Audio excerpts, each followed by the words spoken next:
Chapter 1 Fellow Cultivators. Before we begin this journey, strengthen this channel's foundation. Subscribe and ring the bell so you never miss a new chapter. A single like fuels the furnace. Now let us begin. The man fell off his horse 3 li outside Dustfall village, and Shun Dao was the only one who stopped. This was not because the other travelers on the road lacked compassion.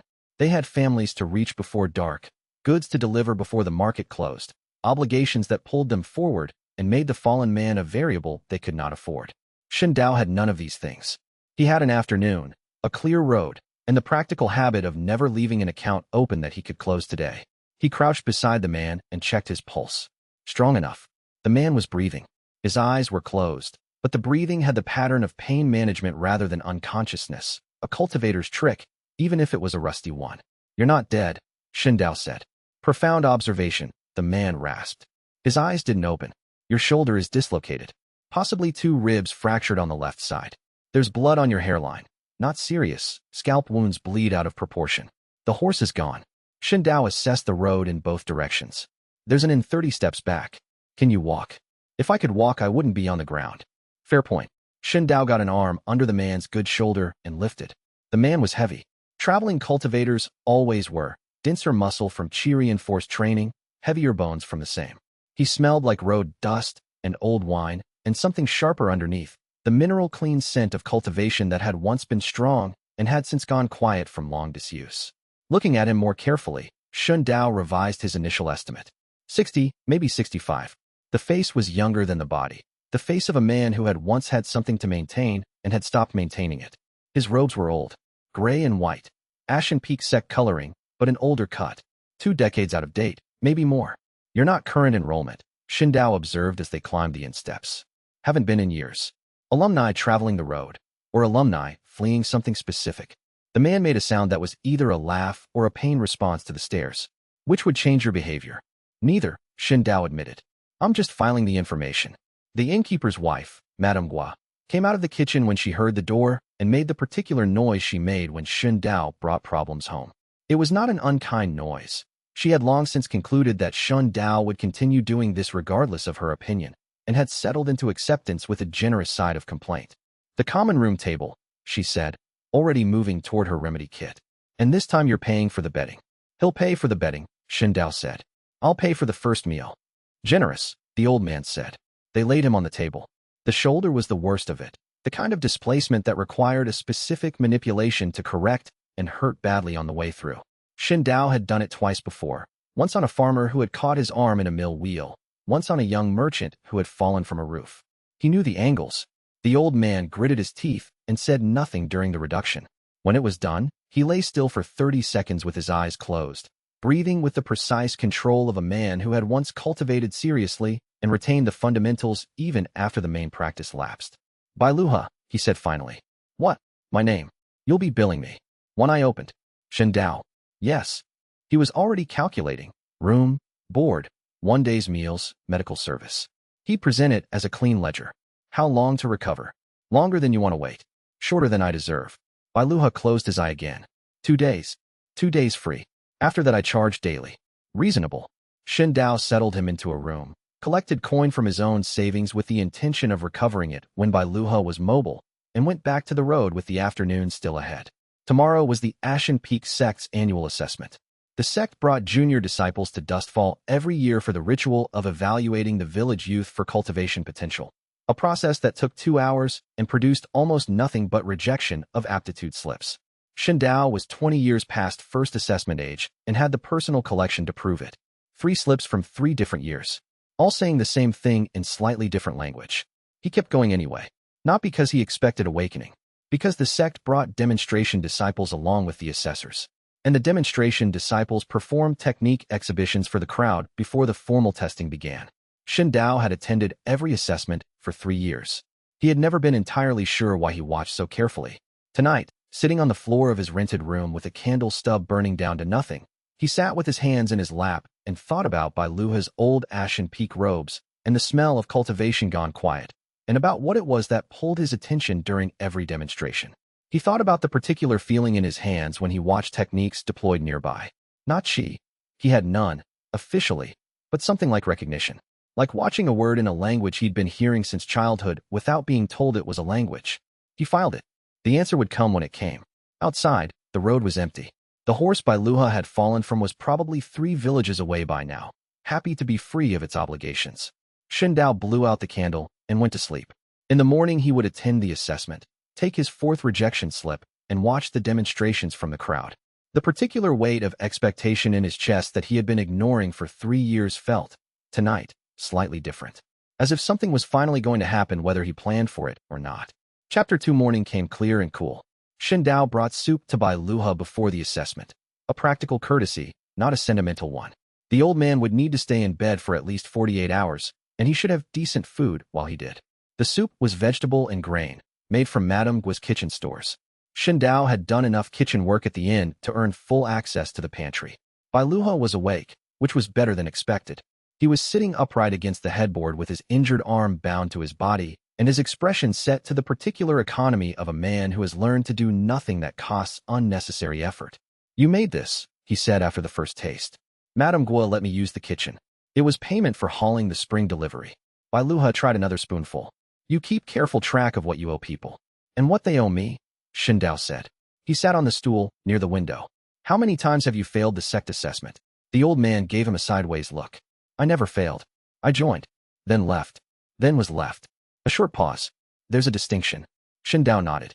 He wasn't going to chase that thread yet. There wasn't enough context to ask the right question, and asking the wrong question was a waste of both men's time. He filed the distinction for later. "The assessment is today," he said. "I'm attending. How many times have you failed it?" 3. "This will be 4. Bailuha studied him with the open curiosity of a scholar finding an unexpected footnote. "Why do you keep attending?" Shindao considered the honest answer. "They bring demonstration disciples," he said. "Senior practitioners. They show technique examples to the crowd before the formal testing begins." He paused. "I like watching. Just watching. Just watching." He stood. "Can I bring you anything else before I go?" Bailuha set down the soup bowl. "There's something I want to show you." He raised his good hand, slowly, with the carefulness of a man testing whether his technique access had survived the journey and the injury. A small chi-gathering spiral formed in his palm. Beginner's technique.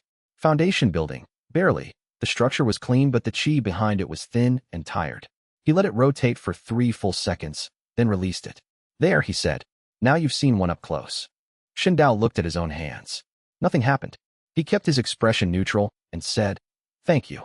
He wasn't sure what Bailuha was testing, but the old man was clearly testing something, and Shindao had learned long ago that the best response to a test he didn't understand was to give nothing away while he gathered more information. "Go attend your assessment," Bailuha said. Shindao went. That night, after the assessment, which had produced exactly 1 rejection of aptitude slip as expected, the same language as the previous 3, signed by a different assessor, he was reaching for his water cup in the dark when his right hand lit up. The illumination was faint, silvery white.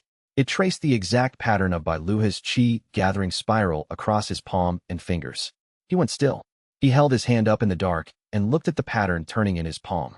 It was the spiral, not an approximation, the exact resonance, the exact rotation. Cleaned up slightly, actually. Sharper in the detail, more refined in the angle of the turn. He tried to activate it deliberately, not knowing if he could, not knowing what the cost would be. The spiral fired. A wave of gathered chi left his hand and hit the far wall. The water cup flew off the table. It hit the plaster and left a mark. He sat on the floor with his hand out and looked at the mark on the wall. His spiritual veins, supposedly too narrow to cultivate, officially declared insufficient by 3 separate assessors with 3 separate testing stones, had just run foundation-level output through them without any structural damage he could feel. He picked up the water cup from the floor. He refilled it from the pitcher. He set it back on the table. He sat on the floor with the refilled cup and thought about this for a very long time. He didn't panic. Panic was an expenditure without return. What he needed was more information, specifically whether this was a one-time event or a reproducible result, and what the conditions of reproduction were. He had seen Bailuha's technique. He had been within arm's reach of the deployment. 3 seconds of contact while the old man let the spiral turn. That was the input. The spiral in his palm was the output. He did the math and arrived at a hypothesis. He didn't have enough data to confirm it yet, but the hypothesis had a shape, and the shape was interesting. He went back to sleep. He would need to test it against a different technique before he could be sure. Chapter 3, he didn't have to wait long. The assessment crowd had mostly dispersed by midday, but Yitsong stayed. Shen Dao knew the name. Everyone in the region knew it. Yi Tsang was the star of Ashen Peak's current generation, mid-chi condensation at 19, already cleared for inner court training. The prodigy they held up at every recruitment event as the example of what a real disciple could become. He was tall and well-made, with the easy physical authority of someone who had never reached for anything and found it out of range. He moved through Dustfall's market square like someone performing a function he considered slightly beneath him but was willing to complete with adequate professionalism. He had come down with the assessment team. He was not supposed to be doing anything other than observation. But Yi Tsang, apparently, had decided that observation wasn't enough. He was demonstrating for a cluster of young disciples, showing them application techniques, the difference between training room deployment and real-world usage. Shen Dao stood near the market stalls and watched. The third technique in the sequence was Gale Severance.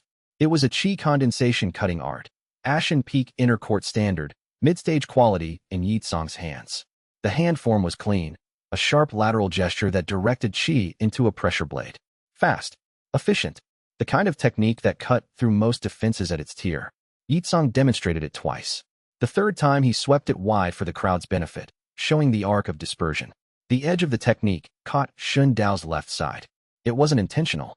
Shen Dao had positioned himself near the stalls for exactly this purpose, within the potential spread range, where an incidental hit was possible, but Yi Tsang hadn't aimed at him. The redirection for the crowd sent the technique's edge past the intended demonstration space, and the edge was mostly dispersed by the time it reached Shen Dao. He barely felt the physical impact. What he felt instead was different. The technique's resonance pattern hit him like a wave of heat. Not painful, but immediate and specific, the exact frequency of Gale Severance's chi structure landing on his cultivation channels like a key fitting a lock that had been waiting for it. He'd been standing still. He hadn't moved. The contact lasted 3 full seconds before the technique's energy dissipated. Something locked inside him. A deep click, physical and metaphysical at once, like a mechanism completing a cycle. He recognized it immediately. It was the same thing that had happened with Bai Luha's spiral the night before, but faster, more complete, as if his body had processed the first instance and was now running the second one as a learned procedure rather than a novel event. The resonance of Gale Severance settled into him. Not the original, something adjusted, upgraded, already beginning to configure itself into a form his body could eventually deploy. He stood there while the technique dispersed entirely. He turned to leave, and found Yi Tsang's eyes on him. The look was short, less than a second. Yi Tsang's attention swept across Shen Dao, registered something that didn't fit his expectations, and moved on. But the fact of the registration was clear. Shen Dao kept walking. Behind him, he heard Yi Tsang ask a junior disciple, "Who is that?" The young man near the eastern stalls. He didn't hear the answer. He walked back toward the inn at a steady pace and thought about 2 stored resonance patterns in the span of 24 hours and what the third one would tell him. Chapter for the clearing east of Dustfall was far enough from the road that sound didn't carry back to the village. Shen Dao chose it for exactly that reason. He had used it before, early mornings, when he needed to think without interruption, but tonight was the first time he came for a purpose more specific than thought. He chose a spot 15 feet from the charred stump that a lightning strike had left 2 seasons ago. Good target. Stable position. No witnesses. He took inventory first. 2 stored resonance patterns. The Qi gathering spiral from Bai Luha, and the Gale Severance from Yi Tsang. 2 different techniques, 2 different deployment types, both acquired through direct contact with the technique in action. The spiral had manifested in his hand the previous night without deliberate intention. The Gale Severance had locked in this afternoon with far more force. He reached inside himself for the Gale Severance pattern. It was there immediately, organized, oriented, waiting, as though it had been filed with the same methodical care he applied to his ledgers. He shaped the hand form he'd watched Yi Tsang execute 3 times in the square. The lateral gesture, the chi gathering at the edge of the palm. He let it deploy. The technique fired. The charred stump came apart. Not cleanly. There was a lateral spray of burned wood fragments that told him the aim was off, but the force behind it was far beyond what Yi Tsang had demonstrated. The displacement was larger. The cut edge was sharper. What Yi Tsang had shown as a controlled demonstration strike had come out of Shen Dao's hands as something that would have constituted a serious attack. He stood in the clearing and looked at the ruin of the stump. He compared what he'd seen in the square against what had just come out of his hands. Yi Tsang was mid-chi condensation. His Gale Severance was a chi condensation technique, well executed at that tier's mid-level quality. What Shen Dao had deployed felt like foundation-building output, not foundation-building peak.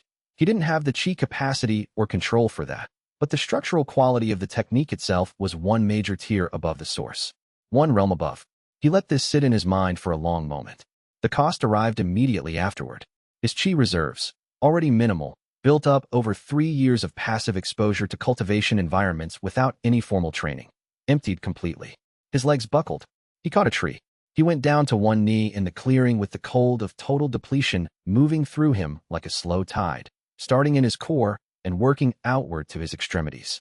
He stayed on his knee. He had expected cost. Any cultivation act had cost. But he had expected to feel it during the technique, not a full second after. The delay was interesting. His body held the function steady through the deployment and collapsed the reserves as a lump sum afterward, rather than running them down progressively. Filing that for later. He sat in the clearing for 3 hours. The slow hours of marrow-cold recovery. Chi rebuilding from nothing in the incremental fractions that mortals called rest. He tracked the progress by feel. He had been doing this in small amounts for 3 years without knowing what he was tracking. Tonight, he understood the mechanism. When enough had rebuilt to hold his weight, he walked back to the inn. Bailuha was at the edge of the clearing when he emerged from the tree line. The old man was sitting on a rock. He had a wineskin. He was not looking at Shindao. He was looking at the ruined stump, what remained of it, the scattered fragments of charred wood across the clearing floor. The silence held for a long moment. You were passing, Shindao said. The evening air is good for injuries, Bailuha said. What did the stump look like? Another silence.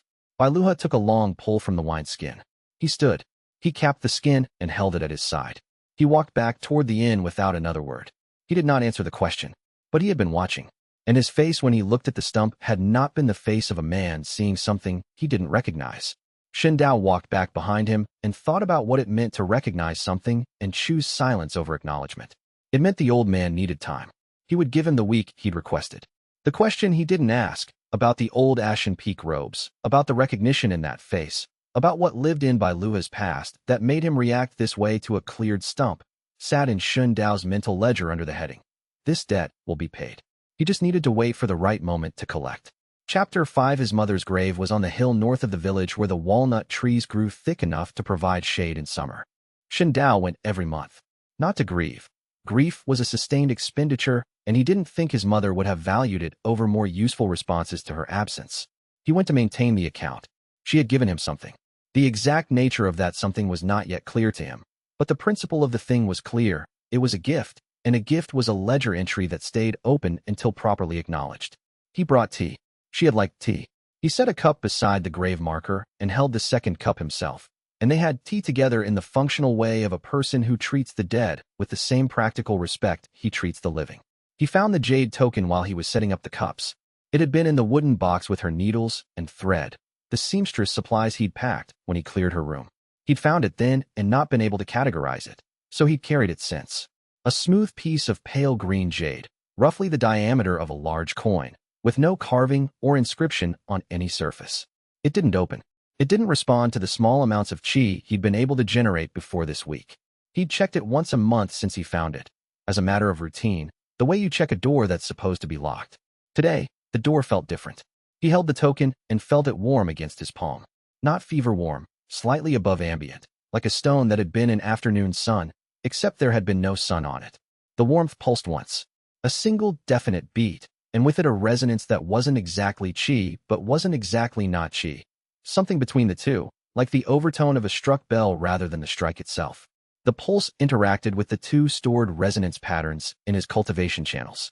He felt the interaction clearly, as if someone in a distant room had heard a signal and looked up. Then the token went cold and stayed cold. He turned it over in his fingers. It had reacted. To him. To what he currently carried. In a way it hadn't before this week. Before the spiral. Before the Gale severance. Before the storage. Some condition had been met and the token had registered it. Which meant the token had been waiting for a condition.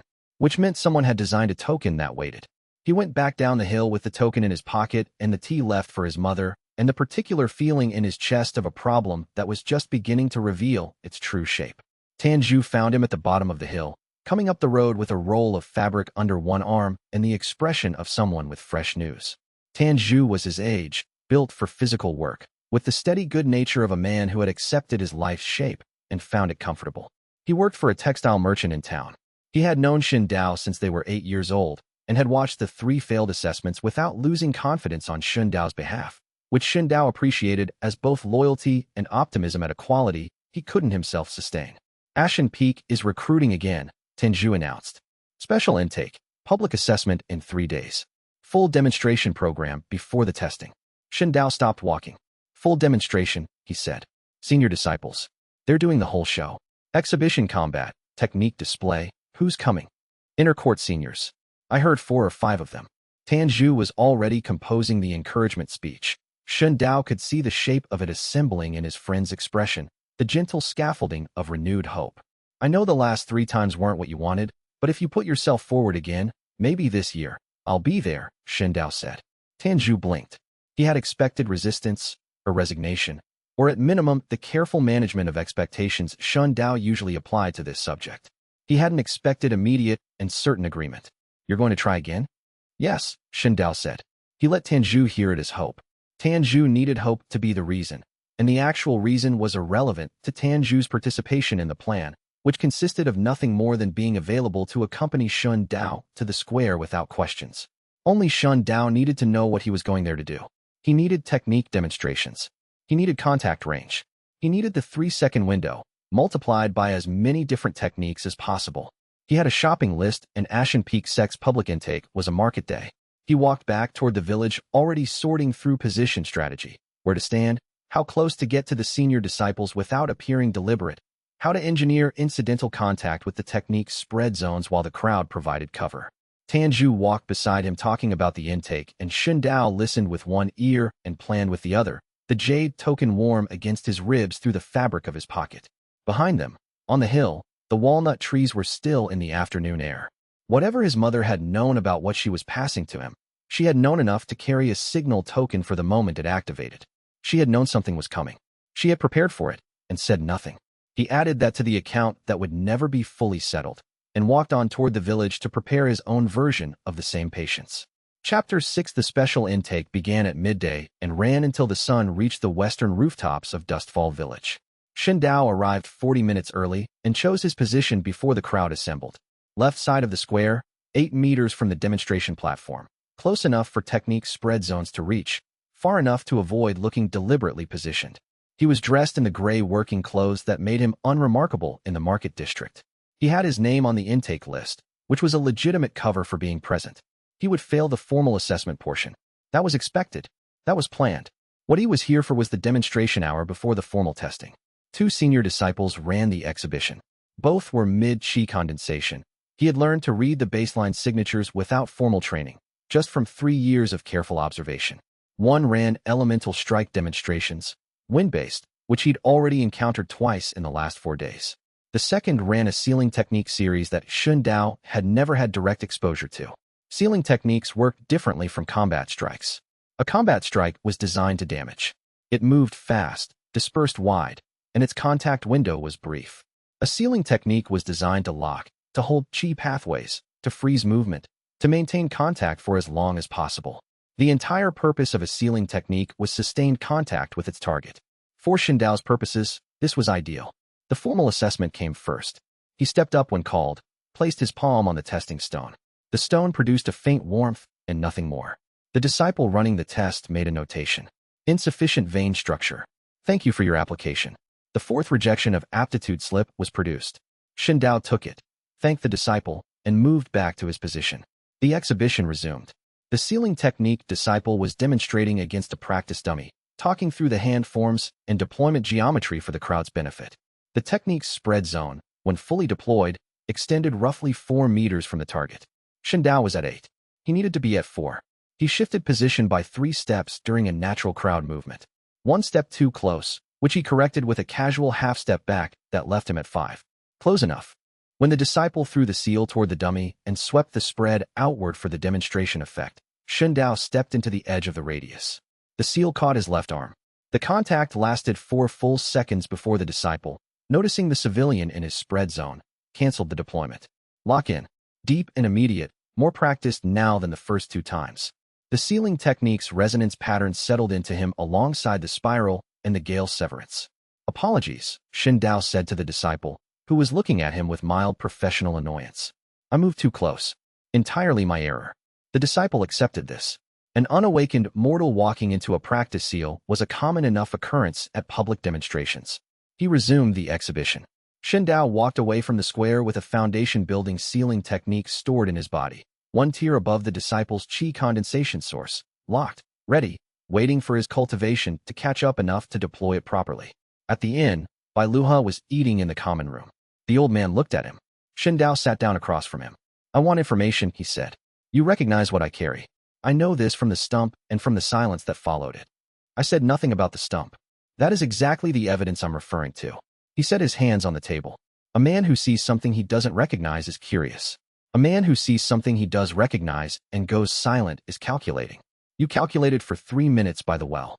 You're still calculating now." A pause. The very small smile that Bai Luha occasionally allowed crossed his face before being reabsorbed. "You'd need to give me a reason to talk," the old man said. "Name the reason." "Time." He set down his chopsticks with the deliberate care of a man making a decision. "I need time to determine how much trouble the truth would cause. For both of us. A week." Dao considered the cost. 7 days was patience, and patience was an asset he'd been treating as a core resource for years. He extended it freely when the return was clear. 1 week, he said, after which the answer is owed. "Consider that." Agreed. Bai Luha held his eyes for a moment with the expression of a man calibrating something. "Where did you learn to talk like that?" he said. "Like what?" "Like every sentence is a binding." Dao thought about his mother's notebook. The small ledger she had kept since before he could read.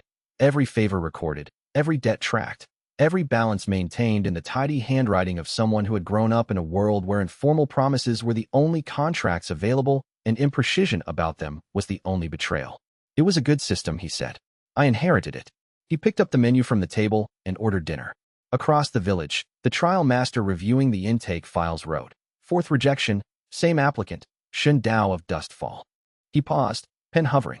There had been something in the way the young man tracked the demonstration disciples during the exhibition. Not the wistful attention of someone who wanted to cultivate and couldn't. Something more purposeful, more patient. He wrote, "Unusual attention during exhibition period," as a second note. Then he put the pen down and looked at the note. Then he crossed it out. It was probably nothing. The young man had been watching the techniques, not the disciples. That was strange, but not reportable. He crumpled the paper and went to dinner, carrying the faint unease of a man who has almost noticed something important and chosen not to look at it directly. Chapter 7. On the 6th night, the jade token did something new. Dao was sitting cross-legged on the floor of his room, running a mental inventory of his stored techniques. 3 of them now: the spiral, the gale severance, the sealing art. All foundation building quality at minimum, stored in a body that had not yet formally awakened. He cataloged them the way he cataloged his ledger entries, systematically, checking each item against the last inventory for any change in quality, any shift in readiness. The token was in his hand. This was habit. He held it during inventory, the same way some people hold a worry stone, as an anchor for the process. Tonight the token pulsed. Not the faint warmth from the hillside, which had been a single quiet acknowledgement. This was a definite beat, sharp, deliberate, resonating through the room rather than just through his palm. It hit the 3 stored techniques in his cultivation channels the way a struck string hits neighboring strings on an instrument, and they vibrated back, an answer tone. The pulse repeated. Once more. Then it went still. The token looked the same, felt the same, ordinary jade, ordinary weight. But for those 3 seconds it had been broadcasting, and something in Dao's body had received the broadcast and answered. He turned it over in his fingers. It was an artifact, made deliberately by someone who knew what mirror ascendance looked like from the inside. Someone who had been able to design a recognition mechanism, a detector for the stored technique state, which meant they understood what the stored technique state felt like. He went to Bai Luha's room before the old man had a chance to finish his morning tea. He set the token on the table between them without preamble. Bai Luha's hands went still around his cup. He looked at the token for a long time. Not the evaluating look of someone encountering something new. The still look of someone encountering something they had known existed and had hoped not to see directly. He reached toward it. His finger stopped an inch above the jade surface. "You were told not to show this," he said. "You told me not to let people see it. You're not people. That distinction doesn't particularly reassure me." He withdrew his hand. "Where is your mother from?" Dao had been expecting the question. She never said. She arrived in Dustfall when I was 3. No family she spoke of. No origin she named. Did she cultivate? No. Did anyone visit her? Former cultivators, sect-affiliated travelers, anyone with chi signature above baseline? No. she kept to herself. She had the seamstress shop and the ledger notebook, and she died when I was 17 without telling me anything relevant to any of this. Bailuha sat back.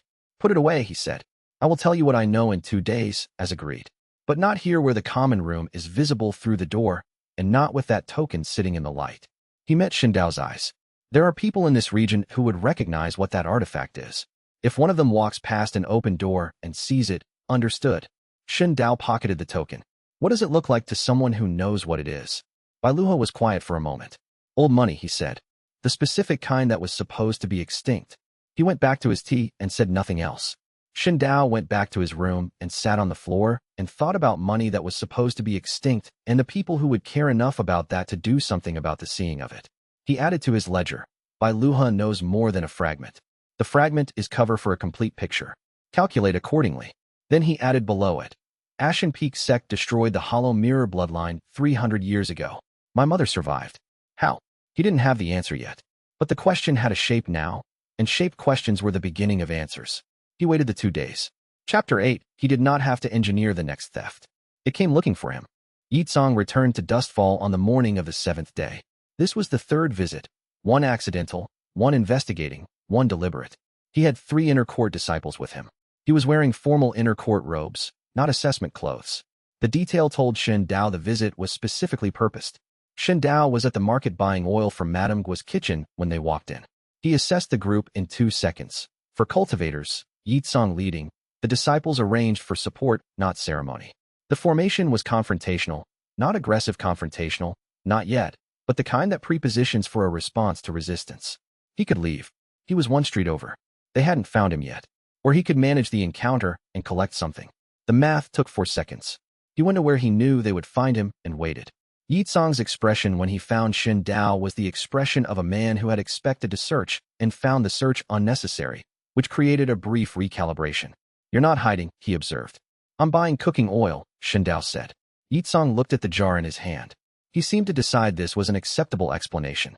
You're the one who walked into my technique at the assessment. I moved too close during the demonstration. My error. Both times. Yitsong's eyes were sharp, measuring. You didn't fall.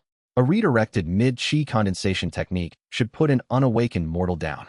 It hit the edge of the spread radius. I was lucky with the angle. And in the market square during the intake demonstration, the ceiling technique.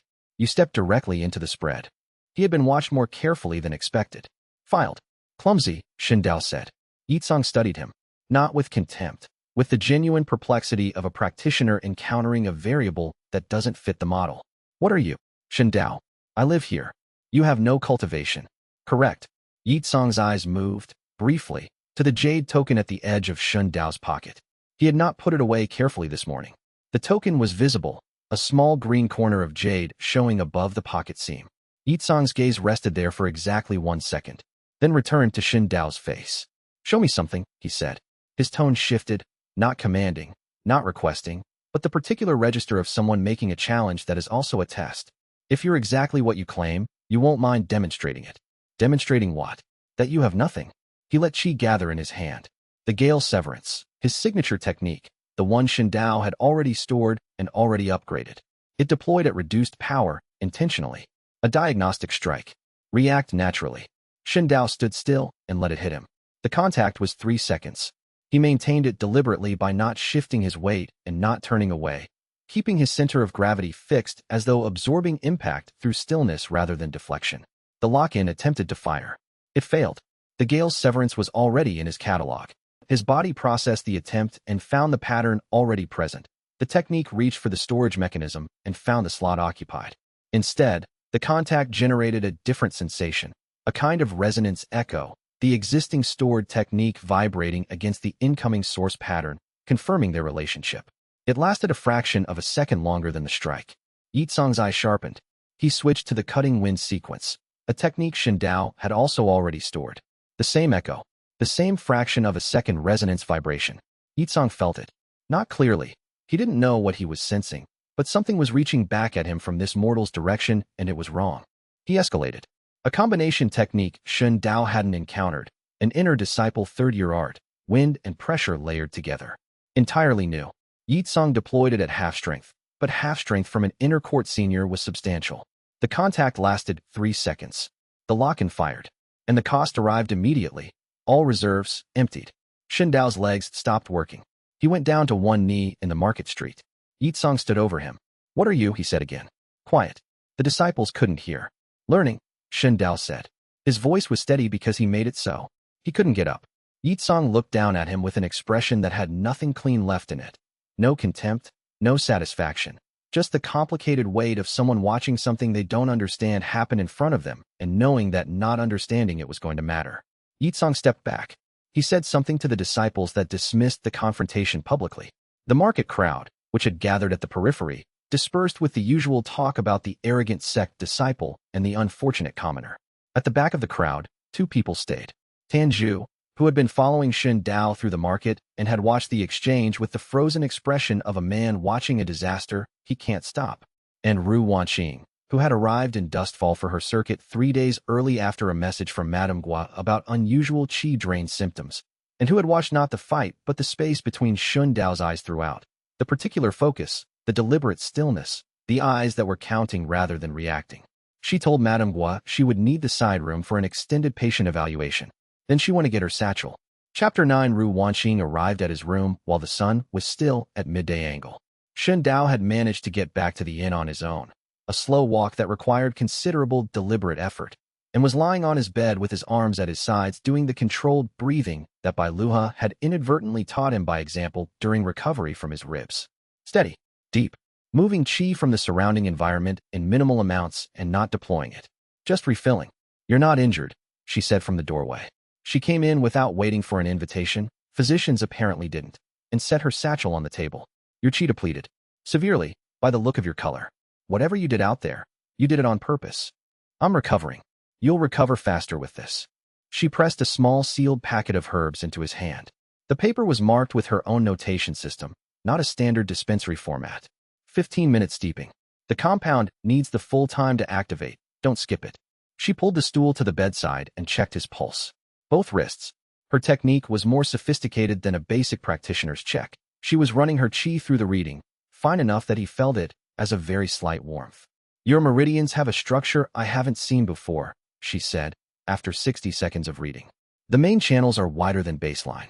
The width is irregular, as though they've been expanded by repeated high-volume throughput rather than grown naturally." She withdrew her hands. "Your vein structure isn't insufficient. It's been rewritten. Is that your clinical opinion?" "It's my observation. The clinical opinion requires more data." She looked at him directly. "You let Yitsong hit you." The technique spread. 3 times. I watched the count. The first one, in the square, you moved into the zone. The intake demonstration, you stepped directly into the seal radius. Today, you held position for the full contact window on a combined technique. She was not accusing him. She was describing a pattern with the particular professional neutrality of someone who files observations without judgment. "You're collecting something." He said nothing. "Whatever you collect, the cost is proportional to how far above your current level the source is." The last one was significantly above. She glanced at the herb packet in his hand. "Recovery window is 2 days minimum before you attempt another collection at that cost level. If you push it before then, you risk channel collapse." 2 days, he repeated. "I've treated cultivators who practice forced intake, wrong style arts absorbed by incompatible bodies. This is different. The content is compatible. Your body is reconfiguring around it." She stood and closed her satchel. "I've seen a description of this in one text. A margin note in an anatomy manual my father owned. He called it adaptive convergence." "Your father was a physician?" "A physician who researched cultivation anomalies." A pause. "He disappeared 10 years ago. His library came to me. Some of it was not standard material." Shen Dao filed this with the same care he'd given the jade token's pulse. "Not immediately relevant. Eventually very relevant." "What do I call the debt?" he asked. She paused at the door. "An explanation, eventually. I want to understand what I'm observing." She held his gaze. "When you have time to give a real answer. Not today, not while you're counting ceiling tiles. You'll explain it properly." "Agreed," he said. "I'll owe you. That's a real contract." She accepted this with a small nod, as though she had encountered the ledger framework before and found it, at minimum, honest. 3 weeks on my regular circuit," she said. "I'll check your meridian progress then." She left. Shen Dao steered his attention back to the ceiling and thought about a physician's father who collected anomalous cultivation case studies and disappeared. He thought about the margin note in an anatomy manual. He thought, she knows more than she's shown yet. He thought. So do I. They were even in that regard. For now. Chapter 10 by Luha came to his room at the inn on the evening of the 8th day. He brought 2 cups of tea and no wine. Shen Dao noted the absence of wine the way he noted everything, without comment, but with the understanding that it meant something. The old man drank wine when he was comfortable and tea when he was being precise. Tonight was a precise night. He sat on the stool. He set the cups on the table between them. I told you I'd be honest about what I don't know, he said. What I have is incomplete. Acknowledged. 300 years ago, there was a cultivation sect, the Hollow Mirror sect. He wrapped his hands around his cup. They practiced a hereditary art, not teachable through scrolls or oral transmission. It lived in the bloodline, passed from parent to child, generation to generation, requiring a specific structural configuration in the cultivation channels that the Hollow Mirror lineage had spent generations developing. He met Shen Dao's eyes. The art was called Mirror Ascendance. Shen Dao held still. It took techniques used against its practitioners and returned them elevated, one realm above the source. The more an enemy attacked a mirror ascendant, the stronger that practitioner became. Bai Luha's voice was even. He had clearly rehearsed this. You understand why the other sects found this concerning. Theoretically unbeatable in escalation, Shen Dao said. In theory, there were limits. The historical fragment I read didn't specify them clearly, but limits were mentioned. He put down his cup. 300 years ago, an alliance of 4 major sects, one of which was the forerunner of Ashen Peak, ran a purification campaign. They called it a stability action. The Hollow Mirror sect was destroyed. Not just the sect buildings and the practice materials, the families, the bloodlines. They hunted maternal and paternal lines both. The fire in the small room crackled. They missed one, Shen Dao said. Apparently. Bai Luha looked at the pocket where the token was. I've been expelled from Ashen Peak sect for the better part of 6 years. The reason? I was in the restricted archive when I shouldn't have been, and I found what Duan Voren's family has maintained in a sealed drawer for 300 years. A portrait of someone with my face. The old man was quiet for a moment. The same eyes, he said. The portrait was executed 300 years ago and labeled with the last name of the Hollow Mirror sect's most senior practitioner. It was not labeled with a first name because first names were being scrubbed. He paused. Below the portrait was a standing order. If anyone matching this description is encountered, report immediately to the sect master. Shen Dao thought about Yitsong's 3 visits, about Elder One's patrol, about Duan Voren's continued presence in the sequence, not direct, not yet, but the shape of an organization paying careful attention to a specific type of person. How long until Duan Voren comes personally, he asked. He knows Yitsong reported. He knows Elder One's patrol found an anomaly. He's calculating risk versus certainty, the same as you. Bai Luha turned his cup in his hands. When he tips to certainty, he comes himself. I estimate, a week, Shen Dao said. Maybe less. Yes. I should leave. Yes. Shen Dao thought about the Hollow Mirror sect. About his mother moving to Dustfall when he was 3 with no explanation and no origin named. About the jade token and the 300-year-old portrait and the standing order that was still active. She had known what she carried. She had carried it silently. She had taken no actions that would attract attention. She had lived quietly and died quietly and passed the bloodline to him. And filed nothing. Told him nothing. Left him no map for what he was. He thought about why she might have done that. Then he thought about the map he had already memorized from Bai Luha's pack. He thought about mirror origin. Get some sleep, he told Bai Luha. I'll tell you my plan in the morning. The old man raised an eyebrow. You have a plan. I have a direction. Plans require more data. Direction is enough to start with. Bai Luha drank his tea. Outside in the sect's compound 30 li north, Duan Voren had Elder One's report. He had read it twice. He was not treating the uncertainty the way Elder One had labeled it. He was treating it as a confirmation. And in the morning, before he made his decision about what to do with that confirmation, he opened the restricted archive drawer and looked at the portrait one more time. The eyes in the portrait looked back at him. 300 years of unfinished work. He summoned Yitsong. Chapter 11. The morning after Bai Luha's disclosure, Shen Dao went through inventory. He sat on the floor of his room before dawn with 3 candle stubs for light and deployed each stored technique into the open air, partial release only, enough to assess quality and current readiness without the full qi expenditure of a real application. The qi gathering spiral went first. Bai Luha's foundation building beginner exercise, stolen from his demonstration. It had been the first one. After 2 weeks in his channels, it felt native, easy.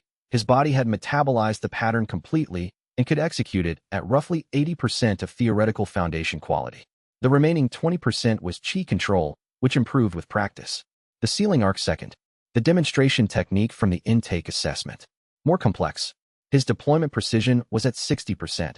The sealing mechanism activated but with gaps in the lock geometry that an experienced practitioner could exploit.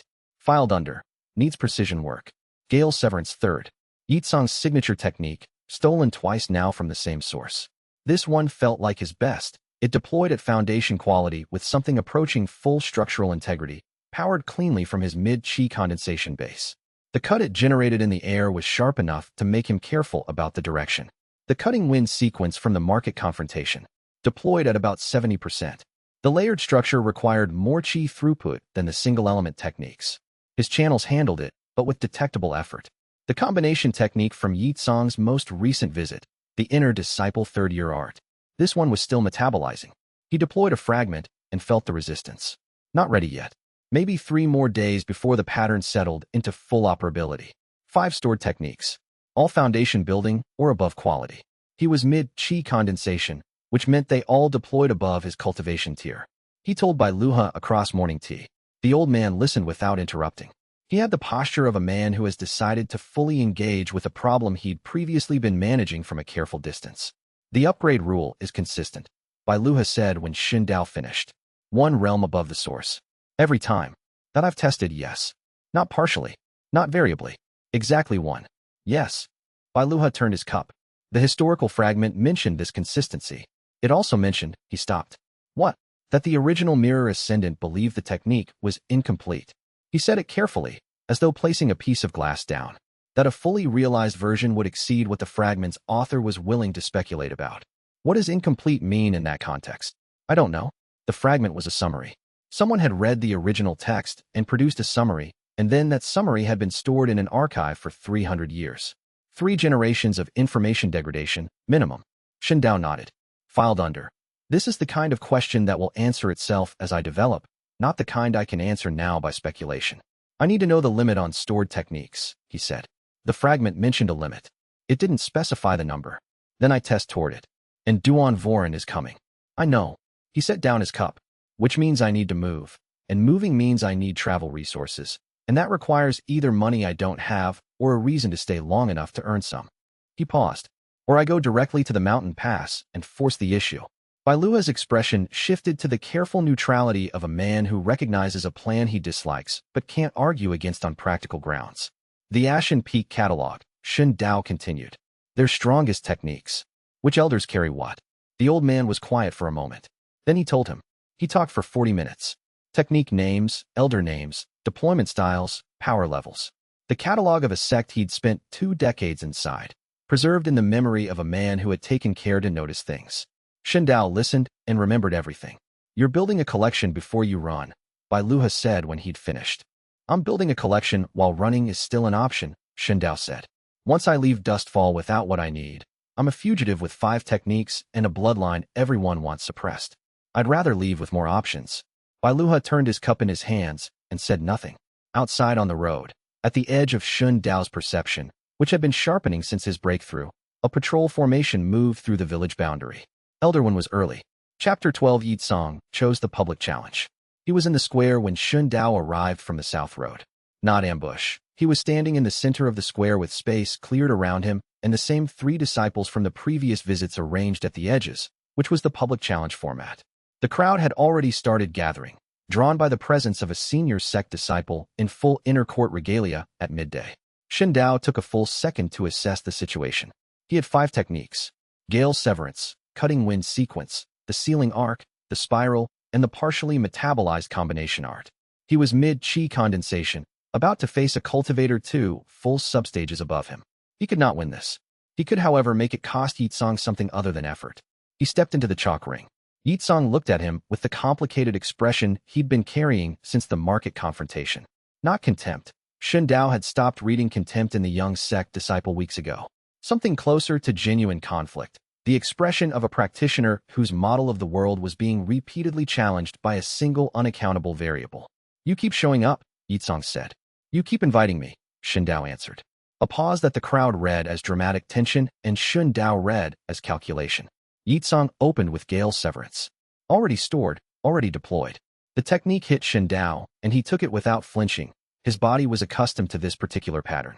The crowd made noise. Cutting wind sequence second. Already stored.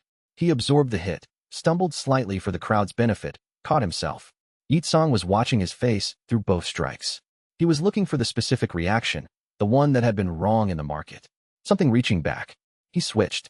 A technique Shun Dao hadn't encountered, a compression art, not wind-based, built around pressure geometry. It hit like a fist made of solid weight. Contact lasted 3 seconds. Lock in. The compression technique settled into his catalog alongside the others. Number 6. The crowd was laughing. An unawakened mortal taking hits from an inner court senior was spectator entertainment. Shun Dao noted the laughter and filed it without reacting to it. Yitsong escalated further.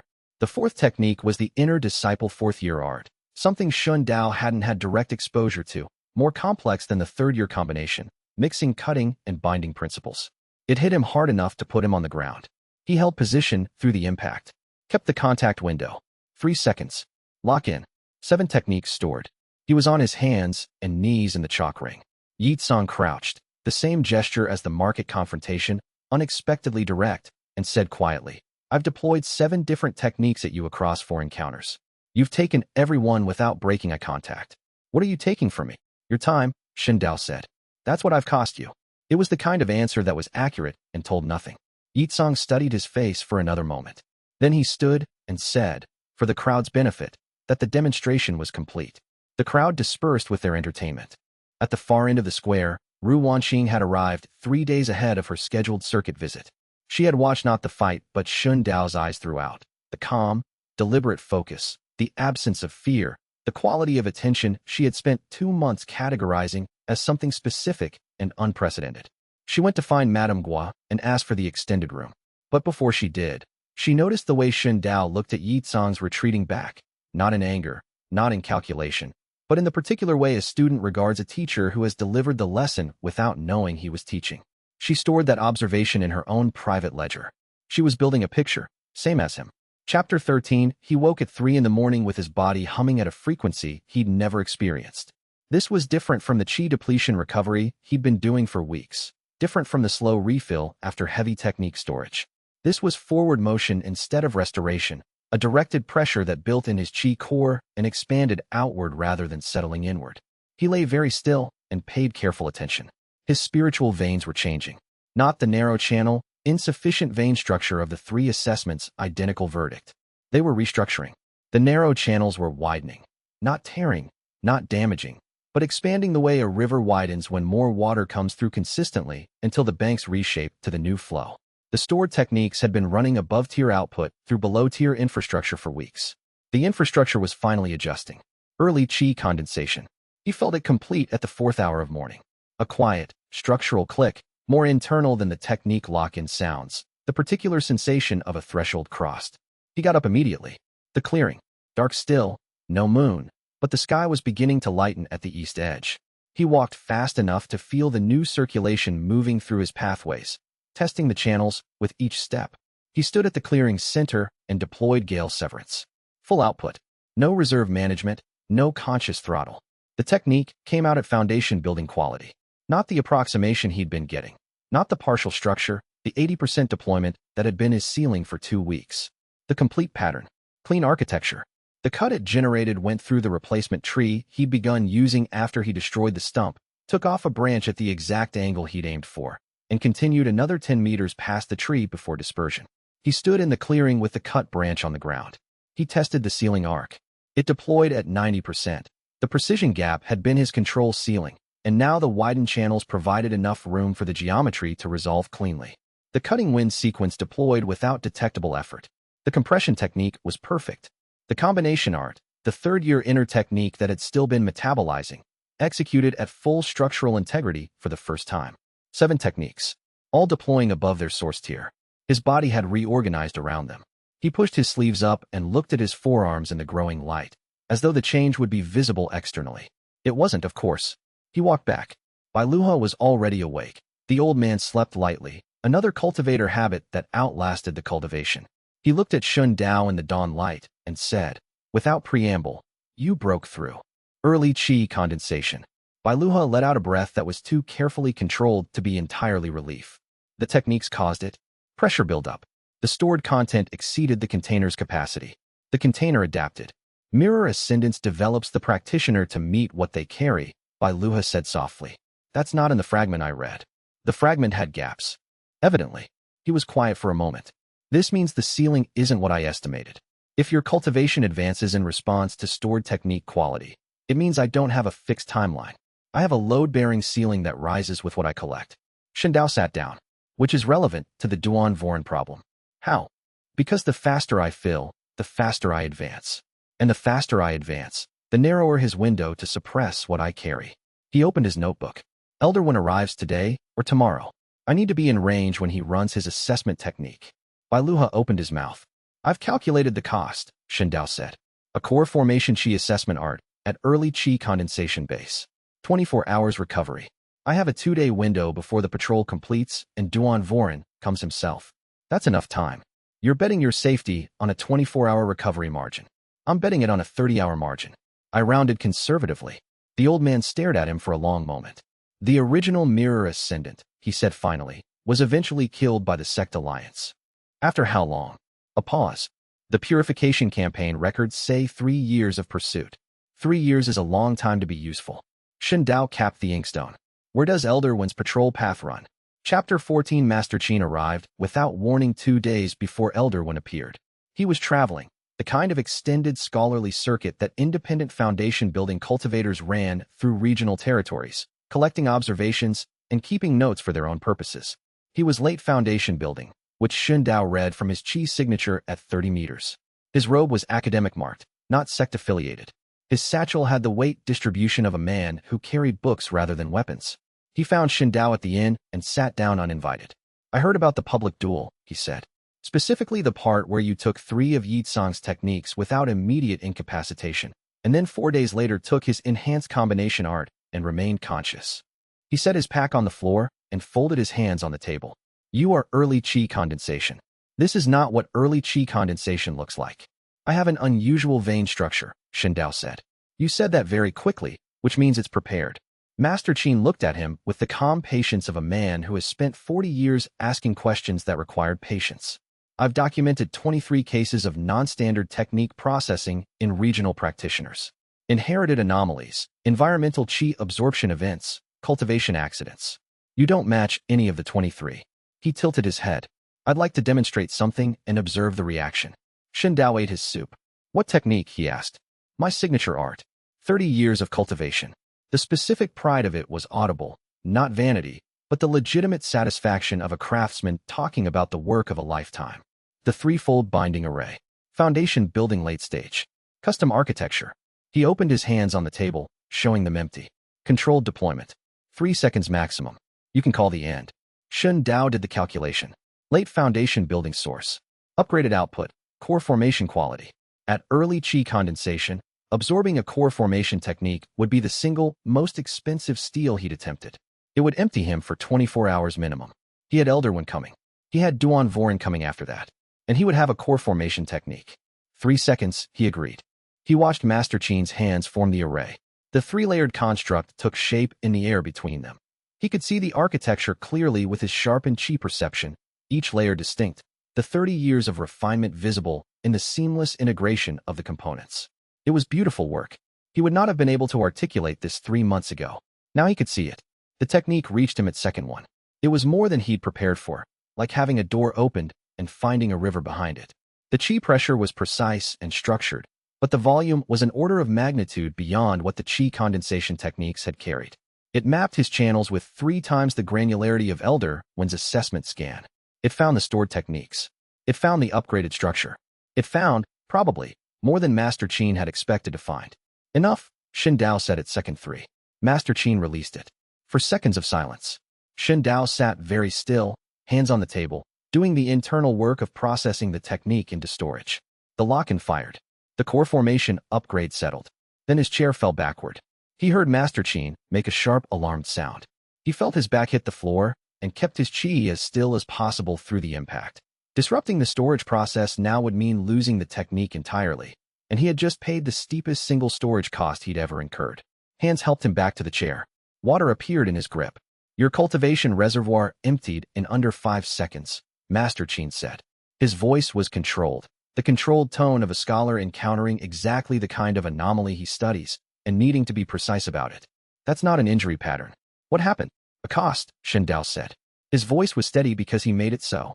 Cost for what? He raised his right hand. He deployed a fraction of the threefold binding array. A single layer, 10% of the structure, enough to be identifiable, at core formation quality from an early qi condensation base.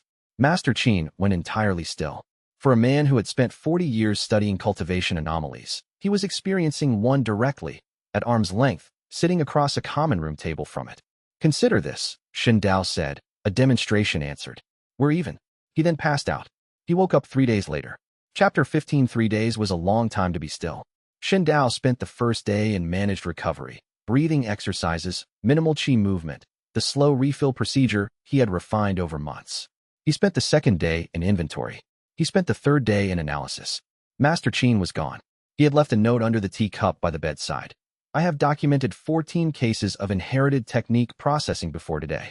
This is the 15th and the only one I've encountered that is actively self-developing. I will not report this to any sect authority. I will document it elsewhere. Settle accounts when our paths cross again. It was signed with his formal practitioner name. Shindao added him to the assets ledger with a notation: genuine ethics, genuine scholarship, return contact when safe. Bailuha sat with him on the first day without being asked. He brought soup and a book and said almost nothing. He was, Shindao had concluded, a man who expressed care through proximity and silence and refused to acknowledge that this was care. The current inventory: 8 stored techniques. 2 from direct collection at the inn, spiral, sealing arc. 3 from Yitsong's various encounters, gale severance, cutting wind, combination art. 1 from Yitsong's most recent public challenge, compression technique. 1 from the 4th year combination art, and now the threefold binding array. 1 spiral, 1 seal, 5 cutting or combat arts, 1 binding array. The threefold binding array was the only core formation quality piece. The others were foundation building. Bailua's pack in the corner had shifted from a casual arrangement to a prepared one. The old man was thinking about departure. He would not leave without Shindao. This had become clear through weeks of watching, but he was preparing mentally. On the second day, bored with ceiling watching, Shindao rolled to his side and looked at the shelf where Bailuha had set his pack. The pack was positioned differently than usual. The weight distribution was uneven, something in the side pocket. A map. He'd seen the outline of folded paper there before. He got up carefully, crossed the room, and opened the side pocket. The map was 30 years old by the print. Standard regional geography. He unfolded it fully and examined it. In the northwest corner, in faded ink that had been applied after printing, a notation. 2 characters, small and precise. Ing origin. Mirror origin. Below it, barely legible. Hollow mirror last sight. Sealed. Access unknown. He had 30 seconds before Bailuha's footsteps sounded on the stairs. He memorized the exact coordinates. Not just the marked location, the surrounding terrain features, the roads, the waterways, the landmarks. Everything in a 12-li radius of the marker. He refolded the map exactly as it had been. He returned the pack to its position. He was back in bed before the door opened. You're up, Bailuha observed. Restless. The old man carried fresh soup and a suspicious expression. He set the soup on the table and looked at the pack, which was exactly as he'd left it. It's nothing, he said, preemptively. Shindao looked at him. A pause. The map, Bailuha said. In the side pocket. I know you saw it. You got up. I was restless, Shindao said. You were in bed when I came in. I sat up and then lay back down. The old man looked at the pack. At Shindao. At the pack again. There is nothing at that location, he said. It was a living sect 300 years ago. It has been abandoned for 3 centuries. Whatever was there has been removed, or destroyed, or decayed. There is no value in going. Then why do you have the map? Silence.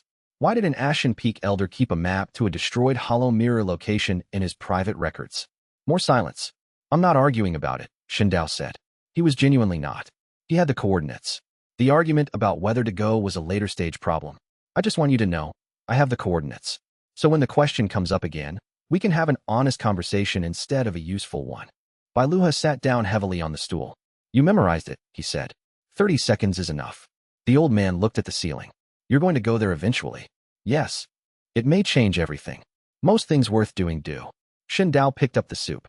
Now tell me, has Elder Wen's patrol arrived in the Eastern District yet? A pause. Yesterday, Bailuha said quietly. Then tomorrow morning, I need to be in the Eastern Market at the 7th hour. Chapter 16. The Eastern Market at the 7th hour was half-loaded and busy. Shindao had verified Elder Wen's patrol schedule through Ru Wanqing, who had arrived 3 days before her expected circuit date and moved through the village in her physician capacity without drawing sect attention. She had covered 4 streets in 2 hours the day before, confirmed the patrol's route pattern, and delivered the information in the form of a grocery list on which the street names were written between items. East Market, 7th hour, she'd said. The patrol lead runs a Qi pulse assessment every 4 buildings. Consistent spacing. You've dealt with Ashen Peak patrols before, Shindao noted. My circuit takes me through 6 villages. 2 of them are in Ashen Peak's monitoring range. She packed away the grocery list. Patrols like this one are looking for anomalous Qi signatures. If you're going to be near one, you should know their assessment radius is roughly 12 meters at core formation level. 10, Shindao said. She looked at him. You've already measured it? Against my own Qi perception. 10 meters at full extension, 8 at the condensed reading range they use in populated areas to avoid false positives. A pause. You've been inside 10 meters of a core formation assessment before. Once. I managed it from the far end. Her expression was the expression of a physician recalculating a patient's risk tolerance. You're not planning to stay at the far end this time. No. She didn't tell him not to. She added, recovery window for what you're planning is 36 hours, not 24. If you took a core formation technique 2 days after 3-fold binding array, it's been 5 days. Then your channels are still in late stabilization. The second core formation absorption, this close to the first, will compound the drain. 36 hours minimum. Possibly 48. Then I need to complete the plan tonight, so the 36 hours runs before Duan Voren arrives. She looked at him with the exact expression of a physician who knows the patient is going to do the thing regardless and is calibrating how much information to give to make the outcome survivable. This is what the debt covers, she said. The full intelligence package. The timing analysis. I've done the math. We're even after this, he agreed. After this you owe me the explanation you promised. You'll have it. He met her eyes. When it's safe to give it properly. She accepted this and left. He was in position at the Eastern Market dock by the 6th hour. Elder Wen's patrol came through at the 7th hour on schedule. The Elder was as Bai Luha had described. Compact, efficient, the specific physical economy of a practitioner who has worked the same job for 20 years and no longer wastes motion on it. His Qi signature was clear to Shindao now. Early core formation, controlled, the assessment technique already running at baseline extension. Shindao lifted a grain sack from the cart to the dock. The patrol moved through the market at the standard pace. For buildings, pulse. For buildings, pulse. The assessment wave expanded and contracted with the rhythm of a practiced habit. At the dock position, Elder Wen was 6 meters away. The assessment pulse expanded. Shindao shifted the grain sack from his left shoulder to his right, a natural movement that turned his body's Qi meridian exposure slightly toward the pulse's direction. 1. The wave hit. 2. He kept moving. Second sack. Steady. 3. The wave was still present, reading, the core formation, Qi touching every cultivation structure within its radius. At this range, it was doing precisely what Ru Wanqing had described, the condensed reading, sharper, narrower focus. The lock-in fired at second 3.5. His knees threatened to buckle. He managed them through pure concentration, the deliberate forcing of muscle function through a Qi depletion event that wanted his body horizontal. He set the second sack down on the dock with both hands, gripping the rough canvas, and kept himself upright. He straightened. He picked up the third sack. Behind him, Elder Wen paused. A 2-second pause in the patrol stride. Shindao kept moving sacks. His Qi was at 8%, then 6, then 4. The stored core formation assessment technique was metabolizing at a rate that was eating everything he had, and it was going to eat it all regardless of whether he tried to stop it. He set the third sack down. He told the merchant he needed 5 minutes. He walked to the back of the dock and sat against the wall in the shadow of the loading overhang and put his hands on his knees and breathed with the control he'd been practicing since he understood what control was for. Behind him, the patrol moved on. At the corner of the next street, Elder Wen made a notation. Anomalous Qi fragment. Eastern Market, 7th hour. Brief contact signature, consistent with incidental cultivation overlap for market traffic. Inconclusive. He would report this as uncertain. Duan Voren would not read it as uncertain. By the time Shindao had recovered enough to stand, it was midday. He walked back to the inn slowly and found Ru Wanqing waiting in the common room with her professional neutrality intact and a Qi stabilization formula already prepared. 36 hours, she said. I know. Duan Voren has probably already received the report. I know that too. She handed him the formula. Then we need to talk about where you're going when you leave. Chapter 17. Duan Voren arrived on the 9th day. He came alone. This was, Shen Dao thought, the more significant data point of the day. A sect master who traveled without escort to confront a single early qi condensation cultivator was either entirely confident in his own superiority, which was warranted, or was making a deliberate statement about the nature of the visit. He wanted it to look like a conversation, not an arrest. Shen Dao was sitting at the open-air tea stall in the village center when Duan Voren found him. He had chosen this position deliberately, public, open, visible from multiple directions. A confrontation in a public space had different rules than one in a narrow road or a private room. Duan Voren sat down across from him. He was in his late 50s. The look of power as baseline condition rather than power as achievement. His cultivation signature, early core formation, precisely at that threshold, was controlled and entirely contained, the signature of a senior practitioner who had learned not to broadcast. The sect master's face was the face of a man who had made the same decision many times before and found the same outcome every time and no longer experienced the decision as difficult. He ordered tea without being invited to. He waited for it. Shen Dao, he said. Sect master. He had Bai Luha's description but also his own reading now. The way Duan Voren positioned himself at the table, the specific angle he chose, the way his hands rested. A man who had preconsidered the geometry of this encounter. You know who I am, Duan Voren said. I do. I want to offer you something. He wrapped both hands around his teacup. A position in the Ashen Peak inner court. Access to the full technique catalog, not the outer court selections, the complete archive. Resources. Travel privileges. Protection. He looked at Shen Dao. The protection matters most. There are others who know what you carry. The token. They would not offer you a position. Shen Dao drank his tea and let the silence run for 3 full seconds. What do I owe you for accepting, he said. Duan Voren's cup stopped partway to his mouth. A brief recalibration. Something in his expected conversational geometry had not resolved as predicted. Compliance, he said, with the natural order, with the agreements that have maintained regional stability for 300 years. His tone remained even. This was a practiced speech, Shen Dao noted. He had said these words before, to other people, in other contexts. What you carry creates instability. I've spent 30 years maintaining a careful balance. What lives in your bloodline, if it matures, disrupts that balance catastrophically. You tried to exterminate the entire hollow mirror lineage 300 years ago, Shen Dao said. A pause.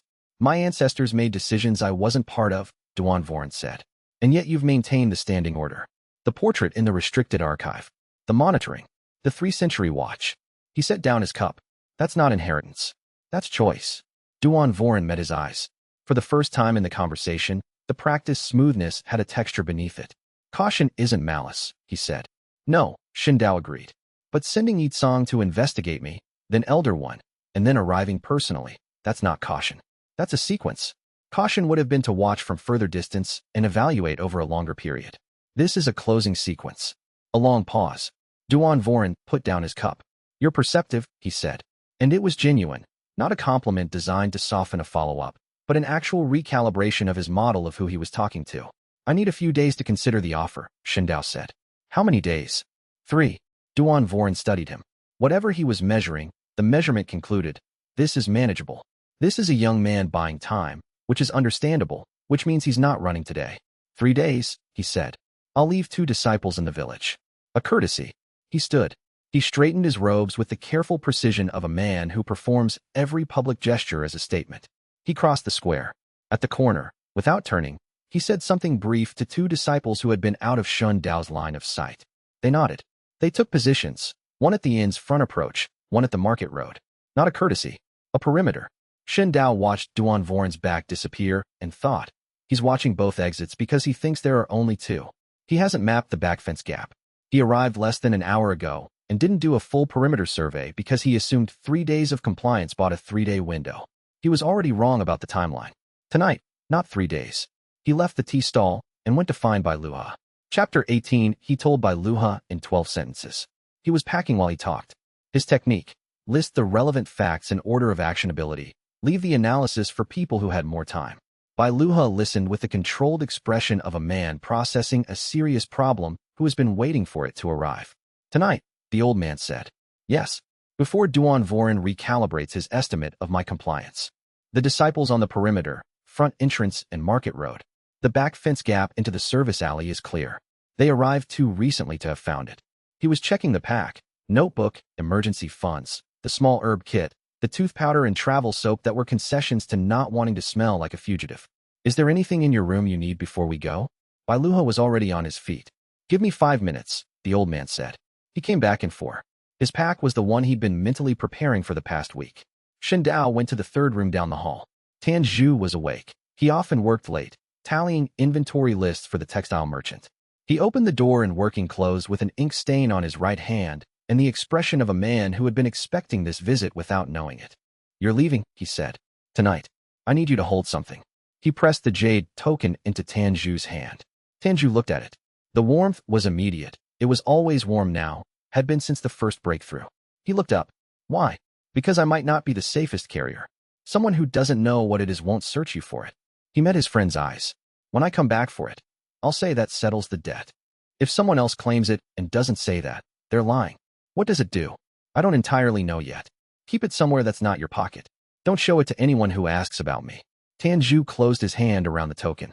He opened his mouth to ask the questions that were clearly assembling. Where? Why? How long? Is this permanent? And Shen Dao met his eyes and saw him swallow them one by one. Come back, Tan Zhu said instead. I'll owe you for the worrying, Shen Dao said. I'll settle it when I do. He was at the end of the hall before his friend answered. They went out through the backyard in silence. The fence gap was exactly where it had been. The service alley was empty. The evening was late enough that the village's public traffic had mostly retreated inside. Shen Dao paused at the fence. The candle in Tan Zhu's window was visible, a single small light at the top of the inn's back wall, and the shape of his friend standing at it with both hands around the jade token, watching the dark below. He looked at it for 2 seconds. He turned and followed Bai Luha into the road. They moved north-northwest, away from Ashen Peak's territory, toward the mountain pass. The night was clear. The stars were the particular abundance of a clear rural sky, more stars than there were problems to match them against, which Shen Dao generally found reassuring. He had 9 stored techniques. He had early qi condensation. He had a map's coordinates memorized and a list of priorities that needed to be addressed in order. He had a debt ledger that was increasingly populated on both sides. He walked fast and thought about what came next. Chapter 19. 3 days on the northern road. They moved at a pace Bai Luha could maintain, not slow, but not the sprint of a young man unburdened by injury and age. The old man's ribs had healed well enough. His shoulder was solid.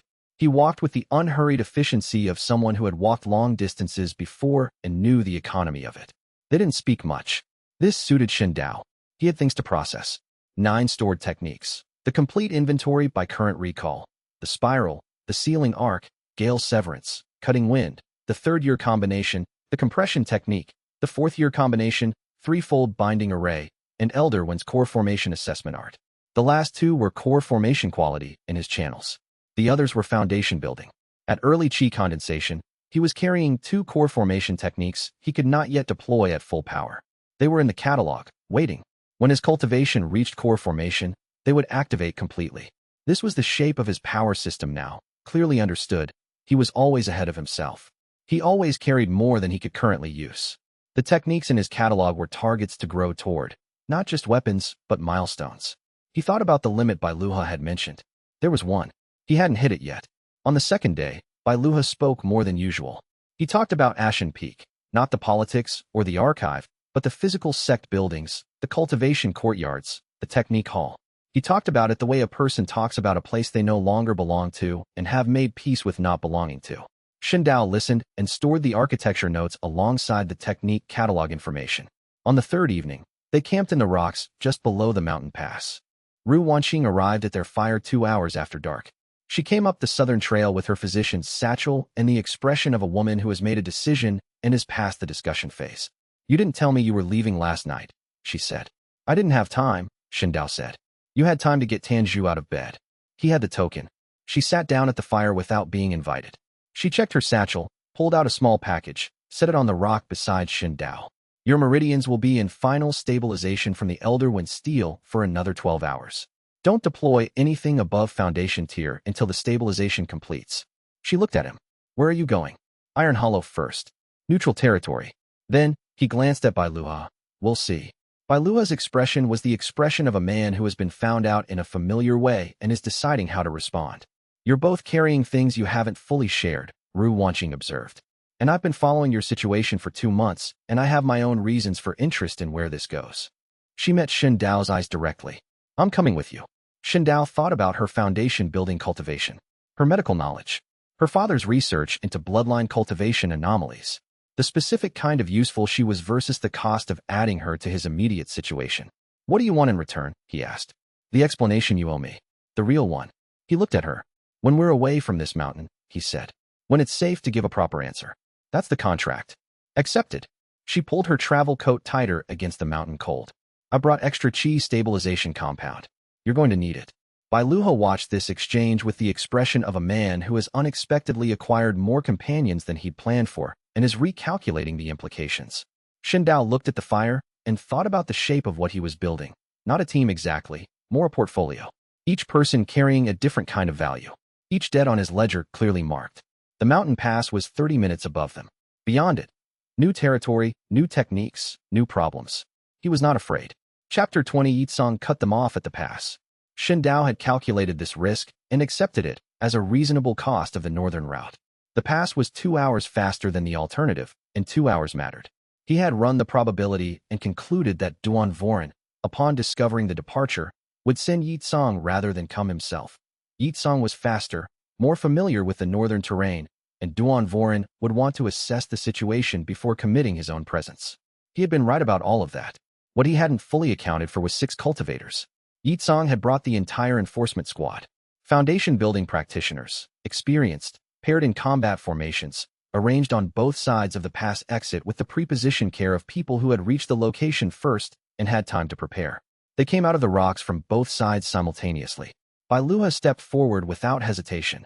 Old reflexes, old training, the body remembering what the mind had said it was done with. He was early foundation building and rusty, but he had 30 years of foundation under the rust, and his first technique hit a disciple in the lead position and bought 8 seconds of confusion. Shen Dao moved to the side of Bai Luhe rather than behind him. Leave the elder, Yitsong said. He was looking at Shen Dao. This is between us. He comes with me, Shen Dao said. He doesn't have to be harmed. Sect policy for former members. He comes with me. Yitsong's jaw tightened. He let it go. The fight was 5-on-2 until Bai Luhe's second technique took another disciple out of formation, then 4-on-2, then 3 when Shen Dao deployed Gale Severance at foundation quality, and the nearest disciple took the full output and went down. He was running fast. Too fast. Cutting wind sequence. Deployed. A second disciple disrupted. Sealing arc. Foundation quality seal locked a third practitioner's chi pathways for 15 seconds. The core formation assessment art fired as a distortion pulse. Not designed as a weapon, but at Nascent Soul upgrade quality in his channels. Even an untargeted deploy generated a pressure shockwave that staggered everyone within 6 meters. 2 remaining plus Yitsong. Yitsong had not moved. He was in the center of the path watching. He had seen Shen Dao deploy 9 techniques in 30 seconds. Not all of them. He'd missed the sealing arc, but enough to be counting. He had the expression of a man finalizing a conclusion he had been building toward for 2 months. You took everything I showed you, Yitsong said. Quiet. Almost wondering, underneath the controlled professional tone. You taught well. That's not, he stopped. That's not what I meant. Shen Dao felt his chi reserves reach the line. He had been using fast, and the cost was immediate, and the body was not negotiating. His legs stopped working exactly the way he'd expected them to. He went down on one knee. He had deployed 9 foundation and above techniques from an early chi condensation base in 35 seconds. The math was never going to add up to him staying vertical. The 2 remaining disciples moved toward him. From the western ridge above the pass, 40 meters up, a voice said, You owe me, Shen Dao. Remember? He looked up. Ru Wanqing stood at the ridge line with her physician's satchel still on her shoulder and her hands raised. Foundation building cultivation, clean, controlled, the signature of someone who had been cultivating seriously since childhood and had been strategic about not showing it. The technique she deployed was a medical suppression art in its formal classification. In its actual application, at foundation building quality aimed at 4 people simultaneously, it functioned as a high-velocity disruption to chi circulation, the equivalent of having all your blood pressure drop simultaneously, briefly, in every muscle responsible for maintaining stance.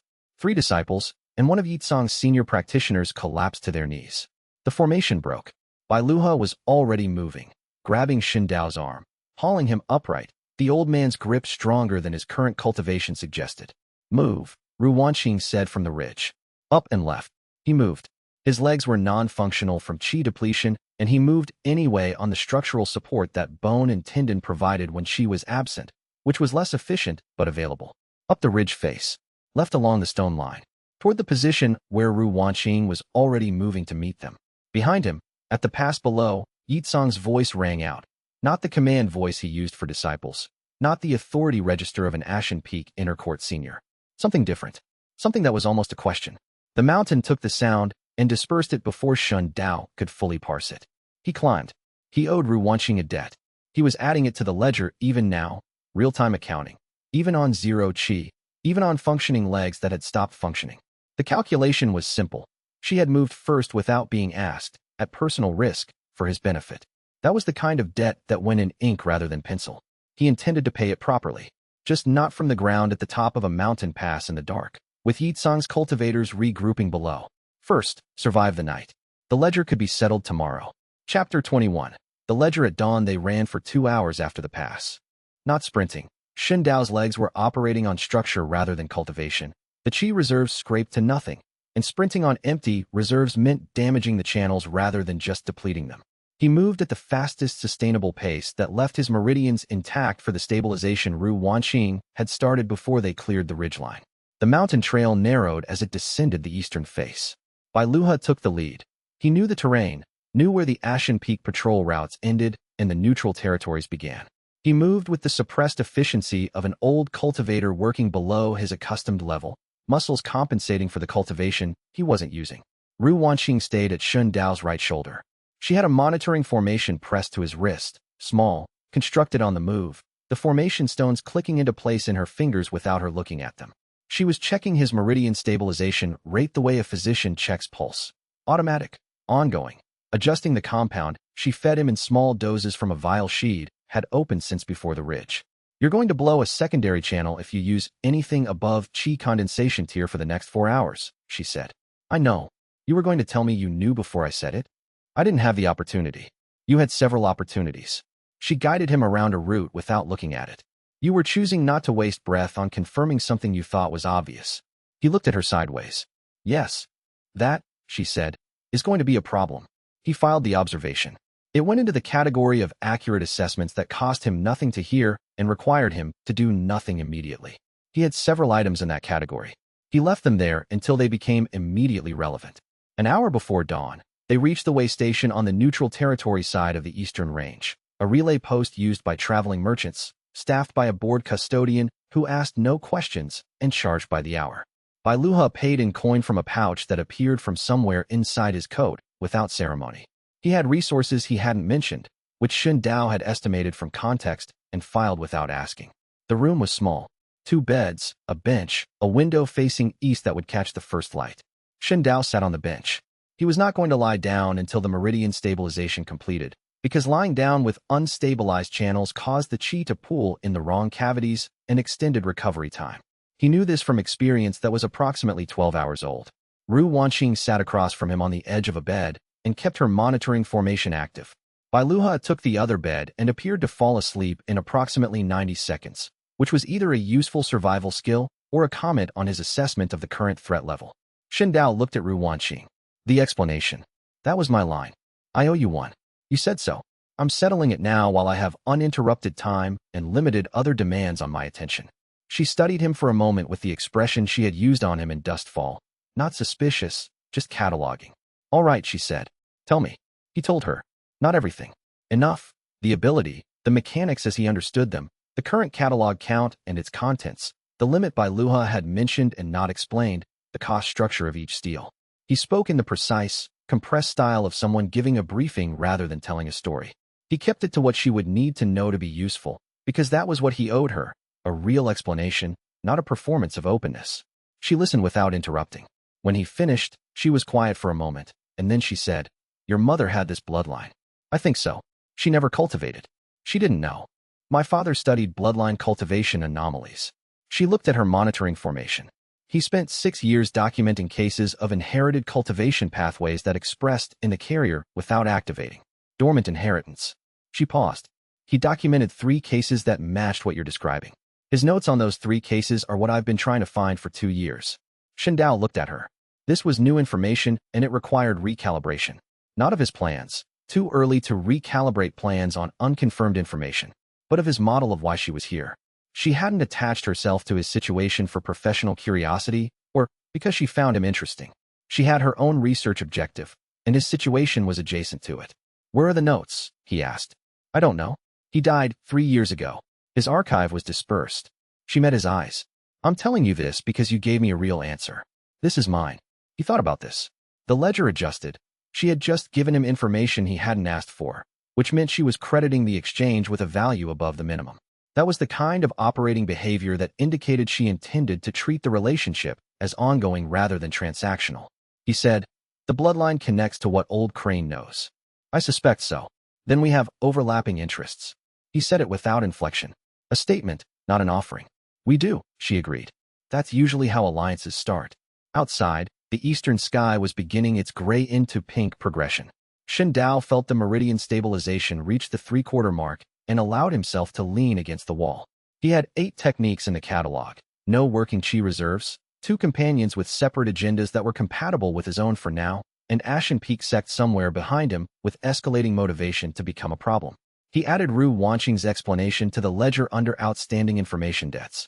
He added the question of her father's notes to the investigation queue. He noted that Bai Luha was breathing too regularly for genuine sleep. Old Crane was not sleeping. He was listening, which meant there was something in what had just been said that he did not want to respond to directly. Shen Dao did not ask. He filed the inference and let the morning come. Chapter 22. Road to Iron Hollow. They left the way station at noon, when Shen Dao's meridian stabilization was complete and his chi reserves had recovered enough to sustain a deployment if needed. Bai Luha led them east on the trade road. It was a main route. Merchants, courier gangs, a patrol from a minor local sect that noticed their cultivation levels and found nothing worth stopping for. Shen Dao registered as early foundation building on the standard assessment aura that patrolling sects used. His stored techniques were invisible to external reading, which was consistently useful. Iron Hollow, Bai Luha said, around the 2nd hour on the road. He said it the way he announced most things, without preamble, as a conclusion rather than a suggestion. Neutral territory. 3 major sects operate in the region, but none of them control the city itself. It's a commerce hub. The city council enforces a rule against sect violence within the walls and enforces it with enough financial interest to be reliable. "How long have you known Iron Hollow?" Shen Dao asked. "Long enough." He paused. "I was stationed there twice as an Ashen Peak elder before my situation changed. I know the city's geography and I know who the reliable figures are." He didn't look at Shen Dao. "I still have contacts there. Old debts on both sides." Shen Dao processed this. Old Crane had contacts in Iron Hollow who might know him as an Ashen Peak elder before his expulsion. Some of those contacts might report to Ashen Peak. Some might not. The reliability of any specific contact depended on factors Shen Dao didn't have data for yet. "The sparring circuit," he said. Bai Luha turned his head a fraction. "What do you know about it?" "I've heard of Iron Hollow's open circuit. Tournament city, essentially. Legal combat venue, diverse participants, multiple technique schools represented in the active population." He looked at the road ahead. "Every fight is a demonstration. If you're thinking of using Iron Hollow as a catalog building opportunity," Bai Luha said, "you should know that the Ashen Peak formal complaint will reach Iron Hollow's administrative registry within the week. After that, operating openly in the city becomes complicated." "I have 5 days." Shen Dao. Bai Luha said his name with the flat precision of a man making a point. "You can't just enter the open circuit and start collecting from everyone who fights you. You will draw exactly the kind of attention that gets you killed before your catalog does anything useful." "I'm not going to enter as Shen Dao," he said. Bai Luha was quiet for a moment. "You don't have a false identity. I have a face no one in Iron Hollow has seen." He looked at Bai Luha. "I need a practitioner name that sounds like I belong. A brief backstory. A regional sect affiliation that's real enough to check, but distant enough that no one will." Ru Wanqing said, from 3 paces back. "Outer Stone Compass sect, Biming chapter. It's a real sect with a real outer chapter in the northern range, but they don't have a presence in Iron Hollow, and they don't share cultivation registries with regional governing bodies. I treated one of their disciples 2 years ago." Both men looked at her. She said, "I told you I had my own reasons to follow where this goes." Shen Dao considered the information and its source. She had produced it without being asked, organized, ready to use. Her father had researched bloodline anomalies. She traveled independently and had 2 years of contacts across the region. She knew which sect registries were shared and which weren't. He put the full shape together and felt the contour of something he had been treating as a useful contact and was now recognizing as a considerable operational asset. He said, "What do you want for the affiliation cover?" She said, "You settle your debt properly. Not just I'll owe you. A specific payment, agreed in advance. Name it. When you find my father's notes, not if, when, I get first reading rights before you do anything with the information in them. Whatever they say." The ledger ran the calculation in about 4 seconds. He said, "Agreed." She nodded. "Your practitioner name is Han Mingzhu. You're a traveling outer disciple, 1 season from completing your circuit, heading home. You don't talk about your sect unless asked, and when asked you give 3 sentences and change the subject." He repeated it back to her, confirmed the details, and turned the identity over in his mind until it felt like something that could be worn. Bai Luo watched this exchange with the expression he had been wearing since Dustfall. The expression of a man who has seen something he recognizes and is deciding how much to say about it. He had been wearing it for 2 weeks now. He would say what he needed to say when he decided the timing was right. Shen Dao had stopped waiting for it. He'd get the information when Old Crane gave it, and in the meantime, he worked with what he had. Iron Hollow was 2 days ahead. Chapter 23. The open circuit Iron Hollow smelled like every commerce city Shen Dao had ever passed through. Grain, river water, oil for lamps. The sharp edge of cultivation herbs sold in the market district by vendors who had no cultivation themselves but had learned the vocabulary of their merchandise. The city was large. 3 main gates, each one guarded by a different minor sect under a rotating arrangement the city council had negotiated, which meant no single sect's disciples were the standing enforcement and no single sect's politics contaminated the gate process. The merchants who moved through Iron Hollow regularly had developed, over generations, a specific kind of neutrality, not the absence of judgment, but the professional habit of not acting on it until financial interest required it. They entered through the eastern gate under Han Mingzhu and 2 traveling companions. The gate guard's Qi assessment aura swept them, registered early and mid-foundation building plus Ru Wanqing's slightly higher reading, and found nothing remarkable. The open sparring circuit was in the city's central district, between the 4th and 5th commercial rings. Shen Dao found it in the first hour of walking, not because he knew the city layout, but because the cultivation pressure of ongoing matches was perceptible 2 blocks away, and the sound of an appreciative crowd was not subtle. He stood at the circuit entrance and did what he always did when entering a new environment: assess the geometry before stepping into it. The venue was a set of 12 open rings, each 50 feet across, each marked with a different tier designation. The tier markers indicated the cultivation level of the match, not a requirement for participants. A Qi condensation cultivator could enter a foundation building match if they registered for it, accepted the mismatch, and survived. The economic model was admission fees plus wagering, which meant the circuit operators had a strong financial interest in ensuring matches were competitive enough to generate crowd interest and safe enough that participants kept coming back. He had been in the city for 3 hours. He had 1 week, approximately, before the Ashen Peak formal complaint arrived. He had 8 stored techniques, sufficient Qi reserves, and a technique catalog that was considerably heavier on quality than on variety. What he needed was variety. Diverse inputs, different schools, different element types, different technical structures, would give him a broader operational range than the Ashen Peak heavy catalog he currently carried. The sparring circuit was, structurally, an engineered environment for watching cultivators demonstrate their best techniques at maximum effort against resisting opponents. Every serious practitioner who entered would show something worth stealing. He walked to the registration desk. Bai Luha grabbed his arm before he reached it. "Think before you register," Bai Luha said. "If you fight here for a week and win everything, you'll be remembered. You need them to remember the wrong things." "I know." Shen Dao looked at the registration desk. "I'm not entering as a winner." Bai Luha's grip loosened. He hadn't thought of that. "You're going to lose deliberately. I'm going to select my losses carefully." He looked at the tier boards. Foundation building circuit. Mid-tier bracket. I fight participants who use techniques worth having. I lose every match I don't specifically need to win. I look like a competent cultivator with limited resources trying to get experience. He paused. Every time I leave a ring, I have something new in the catalog. Bai Luha looked at the circuit, at the crowd, at the cultivators warming up near the rings, each one carrying the specific posture of people about to display what they were best at. He said, "The cost.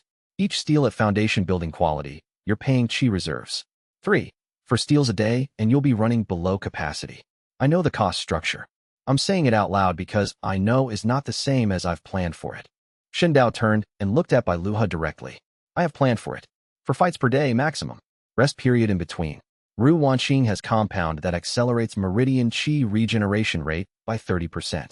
I discussed this with her last night while you were actually asleep. Bai Luha's eyes narrowed slightly. Then, 4 fights. 4. He let Xin Dao go to the registration desk. Ru Wanqing, standing slightly to the side with the expression of someone who had correctly predicted this conversation, said nothing. She had a small cloth bag in her coat that contained 12 vials of her qi regeneration compound, which she had been producing since dustfall in her free moments the way she produced most useful things, quietly, in advance of being asked for them. Xin Dao registered as Han Mingzhu, outer disciple, foundation building. He asked for mid-tier bracket matches starting the following morning. The clerk looked at his registration and said, "We've had some strong participants come through this week. You'll likely face a range of styles." "Good," Xin Dao said, and meant it. Chapter 24. First returns. The circuit opened at the 7th hour. Xin Dao's first match was against a cultivator from a southern sect whose technique emphasis was earth element reinforcement, dense, slow, designed for sustained combat rather than burst performance. He was mid-foundation building and had the physique of someone who had been doing the same cultivation method for years, broad-shouldered, deliberate in movement, comfortable. He demonstrated his core technique within the first 30 seconds, a ground surge art that traveled through the ring's stone floor rather than through the air, erupting from beneath. Effective against agile opponents who expected attacks at standard angles. Xin Dao took it at the ankle. 3 seconds of sustained impact from the eruption, the stone vibrating through his boot and up his leg, the technique's resonance registering in his catalog with the specific sensation of a lock clicking shut. Stolen. 1 realm above foundation building, which was core formation quality, which meant he couldn't execute it fully yet, but it was in the vault. Patient inventory. He lost the match on a technical stoppage at the 2-minute mark when the referee judged him unable to continue. He had, technically, been unable to continue from about 90 seconds in, but he'd stayed in position for the full absorb window. He collected his fee from the circuit office. Participants received a participation stipend regardless of outcome, which was part of the circuit's retention model, and went to find a bench in the shade. Ru Wanqing was already on the bench. She handed him a vial without looking at him. He drank it. The compound was bitter with a mineral undertone, the taste of something that worked rather than something made to be pleasant. The earth cultivator had good form, she said. His ground surge timing was predictable. He rolled his ankle. Third strike always came 3 seconds after the second. He'd trained the rhythm into his technique. You were timing his strikes for absorb efficiency. The 3-second window doesn't fill automatically. The contact has to be maintained. Letting the technique interrupt or end early wastes the window. He watched the ring where his next potential target was warming up, a woman about 30, lean, the cultivation signature of someone with a wind element affinity. If I can position for the longest impact duration, I get a cleaner steal. Ru Wanqing looked at his ankle. Are you planning to just stand in techniques until the absorb completes? When possible. When you get hit by something that actually concerns the opponent rather than the contest, then the technique is worth the cost of being hit by it, he said. If someone deploys their real technique against me, a full-force technique at their cultivation ceiling, that's not a problem. That's the target.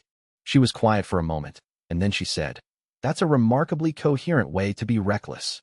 He didn't have a response he found useful, so he didn't offer one. His second fight was against the wind cultivator. She was faster than the earth practitioner. The wind element technique she deployed was a cutting spiral, horizontal, targeting the torso. He stepped into it at the wrong angle deliberately, presenting the widest cross-section, and the spiral hit him across the midsection and forearms. 2 seconds to full absorb.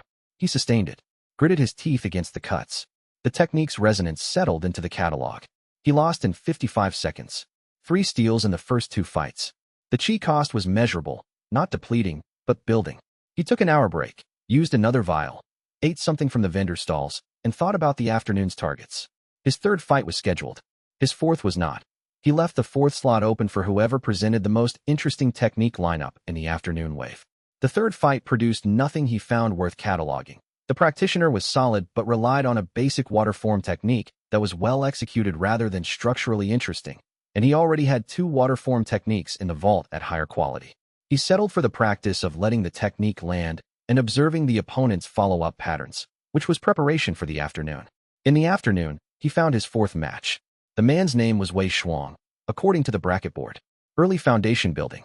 Listed affiliation, no sect, wandering practitioner. He had dual element techniques. Xin Dao could see it from the warm-up ring. The way his chi moved when he circulated, the slight double resonance in his cultivation signature that indicated two separate technique trees trained to the same level and used in combination. That was rare. Most cultivators developed one element to dominance and kept the secondary as support. Training both to equal proficiency required twice the investment and produced results that, if done correctly, were genuinely greater than the sum. If done correctly, most people who tried it failed one branch or the other. Wei Shuang had done it correctly. Shen Dao could tell from the warm-up. The integration was clean. He registered for the match. Chapter 25. Wei Shuang's technique. Wei Shuang's approach to the ring was the approach of a man who was accustomed to winning the first contact. He didn't posture. He didn't circle.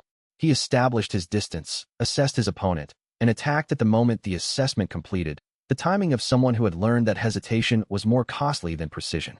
He had the efficient, focused style of a cultivator who had trained under real pressure rather than under tournament conditions. Shen Dao took the first strike at his left shoulder. Wind element cutting, rotating, higher velocity than the previous wind technique he'd absorbed that morning. The shoulder took the full force. The cut was real, through the outer layer of the practice robe, into skin. He registered the pain as expected cost and held position for the 3-second window. Stolen, foundation building wind cut. One realm above, core formation quality, same vaulted status as the others. The catalog accepted it. Wei Shuang followed immediately with the second element. Thunder.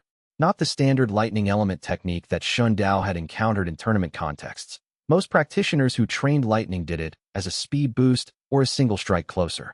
Wei Shuang's thunder technique was a concussive burst, sound-based, pressure-focused, designed to stagger the target's qi circulation through resonance disruption rather than direct physical damage.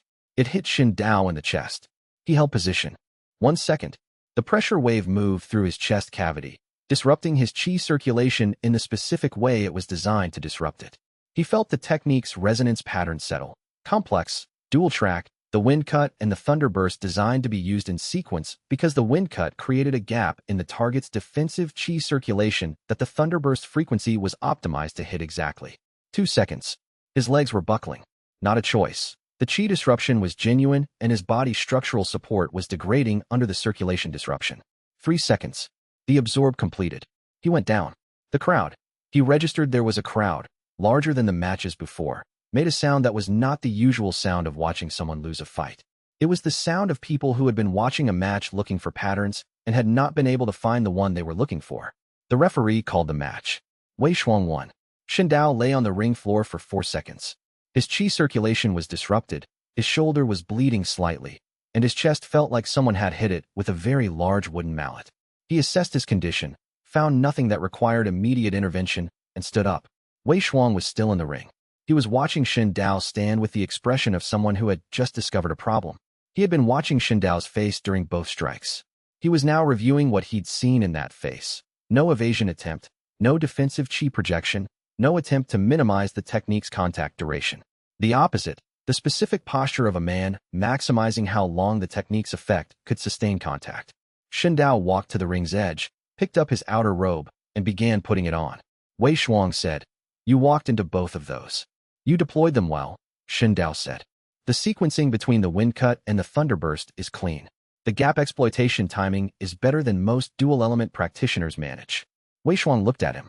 Something shifted in his expression, not the confusion most people had when Shen Dao responded to being beaten with a technical assessment. Something closer to sharpening focus. He said, "What did you get from them?" Shen Dao finished putting on his robe. "Useful experience. Thank you for the match." "That's not what I'm asking." "I know." Shen Dao looked at him.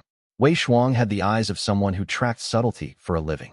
He had noticed something, and what he had noticed was that Shen Dao's response to being hit by his best techniques was not what normal opponents did. "What makes you think I got something specific?" "Because you didn't try to dodge either one," Wei Shuang said. "I fought people who are bad at dodging. That's not what that was. You were positioning." Shen Dao assessed Wei Shuang's response against his model of what information was safe to give here, under the Han Mingzhu identity, in a city where he had 4 days before the Ashen Peak complaint arrived. He decided quickly, give nothing specific, but don't insult this person's intelligence. He was going to encounter Wei Shuang again. Making him an enemy now by being dismissive would cost more than the risk of a partial truth.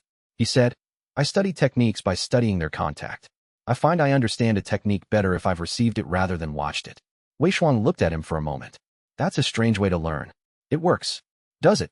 I'll be in the mid-tier bracket tomorrow morning, Shen Dao said. Same circuit.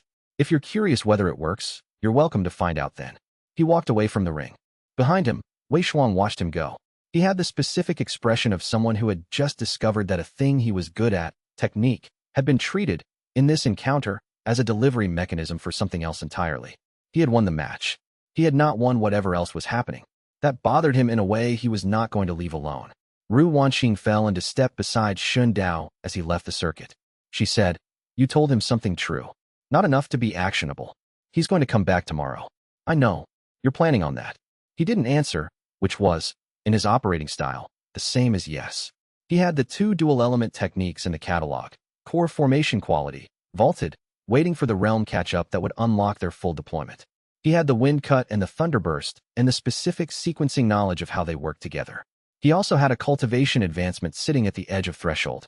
The day steals, 5 techniques from 4 fights, 3 of them at core formation vault quality, had pressurized his cultivation based the same way the early Qi condensation breakthrough had been pressurized in Dustfall. Too much stored at too high a quality for the container to stay at its current level. That evening, alone in the waystation room that Bai Luha had arranged on the city's eastern edge, Shen Dao sat in cultivation position and let the pressure complete its work. The breakthrough to mid-foundation building was not gentle. It was the specific violence of a container forced past its design capacity. The Qi pathways expanding because they had to, the meridians adjusting because the stored techniques were operating at a level the current channels couldn't properly hold.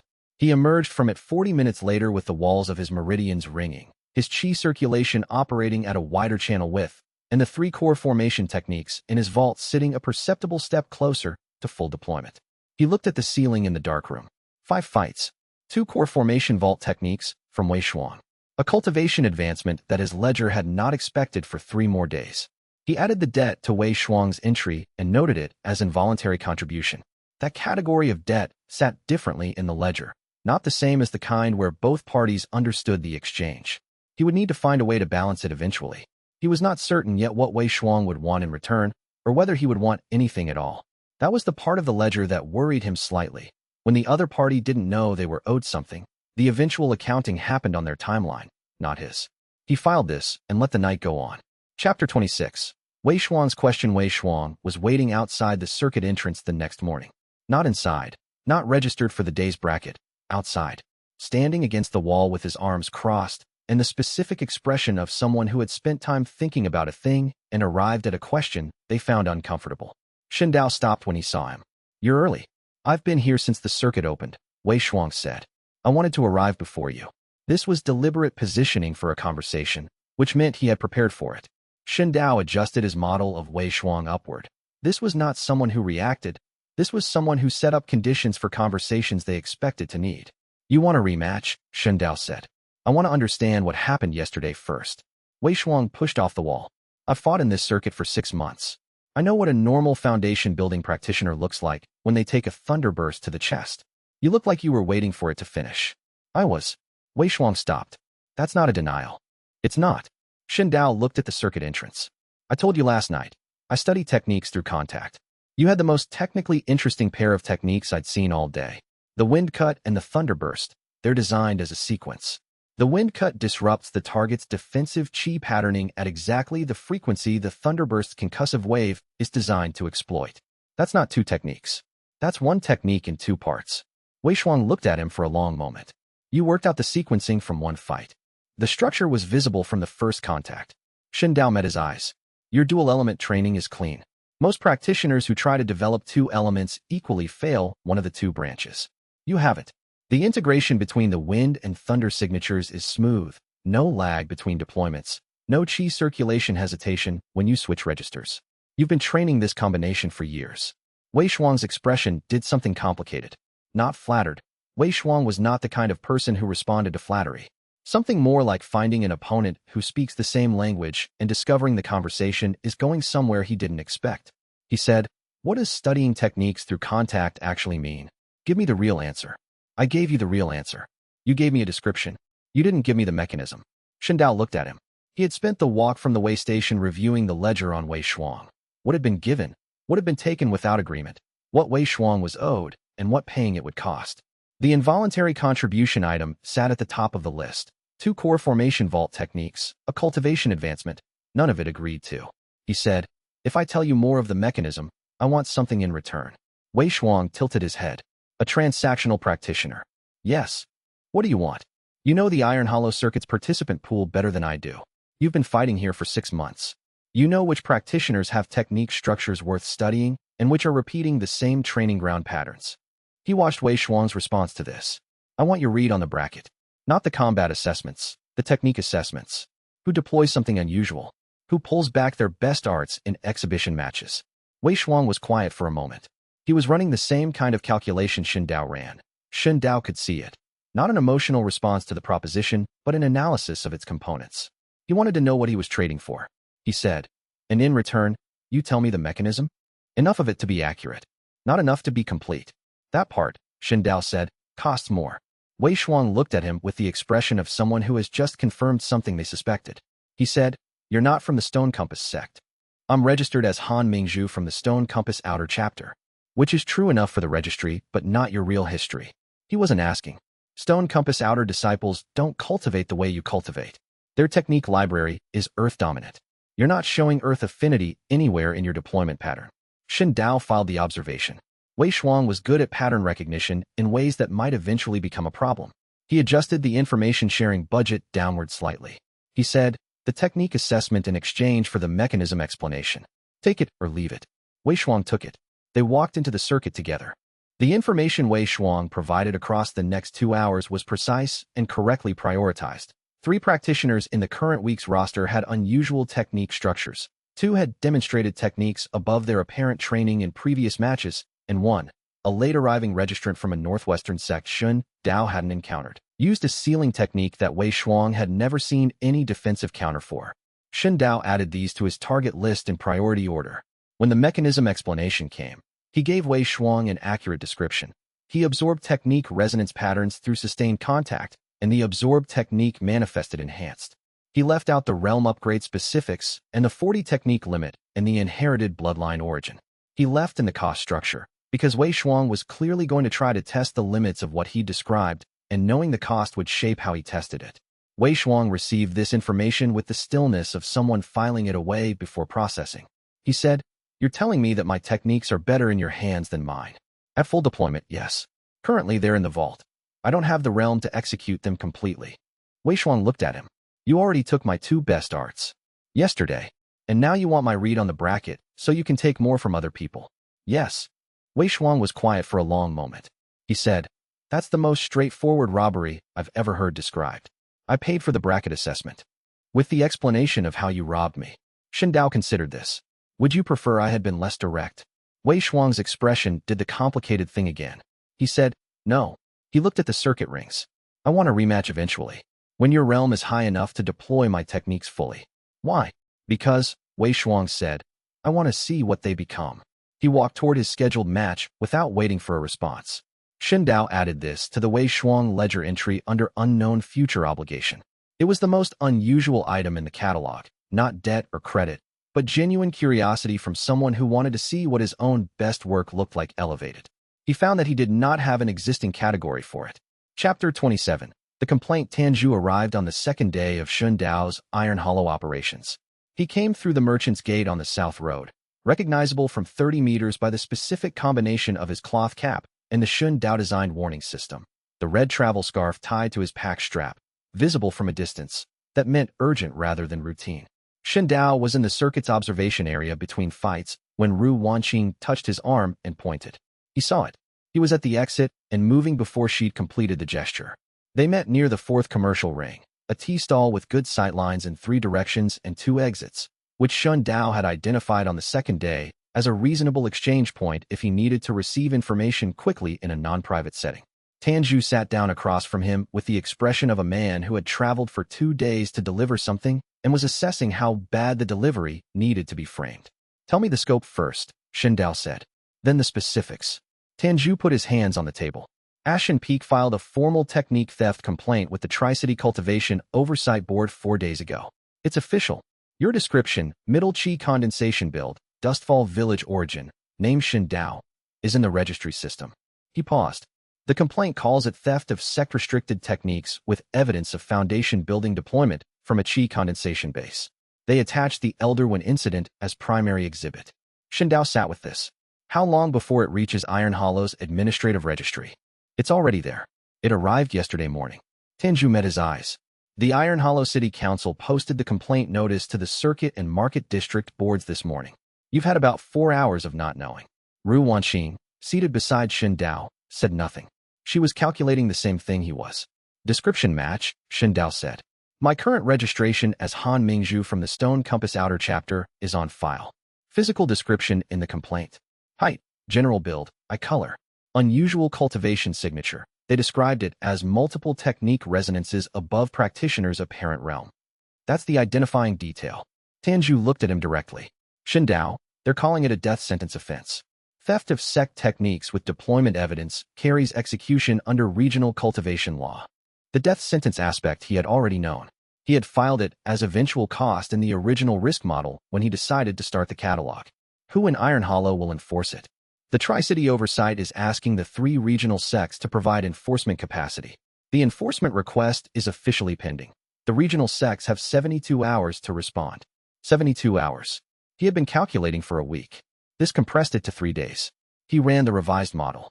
3 days in which his circuit operations continued before enforcement presence arrived. His cultivation rate with the catalyst of daily steals was running ahead of his baseline projections.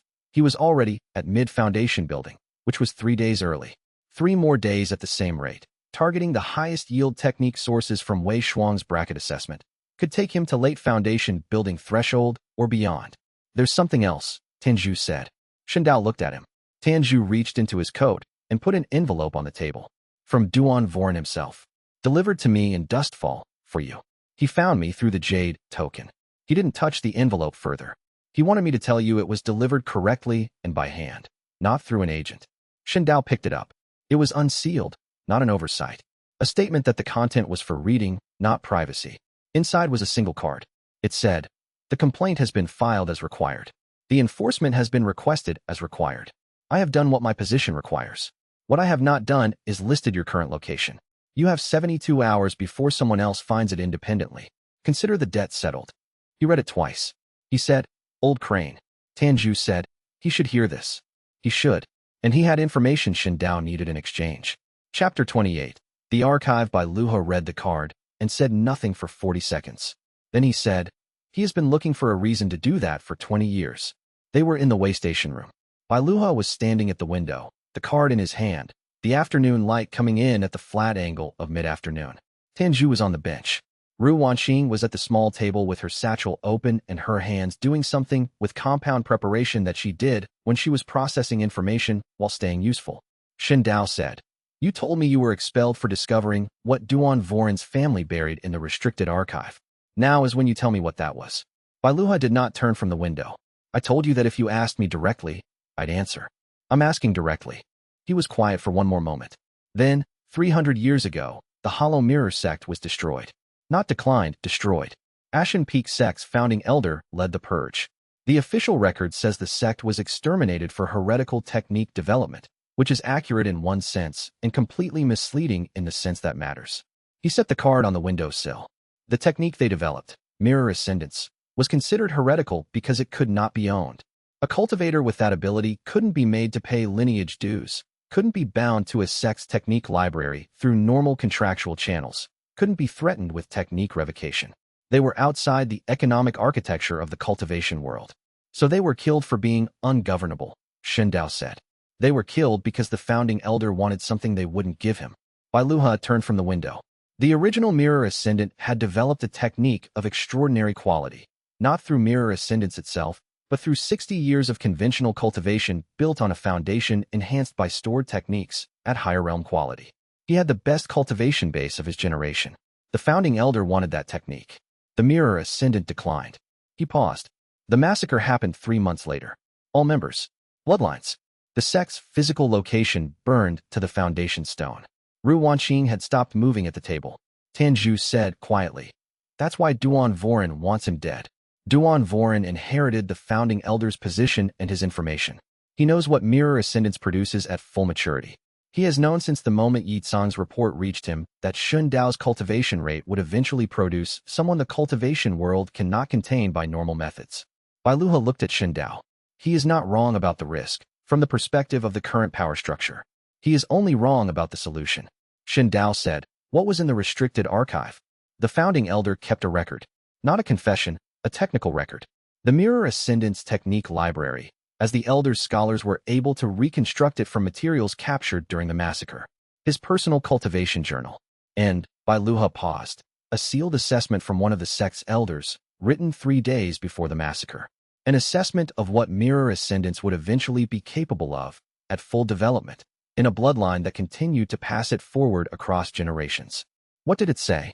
That a fully mature mirror ascendant, with sufficient stored techniques at sufficiently elevated realms, would be capable of absorbing the fundamental technique underlying the cultivation system itself. The Heaven Edict. The mechanism by which the world's chi density is distributed and regulated. Luha said it without drama, as a fact rather than a revelation. The assessment called it the most significant individual threat to the established cultivation order in recorded history. It recommended immediate termination of the bloodline. The room was quiet. Tanju said, and Duan Voren believes. Duan Voren has believed since he read that archive at age 19, that if any hollow mirror bloodline cultivator ever reached full mirror ascendance development, it would end the current cultivation world's power structure entirely. Luha looked at Shen Dao steadily. And that assessment is also accurate.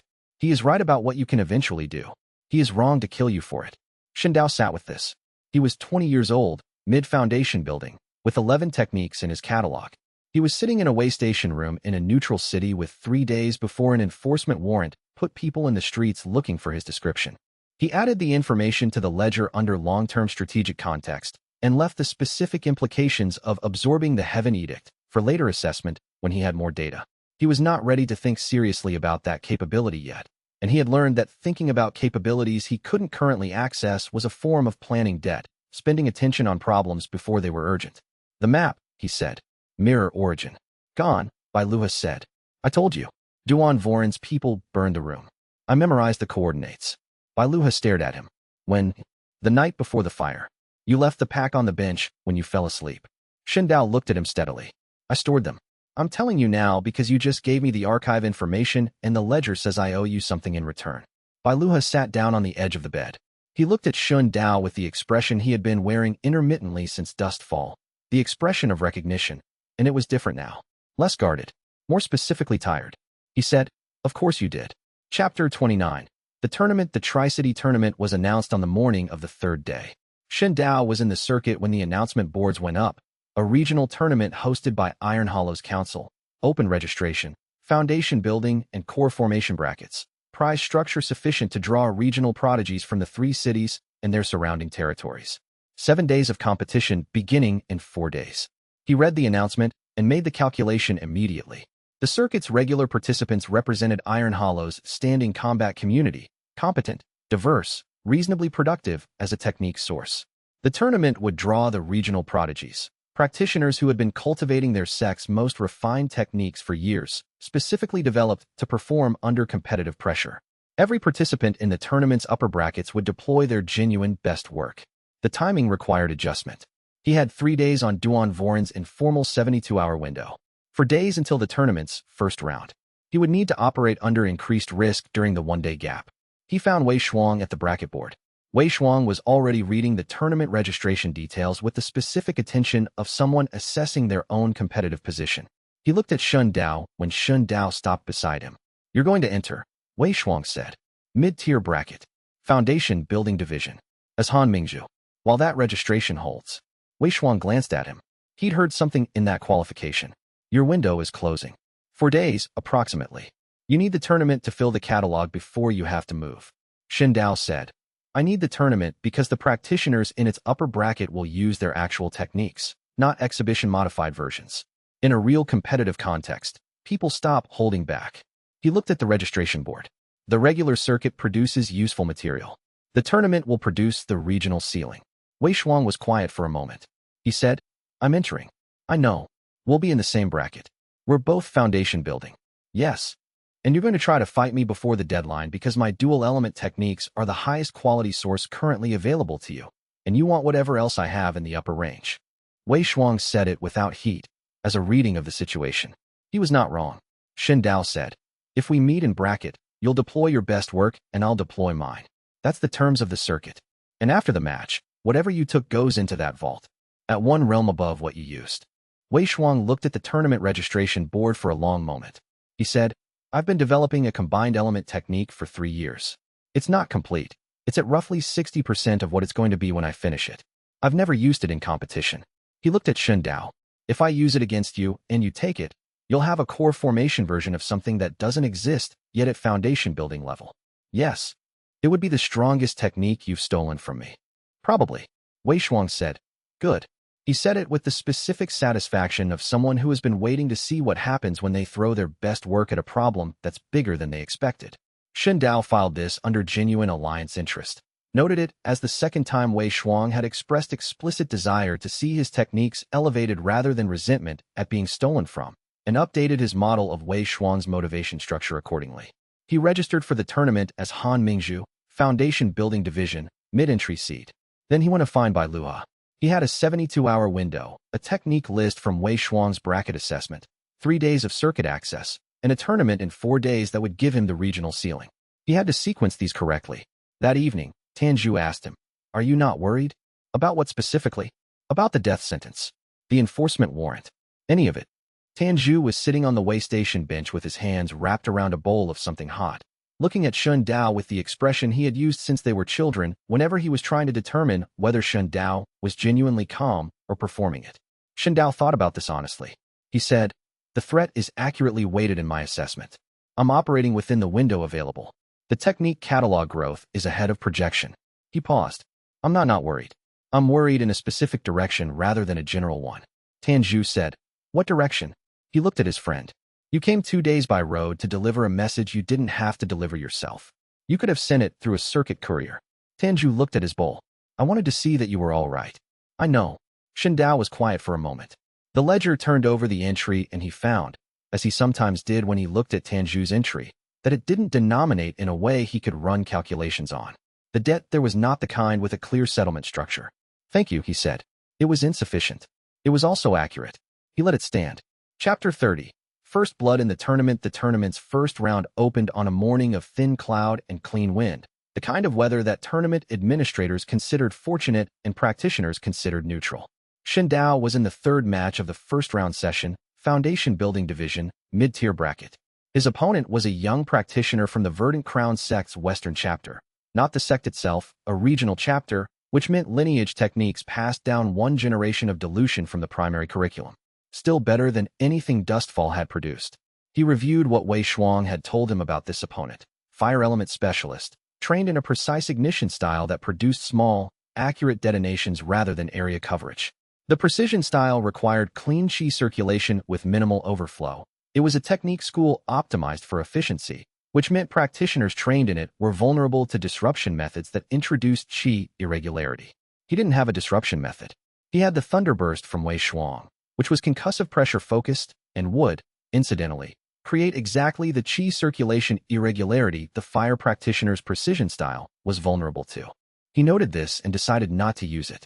He was going to lose this match on purpose, and deploying the best technique in his active catalog to win a first-round match would waste it on an outcome he didn't need. The fire practitioner's name was Ling Huan. He was 23, sect trained since 14, and had the careful competitive posture of someone who had won his sect's internal trials and was measuring himself against external competition for the first time. He would use his real techniques because he was ambitious. The match started. Ling Huan opened with a probe, a quick fire thread that tested distance and response. Shen Dao moved normally, defensively, the response of a practitioner at his apparent level.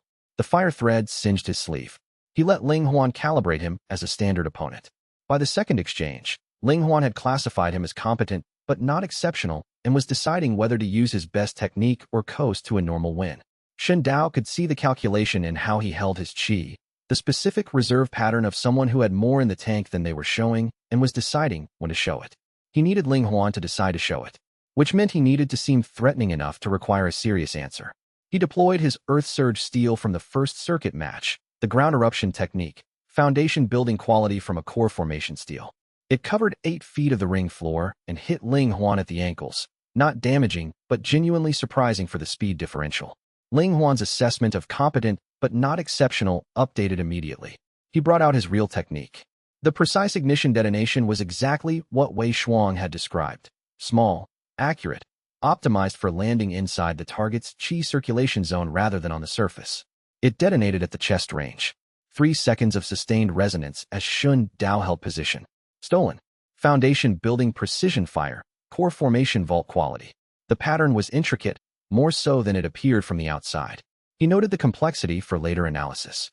Ling Huan followed with 2 more detonations at full precision, each one landing cleanly as Shun Dao held contact. The contest stoppage came when Shun Dao's defensive qi read as insufficient to continue. He lost on the stoppage. Ling Huan was given the match.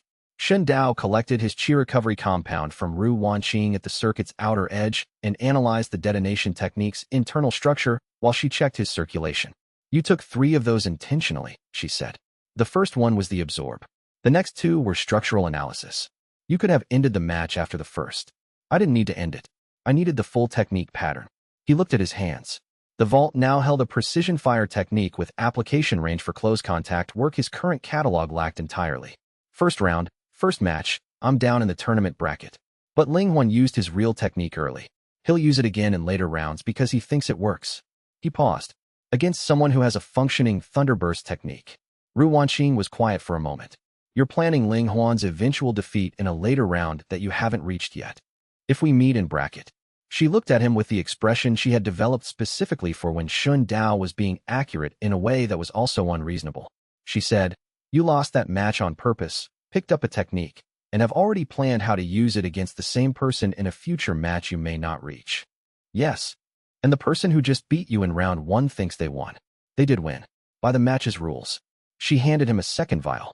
She said, "That's going to bother me for a while."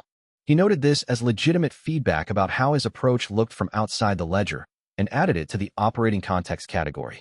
It was the second time in 2 days that she had flagged a gap between his internal model of what was happening and how it registered to the people around him. He filed it under important but not immediately actionable. His second match was in the afternoon. A different opponent, listed as an independent practitioner, no sect affiliation. Wei Shuang's bracket assessment had flagged this one as a practitioner with an unusual long-range technique. Not valuable to steal, but difficult to reach in the 3-second window. He needed to win this match, because winning here would advance him to the second bracket level and give him access to the tournament's higher-tier participants in subsequent rounds. He won. He didn't lose on purpose, and he didn't engineer absorb windows. He deployed the Earth Surge art cleanly, used the ceiling arc to lock his opponent's primary chi channel for 15 seconds, and won on a technical stoppage at 3 minutes. Afterward, Wei Shuang found him near the circuit's exit. He said, "You lost the first one." "Yes." "And took something from Ling Huan." "Yes." "And won the second to advance the bracket." Wei Shuang looked at him. "You're running a technique acquisition operation inside a tournament." Shun Dao looked back at him. "Yes." Wei Shuang was quiet for a moment, and then he did something Shun Dao had not predicted. He laughed. Not loudly, not performed, a genuine involuntary sound. He said, "How many people are running this tournament thinking they're competing for the prize purse?" "All of them. And you're the only one in the bracket using it as a collection exercise. You might be running something adjacent to it now." Wei Shuang looked at him with the sharpened focus again. "Meaning, you want to see what your techniques become. That's not a tournament competitive objective. It's a different kind of interest." Shun Dao met his eyes. "You've moved from opponent to something adjacent to ally without it being formally agreed." Wei Shuang was quiet for a moment. He said, "You're uncomfortable with informal arrangements. I'm less comfortable with them than with clear terms. So formalize it. What do you want from me, and what do I get?" Shun Dao thought about it for 30 seconds. "Your bracket intelligence and honest performance in our eventual match. You hold nothing back and deploy the full combined element technique when we fight. In return, when my realm catches up and I can deploy the core formation version of your arts fully," he paused, "I'll demonstrate them for you." Wei Shuang looked at him for a long moment. "So I get to see what I handed you?" "Yes." "That's a strange payment." "It's accurate," Shun Dao said. "You want to see it?" "That's not a sentiment. It's a genuine objective. I can deliver it." Wei Shuang said, "Done." They didn't shake hands. Neither of them was the type for that. Shun Dao added the formalized terms to the Wei Shuang ledger entry and found the account balance considerably cleaner than it had been 2 days ago. The debt from the involuntary contribution was still there, but now it was inside a framework that both parties had agreed to. That was better. That was the kind of ledger entry he could work with. Chapter 31. The Inventory Check Tournament Day 3. Shen Dao had advanced to the quarterfinals by winning 3 bouts in the second bracket tier. He'd engineered 1 deliberate loss, absorbed 2 techniques in genuine fights, and won a 4th match with nothing to steal. An independent practitioner who relied on physical body cultivation and had nothing in his method that would translate usefully into Shen Dao's vault. He'd won that one quickly and without calculation, which meant it had cost him nothing except time. Wei Shuang found him at the edge of the practice yard before his quarterfinal match, carrying the wooden cup of bitter tea he'd apparently acquired somewhere in the tournament grounds and never seemed to put down. Your quarterfinal opponent is Deng Zhao, he said, without preamble. Foundation building late stage. He's from the Stone Grip School out of the mountain provinces. They specialize in formation-based combat, binding arrays that restrict movement. He plants his arrays on the ground before you can close distance. Does it require activation time? 2 seconds for the initial array. 3 to extend it. Wei Shuang drank his tea. His primary technique is a stone-binding formation, not a striking art. It restricts, doesn't damage directly. His follow-up is an impact hammer technique he uses when the opponent is already slowed. The hammer is the kill move. The formation is just how he creates the conditions for it. Shen Dao thought about that. Sequence dependency. He's predictable if you've seen the pattern. First match I watched him use. He tried to plant the formation immediately on entry. Second match, same. He doesn't vary the opening. The formation technique was foundation building late stage, which meant the vault version would be core formation. Worth taking. The impact hammer was common enough that he'd encountered adjacent techniques already, less urgent. What's the arena surface? Packed earth. His arrays need purchase. Stone or hard ground is optimal for him. Packed earth works, but slower. How much slower? Wei Shuang considered. Half a second on the activation. Maybe 3/4. That was enough. Shen Dao filed the information. The match itself lasted 7 minutes. He let Deng Zhao plant his opening array, stood still, and watched the formation lines trace themselves into the ground in a ring around the arena's center, glowing faint amber in the morning light. Then he moved to the edge of the ring and let the boundary of the array touch his boot.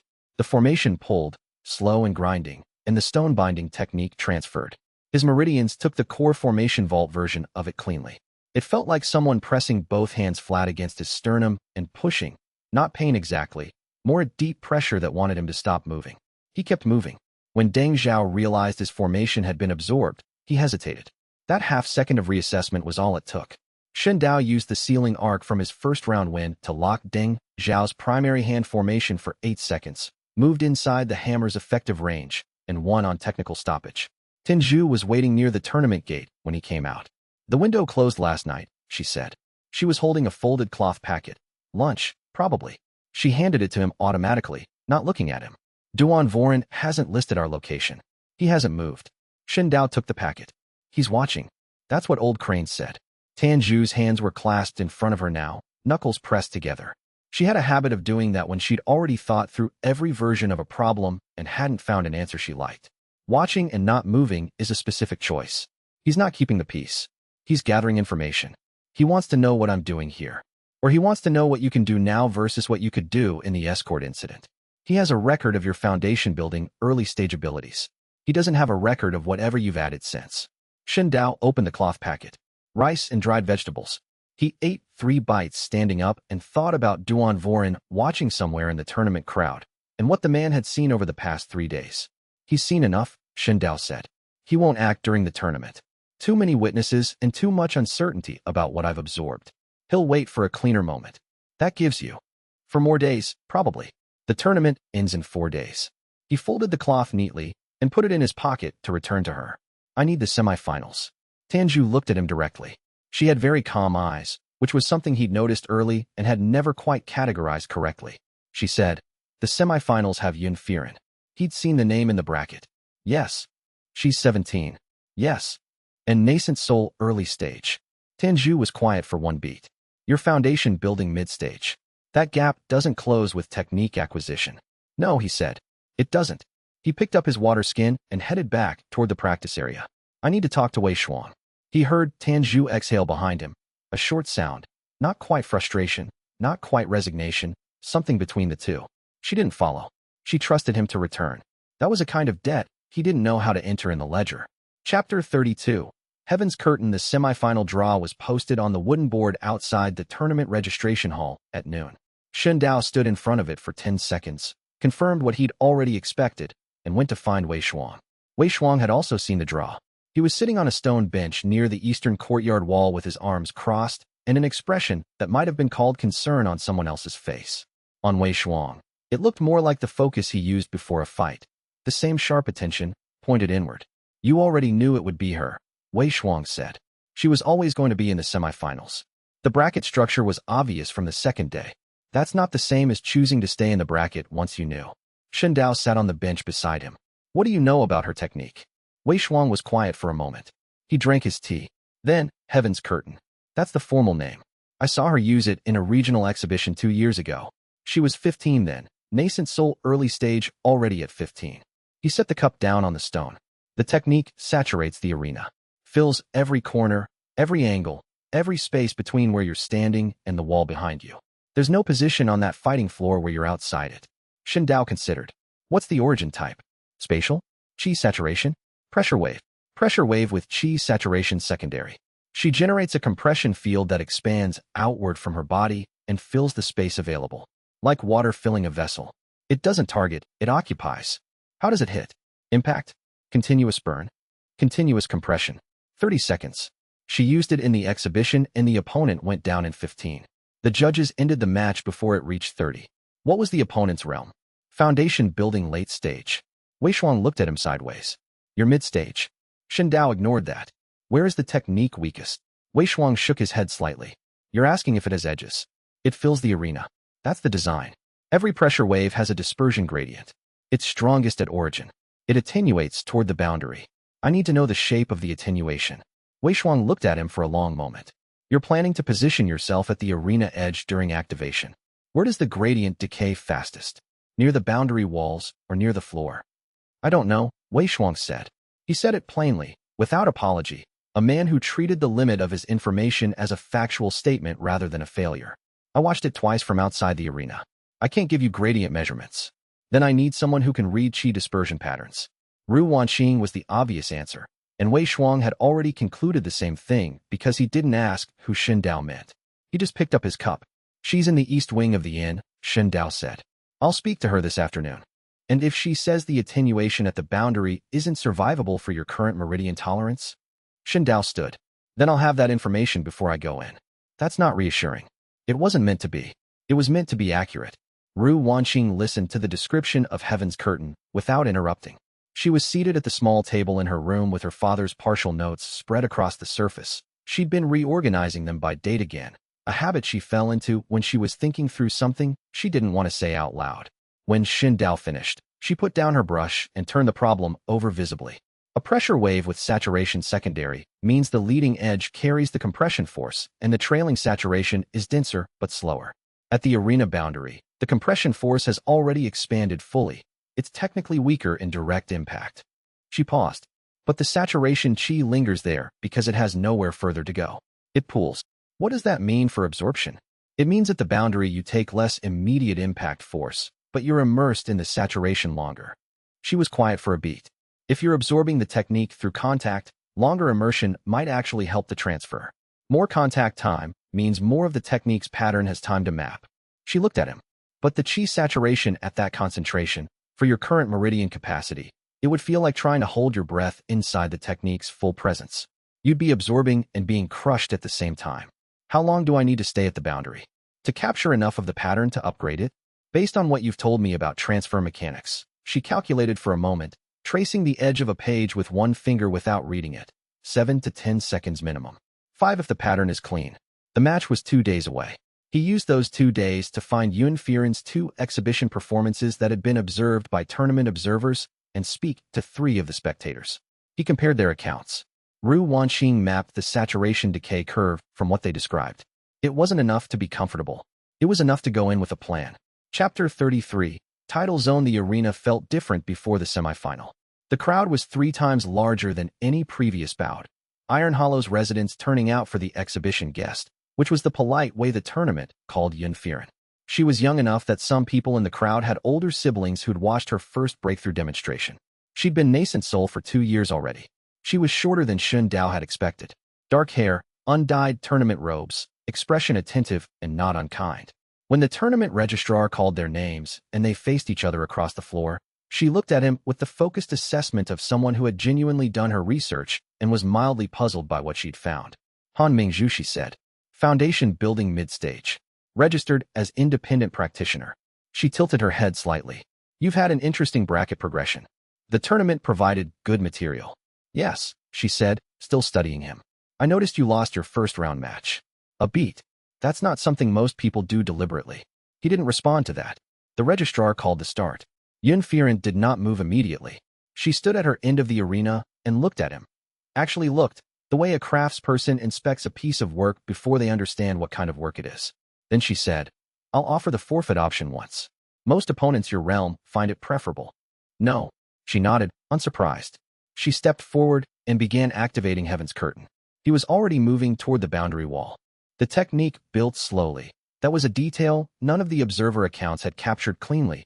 The way it began as a low-frequency vibration in the floor and rose through the air in a widening arc, like a tide coming in rather than a wave striking. He felt it first as warmth, then pressure, then something that pressed against his meridians from outside, asking entry. The leading edge of the compression reached him when he positioned himself with his back 2 hands width from the arena boundary marker. The full force was 10 steps behind him, still expanding. Here at the edge, the wave had already passed through. He was behind its crest, inside the trough where the compression had stretched thin and the saturation chi was pooling. It was still devastating. The saturation pressed against his meridians from all sides. Not the slamming force of the leading edge, but a sustained, penetrating weight, like being underwater and the water knowing where his chi pathways ran. His vision went double for 2 seconds. He focused on the pattern underneath the force, the way he'd learned to do with every technique he absorbed, not fighting the entry, but tracing the shape of it, finding the design logic that made this thing what it was. 7 seconds. His ribs were aching from the continuous pressure. His left hand was pressed against the boundary stone to keep him upright. He could hear the crowd clearly, which meant he was still conscious, which mattered. 10 seconds. The transfer completed with a sound he felt rather than heard. A deep interior click, like a locked tumbler settling. And then the pressure released as Heaven's Curtain concluded its 30-second cycle. He was kneeling. He didn't remember kneeling. The arena floor was cold through his robe. Yun Firen was 20 steps away, watching him. Her expression had changed, the mild puzzlement replaced by something more careful. You're still standing, she said. Standing was a generous interpretation, but she used it with precision rather than generosity. He pushed himself back up. His meridians were on fire, not the focused strain of a hard technique acquisition, but a full-body wrongness, like every pathway was slightly out of alignment. He could feel the Nascent Soul technique sitting in his vault, like a piece of carved stone that was too large for the space it had been placed in. It would adjust. It would take time. Yun Firen raised her hand to activate Heaven's Curtain again. He crossed the arena in 7 steps and used the ceiling arc. His accuracy was down 30% from the meridian damage. He could feel it in the execution, but the arc still caught her primary chi channel, locked it for 8 seconds. She had the composure to immediately route to a secondary channel. He'd expected that. He used those 8 seconds to pin her striking arm using the Earth Surge binding, apply the stone formation grip from Deng Zhao's technique at her left wrist, and let the combined pressure from 3 simultaneous techniques at foundation building level create enough restriction that she couldn't generate a clean activation. The second Heaven's Curtain began to build and collapsed halfway. She broke 2 of his holds in the next 4 seconds. He reapplied 1. She broke it again. At the 6-minute mark, with the ceiling arc applied for the 3rd time and his own body sending increasingly clear messages about the state of his meridians, the tournament judge raised the stop signal. Yun Firen was unable to generate a clean technique activation. He was unable to press a decisive advantage. The judge called a technical halt and assessed a restricted technical win, on the grounds that Yun Firen had failed to complete any technique in the final 4 minutes. The crowd didn't know what to do with that. Some of them applauded. Some of them just watched. Yun Firen looked at him for a moment after the decision was called. She said, not unkindly, "You took something from me." "Yes." "It cost you something to take it." "Yes." She was quiet for a moment. Then, "I hope it's worth it to you." She said it with a scholar's genuine interest rather than a fighter's frustration. She bowed, a proper bow, not a gesture of defeat, and left the arena. He stood there until he was sure his legs would carry him to the exit. Wei Shuang was waiting outside. He took one look at Shen Dao and said nothing for 4 seconds. Then, "Old Crane is going to say something about this." "Probably. You look like someone dropped a mountain on you, and you caught it poorly." "That's accurate." Shen Dao started walking toward the inn. His left meridian pathway was telling him things he'd need Ru Wanqing to confirm. Tell Tan Zhui 1.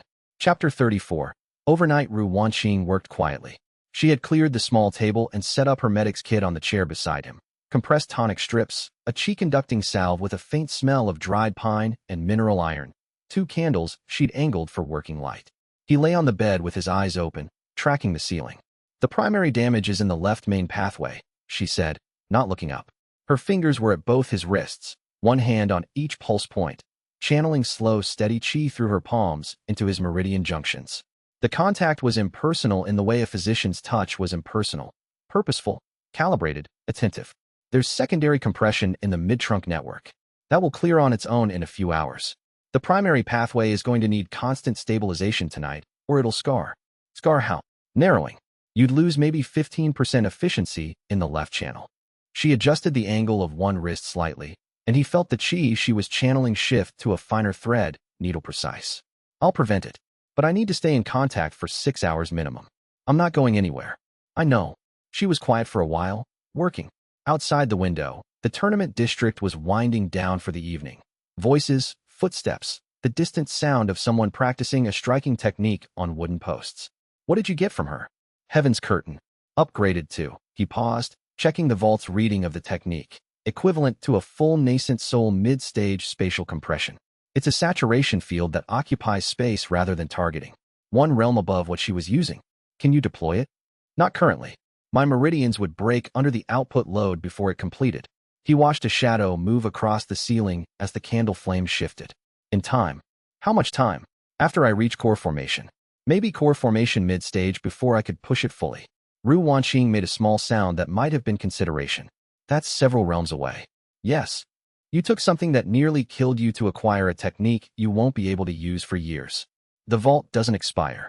That's not what I asked. Her voice was even, but her hands steadied their pressure slightly, a correction to his phrasing rather than to his meridians. I asked why you took it now instead of waiting. He thought about that seriously. Because she was here. Because the tournament gave me access to a Nascent Soul practitioner in controlled conditions. Because the opportunity was finite. And because you needed to know if you could survive it. He didn't answer immediately. The candle shifted again, and the ceiling shadow stretched long. Maybe, he said.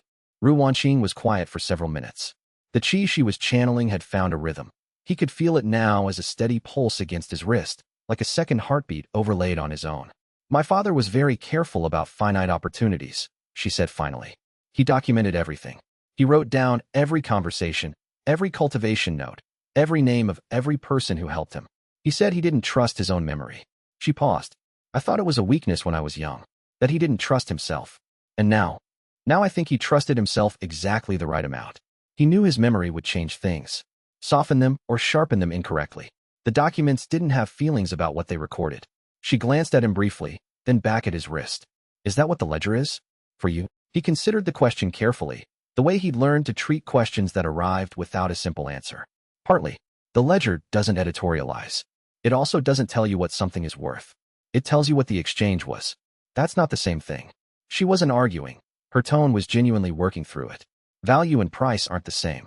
You know that. He did know that. It was precisely the problem. What was your father's name? He asked. She looked up, a small expression crossing her face. Surprise, mostly. He'd asked a direct personal question, which was apparently not something she'd expected. Ru Qingyi. A pause. He was a very ordinary cultivator. Low foundation building, never advanced past that. But his research was. She stopped, and when she continued, her voice had shifted slightly, a different register, not sadder exactly, but more careful. His research was extraordinary. He spent 6 years documenting bloodline cultivation anomalies in people no one else thought were worth studying. Because they were ordinary cultivators. Because people thought there was nothing there to find. She returned her full attention to his wrists. The pine and mineral smell of the salve was strong in the small room. He found things. He was going to publish the work. Then the Hollow Mirror sect was destroyed, and the whole field was treated as contaminated. A beat. He hid the research. I've been looking for where. You'll find it. She looked at him again, a longer look this time. How do you know? Because you're as systematic about it as he was. He watched her face. He taught you that. She was quiet.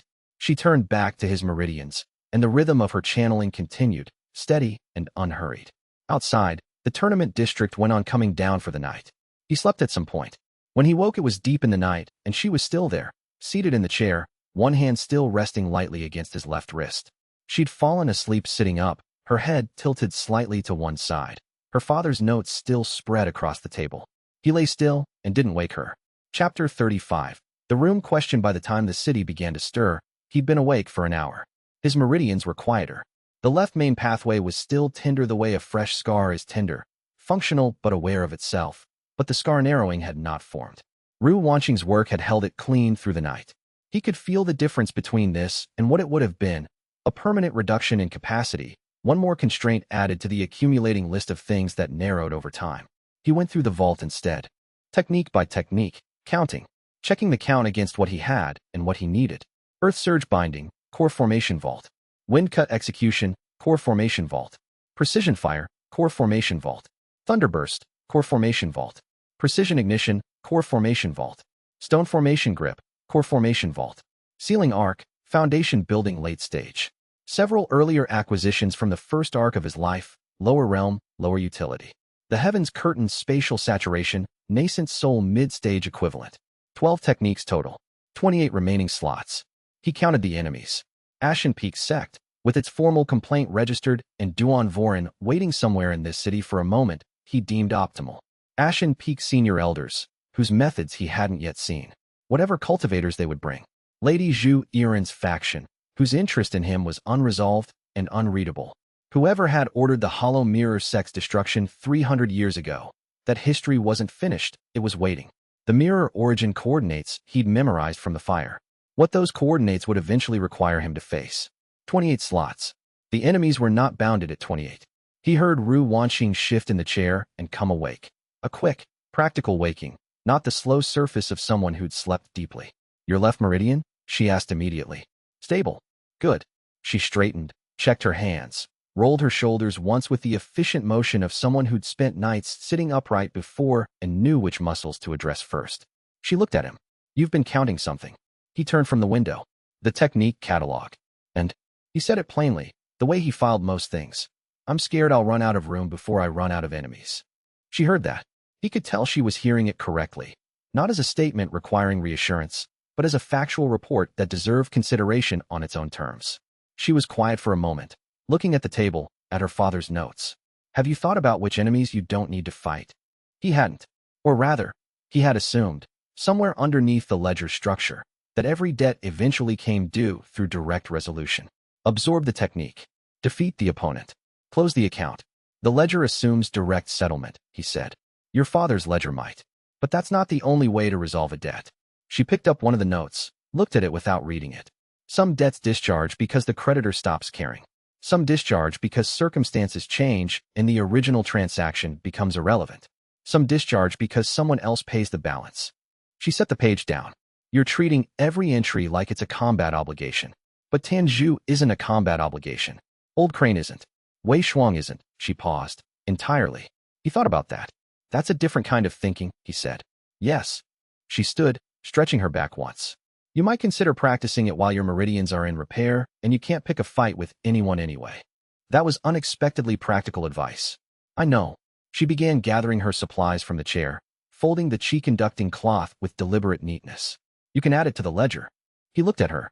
She was concentrating on folding the cloth, her expression slightly too settled, the careful stillness of someone who had made a joke and was waiting to see if it landed without looking up to check. That was a joke, she said, still not looking up. I'm aware. Good. I wasn't sure you'd. You smiled first, he said. She stopped folding. She didn't look at him. I did not. Slightly. Before you said it. He turned back to the window. The city was properly awake now, vendors opening stalls, the tournament district beginning to set up for the final round. Somewhere in the crowd, Duan Vorin was still watching and deciding. 28 slots and a horizon full of obligations. Thank you, he said. For last night. She was quiet for a moment. Then, with the same careful precision she brought to everything. The debt is settled. Don't get absorbed by a nascent soul technique again without giving me more warning. Noted. She gathered her father's notes and left.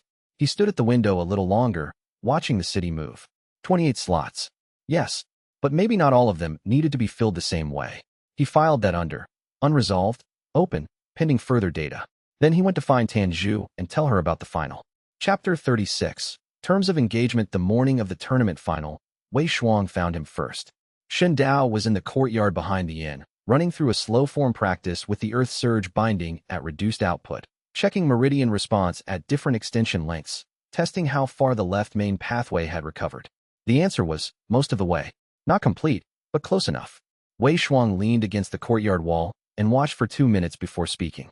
Your meridians are still short, he said. Left side. Yes. That'll affect your reaction speed during dynamic exchange. He wasn't saying it to discourage. He was saying it the way a craftsperson notes a material's current condition before deciding how to work with it. You're still fighting this afternoon. Yes. Wei Shuang pushed off the wall and walked into the courtyard, stopping at the edge of Shen Dao's practice radius. I want to clarify the terms before we go in. Shen Dao let the earth surge technique settle back to null and turned to face him. The terms were clear. They were. I want to clarify them anyway. Wei Shuang had his wooden cup, of course, and he held it in both hands the way he always did, the steam rising slow in the cool morning air. I'm going to fight you the way I'd fight anyone I thought was genuinely dangerous. I'm not going to manage the encounter. I'm not going to hold technique deployment until you've positioned correctly. He met Shen Dao's eyes. I have no interest in a demonstration match. If that's what you want, find someone else. It's not what I want. Good. Wei Shuang drank his tea. And you're going to try to win. Yes. Which probably means trying to absorb the combined technique in whatever configuration I deploy it, and then using what you can still operate to press a decisive point. Shen Dao considered whether to confirm that. He confirmed it. Roughly. Wei Shuang nodded once, satisfied in the way of someone whose working hypothesis had been verified. Then we understand each other. He started to turn, then stopped. One more thing. After, whatever happens after, I want to see them. You said core formation versions, demonstrated. I meant that. I know you did. When can you do it? After we've both left Iron Hollow. Shen Dao resumed the slow-form practice with his right arm, keeping the left pathway at rest. The versions I have from you are high-tier core formation. Deploying them at full output in a city would cause structural damage. Wei Shuang was quiet for a moment. Then he made a sound that wasn't quite a laugh, more a sharp exhalation of genuine interest. Yes, that's the right scope. He turned back toward the inn door. Over his shoulder. I'll be ready in 4 hours. Tan Zhu was waiting in the common room, seated at a corner table with a cup of cold water she hadn't touched. She put a folded note on the table when she saw him. He opened it. Duan Voren's handwriting. Neat, precise, slightly compressed. A man who'd been trained to conserve ink and space. I'll be watching the final. No update to the location registry. The window is yours to manage. No signature. He hadn't needed one. He folded the note and kept it. Where is Old Crane? Still in the room. He had a difficult night. The recovery is going slower than we'd hoped. Tan Zhu picked up her water cup, realized it was cold, set it back down. He knows about the final. He wanted me to tell you. She paused, choosing the wording with care. He said, don't lose any technique slots on someone who'll eventually be outpaced anyway. That's a very Old Crane way to say be careful. He also said he'd be annoyed if you needed 3 more nights of recovery immediately after the last 3 nights of recovery. A beat. That one was genuine.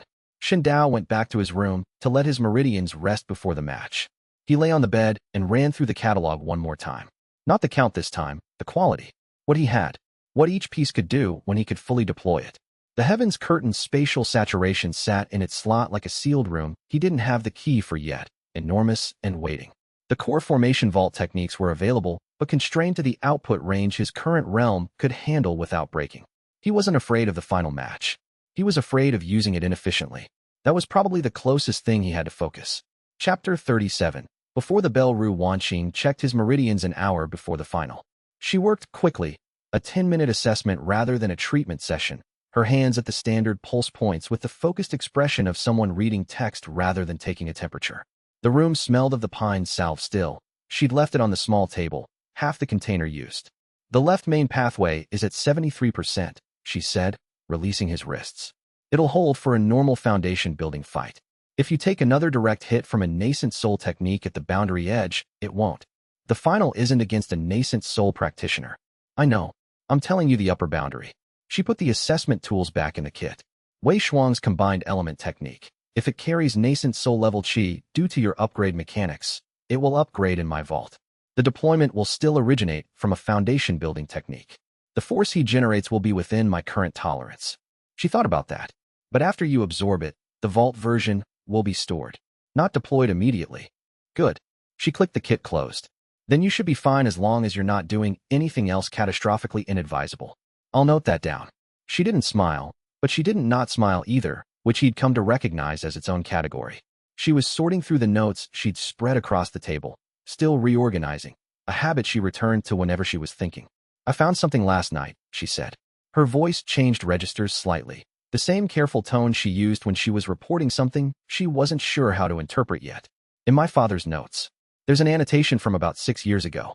He documented a foundation-building cultivator from the Copper Basin region who had a hollow mirror bloodline marker but showed none of the mirror ascendance activation symptoms. The annotation says, she found the page, dormant secondary line, possible non-activating branch. See Ru classification notes under parallel descent. The name in the annotation. Ru classification. It's his own notation system. He used family names for bloodline branches he hadn't fully identified yet. It might mean nothing. She folded the page. Or it might mean he documented his own bloodline in the same research archive as yours. Your father knew what he carried. He might have suspected. Or he might have used his own name in the notation as a researcher shorthand, meaning my branch, as in my research branch. She put the page down carefully. I haven't resolved it yet.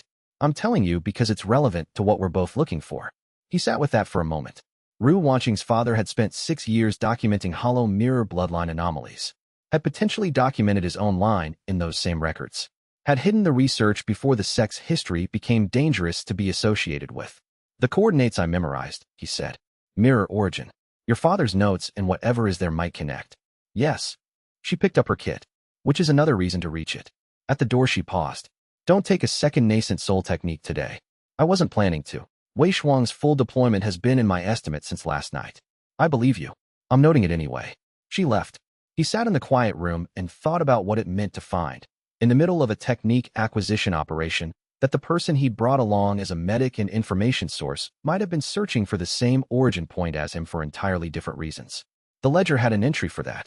He couldn't determine the balance yet. He got up and went to find the tournament ground. Chapter 38, Full Deployment. The final match drew the largest crowd of the tournament. This was partly because Shun Dao had beaten Yanfiren, or had been credited with beating her, in the technical sense, and that had made him interesting to people who hadn't been interested before. Partly because Wei Shuang had a reputation as a genuine fighter, not a sport competitor, and his semi-final win had been clean and direct in a way the crowd had appreciated without quite knowing why.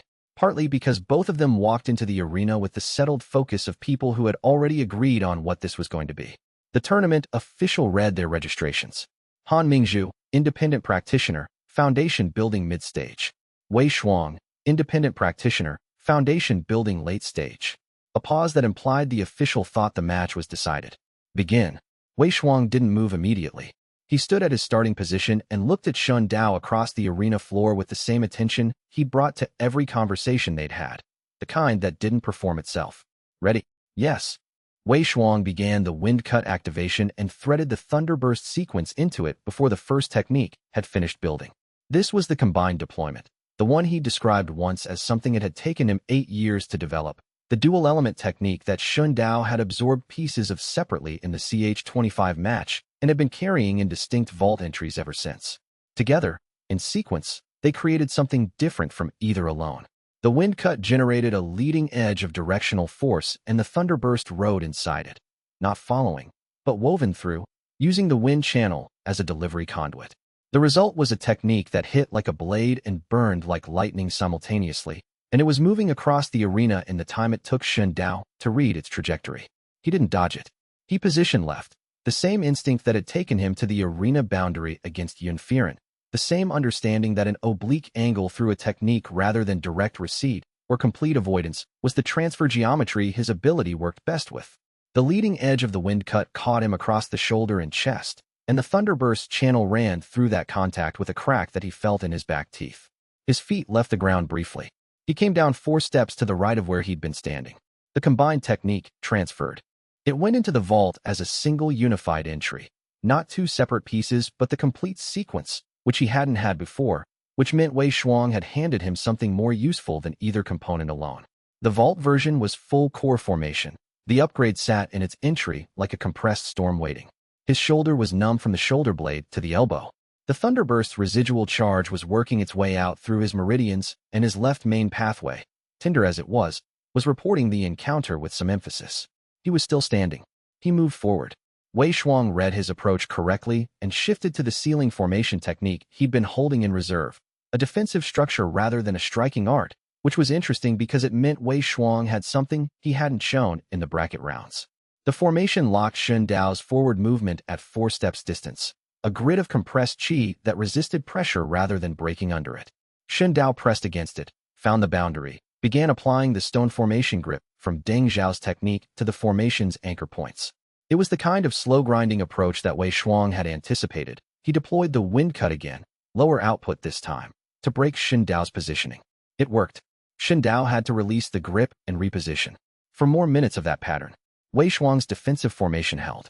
Shun Dao's left meridian was telling him things he didn't want to hear about sustained pressure.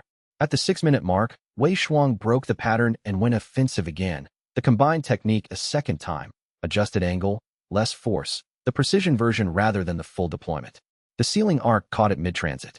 That bought Shun Dao 8 seconds.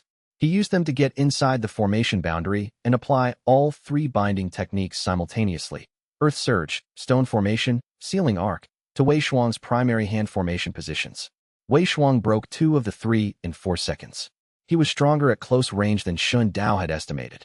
At the 8-minute mark, with Shun Dao's left meridian at the edge of what he was willing to push and Wei Shuang still holding his defensive formation with maybe 30% of his output reserves, the judge called a natural pause.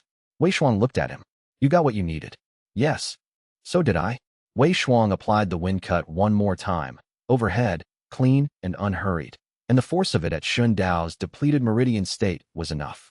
He went down on one knee. The judge counted. He didn't stand up. The crowd processed that Shun Dao had lost the final to Wei Shuang. Wei Shuang accepted the tournament cup from the official with the detached expression of someone receiving an expected outcome rather than a prize. He didn't look at the crowd. He looked at Shun Dao. Shun Dao stood up slowly, his left arm not cooperating until he encouraged it with the other hand. He crossed the arena to where Wei Shuang was standing. The combined technique. The complete version. Yes, Wei Shuang said. You didn't have it before. No. Wei Shuang looked at him for a moment with the sharpened attention. When do you leave Iron Hollow? Tomorrow morning. Then I'll find you tonight. A pause. Outside the city limits. You said structural damage. Yes. Wei Shuang turned and walked away through the thinning crowd, the tournament cup at his side. He didn't seem particularly interested in the cup. He seemed genuinely interested in what happened next. Chapter 39. Recalibration. Duan Voren was waiting at the western gate of the tournament ground when Shun Dao came out. This was not ambush positioning. The gate was open, crowded with departing spectators, and Duan Voren stood to one side of it in the clear, visible, positioned in a way that invited approach rather than forcing it. He was taller than Shun Dao had expected from the second-hand description. Lean, precise posture, the kind that came from decades of physical cultivation discipline. His sect robes were ashen peak gray, but worn without insignia patches, traveling clothes rather than formal dress. He was core formation late stage. The chi pressure from him was contained but unmistakable at close range, like standing near a deep still well and understanding the depth without seeing the bottom. You fought well, Duan Voren said, particularly against Yin Firen. I saw the semi-final. He wasn't complimenting. He was reporting. You positioned at the boundary and absorbed the technique. Yes. I've reviewed what I know about the Hollow Mirror Bloodline's mechanics since the escort incident. I have a clearer picture now of what you can do. He wasn't hostile.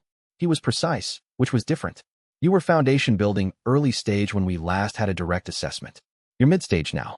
You've absorbed. He paused, calculating from what he'd observed. I count 6 techniques of notable scale from this tournament alone, plus whatever you carried in. Shun Dao said nothing. Confirming the count served Duan Voren's intelligence, and denying it would be an obvious lie. I came here to watch you, Duan Voren continued. Not to act. I told you that in the note. He looked at Shun Dao with the flat attention of someone who made decisions based on correct information and found inaccuracy personally offensive. You're more dangerous now than when the complaint was filed. You'll be more dangerous in 6 months than now. A pause. The formal complaint was filed because you made Ashen Peak look careless during a paid escort. That's a reputation matter. He looked toward the tournament ground's inner gate. Reputation matters at our sect. The elder who filed it is not wrong about that. But you've made yourself inconvenient to attack directly. You have allies now that you didn't have before. Your ability becomes more dangerous with every encounter. And, he paused, and this pause was different from the others, more considered. I reviewed the Hollow Mirror sect's history last month. The original complaint against that sect. He looked at Shen Dao. The founding elder of Ashen Peak was the one who filed it. 300 years ago. He let that land without commentary. Then he said, I'm not telling you this as a favor. I'm telling you because if you reach mirror origin and you find what I think you'll find, you'll learn it anyway. And when you learn it, I want it on record that you heard it from me first, as accurate information, not concealed. He straightened. That's a different kind of transaction than the complaint. Shen Dao looked at him for a moment. What do you want from telling me this? I want you to understand that Ashen Peak's interest in you is not unified. The elder who filed the complaint wants the matter closed through force. I want it closed through information. A pause. I'll leave Iron Hollow in the morning. The complaint remains on file. I will not update your location. He turned to go. Over his shoulder. The window I gave you was courtesy. What you do with the time is your own calculation. He walked away through the thinning gate crowd and didn't look back. Shen Dao stood at the gate for a moment. He opened the internal ledger entry for Duan Vorin and added a sub-entry, not currently an attack vector. Potentially a future information source. Requires verification. Then he went to find Old Crane. Old Crane was awake and sitting up when he came back to the inn. He looked worse than he had at the way station. The journey and the days of rest hadn't helped the way they should have. But his eyes were clear, and he was reading a small book with the absorbed expression he had when he'd found something worth reading. Did you win? He said, without looking up. No. Did you get everything you came for? Yes.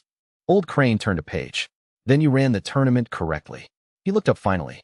Duan Vorin made contact? Yes. He told me the Ashen Peak founding elder filed the original complaint against the Hollow Mirror sect 300 years ago. Old Crane was quiet. Something moved through his expression, not surprise, closer to the recognition of a fact he'd suspected but hadn't confirmed. Then he's telling you where to look. He said he wanted it on record that I heard it from him. Not concealed. He's separating himself from the founding line's decision, Old Crane said. He closed his book. That's a political act. He's positioning for the aftermath. Whatever aftermath you create when you reach mirror origin. He looked at the window. He's not stupid. He's been watching you accumulate and he's decided that when you eventually force an outcome, he wants to be on the correct side of the accounting. The correct side of the accounting. That was a ledger formulation and Shen Dao filed it under. Confirmed, Duan Vorin thinks in similar structural terms. We leave tomorrow, he said. Yes, Old Crane said. We do. Chapter 40. The woman with exact eyes, Lady Zhu Yiren, found him outside the city walls that evening. He was watching Wei Shuang run the combined technique at full deployment into an empty hillside. The first time he'd seen it at genuine output, without the arena's constraints on range or the match's constraint on restraint. The technique carved a shallow groove in the hillside's earth face, 30 meters long, the wind channel, and the thunder conduit working in the precise sequence Wei Shuang had spent 8 years developing. The groove glowed for 2 seconds with residual charge and then went dark. Wei Shuang stood back and looked at it. Then he looked at Shen Dao. That's what you have. Yes. The vault version is one full realm above that. Wei Shuang looked at the groove again. A core formation cultivator with that technique, upgraded, would leave a groove that deep across 30 meters without apparent effort. I want to see you deploy it, he said. Not tonight. My left meridian isn't cleared. I know. Eventually. Eventually. Wei Shuang picked up his cup. He'd brought it even here, because of course he had, and studied the hillside with the same focused attention he used for everything. There was a woman in the tournament crowd today. She arrived for the final, and she watched you specifically, not the match. She was there for the Yun Firen semifinal too. I noticed her at both. Shen Dao looked at him. Expensive silk. The kind that's been treated with chi reinforcing work. Practical, not decorative. 2 attendants who moved like they were armed and were trying not to look like it. Wei Shuang drank his tea. She had exact eyes. The kind that count things while they watch. Where is she now? I don't know. I thought you should know she existed. Shen Dao added that to the Iron Hollow ledger. New entry, unknown, under observation for unknown duration and purpose, and turned back toward the city. Lady Zhu Yiren was waiting on the road back. She was alone. The 2 attendants Wei Shuang had described were somewhere behind her in the tree line, present, but positioned to allow a private conversation. She stood in the center of the road with the kind of stillness that came from knowing she was the highest realm cultivator within shouting distance and having no anxiety about that fact. Her robes were exactly as Wei Shuang had described. Dark silk, functional weight. She looked at him with the exact eyes. Han Mingzhu, she said. That's the registered name. I'm not certain it's the right name, but it'll do for now. She was not hostile. She was calm the way a well-made mechanism was calm, not absence of force, but force perfectly contained. My name is Zhu Yiren. I operate trading networks across the Central and Eastern territories. I also maintain an interest in rare cultivation bloodlines and unusual ability manifestations. I know who you are. He didn't, precisely, but she didn't need to know the limits of his information. She accepted that without reaction. I watched your semifinal. I watched your final. I have a reasonable estimate of your abilities mechanic. She paused. I also have information you want. What information?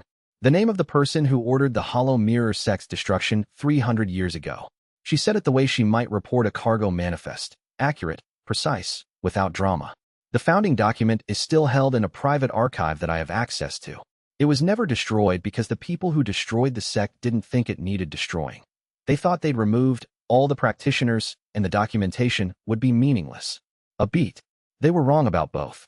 I've known about you for approximately 1 month. Shindao looked at her.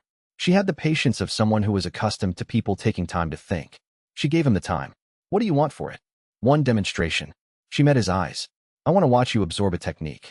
Specifically, I want to see the mechanism when you're in controlled conditions and I can observe properly. Not a tournament match, not an emergency situation. A full transfer, visible. Why?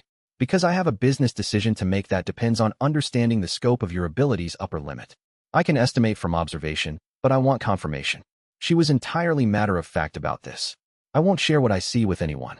My interest is informational, not political. You expect me to believe that? No, she said, and the frankness was interesting. She didn't soften it.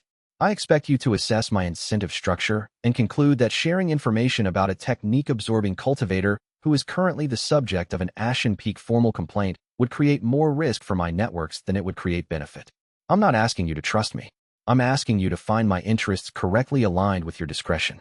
She was not wrong about her incentive structure. He put that in the ledger. How long do I have to consider it? Until dawn. She turned toward the tree line where her attendants were waiting. Over her shoulder. I'll take your arrival at the Way House at the North Road Junction as an affirmative, your non-arrival as a rejection, in which case I keep the information and you'll find it eventually through other means. A pause. The other means will be slower and more dangerous. She walked away toward the trees without looking back. Her attendants fell in behind her without a sound. Wei Shuang appeared at Shun Dao's shoulder a moment later. He'd apparently been close enough to hear. That was Lady Zhu Yiren, he said. Yes. Her trading network span, I know. Wei Shuang was quiet for a moment. Do you know what she's going to ask you to demonstrate against? Shun Dao looked at the road where she'd been standing. The technique she'd want to see him absorb. She'd have something prepared, something specific. What she'd hand him and what he'd take from it were the real questions. Not yet, he said, but I'm going to find out. He turned back toward Iron Hollow. The city lights were visible through the trees, and the night was cooling fast around the edges. 28 technique slots remaining. One meeting at dawn that could answer the oldest question in the investigation or cost him something he hadn't yet calculated. He walked back toward the city and let the road tell him what it cost. Chapter 41, Transaction at the North Road. He arrived at the Way House before first light.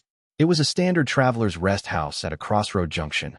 Low beams, 2 lanterns burning outside, the smell of last night's cooking smoke still hanging under the eaves. Lady Zhu Yiren was already there. She was seated at a table in the back corner with a cup of something that wasn't tea, her attendants stationed near the door and the rear wall with the relaxed vigilance of people who did this often. She looked at him when he came in and didn't look at the door after him to confirm he'd come alone. She'd already confirmed that before he entered. Sit, she said. He sat. The cook was somewhere behind the kitchen partition. He could hear movement, the scrape of an iron pot. Outside, a cart was being loaded, the sounds distant and ordinary. The technique I'll demonstrate, Zhu Yiren said, without prelude, is a spatial binding array. I call it the Stillwater Chamber. It seals a bounded area of approximately 6 meters across. No chi can enter or leave from outside the boundary during activation. Duration 30 seconds. Intended use. Originally, protection. I acquired it from an estate sale 20 years ago, the techniques of a formation master who'd spent her career developing defensive arts. She set her cup down. It has other applications. I've used it twice commercially as a negotiation room seal, ensuring no chi-based communication leaves during sensitive exchanges. She looked at him. It is a useful technique at my realm. Core formation late stage, he said. She didn't confirm or deny. The vault version would be Nascent Soul equivalent. That's what I want to observe. She reached into her robe and produced a small jade disc, about the width of a palm, with fine formation lines etched into its face. The array is embedded in the disc. When I activate it, you'll be inside the boundary. I'll be just outside. You absorb from the edge. He looked at the disc. It was old work. The formation lines had the worn precision of something that had been activated hundreds of times. The absorption will happen at the boundary itself. The technique transfers when I'm in the thinning gradient as the array attempts to form its full seal. Show me. He stood. She set the disc on the table, touched its center, and activated it. The still water chamber rose around him the way a tide rises, slow at first. Then with gathering certainty, the chi boundary drawing inward from the disc's position and settling into a dome-shaped seal at 6-meter radius. At the edge of that dome, he positioned himself with his back heel outside the line and his body partially within, and let the boundary cross him. It felt like standing in water at the shoreline with the current pressing against his shins. The formation logic was trying to seal inward, trying to exclude him, and instead he was reading its exclusion logic, the precise definition of what inside and outside meant to this technique, the way it parsed spatial categories. That precision was the technique's entire design. The transfer happened in 11 seconds. He stepped back outside the boundary. The dome completed its seal behind him, held for 30 seconds, and dissolved. Zhu Yiren was looking at him the way a scholar looks at a primary source. Not with awe, with genuine focused attention. You didn't resist it, she said. No, I let the boundary attempt to pass through me. The mechanism is spatial interface, not force. She was filing that. You absorb the technique's design logic at the threshold. Yes. She was quiet for a moment, and he could see the calculation happening behind her exact eyes, the way she was updating something, reclassifying something. Then, that has implications for sealed environments and formation-based defenses. She said it to herself as much as to him, not asking his input. He waited. The name you wanted. She picked up her cup. The founding document is dated 311 years ago. It's a directive from Verdant Crown sect to several allied regional sects authorizing a containment operation against the Hollow Mirror sect. The document lists the authorizing elder by name. She looked at him. Elder Fong Mingji, third-generation patriarch of Verdant Crown sect. He absorbed that. Not the name itself, the weight of the institution attached to it. Verdant Crown still exists, he said. Yes, currently under the leadership of sect master Fong Qiuli. Fong Mingji was his ancestor 4 generations back. A pause. The sect has no institutional memory of this directive, or claims not to. The founding document was housed in the private estate archive of a merchant family that served as intermediary. That's why it survived and why Verdant Crown doesn't hold it. She set the cup down. Whether Fong Qiuli knows this history is a question I cannot answer. He sat with that. The name was a destination. Mirror origin pointed one direction, and now the history of the destruction pointed at Verdant Crown's founding line. 2 vectors converging somewhere ahead. Thank you, he said. She gave him a slight nod. Not warm, precise. The demonstration was worth it. She turned the jade disc in her fingers once. If you find yourself in a position where the information becomes relevant in a politically exposed way, I'd appreciate knowing before it becomes public. There are business relationships involved that benefit from preparation time. I'll note the preference. She looked at him for a moment. You're very young, she said. It wasn't dismissive. It was more like a recalibration. Most practitioners your age who carry something like your ability either burn it immediately or spend a decade trying to hide it. You're doing neither. Neither is optimal. No. She stood. Good luck with Ashen Peak. Their squad left the city at midnight. She said it the way she'd say a departure time she happened to know. 5 cultivators and a tracking formation set to your chi signature from the escort incident documentation. He stood. You knew about the squad. I knew before I offered the meeting. She met his eyes without apology. If they catch you tonight, I don't collect on the preference I just stated. It was in my interest for you to arrive here and complete the transaction quickly so you could leave before dawn. He processed that. The meeting had been structured to move fast for reasons she hadn't disclosed. She'd managed the timing of the exchange. You didn't mention the squad before. You didn't ask. A beat. The information about their departure was part of the transaction. I've given it. He left the Wayhouse at a controlled pace that became a faster pace as soon as he was outside and out of sight of the windows. Chapter 42. Old Crane's pace. Old Crane could not walk fast. This had been true since they'd left Iron Hollow, and it was more true now. The previous night's rest had not restored what the previous weeks had depleted. He walked with a slight forward tilt, his weight never quite settled over his feet, and he stopped twice in the first hour to press one hand flat against a stone wall and breathe until the dizzy spell passed.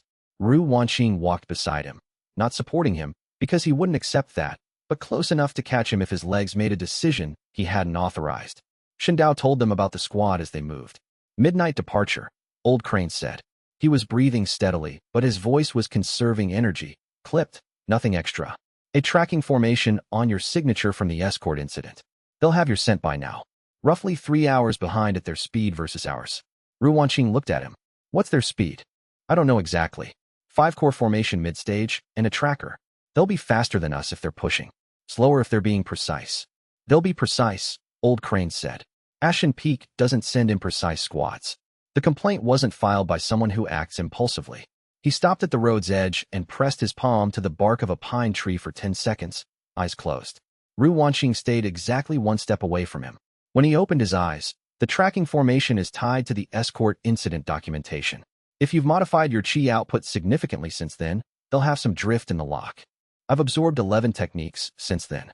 Old Crane's mouth made a small movement that might have been the beginning of a sardonic expression. Then their formation is tracking a cultivator who no longer quite exists in the configuration they're locked to. He pushed off the tree. That's not much, but it's something. Ru Wanqing had been thinking through the route. If we stay on the main road, we're easy to track and easy to intercept. If we go into the forest paths, Old Crane can't move at forest path speed, Shen Dao said. No, Old Crane agreed, without apparent distress about this fact. Old Crane cannot. He resumed walking. What I can do is maintain a steady pace on a flat road for approximately 4 more hours before I need to stop. What you should think about is where you want to be at the end of those 4 hours. The verdant crown information was sitting in Shen Dao's internal ledger like an account that had suddenly revealed an unexpected creditor. Fang Mingji, 300 years back, but the institution was still active. Fang Xiuli was the current sect master. The directive had been authorized by Verdant Crown to allied sects, which meant Ashen Peak's ancestor had been acting under Verdant Crown authority, not independently. If Duan Voren was separating himself from the founding line, he might already know this history. Or he might not. That was information with value either way. He told Ru Wanqing the Verdant Crown connection as they walked. She was quiet for longer than he'd expected. Her hands were clasped behind her back, her pace steady and careful beside Old Crane. Then, my father's research was contaminated after the Hollow Mirror sect's destruction. Any scholar documenting those bloodlines was considered associated with a problematic line. He hid the research. She paused. Verdant Crown sect is the second largest sect in the Central Territories. Yes. If they were the authorizing institution, she stopped, and he watched her finish the calculation. Then my father hid his research because being found with it would associate him with a line that Verdant Crown had marked for elimination. Not because of the order's official complaint. Because of who gave the order. She said it evenly. He recognized the evenness as controlled, not indifferent. Yes, he said. She didn't say anything else for a while. She walked beside Old Crane and watched the road. Chapter 43, 5 contact points. He saw them first from a high ridge above the valley road. He'd gone ahead to scout the terrain. Standard practice now. Something he'd fallen into over the past week of travel, the habit of being 30 meters ahead of the group at every significant elevation change. The squad was moving along the road below, visible through the tree cover as a line of 5. No banners, no insignia visible at distance, moving with the unhurried precision of people who knew exactly where their target was.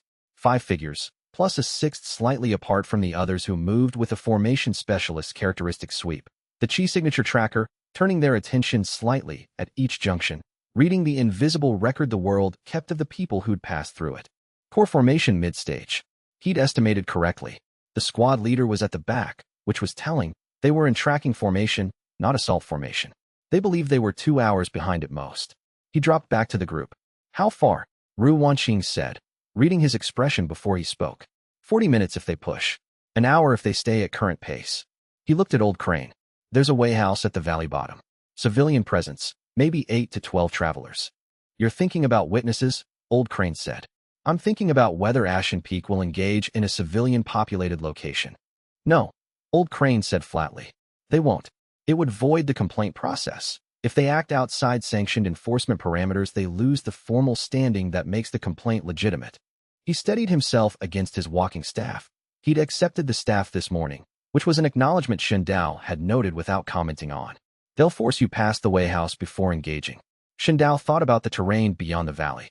The road opened into a long cleared passage between 2 ridge lines. No cover, easy to encircle. They're hurting us. They know the roads, Ru Wanqing said. She had her father's route notes out, a small bound set of papers she'd been consulting since they left Iron Hollow. The valley passage is the fastest route. Any other path adds 3 days and requires Old Crane to travel forest terrain. 3 days. Old Crane would be worse in 3 days. The tracking formation would recalibrate in 3 days. He looked at the valley below, at the civilian wayhouse, at the clearing beyond. He looked at his group. Old Crane with his staff, Ru Wanqing with her medic kit and her father's route notes. Tanju somewhere slightly behind them, who had been silent since morning because silence was how Tanju prepared for situations she didn't like. We go through the wayhouse, he said. We don't stop. We keep civilian presence behind us as a delay factor. When they force us past the cleared passage, he paused, building the map inside his head.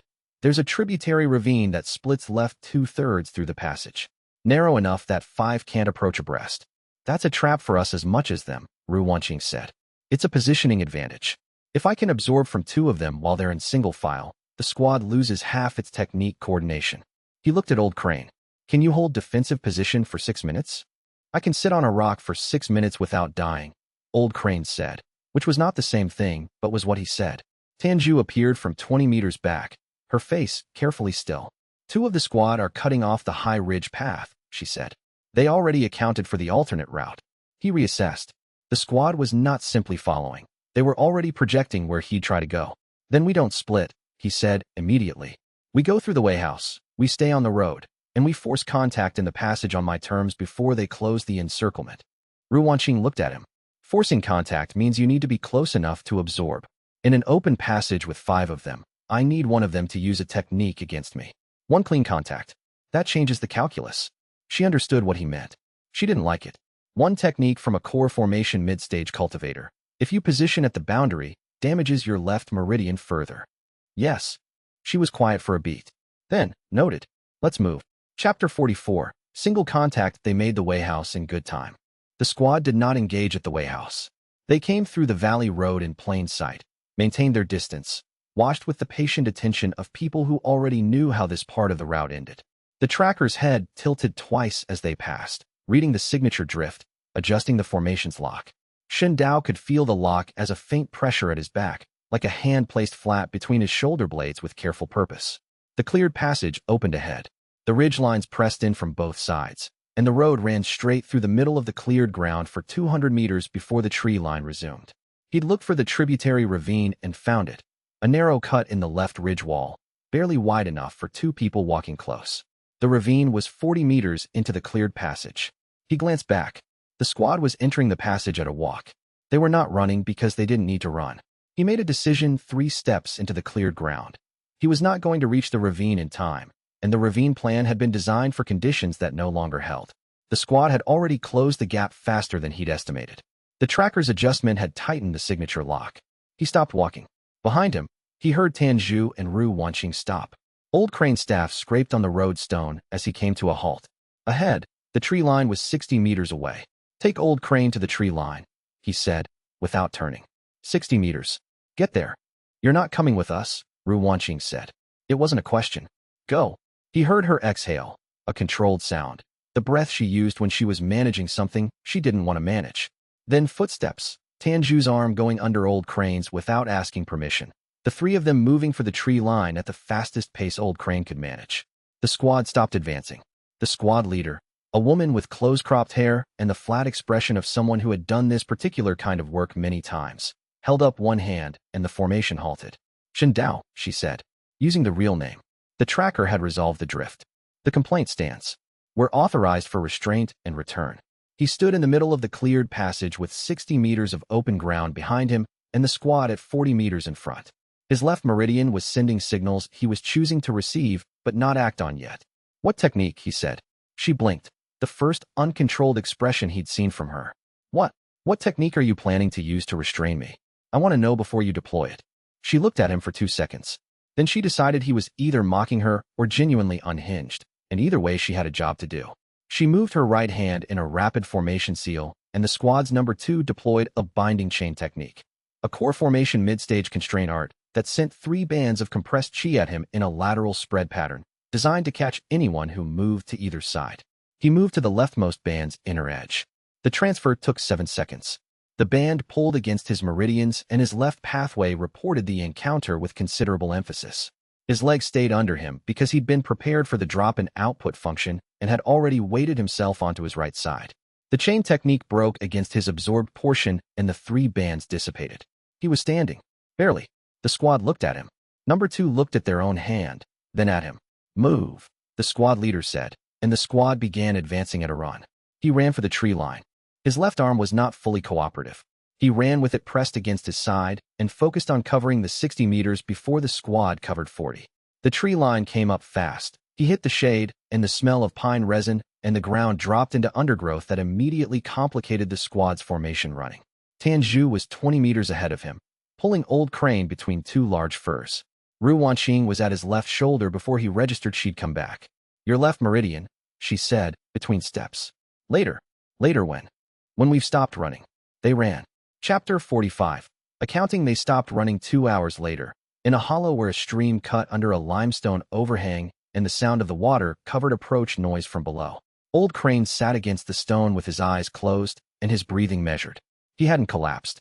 That was the best Shen Dao could say about it. The squad had lost them in the forest terrain. Not permanently. The tracker would recalibrate again, would find a drift, would reacquire. But they had time. Probably 4 hours before the squad found a path through the terrain that accommodated their formation moving in concert. Ru Wanqing worked on his left meridian in the hollow. She sat with both his wrists in her hands and the pine salve open on the stone beside her, and she didn't speak for the first 20 minutes because she was doing something with the chi flow at the left pathway junction that required attention she wasn't going to give him and the meridian simultaneously. He used the time to go through the vault. The chain technique he'd absorbed, constraint art, core formation mid-stage source, vault version would be Nascent Soul equivalent. He could feel it settling in, slower than normal, because his meridian state was below optimal for clean absorption. It would fully integrate in 8 to 12 hours. 13 techniques total. 27 remaining slots. Lin Jue was watching the stream. She'd found a position at the overhang's edge where she could see the slope below without being visible from it, and she sat there with the careful stillness she used when she was thinking about something and waiting for the right moment to say it. The squad absorbed the information about your ability quickly, she said finally. Yes. The squad leader adjusted in 4 seconds. That's faster than someone encountering this ability for the first time. He looked at her. She was still watching the slope. They were briefed. Duan Voren was in Iron Hollow for 4 days, Lin Jue said. He watched the tournament. He had time to file a detailed report. A pause. He told you he was separating himself from the founding line's decision. He didn't tell you he wasn't going to give the squad accurate information about what you can do. He went through that. Duan Voren had been precise in what he said and what he hadn't said. Not concealed, applied to the Ashen Peak founding history. It didn't apply to operational intelligence about the squad. The ledger entry for Duan Voren had a sub-entry, potentially a future information source. He added another sub-entry, also informed the squad. Both things could be true simultaneously. Duan Voren had separated himself from the order to use force while providing the people using force with accurate intelligence. That was a specific kind of position. He's not our ally, Shen Dao said. No, Lin Jue said. He's someone who wants to end up on the right side of the accounting. Those aren't the same thing. She glanced at him. I thought you should know. Ru Wanqing released his wrists. The pathway is stable. It took a chain technique at mid-stage and held, but there's a compression scar beginning to form at the junction point. She looked at him with her exact eyes. One more hit like that, and the pathway narrows. Permanently. How much narrowing? Enough to matter. She began packing the salve. You need a week without absorbing from anything above foundation building late stage. He thought about the squad outside, with their briefing on his ability and their tracking formation recalibrating. Yes, he said. I'll keep that in mind. That was an agreement, she said. That was you deciding my recommendation was acceptable to note while maintaining the option to ignore it. He looked at her. I've been watching you process information for 3 weeks, she said, not unkindly. I know the difference. She closed the kit. I'm noting my recommendation for the record. You'll do what the ledger says. I just want my assessment in the ledger when you make that decision. He added her assessment to the ledger. Pathway narrowing risk, confirmed. One more high realm absorption would permanently reduce left channel capacity. Old Crane opened his eyes. How long do we have? 4 hours, approximately. Then we should plan the next 4 hours rather than the next 4 weeks. He shifted against the stone, wincing once. What's the terrain between here and where you need to reach? Shen Dao spread Ru Wanqing's route notes on the stone floor between them. Old Crane looked at the route, then at Shen Dao, then at Ru Wanqing, then back at the route. We can't keep running, he said. I'm telling you that now, not as a complaint. I'm stating the operational constraint. In 3 days I will be a liability in a chase scenario. I know. Then the plan has to account for that. Old Crane put one finger on the route notes, pointing at a terrain feature 2 days ahead, a narrow pass between two ridge formations. Defensible. Single approach. The kind of place where 5 approaching in formation had no advantage over one who arrived first. Here, he said, if you're going to force an encounter, force it where you chose the ground. Shen Dao looked at the pass. 27 remaining slots. A week without high realm absorptions, if he wanted to keep the left pathway intact.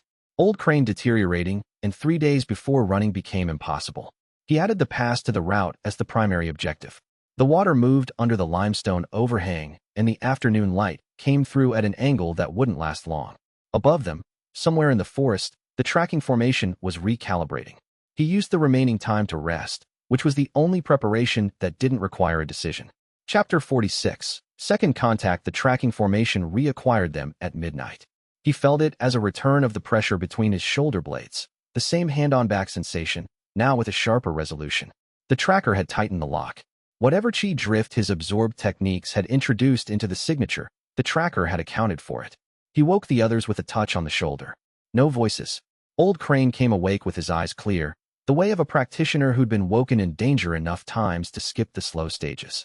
Ru Wanqing was already sitting up. She'd slept lightly, or possibly not at all. He found he couldn't tell anymore what she was doing. They moved through the rest of the night. The forest terrain was difficult, and the tracking formation's pressure stayed constant. They were maintaining distance, not closing. The squad was patient. Patient meant they were willing to wait for better ground. He thought about the pass, still 2 days ahead. He thought about Old Crane's pace and what 2 days of forest terrain travel would cost against what Old Crane had to spend. At dawn they reached a secondary road. The road was faster, which meant the tracking formation would close faster. Old Crane needed the flat surface. The decision made itself. The squad found them on the secondary road at mid-morning of the second day. This contact was different from the first.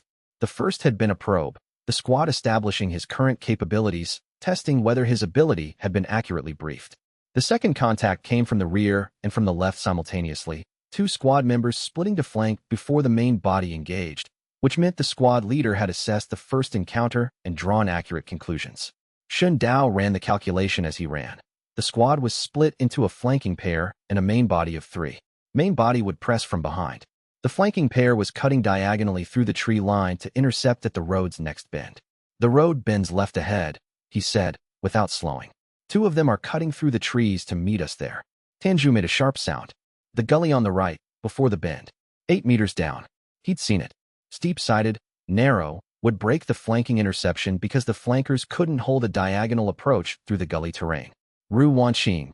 Tanju, take Old Crane into the gully. I'll draw the main body to the road bend. Tanju was already moving, her hand under Old Crane's arm. Ru Wanqing hesitated for exactly half a second, long enough for him to read the hesitation, and then she went. He reached the road bend ahead of the flanking pair and deployed the earth surge binding into the road's surface at the bend's outer arc, creating a chi adhesion zone that would slow anyone moving through it. It wasn't a wall. It was friction. It cost him output he'd been holding back, and his left meridian registered the expenditure with a dull radiating ache he filed under. Acceptable. The main body came around the bend and ran into the adhesion zone. The squad leader pulled up, felt the binding underfoot, and did the smart thing, stopped, assessed, and waited for the flanking pair to come around the other side. He used the time they were stopped to get to the tree line and into the gully. Old Crane was seated at the bottom against the far gully wall, Tanju standing over him. Ru Wanqing was at the gully's lip, looking out. She wasn't looking at him when he landed beside her. She was watching the tree line on the far side of the gully. One of the flankers, she said quietly. He looked. 20 meters away, through the tree line, a figure had stopped moving. Ru Wanqing had been seen. Or the tracker had read her chi signature through the tree cover, which meant the formation had been extended to cover split signatures. Down, he said. They know where. The flanker moved directly toward the gully. Chapter 47. The gully wall. The flanker was male, mid-20s, moving through the tree line with the efficient footwork of someone trained in forest terrain. He'd already sent a signal, a brief chi pulse, the kind squads used for position reporting. The other flanker would converge in 2 minutes. The main body would come around the adhesion zone in roughly the same time. Shen Dao moved. The flanker saw him coming and deployed a rapid strike technique, a direct force application, mid-range, the standard response to a closing target. He absorbed the edge of it as he closed distance and the technique's transfer began, but incomplete. He'd been moving too fast for optimal positioning and the transfer was partial, unresolved. He got inside the flanker's range and applied the sealing arc 8 seconds of locked chi channel. The flanker broke it in 6, which indicated a higher sealing resistance training than the first squad member he'd encountered. The remaining 2 seconds were enough to put distance between them, but the flanker recovered fast and came after him. Behind him, he registered the sound before he consciously processed it. Ru Wanqing made a short sound that was not a word. He turned. The second flanker had come from the south end of the gully, a direction he hadn't covered. She was core formation mid-stage, shorter than the other squad members, and she had Ru Wanqing's left wrist in both hands and was activating a suppression binding that would render Ru Wanqing's chi circulation inert for the next hour. Ru Wanqing was not struggling. She'd made the assessment quickly. Struggling against a core formation suppression at foundation building level was counterproductive. She'd gone still, which was the smart response. Her eyes found Shun Dao across the gully, 7 meters of broken ground between them, the first flanker half a step behind him. The ledger ran the calculation in 1 second flat. The suppression would take effect in another 3 seconds. Moving to Ru Wanqing required closing 7 meters through the first flanker's interception range. The other 2 squad members would arrive before he could deploy a vault technique at sufficient output to force the second flanker to release without damaging Ru Wanqing in the process. The left meridian was already at the threshold Ru Wanqing had marked as the permanent narrowing line. The calculation said, negotiate, stall, find an alternate vector. He did not consult the calculation. He was moving before he'd finished running it, through the first flanker's range without positioning for optimal absorption, taking the impact technique at center mass instead of the edge because center mass was the line to Ru Wanqing and the edge was 2 steps to the left of where she was. The impact technique hit him in the chest, and his breath left him completely, and he kept moving because momentum was the only thing carrying him now. 7 meters. 4. 1. He put the sealing arc into the second flanker's primary formation hand at the wrist, point blank, and simultaneously activated the chain technique he'd absorbed the previous day at the highest output his left meridian would tolerate. The chain technique at partial nascent soul output deployed as a compression band around the second flanker's arms, not enough to injure, enough to break the grip. The grip broke. Ru Wanqing stumbled forward. He caught her with his right arm. The suppression binding had reached 60% activation. She could feel it in her meridians, she told him later, like her cultivation was going to sleep room by room. The first flanker hit him from behind at the same moment. A force technique, mid-range, and at the exhausted state his meridians were in after the chain technique deployment, it drove him to one knee.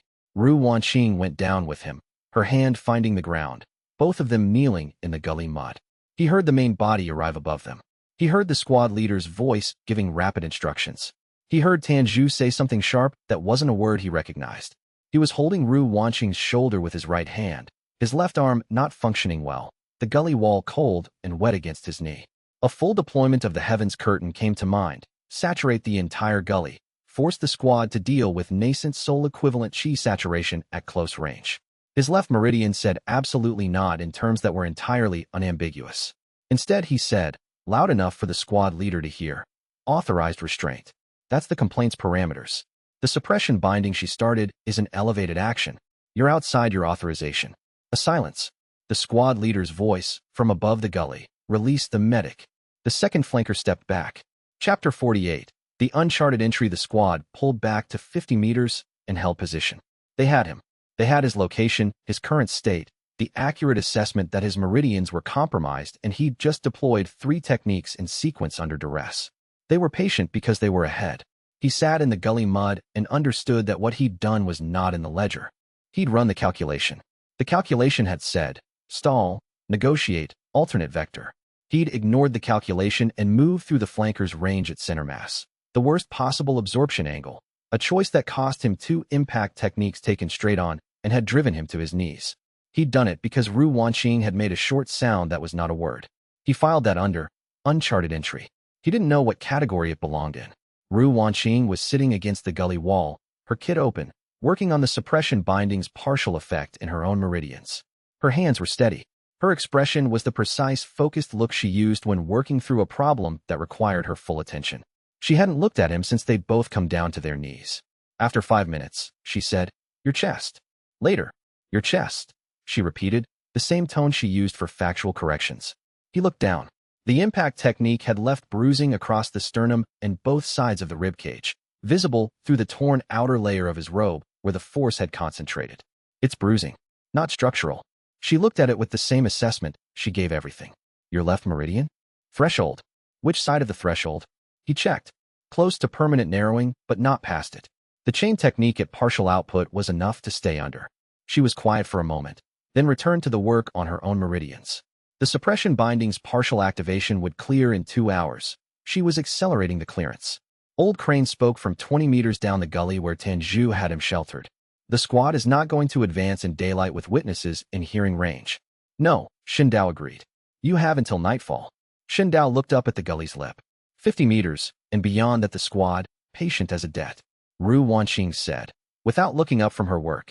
You didn't calculate that. He looked at her. The movement through the flanker's range. You didn't position for absorption. You took a direct hit twice because positioning would have taken you 2 steps left of where I was. She was watching her own hands. I know what your calculated movements look like. That wasn't one. He didn't answer immediately. You ran it anyway, she said. The ledger gave you a different recommendation. You ignored it. She paused. I'm not asking you to explain it. I'm noting it. She glanced up at him briefly. For the record, he understood she was doing the same thing she'd done with the meridian warning, entering it in the shared record between them, not demanding a response, but ensuring the information existed. It's noted, he said. She returned to her meridians. He watched her work and filed the uncharted entry under. Requires further classification. It sat there without a balance and without a category, which was a new kind of ledger entry for him. Outside the gully, the tracking formation hummed its patient pressure against his chi signature. Chapter 49, Nightfall Decision. They waited through the afternoon. The squad held position and didn't move, which confirmed they were going to work by night. Night would reduce the witness problem and give the tracker cleaner signature acquisition without civilian interference in the chi background. Old Crane, when Dao came to sit beside him in the lower gully, looked worse than he had that morning. The face had a gray quality that hadn't been there before, and he was keeping very still in the way people kept still when movement was expensive. The pass is still 1 day out, Dao said quietly. I can manage 1 day. Old Crane's voice was the conserving kind, nothing extra. What I cannot manage is this same scenario again tomorrow morning with less chi reserve than today. We'll move at nightfall. The squad moves at nightfall too, but they'll be using tracking formation precision rather than speed. We have the head start. 1 squad member will push ahead to cut off the pass entrance, Old Crane said. He said it with the certainty of someone who had been thinking through the squad's options since the gully. They've been patient. They know the terrain. They've already demonstrated the flanking split. He looked at Dao. The pass entrance will be covered when we arrive. Dao had reached that conclusion also, and had not said it because he'd been waiting to see if Old Crane would reach it independently. Old Crane had. Yes. So we arrive at the pass with someone already there. Yes. Which means the terrain advantage you're hoping for is neutralized before the encounter begins. Not neutralized, Dao said. Modified. He thought through the pass layout from the route notes, the narrow approach, the single choke point, the rock formation that created natural cover on the upper left side. If one of them is at the entrance, they came from ahead. The rest will be behind us. I'm between them. That's a precisely terrible position.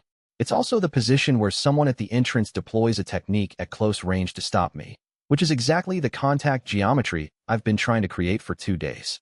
He looked at the gully wall. I need a controlled technique deployment against me at close range. I haven't been able to engineer that in a chase scenario. The pass entrance is the first terrain that naturally creates it. Old Crane looked at him for a long moment. You've been running the entire pursuit as a technique acquisition exercise. It's both. No, Old Crane said mildly. It isn't both. You've been running away and treating the running as incidental to the collection. That's the ledger deciding the frame.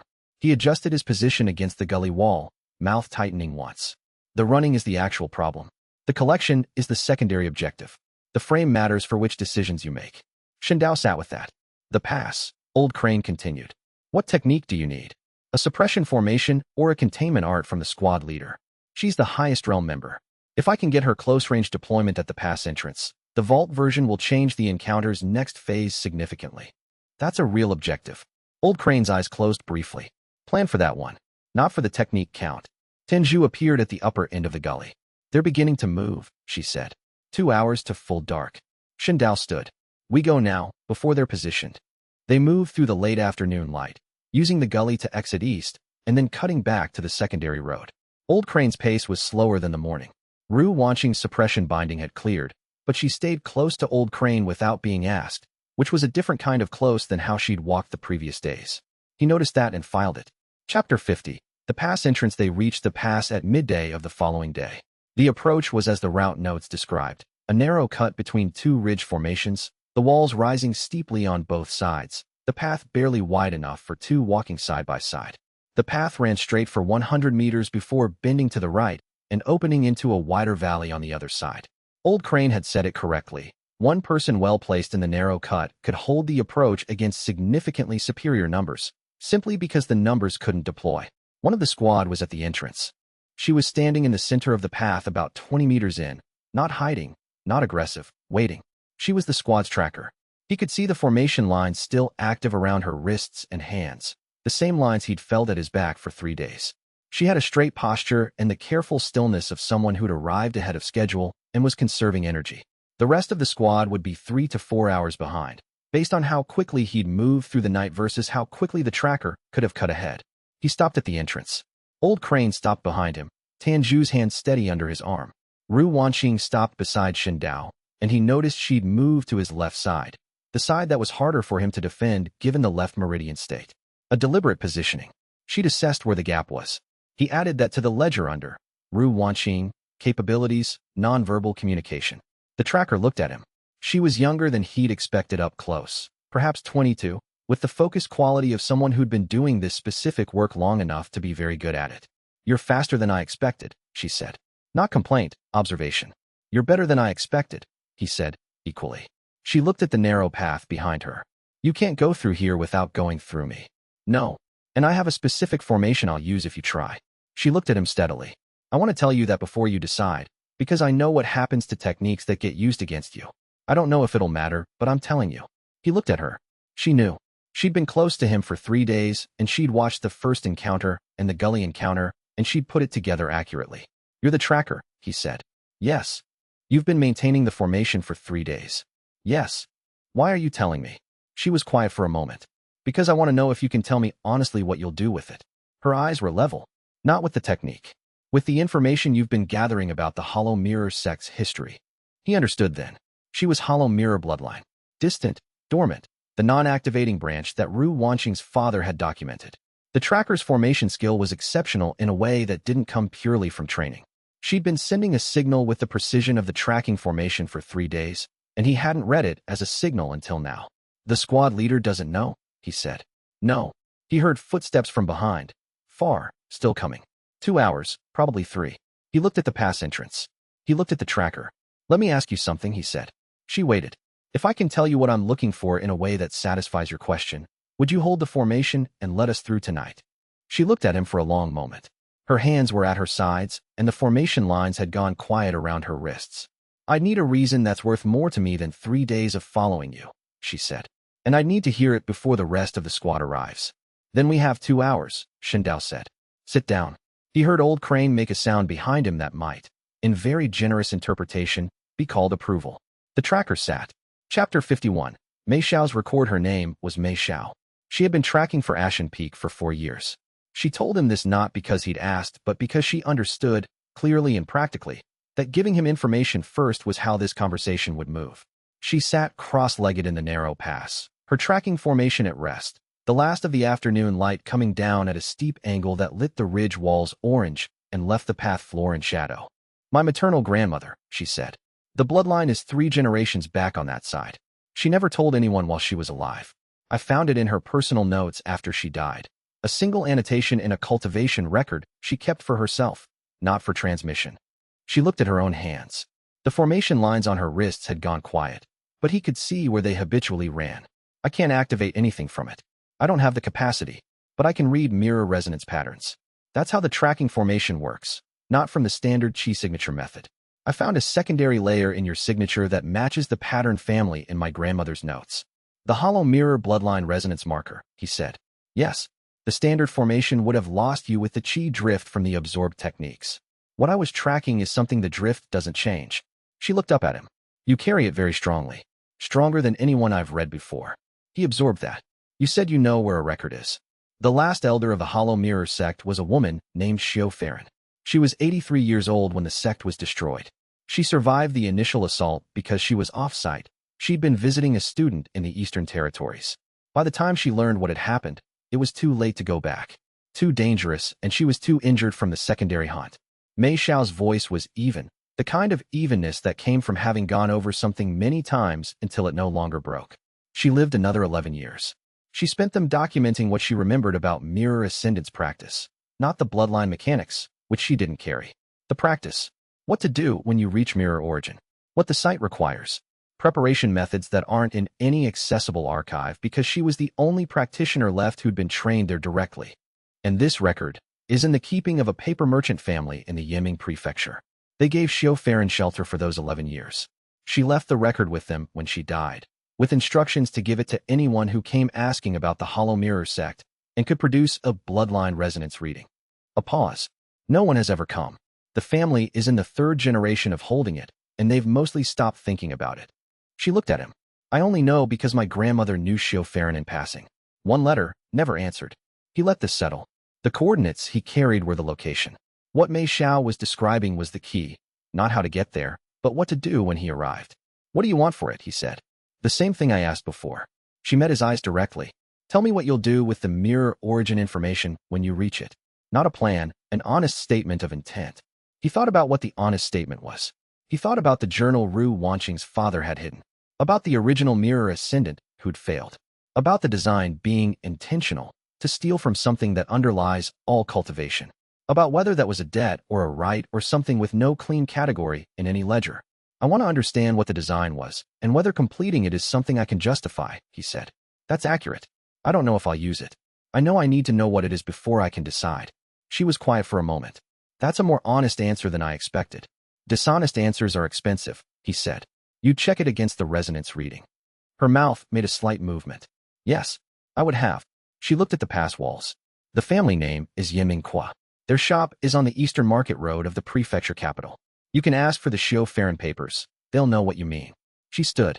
When the formation lock releases, I'll tell the squad leader it drifted on a terrain interference. She'll believe it for about 6 hours before she starts suspecting me. A pause. After that, I'm managing my own situation. I'm not asking you for anything in return for that. You should, he said. She looked at him. Why? Because managing your own situation is more complicated than it needs to be if you have resources available to you. And you've given me something of value. The ledger has an open entry. She was quiet for a long moment, studying him with an expression he found difficult to categorize, something between assessment and the beginning of a decision. Then, if you reach mirror origin and you find what you're looking for, and if the historical record ends up being publicly accessible, I'd like a documentation acknowledgement for Xiu Farren's work. By name. Yes, he said. That's easy. It shouldn't be easy. It should just be right. She pressed the formation release. He felt the pressure between his shoulder blades dissolve. 3 days of being followed by that hand-on-the-back presence, gone in 1 second. She walked back down the pass toward the squad's approach route. Chapter 52. The pass floor. The squad arrived 2.5 hours later. He was standing in the pass entrance. His group was behind him. Old Crane seated against the left pass wall, Tanju beside him, Ru Wanqing standing slightly back with her kit already open. The pass was narrow enough that his group blocked the full width of the path. The squad leader came around the last approach bend and stopped when she saw him. She looked at him, then at the pass behind him, then at Mei Xiao, who'd rejoined the squad and was standing at the rear with a formation recalibration expression that the squad leader clearly did not entirely believe. She looked back at Shen Dao. You waited, she said. Yes. The tracking formation lost you. She said it neutrally, factually, without accusation. Terrain interference. Yes, he said, letting her use the explanation without confirming its origin.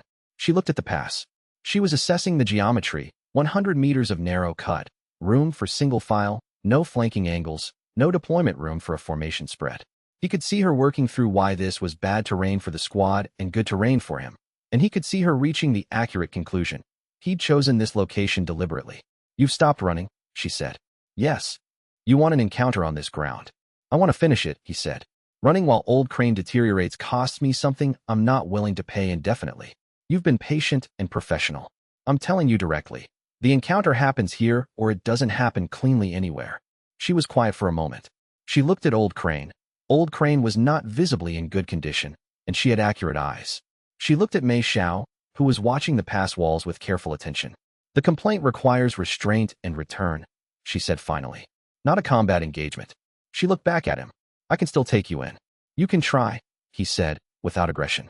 What I'm saying is that trying here, now, is a better option than trying in the next 3 days of this. For both of us. She studied him for 3 more seconds. Then she looked at her squad, the 2 flankers who'd been at the gully, number 2 whose binding chain he'd absorbed, Mei Xiao, and a 5th member he'd been tracking from a distance, a heavy-set practitioner who'd stayed in formation support position throughout. She said to her squad, single file, maintain spacing. She walked into the narrow pass. Chapter 53, Vault in concert. She was good. The pass floor was packed earth between stone walls, and she moved through it with the control of someone who'd fought in restricted terrain before. Her opening deployment was a stone wall barrier technique, not the same technique he'd taken from Deng Zhao, a more sophisticated version that created a full physical barrier across the pass width behind which the squad could advance. It was foundation building late-stage level, and it cut his retreat option immediately. He let the barrier go up. The pass was long enough that it didn't trap him. He was still 80 meters from the pass far end, and his group was behind him with room to move. What the barrier did was commit the squad to the pass. They were in the choke now, same as him. He ran the vault. The chain technique at the first member of the formation, deployed at partial output, left arm, maximum lateral spread. The compression band caught the second and third squad members who'd been moving abreast and forced them apart. The pass was too narrow for them to go around it. They went down to a knee each, breaking the advance formation. The squad leader deployed her suppression formation. He'd been waiting for it, and he was already moving toward the edge of its effective radius. Not away, toward and slightly left, the boundary intersection geometry he'd been engineering for 6 days of this chase. The suppression formation's leading edge caught him at the right shoulder, and he let it cross into him at the threshold. The formation's logic was intricate, more intricate than anything he'd absorbed yet from the squad. It wasn't just a suppression. It was a layered restraint that identified chi pathway configuration and locked each layer in sequence, starting from the outer meridians and working inward. The squad leader had designed it or trained in it for years. It knew how to read what it was suppressing. 7 seconds at the boundary. His right shoulder went numb. The formation's pattern transferred. He had it. He broke the suppression formation's lock at the physical level, not countering it, just moving out of its effective radius, stepping back 2 paces until the formation's range dissipated, and deployed the stone formation grip from Deng Zhao's technique at the squad leader's formation, hands simultaneously. Her hands locked. The suppression formation lost its sustaining activation. Number 2, recovered from the chain technique, deployed a force strike at him from 12 meters. He took it on the right side. His right meridians were in better condition, and he used the impact geometry to reposition rather than resist, spinning with the force into the left pass wall and coming off it, moving toward the squad leader again. She broke the stone grip. She was strong. He applied the sealing arc to her primary hand, 8 seconds, and used those 8 seconds to force numbers 3 and 4 back with the earth surge binding extended across the pass floor. The binding was thick here, packed earth, excellent purchase, and the adhesion zone covered the full pass width. The heavy-set squad member at the rear deployed a suppression formation of a different pattern, backup formation, lower tier, still effective. He felt it build and positioned himself at its edge as it reached him. But his left meridian sent a very clear message, and he moved out of the absorption geometry before the transfer completed. Incomplete. The technique didn't register. He let it go. 14 techniques already. The left meridian was the constraint. The squad leader broke the sealing arc in 6 seconds again. She was consistent. He applied the chain technique at the highest output his left arm would support, and the compression band caught her from shoulder to waist. It wasn't a technique designed for immobilization at this scale. It was designed to restrict, and it restricted her with enough force to stop her forward advance, but not enough to damage. She stood in the chain's compression and looked at him. The complaint's parameters, he said. His breathing was audible. His right side hurt. You've been authorized for restraint and return. If we continue, I'm going to use something that goes beyond what the complaint covers. You'll be outside your authorization. She looked at him. You won't. I have a technique that saturates this pass from wall to wall at Nascent Soul output range. He meant Heaven's Curtain. He couldn't deploy it without destroying his left meridian, but she didn't know that. One deployment, and everyone in this pass has a problem. She looked at the pass walls. She looked at the compression band he was holding. She looked at Mei Xiao, who had moved to the rear of the formation during the engagement and had not deployed her tracking formation at any point. She released the stonewall barrier. The complaint remains on file, she said. I know. This doesn't close it. I know that too. She held his gaze for 1 more second. Then she looked at her squad, at Mei Xiao specifically, a look that was not accusation but was its beginning, and she began moving her squad back out of the pass. He held the chain technique until they were out of sight. Then he let it dissolve. His legs were shaking. He had not expected them to shake. Chapter 54. What Old Crane Said. He turned around. Tan Jue was standing 2 meters back, her expression showing exactly nothing, which was Tan Jue's expression when she was managing a significant reaction by keeping it completely contained. Ru Wanqing was already kneeling beside Old Crane. Old Crane was on the pass floor. He hadn't been on the pass floor when the encounter started. He'd been seated against the wall.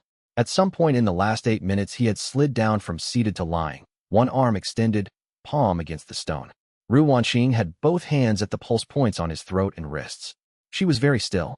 The stillness she went into when she was listening for something she needed to hear clearly. Shen Dao crossed to them and crouched. How bad? The chi compression he's been maintaining since before Iron Hollow. She spoke without looking up. It released. The stress of the encounter broke the control. She paused, listening. He's stable. But the recovery system he was using to manage the deterioration is no longer functional. She looked up at him then, and her eyes were the exact kind. He needs to stop. We're through the pass. He needs to stop for several days. She looked back at Old Crane. Possibly longer. I need to assess when he's conscious. Old Crane opened his eyes. He looked at the pass ceiling, the stone walls narrowing to a strip of sky above them, and was quiet for a moment. Then, did it work? Yes, Shen Dao said. What technique did you get from her? The layered suppression formation. Full squad leader version. Old Crane made the sound that was possibly approval. Good. He closed his eyes again. I need to lie here for a minute. Take your time, Shen Dao said. He stayed crouched beside Old Crane while Ru Wanqing worked. The new technique was settling in the vault. The layered suppression formation, vault version equivalent to Nascent Soul early stage. He could feel the shape of it. Not a single layer lock, but a sequential architectural structure, each layer designed to account for the previous layer's failure. Whoever had developed this technique had been thinking about what happened when the obvious approach didn't work. 15 techniques total. 25 remaining slots. He looked at Old Crane's face. The gray quality was more pronounced in the pass's diffuse light, and for the first time in the weeks since the escort incident, he allowed himself to count the time rather than the techniques. The counting wasn't comfortable. Tan Jue sat down on the pass floor next to Old Crane's feet and looked at the stone walls. The valley on the other side, she said. There's a farming village in the route notes. 2 hours at an easy pace. A pause. If we're stopping, we should stop where there's shelter and food. Yes, Shen Dao said. I'll scout ahead. She stood, touched Old Crane's shoulder very briefly, so briefly it might have been accidental, and walked toward the far end of the pass. Ru Wanqing watched Tan Jue go. Then, she's been doing that since the beginning. The brief touch. Every time he's worse than the day before. He looked at her. I'm noting it, Ru Wanqing said. Not because it needs to be in the ledger. Because I think you don't see things that don't have ledger entries. She looked back at Old Crane. Tan Jue has been with him for years, I think. He had known that. He hadn't registered it as something with weight until now. He added it. Tan Jue, relationship to Old Crane, duration and character undefined.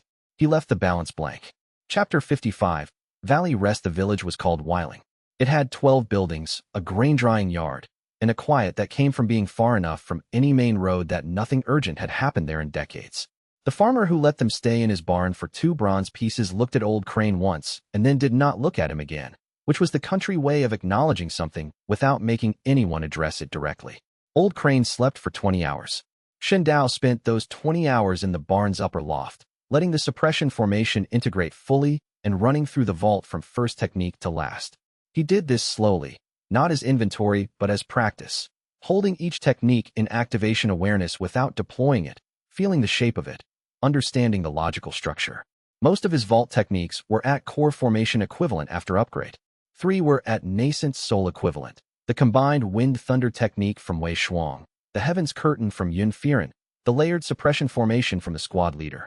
Those 3 he could not deploy at their full vault level without his current meridian structure breaking under the output load. He was foundation building mid-stage. He needed core formation. The question he'd been holding since the tournament, the one that had been building since the first time he'd absorbed a technique and felt the vault version settle in as something too large for the space he had, was becoming more pressing. He was accumulating techniques at a rate that his cultivation level couldn't pace. Every technique he absorbed was a stored capability he couldn't access. The vault was filling with tools he didn't have the strength to lift. Core formation required a breakthrough, a genuine insight, a resolution. Not training hard enough.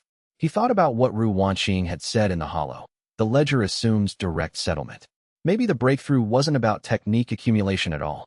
Maybe it was about something he'd been treating as secondary. He wasn't ready to finish that thought. Below him, in the barn's lower floor, he could hear Ru Wanqing moving quietly, checking on Old Crane, preparing the pine salve for the morning's treatment. The small sounds of someone who was competent at care and practiced at performing it without making it visible. Outside the barn door, he could hear Tanju's footsteps on the grainyard stones. She'd been circling the perimeter since they arrived, not on watch, just moving. The way she moved when she was waiting for something she couldn't do anything about. He let the suppression formation's architecture settle into its permanent vault entry. 15 techniques. The vault had room for 25 more. He lay in the loft hay with the technique count and the cultivation ceiling and the sound of Ru Wanqing below him working, and looked at the barn's roof beams going dark as the light failed, and let himself acknowledge that the next stage was not about technique acquisition at all.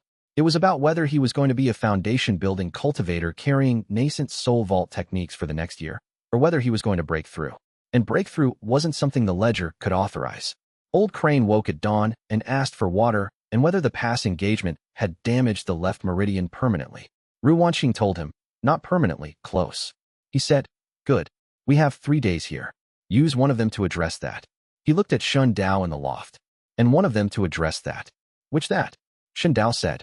Old Crane looked at him for a moment with the clear eyes he still had, even when the rest of him was unreliable. The one that's been sitting in the wrong column since the gully, he said. Then he went back to sleep. Chapter 56. What he said in whiling on the second day of the rest. Old Crane asked Shun Dao to sit with him in the barn's lower floor, while Tanju went to buy food from the village market, and Ru Wanqing was up in the loft doing something with her father's notes that she needed light and quiet for. The barn smelled of old straw and the mineral dust of stored grain, and faintly of the pine salve Ru Wanqing had used. Old Crane was sitting against the barn wall with a blanket across his lap, which was new. He'd refused the blanket on the road.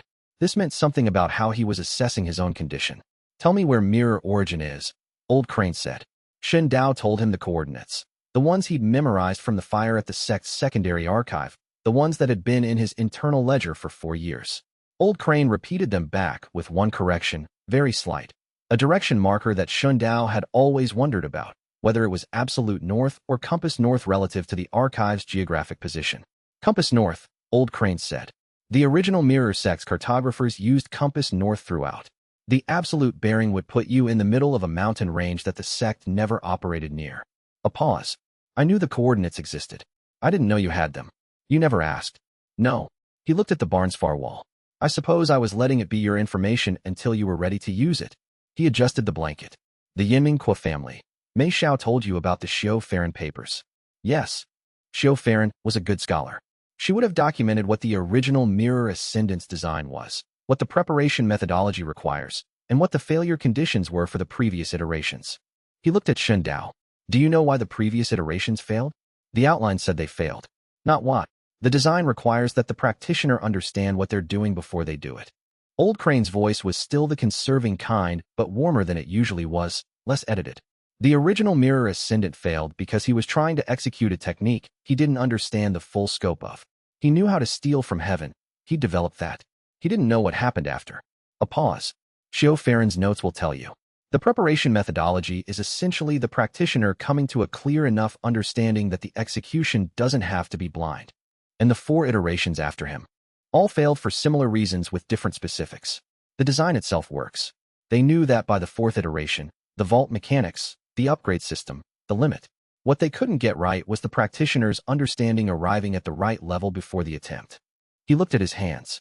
The 40 technique limit isn't a ceiling on capability. It's a diagnostic. When the practitioner has absorbed 40 techniques spanning enough varied methods and situations, they've learned enough to proceed. It's a knowledge test, not a power test. Shun Dao sat with that. He had 15. The vault had 25 remaining slots. So the limit was never about the vault running out of room. No, though the vault running out of room is a real consequence if you hit it without meeting the actual requirement. Old Crane's mouth made the sardonic movement. The mirror burst is what happens when the diagnostic fires before you're ready. The limit triggers, the accumulated techniques discharge in a detonation, and you survive it, or you don't. He paused. Xiao Farron's notes will have the preparation methodology in more detail than I can give you.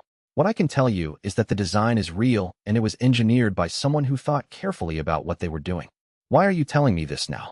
Because we're resting and I have time, Old Crane said. and because I may not always have time. He said it without drama.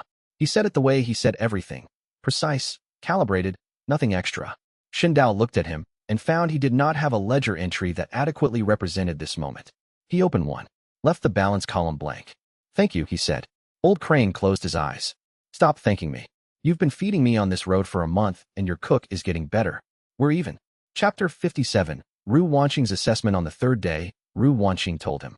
She came down from the loft in the early afternoon and sat across from him in the barn's lower floor and set her father's notes on the straw between them with the careful, deliberate placement of something she was using to organize herself. Old Crane was sleeping. Tanju was in the village. He's stable, she said. I want to be clear about that. He's not declining further at current conditions. But the chi compression mechanism he was using to manage the deterioration from the torture damage, it was something he developed himself.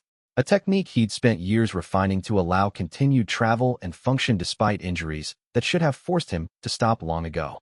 She was looking at her notes, but not reading them. That mechanism is no longer operating the way it should. The past encounter broke the control he had over it. Can it be repaired? No, not by me. Not by anyone he's likely to encounter in the next few weeks. She looked up. He can continue to function at reduced capacity. He's not going to get better. Xindao looked at the barn wall. How reduced? He can walk.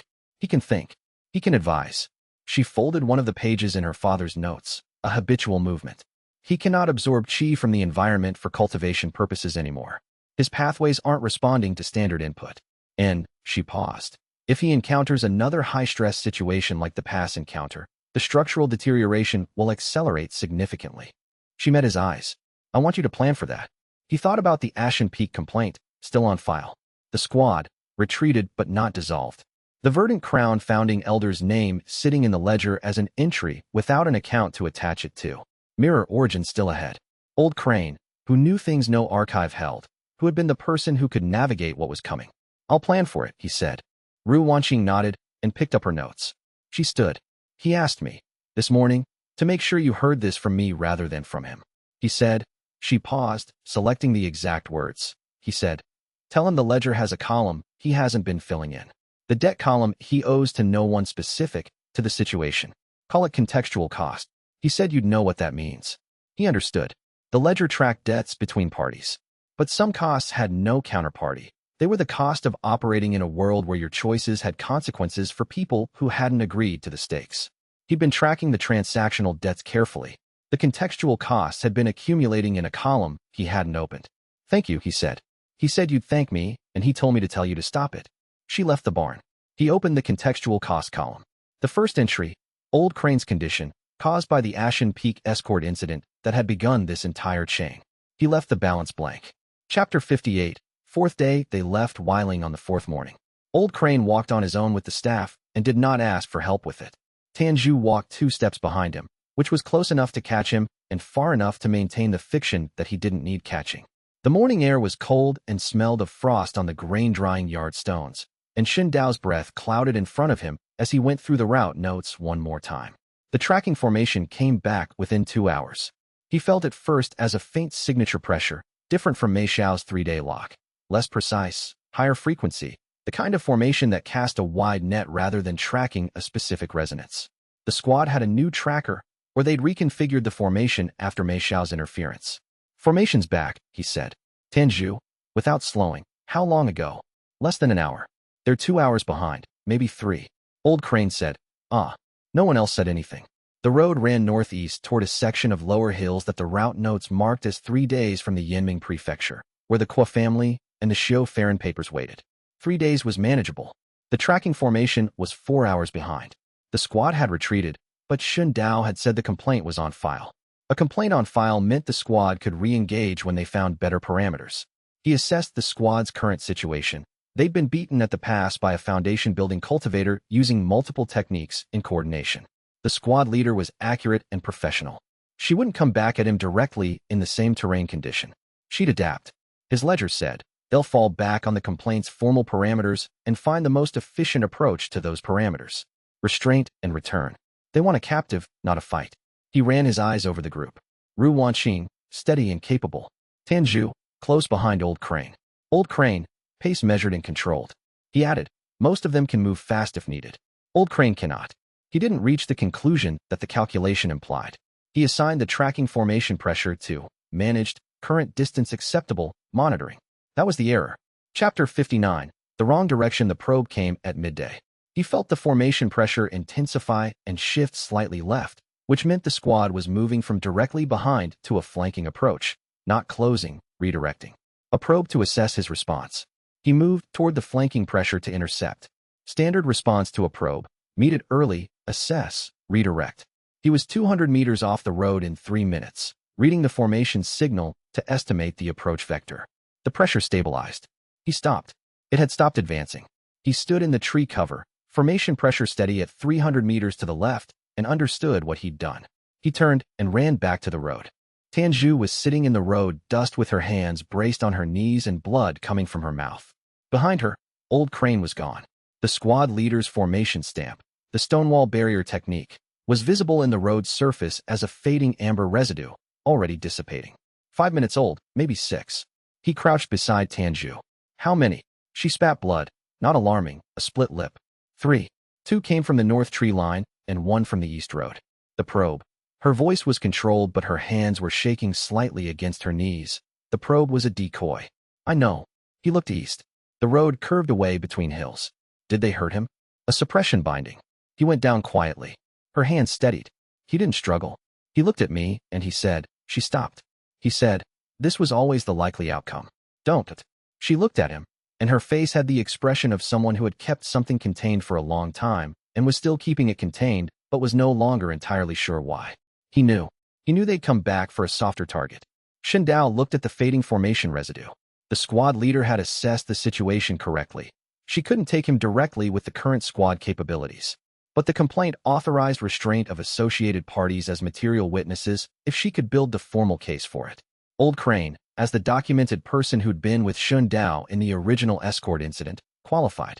He had filed the squad's possible adaptations and had assessed formal parameters. He'd been right about the formal parameters and wrong about what the formal parameters allowed. The ledger cost opened its new entry automatically, without his authorization. Contextual cost. Old Crane. Capture. Ru Wanxing was beside him. He hadn't registered her arriving. She was looking east with the same expression she used for problems she hadn't solved yet. How far to Ashen Peak's nearest compound? She said. He thought about the geography. 2 days fast travel. 1.5 if they push. And you know where it is. Yes. Then, she paused. You know what happens next. He did know. He'd been assembling the components for it without calling it by its name. 15-volt techniques, coordinated architecture, a suppression formation he'd absorbed from the squad leader herself. The Yinmingqua papers that told him what mirror origin required. A core formation breakthrough that hadn't happened yet, but had been building for weeks. He knew what happened next. Tell Tianzhu to take the road north, he said. There's a trading post 2 hours on. She knows the route. Wait for me there. You're going alone, Ru Wanxing said. Not a question. Yes. She looked at him for a moment with the exact eyes. Then, the left meridian. If you take another high realm absorption, I know. Permanent narrowing. I know. She was quiet. Outside, Tianzhu had gotten to her feet and was wiping the blood from her chin with a deliberate, efficient motion. Her hands had stopped shaking. Ru Wanxing said, come back. He looked at her. It's not a request, she said. It's a condition of the ongoing medical arrangement. She held his eyes for 1 second. Come back. He turned east and began to run. Chapter 60. East. The road ran east through the lower hills, and the light was going bad, the afternoon slanting toward early dark.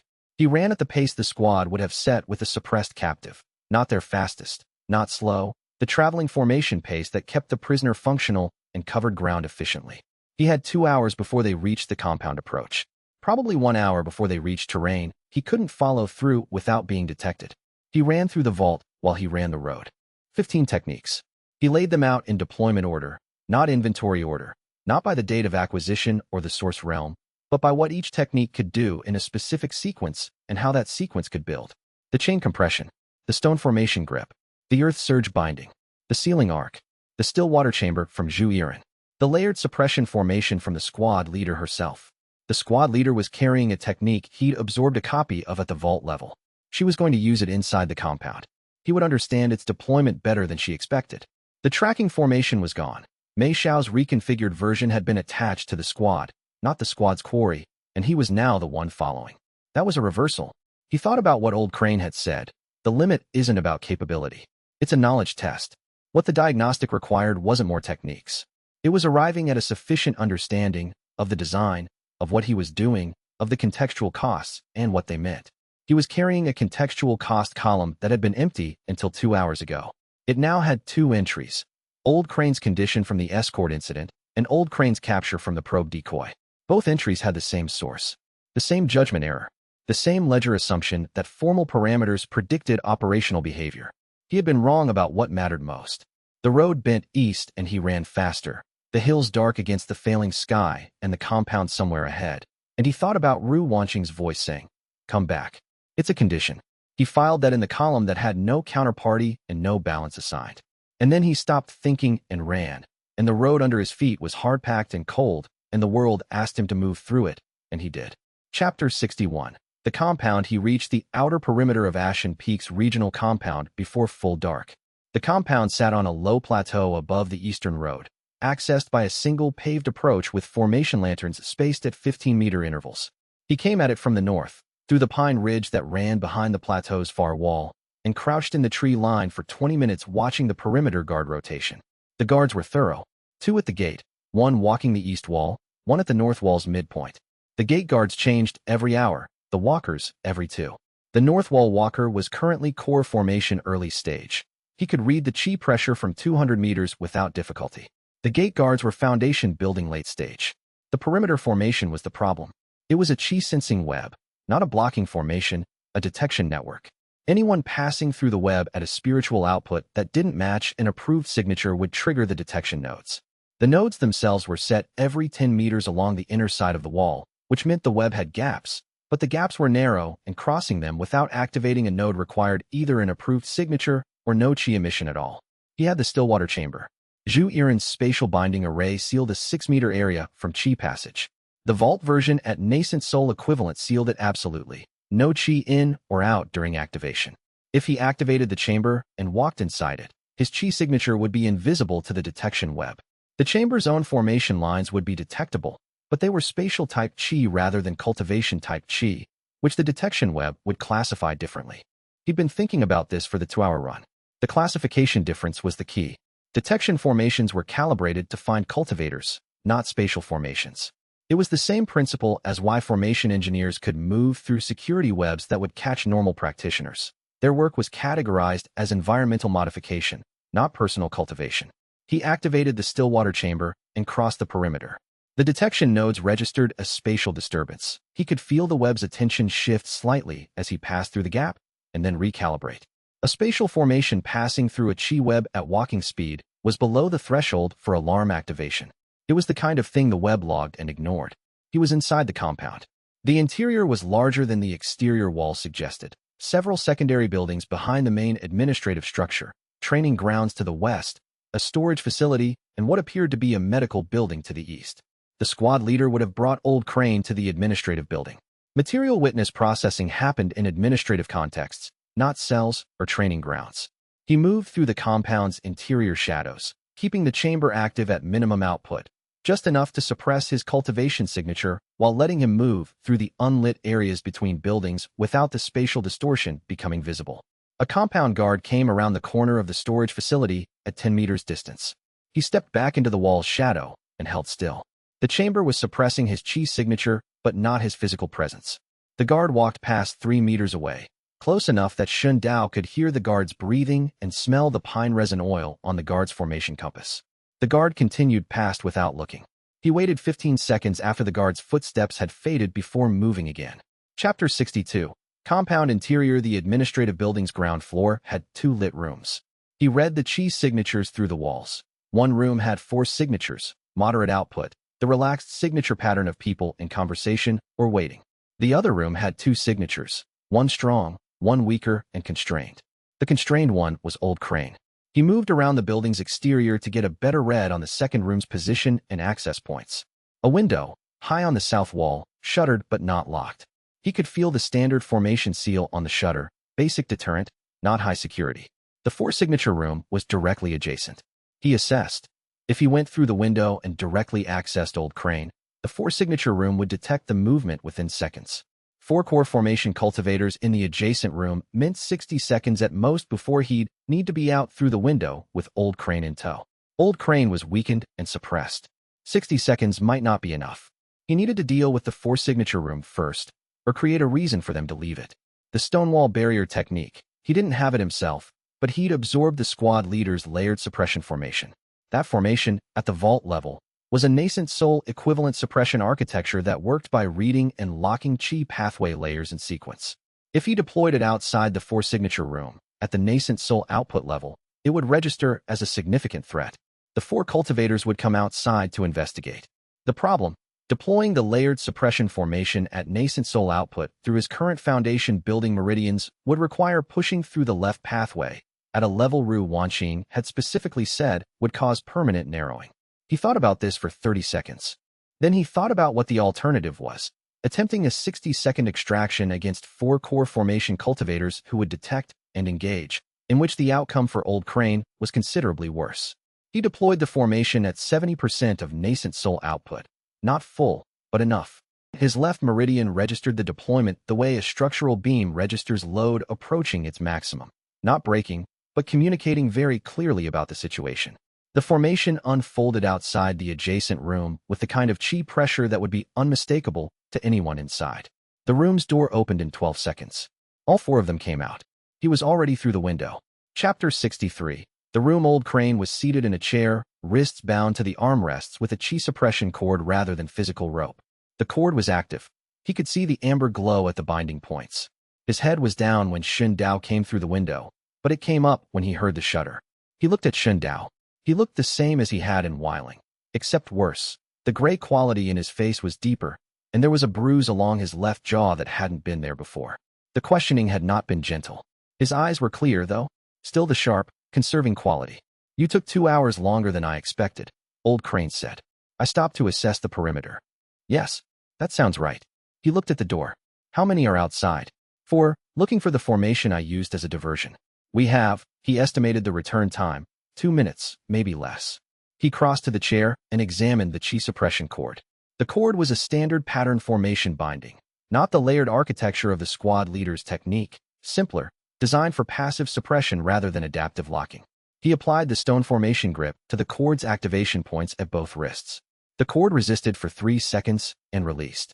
Old Crane's chi circulation resumed with a slow, cautious quality, his own body managing the reactivation carefully.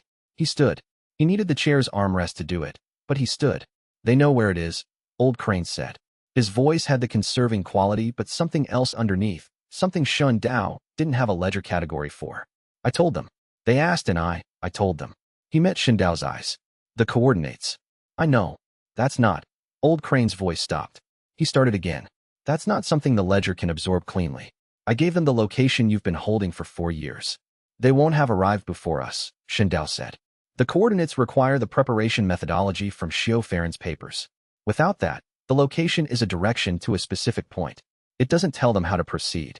He pulled Old Crane's arm over his shoulder. "We need to move." "You're not." Old Crane looked at him with an expression that was partly exhaustion and partly something that required more light to read accurately. "You're not angry. We need to move." "The ledger, later," Shun Dao said. "Move now." They went out the window. Chapter 64. The elder at the doorway. The 4 cultivators were coming back. They'd found nothing from the layered suppression formation signal. A formation deployed and dissolved. No clear origin, no further activity. And they were returning to the administrative building with the controlled urgency of people who'd been distracted from a prisoner. He heard them before he saw them, from around the far end of the building. 30 meters. 20. Old Crane could not run. Shun Dao knew that before he heard the footsteps. He was bearing most of Old Crane's weight and Old Crane's legs were moving, but what they were doing was not running. The 4 cultivators came around the corner. For 1 second, everyone looked at each other. Then the lead cultivator deployed a confinement formation. This was different from anything he'd absorbed or encountered. It was a compound-scale architecture. The formation lines didn't emerge from the cultivator's hands. They emerged from the compound's own formation network, and the cultivator was activating a dormant system rather than generating a new one. The confinement formation spread through the ground and up the walls simultaneously, generating a field that locked dimensional space within the compound's boundary. No chi-based movement technique would function. No spatial seal like the Stillwater chamber would hold against it. He recognized it as a foundation late-stage activation of a nascent soul-grade compound system. The vault version would be. He did not position for absorption. He moved Old Crane toward the compound's north wall instead, which was the only direction not covered by the other 3 cultivators. The lead cultivator advanced. The other 3 spread to flank. He had the sealing arc, the chain technique, the earth surge binding, the stone formation grip. He had the layered suppression formation that he'd spent most of his available output deploying as a diversion. His left meridian was reporting its condition with increasing insistence. He ran the combinations. The chain technique at full foundation building output against the lead cultivator, enough to restrict movement for 4 seconds. Earth surge binding deployed across the ground between him and the 3 flankers. The packed compound earth was good purchase. The adhesion zone formed clean. He applied the stone formation grip to the lead cultivator's primary hand formation at close range while the chain restricted, then broke contact and moved north. The confinement formation was still active. It wasn't targeting him specifically. It was a passive lock on the compound's spatial layer. But his chi output was being recorded by the compound's detection system, and his location was being updated to every cultivator in the compound with an activation stone. The north wall was 40 meters away. Old Crane was moving. A second elder appeared at the north building's door. Core formation late stage. Shen Dao read the chi pressure, and it was significantly different from the earlier 4. More compressed, older, less broadcast. The kind of pressure that came from decades of refined cultivation rather than high-output demonstration. The elder looked at him. She looked at Old Crane. She looked at the confinement formation still active in the compound substrate. "Stop," she said. Her voice was even. She was not performing authority. She simply had it. He stopped. Not because of the command, because stopping was the correct tactical choice while he assessed the new variable.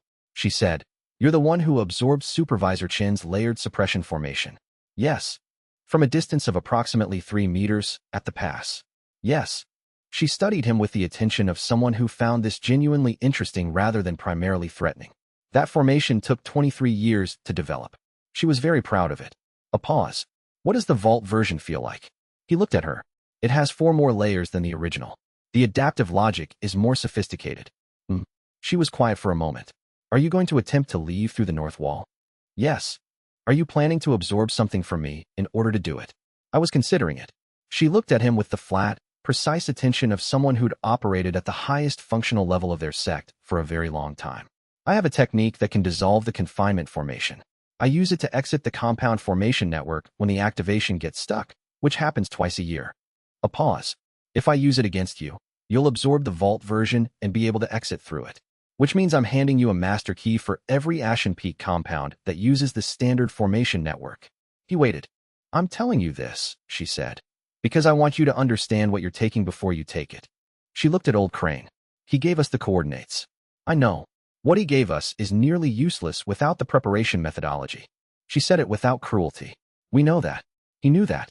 "He gave us what he had because," she paused, "because we asked in a way that made not giving it very difficult. And it gave him time, while we were satisfied with the coordinates, to slow the process until someone came for him." She looked at Shen Dao.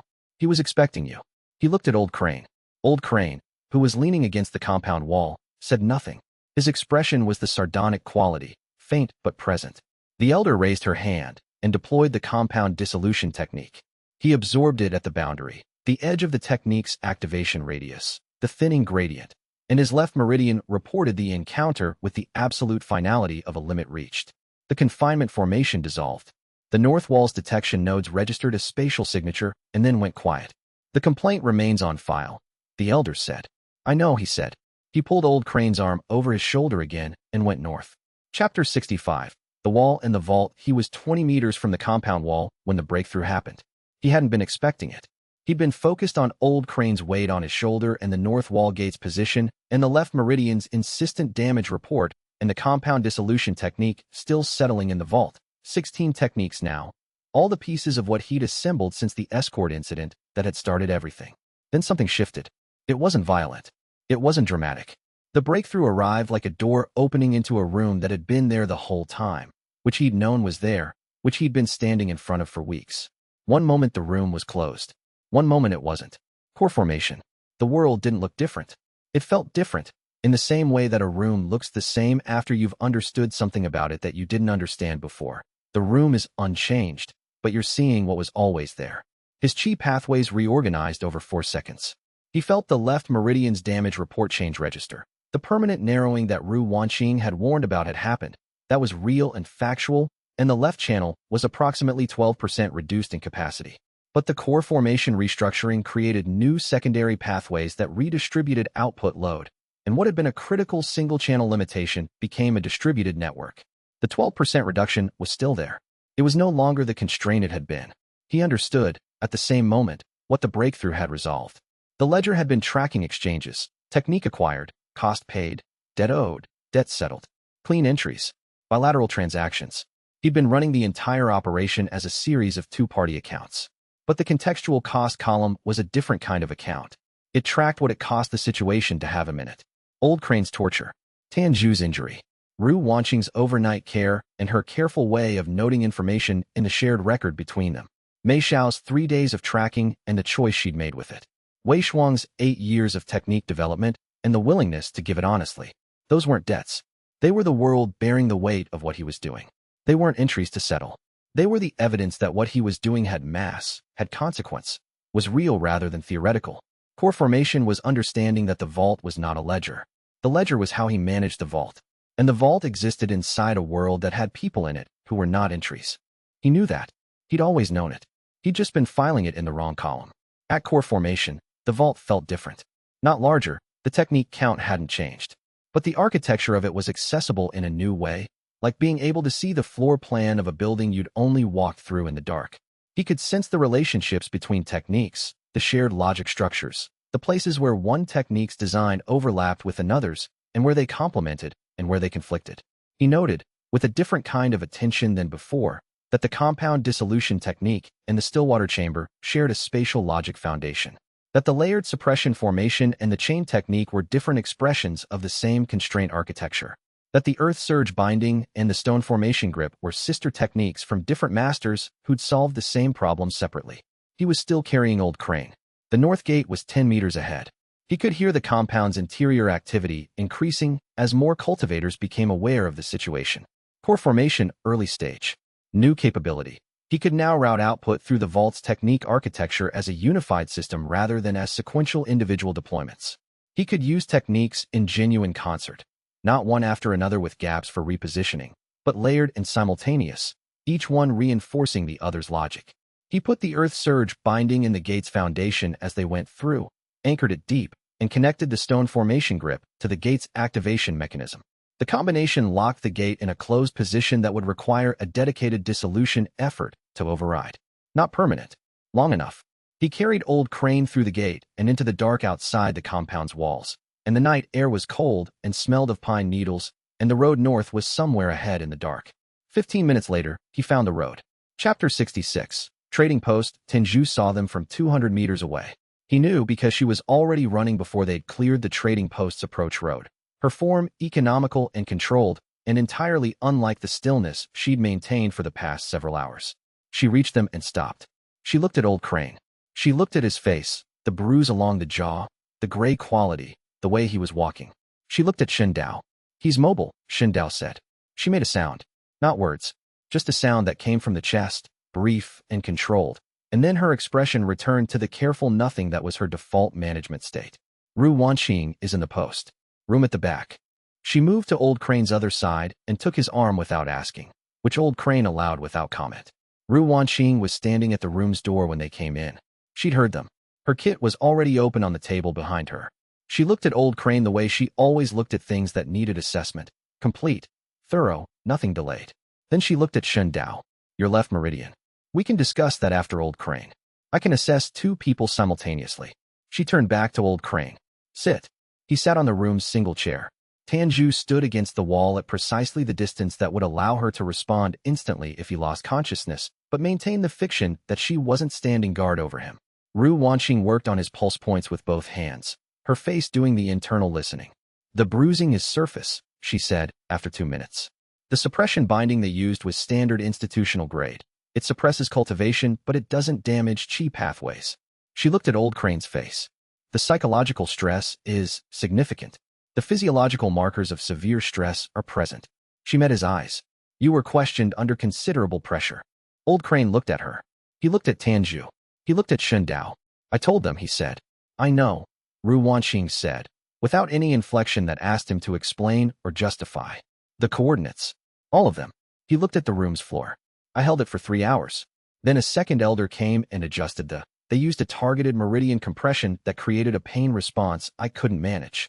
He said it with the same clinical precision he used for everything. But the precision was covering something that was visible underneath. I gave them what they wanted. I held the preparation methodology because they didn't know to ask about it specifically. But the location, he stopped. They've had cultivators running to Mirror Origin for 2 hours, Shen Dao said. They won't arrive there before us. And they can't do anything without the Xiao Farron papers.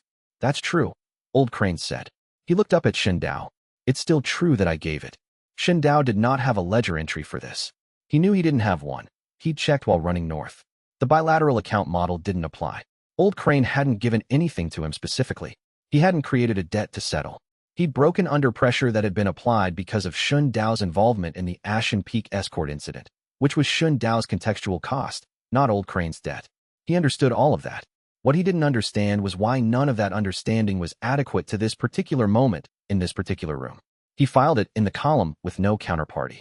It was mine to guard and I gave it, Old Crane said. That's a fact in the record. Yes, Shen Dao said. And the record also has. You slowed the questioning to give time for recovery. You held the preparation methodology when they didn't think to ask for it. You expected me to come. He paused. Those are also facts in the record. Old Crane looked at him for a long moment. Something in the gray face adjusted. Not better, exactly, but less alone. Your left meridian, Ru Wanqing said again, looking at Shen Dao. He gave her his wrists. Chapter 67. What can't be filed? The permanent narrowing in the left channel was confirmed the following morning. Ru Wanqing ran the assessment twice, which was how he knew it was worse than she wanted to report at first count. She told him the results in the direct, factual way. She told him everything. 12% reduction in the left channel's maximum throughput capacity. The core formation restructuring had created secondary distribution pathways that compensated for most of the load, leaving a functional reduction of approximately 3 to 4% in overall output efficiency. Which means, he said, it means you're about 3 to 4% less powerful than you would have been if you'd never narrowed the channel. She put the assessment tools away. At your current realm, in absolute terms, that's minor. In 5 years, at a higher realm, the compounding effect will be more noticeable. She paused. It's not a disaster. It's a cost. He added it to the contextual cost column. No counterparty. No settlement. A permanent modification to the accounting structure. Old Crane was up and walking by mid-morning. Walking slowly, with the staff, but under his own power. The gray quality was still there, and the bruise along his jaw was darkening to deep purple. He sat in the trading post common room for 2 hours and drank weak tea, and spoke to no one except Lin Jue, who sat across from him and occasionally said something in a low voice that he replied to briefly. Shen Dao watched that from across the room and tried to understand what he was watching. He understood the mechanics of it. Lin Jue and Old Crane had history. He'd noted that in Wiling. They had a way of being together that didn't require explanation or ledger logic. She'd been with him for years, Old Crane had said once. The way she'd touched his shoulder in the past, brief and deliberate. What he was looking at was the thing Old Crane had said about the column he hadn't been filling in. Two people bearing the weight of a situation they hadn't chosen, together, in a way that didn't require transaction. He didn't have a word for that. He had a word for the structure. Contextual, non-transactional, bilateral in some broader sense. But the word was insufficient. Ru Wanqing sat down beside him. She'd been watching the same thing. Old Crane is processing something complicated, she said. Yes. Not the interrogation. The giving up of the coordinates. She was quiet for a moment. He's someone who has held information for a long time. Possibly the whole time he's known you, from the sounds of it. Being a person who carries that kind of thing and then loses it under pressure, she paused. It changes something about how you understand yourself. He knew the stakes. Yes. Knowing the stakes and experiencing the consequence are different calculations. She looked at him sideways. You know that. He thought about standing in the cleared passage and understanding that the probe had been a decoy, and turning and running back, and finding Lin Jue in the road, dust with blood on her chin. Yes, he said. I know that. Ru Wanqing was quiet for a moment. Then, what was the thing in the compound? The shift I felt in your chi signature when we were still an hour away. She was asking about the breakthrough. She'd felt it from distance, which indicated her chi reading sensitivity was higher than he'd assessed. He added that sub-entry to her ledger profile. Core formation, she said, before he answered. That's what it felt like. Yes. She was quiet for a beat. Then what resolved it? Understanding that the vault isn't a ledger. He said it plainly because it was the accurate answer. The vault is what I carry. The ledger is how I manage it. They're not the same system. She thought about that.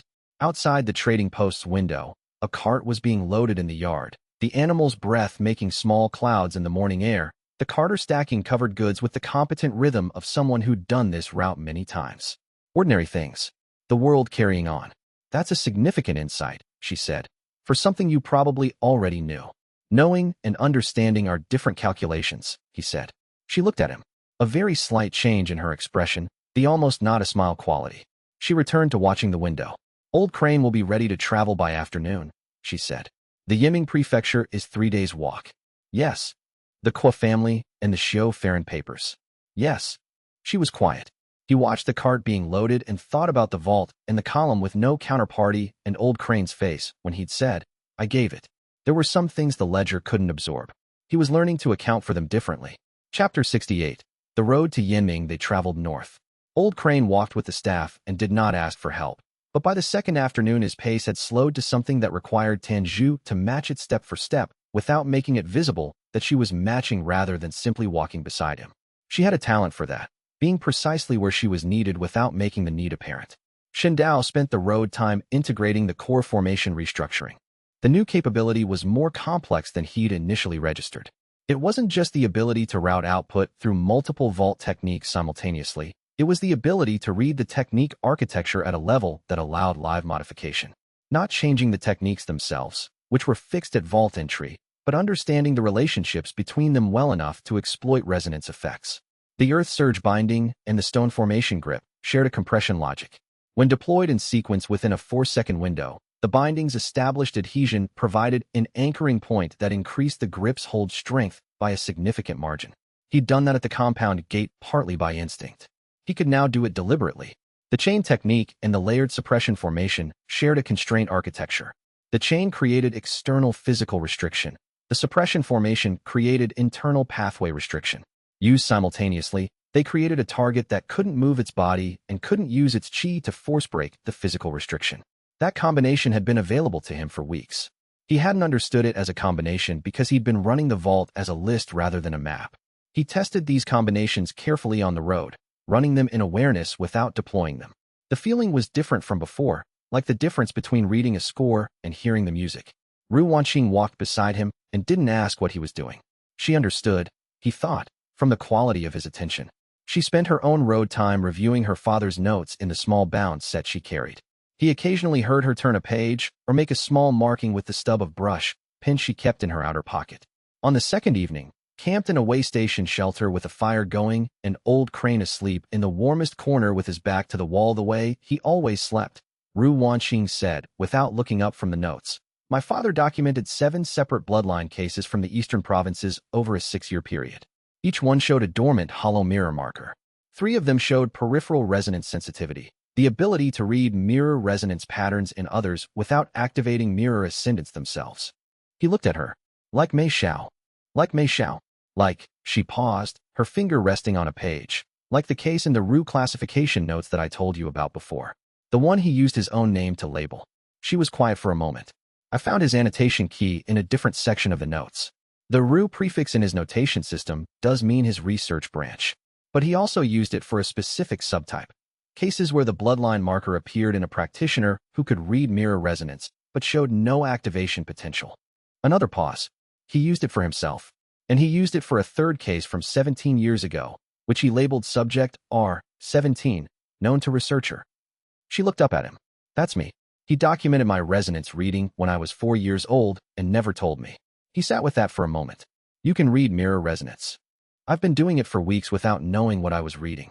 She looked at the fire. When I was treating your meridians after the heavens curtain absorption, I thought I was reading chi saturation patterns. That's a normal medic skill.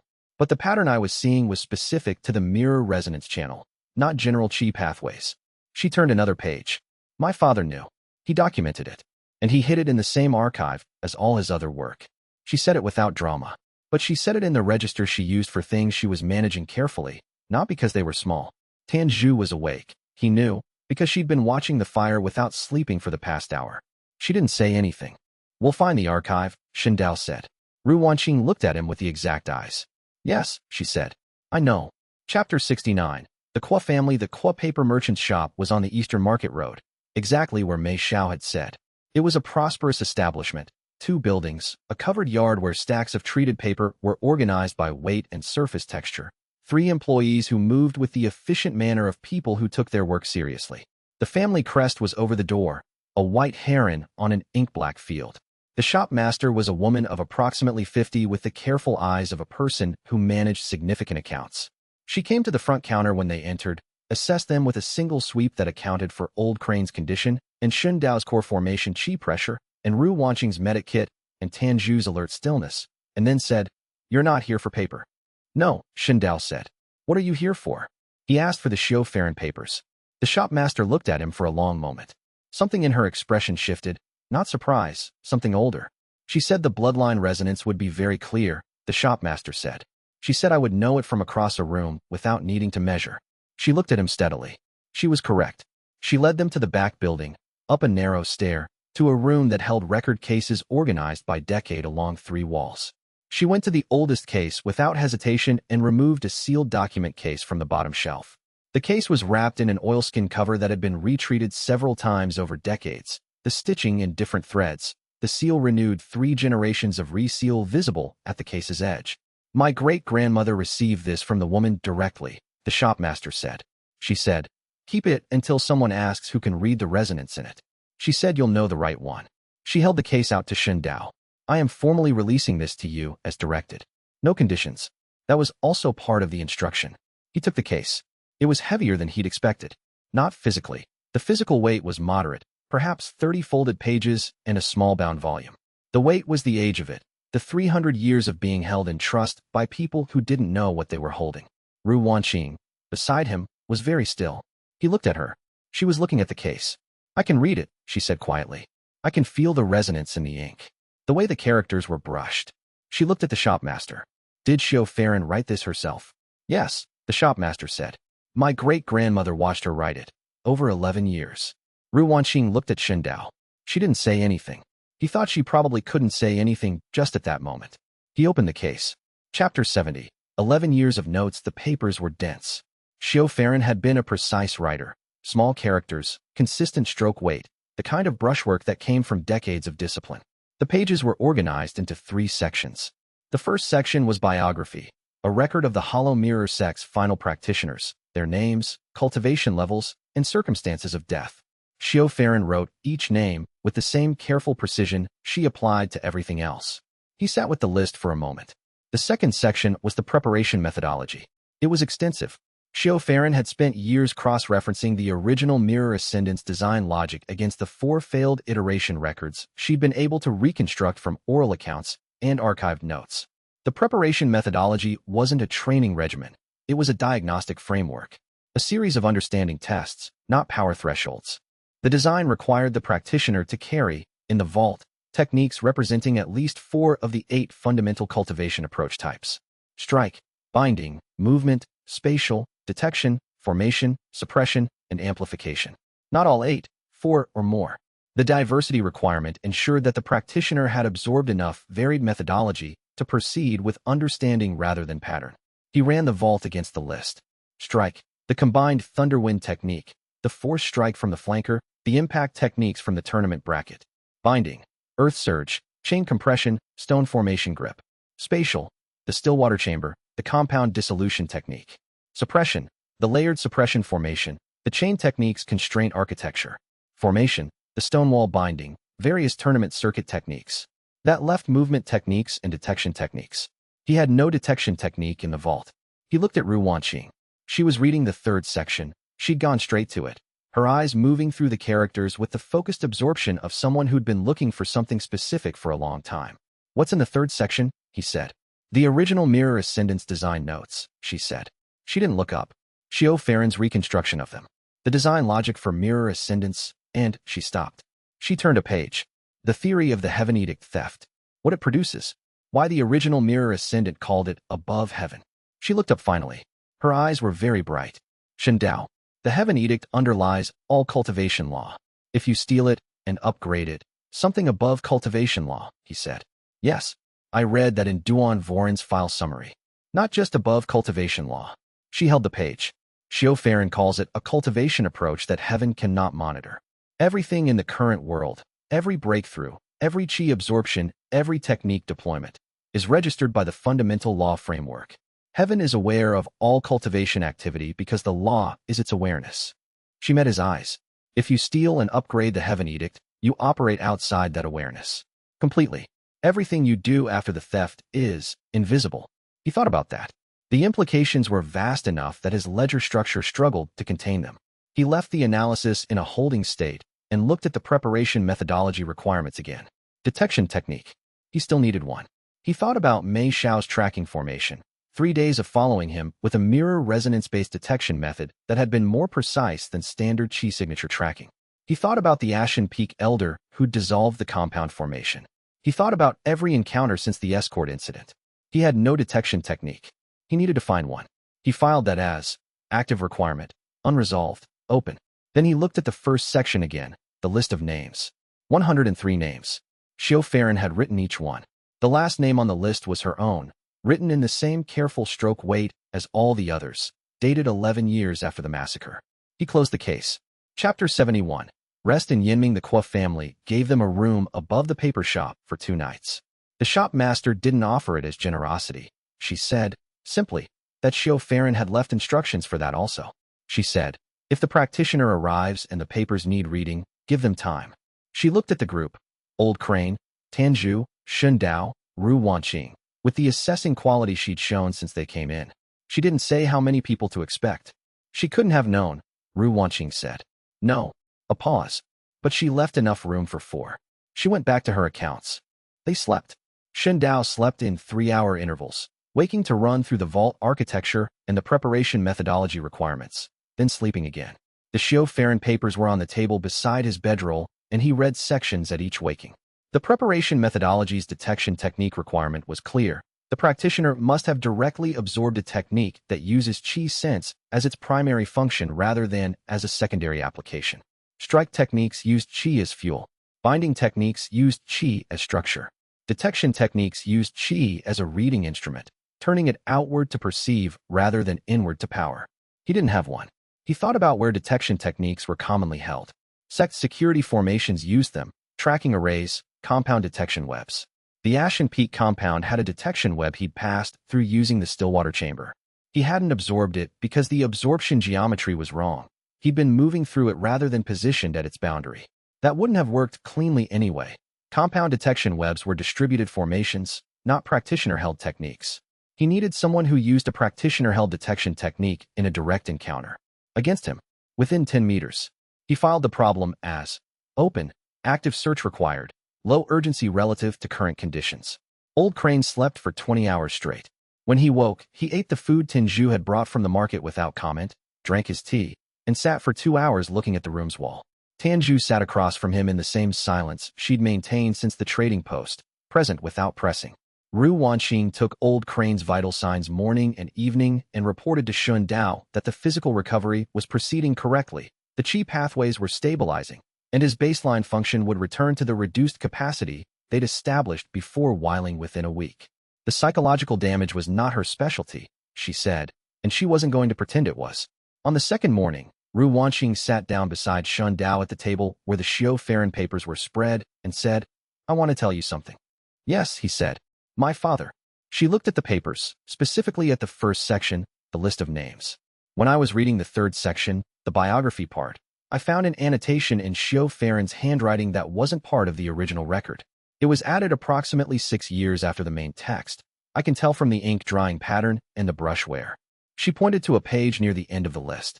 There's a notation here about a practitioner who survived the massacre by virtue of being outside the territory.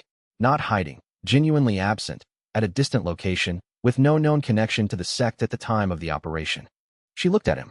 The notation says, descended from the secondary branch, Ru family, Eastern Territory. Not a practitioner of mirror ascendants. Carry the resonance reading capacity only. He looked at the notation. Ru family, Eastern Territory.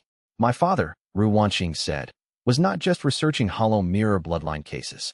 He was in the cases. She said it steadily, with the careful control she used when managing something significant.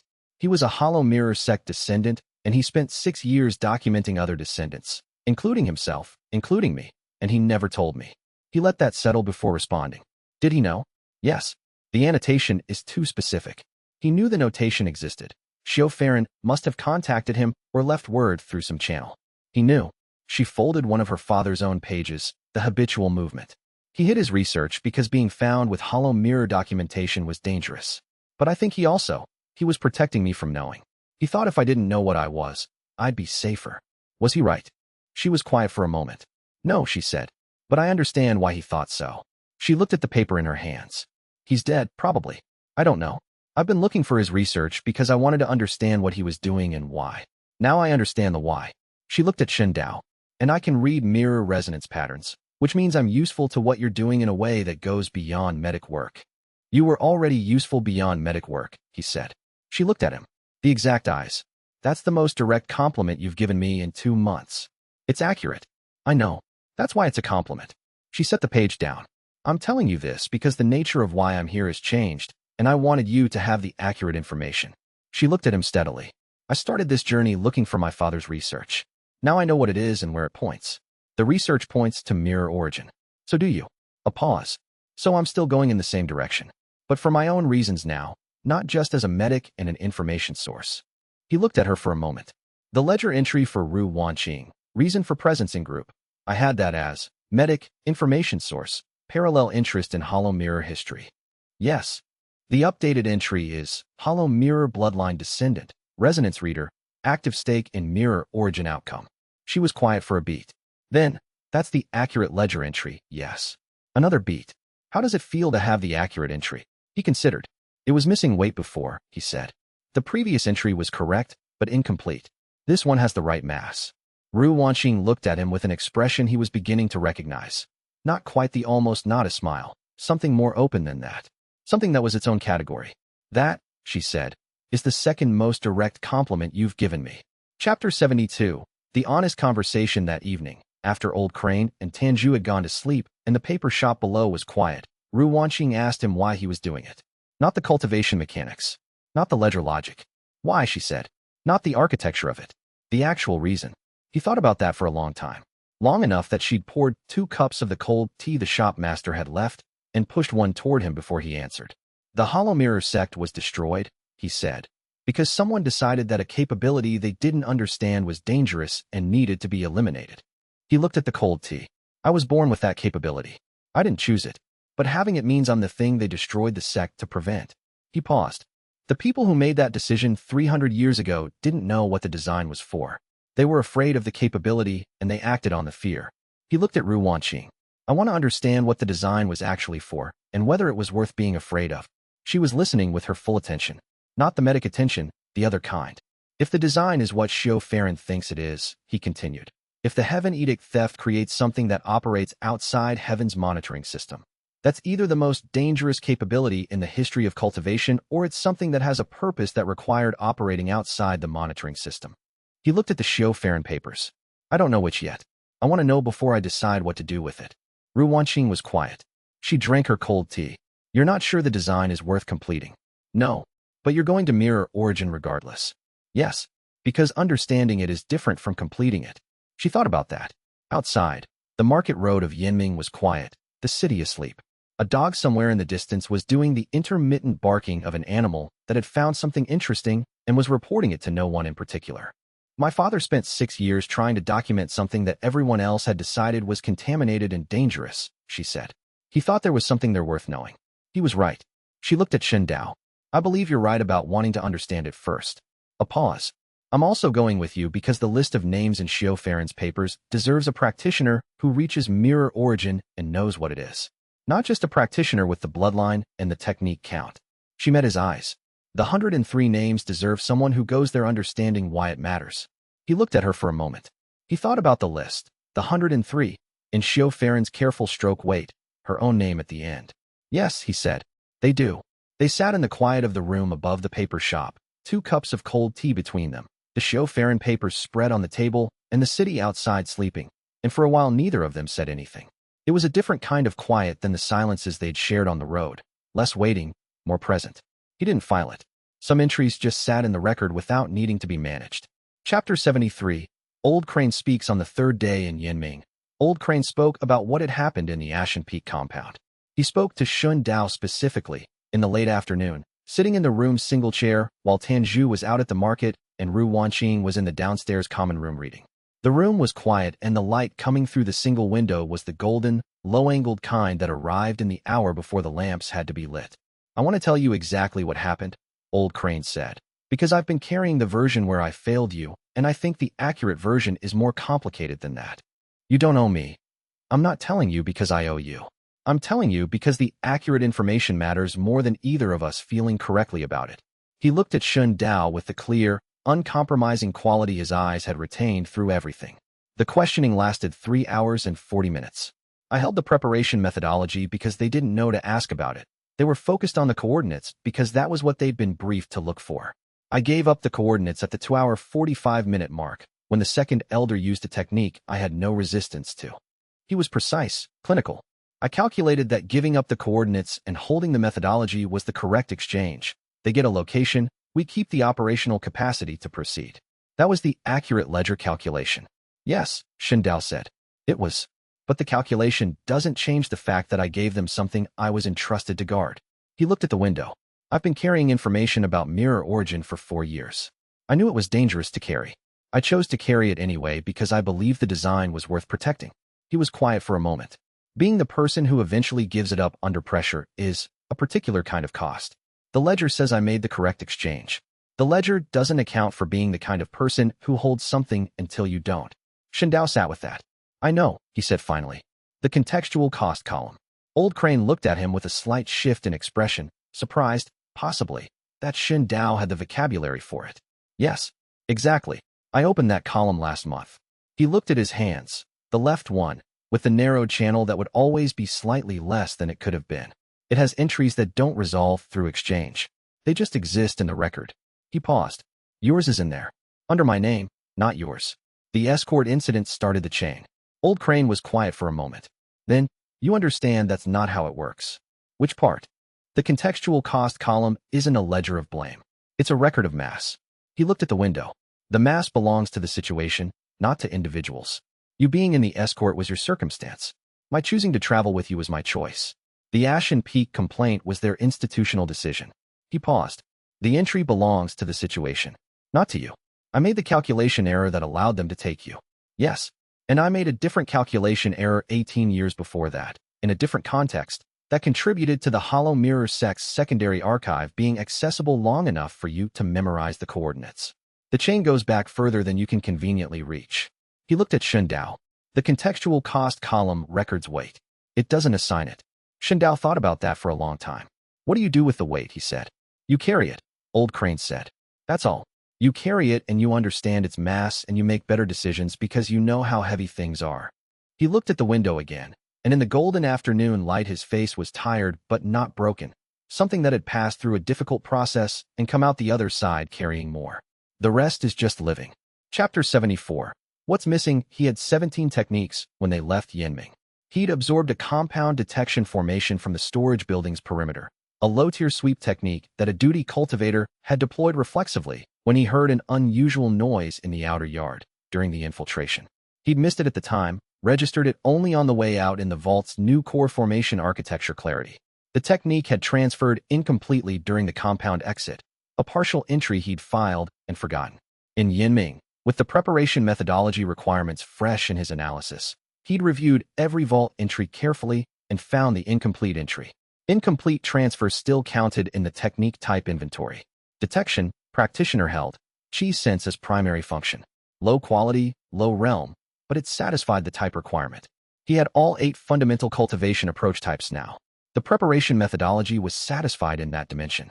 The remaining requirements were more complex. Vault techniques spanning at least 3 distinct cultivation philosophy traditions, and at least 1 technique absorbed from a practitioner in each of the 4 cultivation strata he'd encountered: foundation building, core formation, nascent soul, and spirit severing. He had foundation building, core formation, and nascent soul covered.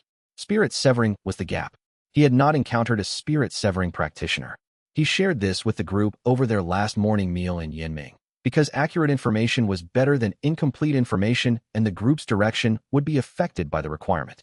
Old Crane, eating porridge with the careful focus of someone who found the mechanics of eating somewhat effortful but was committed to it anyway, said, "The archivist." Tenju looked up. "What archivist?" Ru Wanqing said. "There is a practitioner known as the archivist," Old Crane said, "who presents himself as a historian. Spirit-severing realm. He catalogs unusual cultivation cases. I have reason to believe he's been aware of the hollow mirror lineage and its iterations for some time." Shindao looked at him. This was new information. "How long have you known about him?" 2 years. Old Crane was precise about it, without apology. "I knew he was interested in the hollow mirror lineage. I didn't know if he was a threat or a resource." He paused. "Given the preparation methodology requirement, he's now a necessary encounter. A spirit-severing cultivator using a technique against me," Shindao said. He thought about what that meant for the vault. A spirit-severing technique upgraded by 1 full realm. "That's beyond what you can currently deploy." "Yes," Old Crane said. "But it enters the vault. The preparation requirement doesn't say you need to be able to use it. It says you need to have absorbed it." He ate another spoonful of porridge. "The archivist will eventually find you. He finds every hollow mirror practitioner, or practitioner adjacent, in my case. When he does, engineer the encounter so his technique deployment crosses the absorption threshold. And if he doesn't deploy against me, make him want to," Ru Wanqing said. She said it with the flat practicality of someone who'd thought about it for exactly as long as the problem required. "You've been doing that the whole journey. Make him want to deploy." He filed the archivist as active required encounter, timing unknown, preparation required. The group left Yinming at mid-morning with the xianxia papers in Shun Dao's pack and his father's partial research in Ru Wanqing's and 17 vault techniques in a map rather than a list. Chapter 75. The Road and the Count. A week after Yinming, with the group camped in a way station 2 days north of the lower mountain passes, Shun Dao counted the vault again. 17 techniques. 23 remaining slots. He ran the preparation methodology requirements. 8 fundamental approach types. Satisfied. 3 distinct cultivation philosophy traditions. Partially satisfied. He had 2. He'd identified the binding compression tradition and the spatial control tradition in the vault architecture. He was missing a 3rd. Probably something from a movement or amplification tradition. The archivist technique might fulfill this, or it might not. 4 cultivation strata absorbed. Foundation building, core formation, nascent soul covered. Spirit severing, the archivist, pending. He had room for 23 more techniques. If the spirit severing absorption happened in the next 20, and the 3rd tradition requirement was satisfied in that same span, he'd arrive at 40 with the methodology complete. If he absorbed poorly, irrelevant techniques, redundant traditions, nothing from the spirit severing strata, he could arrive at 40 with the methodology incomplete, triggering mirror burst without meeting the readiness condition. The preparation methodology wasn't a ceiling on capability. It was a readiness condition. And readiness conditions, unlike power thresholds, required judgment as well as accumulation. He looked at the night through the way station's window. Old Crane was asleep across the room, his breathing steady. Tanju was in the doorway position she'd taken at every way station since the compound. Not quite inside, not quite outside. The place where she'd hear anything approaching before it arrived. Ru Wanqing was writing something in the margins of Xiao Farron's 2nd section, annotations in her own hand, small and precise. She looked up and found him watching. "Still counting?" she said. "Yes." "What's the number?" 17. She looked at her page. 23 to go. "Yes." "Of which you need at least 1 spirit severing and at least 1 technique from a 3rd cultivation tradition." She was doing the same calculation he realized. She'd been reading the preparation methodology with the same attention she read everything. That leaves 21 slots for everything else. "Yes. You're going to be selective from here." He looked at the vault, the map, not the list. "I've been selective since the beginning. I just didn't know what I was selecting for." She looked at him with the expression he was still learning to classify. Not the almost not a smile exactly, something broader. "That's not true," she said. "You knew exactly what you were selecting for. You just didn't know it had a methodology attached." He thought about that. The escort incident, the circuit fights, the tournament, the pass encounter. He'd been selecting techniques that filled out a capability map he hadn't consciously designed. The vault was 17 entries that covered the fundamental approach types and 2 traditions and 3 strata. He hadn't planned that.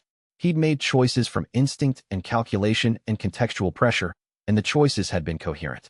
The design might be running ahead of the practitioner, he said. Or the practitioner is better at this than the ledger lets him admit, Ru Wanqing said. She returned to her annotations. He sat with that and watched the night outside the window and let the vault rest in its map format. 23 remaining slots. One of them was the archivist's. He was, for the first time in the journey, not afraid of the count. Chapter 76. Wei Shuang's letter. The letter arrived at the way station in 3 weeks after Yinming, in the hand of a merchant carrier who'd been given it by another merchant carrier who'd been given it by someone in Iron Hollow who knew that the independent practitioner sometimes called Han Mingzhu had been seen traveling north. The letter contained no greeting. It said, Lady Zhu Yiren's people moved against my supply agreement in the Copper Basin. They've been doing it in stages for 4 months, and I've confirmed they used information from our Iron Hollow arrangement. I'm dissolving the current business and taking a different path. I'd like to know if you still owe me a demonstration. It was signed with the single character Wei. Shen Dao read it twice, added the new information to the Lady Zhu Yiren ledger entry, sub-entry. She moved against Wei Shuang using information from the observation meeting, which meant she used the observation as intelligence gathering and not just as the stated business assessment, and sent a reply with the same merchant carrier chain. Wei Shuang found them 6 days later at a market town on the northern road.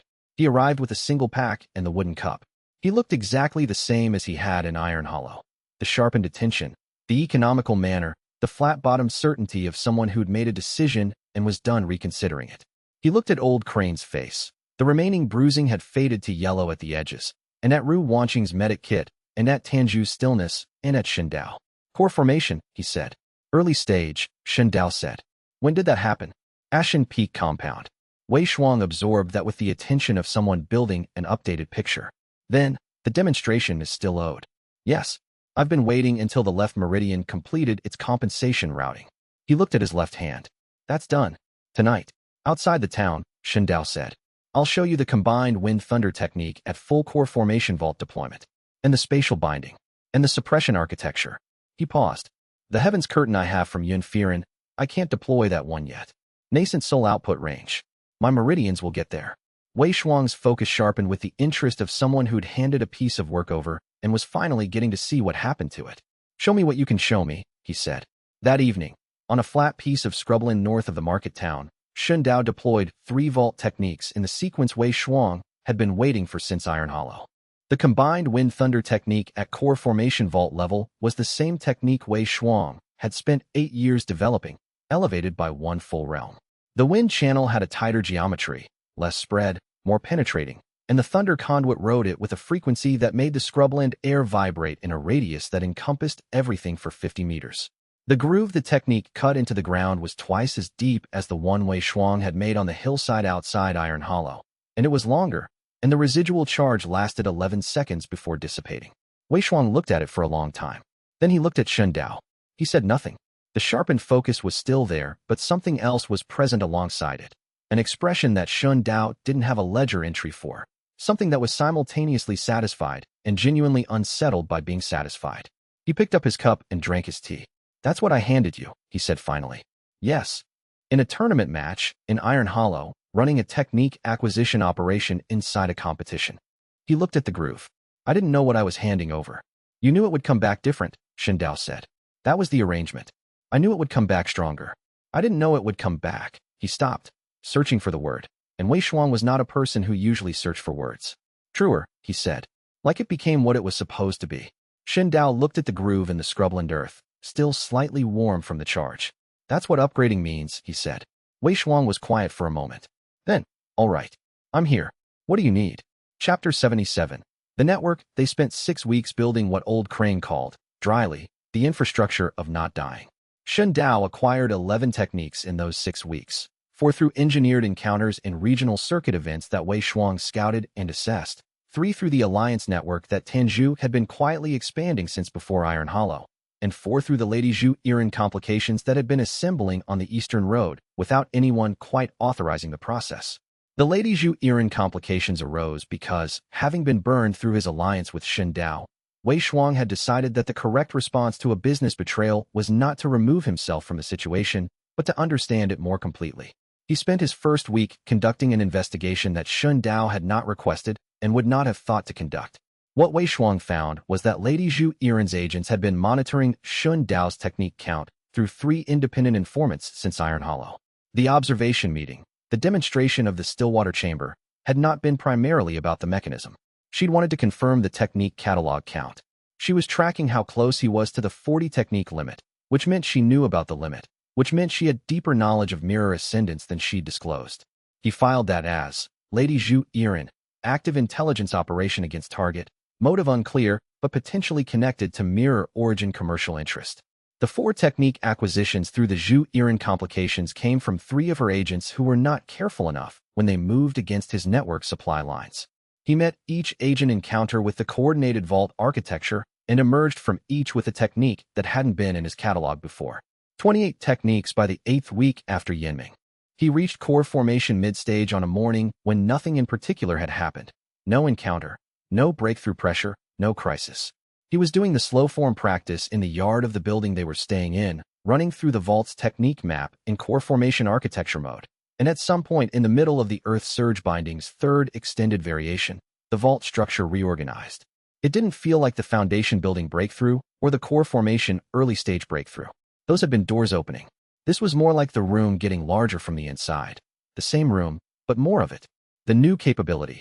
He could now route the layered suppression formation and the chain technique simultaneously in linked logic. Before, simultaneous deployment required sequential management, creating a brief gap between techniques. The mid-stage restructuring allowed genuine parallel activation through the new secondary pathways the core formation had built out from the left meridian's compensation network. 2 techniques, 1 deployment window. He noted it, filed it, and continued the slow form practice. Ru Wanqing, who had been watching from the building's doorway, said, "Core formation mid-stage." "Yes." "When?" "About 4 minutes ago." She came into the yard. "I didn't feel the transition." "It wasn't loud," he said.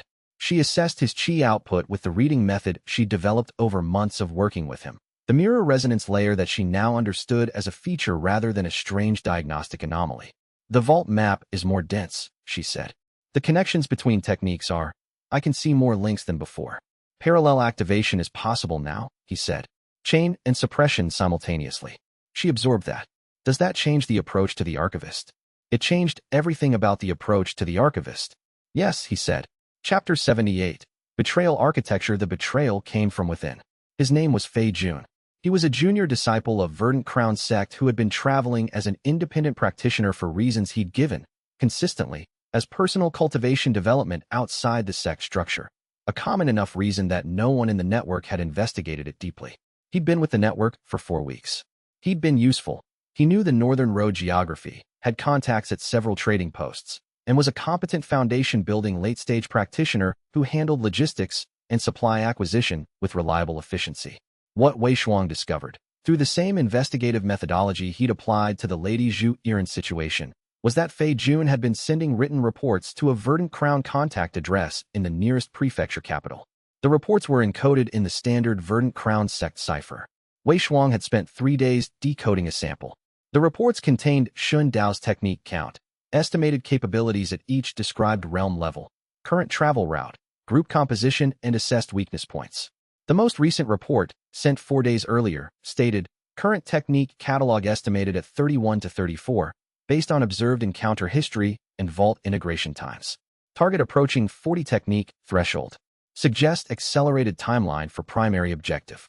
Wei Shuang brought this to Shun Dao on an evening when Old Crane was resting and Tan Zhu was in the next room, and Ru Wanqing had gone to the market.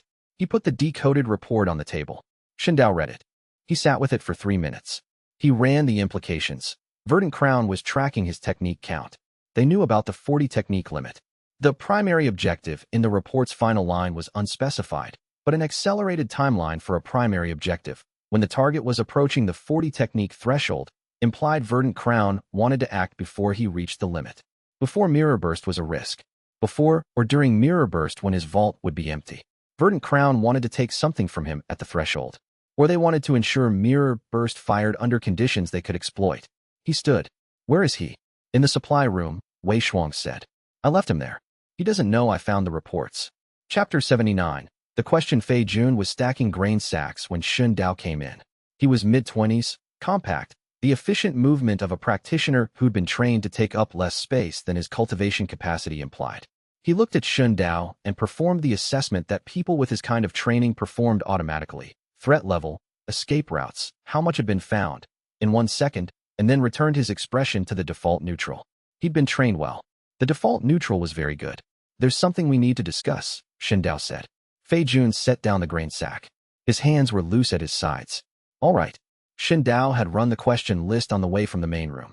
Standard approach. Confirm the scope of the intelligence operation, identify the verdant crown contact, determine the primary objectives, full specification. 3 questions, each with follow-up branches.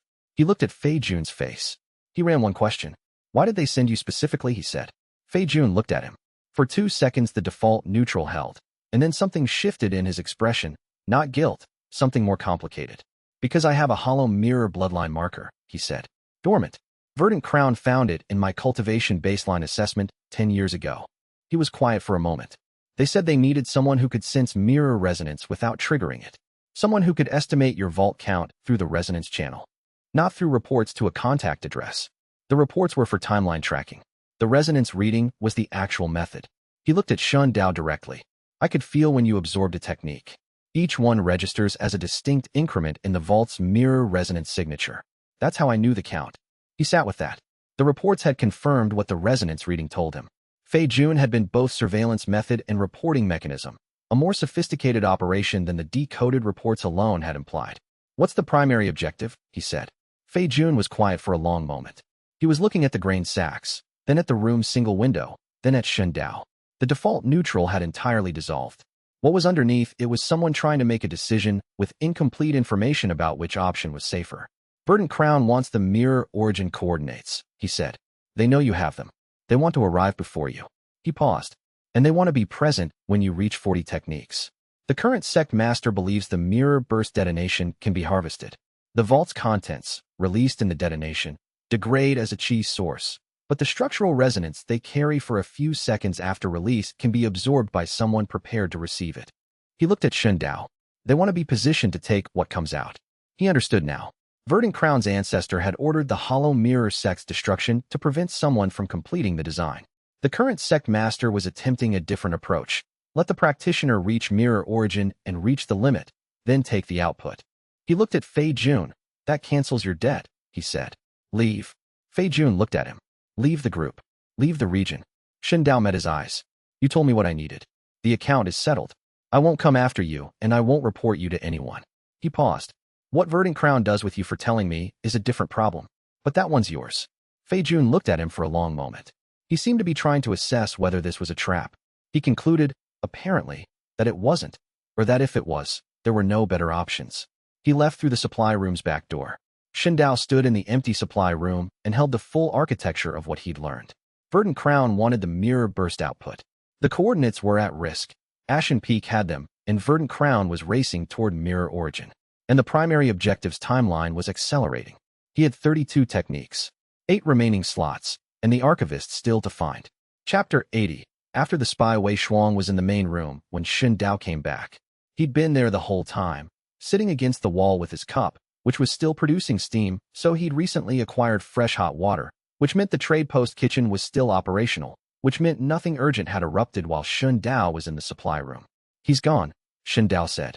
I know. I heard him leave. Wei Shuang drank his tea. What did you get from him? Shindao told him. Wei Shuang listened with the complete attention he brought to anything that modified an operational picture he was maintaining. When Shindao finished, Wei Shuang was quiet for a moment. Verdant Crown wants to harvest the mirror burst. Yes. They need you to reach 40 techniques without knowing they're there. He set down his cup, which means they can't move against you directly. Any direct conflict might cause you to hold at 39 indefinitely, or acquire your final technique in circumstances they can't control. Yes. They need you to continue toward mirror origin voluntarily.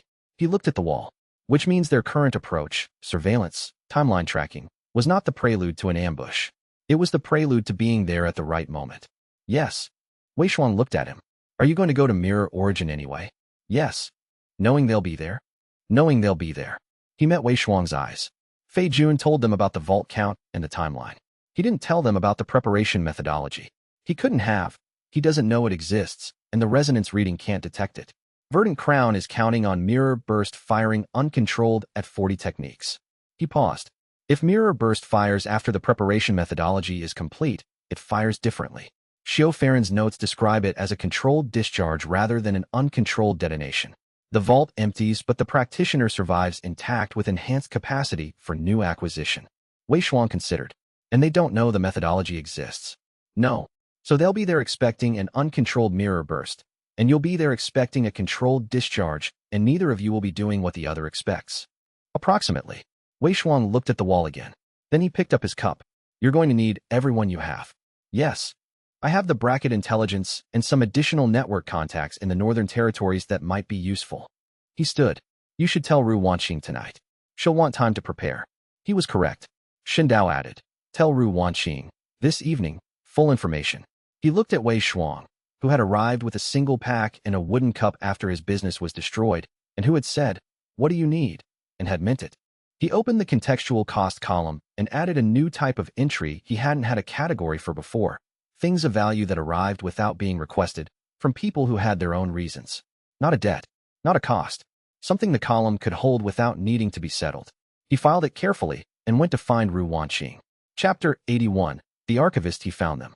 Or they found him. It was genuinely unclear which had happened first.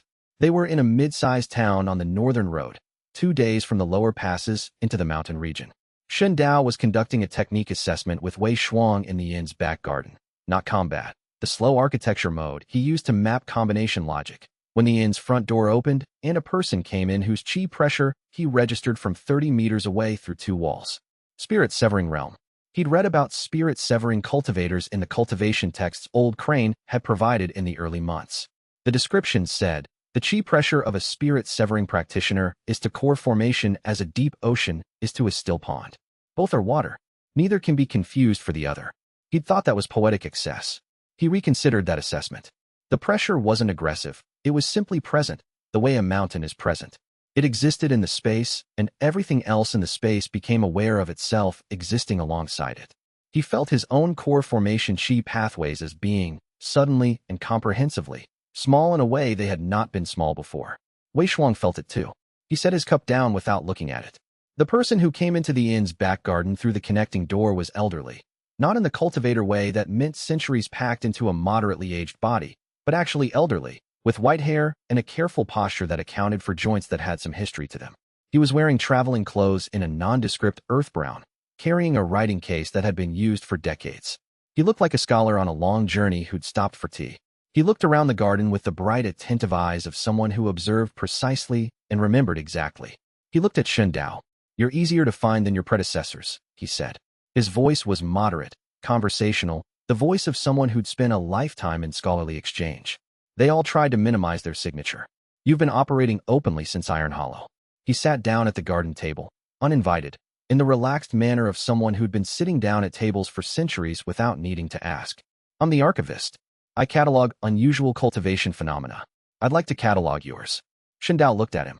The pressure from his chi field was contained. The archivist was actively managing it, reducing the broadcast, which required significant effort, and suggested he understood that the broadcast was overwhelming and had been doing this deliberately. The consideration of that deliberate management was itself information. How long have you been following us? Shen Dao said. I found you in Iron Hollow, he said. The tournament attracted attention. A foundation-building practitioner absorbing core formation techniques was notable. He opened his writing case on the table, standard scholar's equipment, inkstone, brushes, folded papers. I've been at various distances since then. The compound incident was interesting. The past encounter was quite interesting. He looked at Shen Dao with the bright observing eyes. The core formation breakthrough was unexpectedly poetic. He'd been watching since Iron Hollow. Everything Shen Dao had done since Iron Hollow had been observed. He ran the vault assessment. 32 techniques, 40 technique limit, spirit-severing practitioner sitting at his table wanting to catalog his ability. The preparation methodology required at least one technique absorbed from the spirit-severing strata. The archivist would presumably be unwilling to deploy a technique against him in the traditional absorption scenario, which meant this was a different kind of encounter than everything before. All right, Shen Dao said, and sat down across from him. Wei Shuang, behind him, picked up his cup and moved to a position near the garden wall that provided observation sight lines to the inn's back door and the connecting passageway. He didn't say anything. His presence was its own statement. The archivist glanced at Wei Shuang and noted the position with the clinical accuracy of someone cataloging rather than threatening. Your network associate, he said. The independent practitioner from Iron Hollow. He's been with you since my business was burned. Wei Shuang said, from his position. By people you probably know. I know of the Lady Zhu Yiren's situation, yes. The archivist looked at him. You have your own grievance architecture. That's useful context. He turned back to Shen Dao. Let me be direct about what I want. I maintain an archive of cultivation phenomena that have occurred since the early periods. Mirror ascendance is documented in my archive, but the documentation is 300 years out of date. The last active practitioner was, he paused, unavailable for interview. She died, Shen Dao said, 11 years after the massacre. The archivist looked at him for a moment. Something in his expression shifted. Not guilt, not surprise, something calibrated and careful. Yes, Xiao Farron. She was thorough in her documentation. A pause. You found the Yiming papers. Yes. Then you have better primary source material than I do on the preparation methodology. He made a note. Useful. What I want from you is a first-person account of the mechanism as you experience it, not as Xiao Farron reconstructed it. The absorption process, the vault architecture, the upgrade principle. He looked up. These are experiential descriptions I can't get from Xiao Farron's technical notes. Shen Dao considered him. Ask your questions, he said. Chapter 82. Cataloging the archivist's questions were precise. He asked about the absorption mechanism first, the physical process of contact at the technique's boundary edge, the transfer geometry, the time required. Shen Dao answered accurately. The archivist made notes, asked follow-up questions that indicated he already knew a great deal about the mechanism and was verifying rather than learning. He asked about the vault architecture, how techniques were stored, whether they could be accessed in parallel. Shen Dao described the foundation building's sequential access model and the core formation concurrent activation capability. The archivist noted this with the expression of someone confirming something he'd theorized.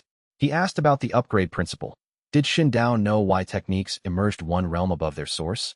Did he experience the upgrade as a transformation that happened during absorption or after? During, Shen Dao said. The pattern maps to the vault at source realm resolution. The vault upgrades it on entry. The vault itself performs the upgrade, the archivist said, making a note. Not the practitioner's chi pathways. It's the vault's function, not my function. I'm the carrier. The archivist looked at that note for a moment. That's an important distinction, he said. The previous iteration's accounts, reconstructed and not always reliable, suggested the practitioners themselves believed they were performing the upgrade through some internal alchemy. You describe it differently. The vault operates on the technique. I carry the vault. And the vault was designed, the archivist said, making another note, by the original mirror ascendant, who intended it as a mechanism to steal from heaven. The vault's upgrade function is the core of that design. He looked up.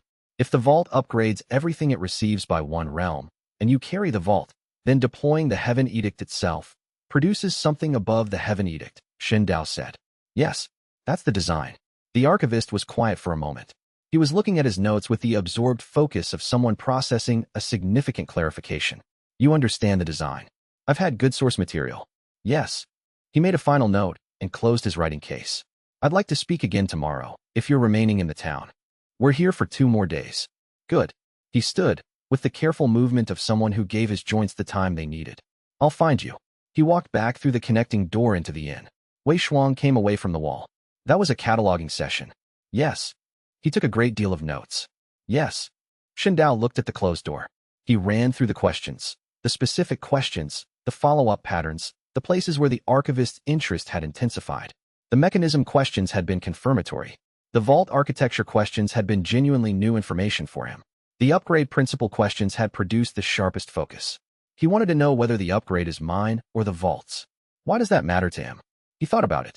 If the upgrade is mine, absorbing my technique vault without the practitioner would produce source-level techniques. If the upgrade is the vault's, if the vault itself performs the function independent of me, then the vault is valuable separately from the practitioner. He looked at the door. He wanted to know if the vault can be removed from its carrier. Wei Shuang set his cup down. Can it? The design has a mirror burst function that triggers at 40 techniques, Shen Dao said. The burst empties the vault in a single second. Whether the vault itself survives mirror burst, that's in Xiao Farron's notes, but the answer requires understanding the design's intent for what happens after. He paused. The archivist is not working on behalf of Verdant Crown. His interest is different, but also in the vault. Yes. He added to the archivist's ledger entry, vault-focused interest, upgrade mechanism-specific inquiry, likely connected to post-mirror burst vault state. Different interested party. Same object. Chapter 83, Pattern Recognition. The second conversation was longer. The archivist came in the morning, before the inn had generated its usual foot traffic, and he brought the writing case and 2 cups of his own tea. A gesture of sharing, Xin Dao noted. That was also a signal of comfort with the encounter. He sat down and began with a question that appeared to be administrative. How many techniques were currently in the vault? Xin Dao gave him an accurate number. 32. The archivist made a note. He didn't show the note's content. And the techniques span. He began to characterize them by type, reading from a list he'd apparently already prepared, and Xin Dao confirmed or denied each categorization. The types listed were binding, spatial, suppression, strike, formation, detection, movement, amplification. You have detection, the archivist said. A low-tier compound detection technique. Partially transferred, incomplete. It registers as a valid technique in the vault. Yes. And movement? The movement category. Not yet. The techniques I've acquired haven't included a primary movement technique. He watched the archivist's response to this. The archivist made a note with a specific pin pressure, firmer than the surrounding notes, indicating higher interest, and moved on to the next category. What are you mapping? Xin Dao said. The archivist looked at him with the bright cataloging eyes. I'm assessing how far the preparation methodology has been met. You know the preparation methodology. I've known about it for 300 years, he said, pleasantly. I knew Xiao Farron many years ago. She had a particular quality of attention that I found valuable. Something moved through his expression, brief and calibrated. She was very precise about the requirements. He said it the way a person says the name of someone they'd watch die from a distance without intervening. Xin Dao filed that. Movement technique, he said. You're asking because that's the gap in the methodology. I'm asking because I want to understand your current position relative to the complete set. The archivist refilled his cup from the pot he'd brought. The complete set requires 1 technique from each fundamental approach type. You have 7. Movement is the 8th. He looked at Xin Dao over his cup. Are you aware of where you might acquire one? The question was phrased as scholarly assistance. Xin Dao looked at the archivist's writing case and at the precise notes he'd been taking and thought about what information he was being asked to expose. If the archivist could direct Xin Dao to a source for the movement technique, the archivist would know when the preparation methodology was complete. He would know when Xin Dao had acquired the final type requirement. He could calculate from there, assuming he was tracking the count, which he was, when Xin Dao was approaching 40. He was mapping the timeline. I'm looking, Xin Dao said. I have contacts. The archivist made a note. Of course. He moved to the next question. By the end of the second conversation, Xin Dao had identified 5 questions that the archivist had allowed him to answer with errors he didn't correct. Each uncorrected error was a piece of information the archivist had decided not to share. In each case, the error subject was the upper limit of the absorption spectrum. How far above his current realm could he absorb? Could he absorb from a significantly higher realm? Say, 3 or 4 levels above, rather than just 1 or 2. He'd understated his upper limit in 2 answers. The archivist had not corrected either, which meant the archivist didn't want him to know the upper limit accurately. He filed that in a separate entry with no balance assigned. Chapter 84. What he's mapping. Old Crane, when Xin Dao told him about the uncorrected errors that evening, was quiet for a long time. He was sitting up, which was improvement, and he had tea that he was actually drinking rather than holding. The gray quality in his face had lightened by several degrees over the past 3 weeks. Not gone. Lighter. He's a spirit-severing practitioner, Old Crane said. Yes. He's been observing you since Iron Hollow, which is 4 months. He knows your current realm, your technique count, your group composition. He looked at his tea. He knows the preparation methodology requirements. He was possibly present at, he stopped. Did he indicate he knew Xiao Farron personally? He said he'd known her many years ago and that she was precise about requirements. He said it the way, Xin Dao chose his words, the way a person describes watching a fire from a distance. Old Crane looked at the wall. He was there, Xin Dao said. Or he knows enough that his behavior is consistent with having been there. The Hollow Mirror Sect massacre, Old Crane said. 400 years old according to any documented history of him. He was present. He was quiet for a moment. He let you absorb from the preparation methodology requirements and didn't intervene, which means he's not trying to prevent you from reaching mirror origin. He's trying to know when you'll arrive. He looked at Xin Dao, and he didn't correct your underestimate of the upper limit, which means he doesn't want you to know that you can absorb significantly above your current realm. Why wouldn't he want me to know that? Because if you knew your upper limit accurately, you'd know that the spirit-severing strata is within your absorption range even at core formation. Old Crane put down his tea. If you understood that, you'd be positioned to absorb from him. He looked at Xin Dao directly. He knows about the preparation methodology's spirit-severing requirement. He's positioning himself as the only available spirit-severing practitioner within your range of access. And he's controlling whether you understand that he's within your range. He ran that. He wants to be the source of the spirit-severing technique, Shen Dao said slowly. But he wants to control the terms of the encounter. Yes, a spirit-severing practitioner choosing to provide a technique to a mirror ascendance practitioner is either an extraordinary act of cooperation or a carefully engineered position to control what you get. Old Crane looked at him. Which technique he deploys, at what output level, with what specific design architecture. All of that shapes what enters the vault and what the vault produces at the upgrade level. Shen Dao understood now. The archivist had been at the Hollow Mirror sect massacre. He'd let Xiao Farron die without intervening. He'd been cataloging mirror ascendance practitioners for 300 years without helping any of them succeed. He wasn't neutral. He was invested in the outcome. He wants to provide the spirit-severing technique himself, Shen Dao said. And he wants to provide a specific technique, not just any spirit-severing method, but one with a specific design that produces a specific vault entry. He paused. He's been shaping what goes into the vault for 300 years. He was probably present at every iteration. Yes, Old Crane said. That's the correct reading. He sat with that. Then the cataloging sessions are real, he said. He's genuinely updating his understanding of the vault's current architecture. But the goal of the update is to know exactly what's in the vault before he puts the final piece in. Yes. He had one question left to resolve. What did the archivist want from the vault's final configuration? What did a spirit-severing practitioner who'd watched the design fail 4 times want from the 5th iteration? He didn't have that answer yet. I need more sessions with him, he said. Yes, Old Crane said. You do. He picked up his tea again. And when you go, you should already know what you want to give him and what you don't. Chapter 85. False questions. The third conversation, Shen Dao arrived with a list of questions he already knew the answers to. The first, whether a movement technique absorbed at foundation building level would satisfy the methodology's movement type requirement if the practitioner had since advanced to core formation. He knew the answer from the Xiao Farron papers. Yes, the requirement was for the technique type to exist in the vault, not for the technique to have been acquired at the practitioner's current realm. He asked the archivist. The archivist answered yes, confirmed. Realm of acquisition didn't affect type requirement satisfaction. He made a note. His pen pressure was moderate. He wasn't particularly interested in this answer. The second question, whether the 3 tradition requirement referred to the originating school of thought or the primary technique design lineage.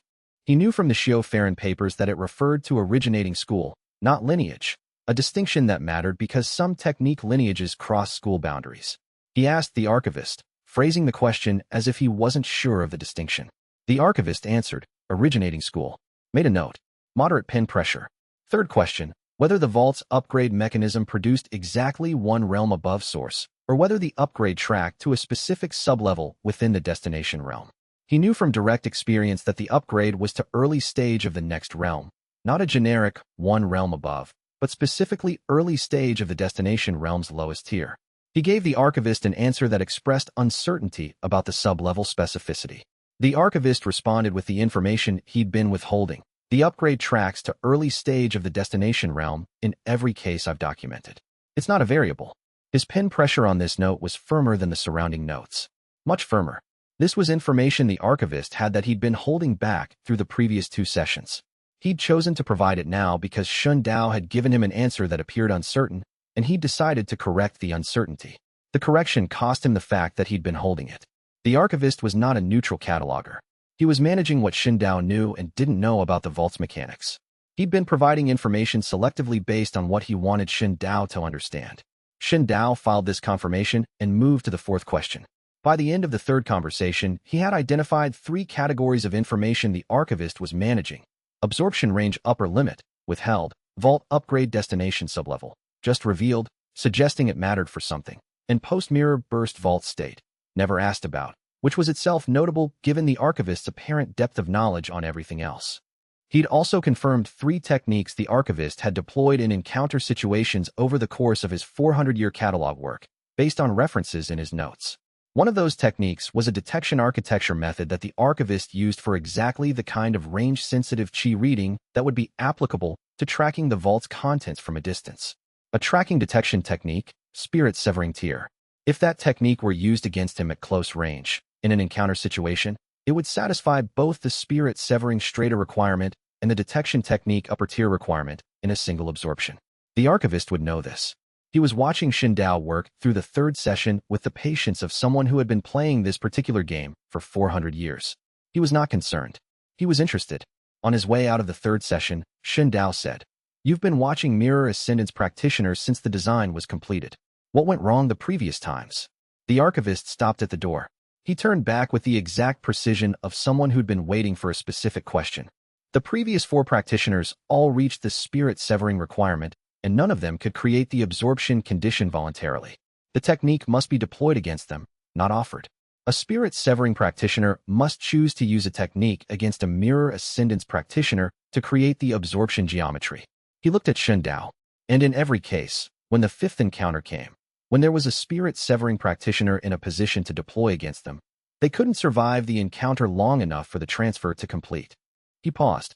"But you," he said, with the bright observing quality at full intensity, "are at core formation mid-stage with 32 techniques in the vault, and you've already survived 1 Nascent Soul deployment at the boundary edge.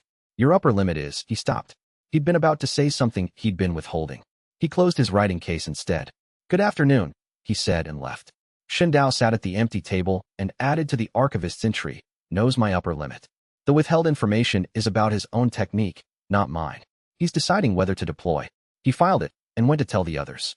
Chapter 86. What he brought back. Dao laid out his notes on the low table in the back room of the boarding house and let the others read.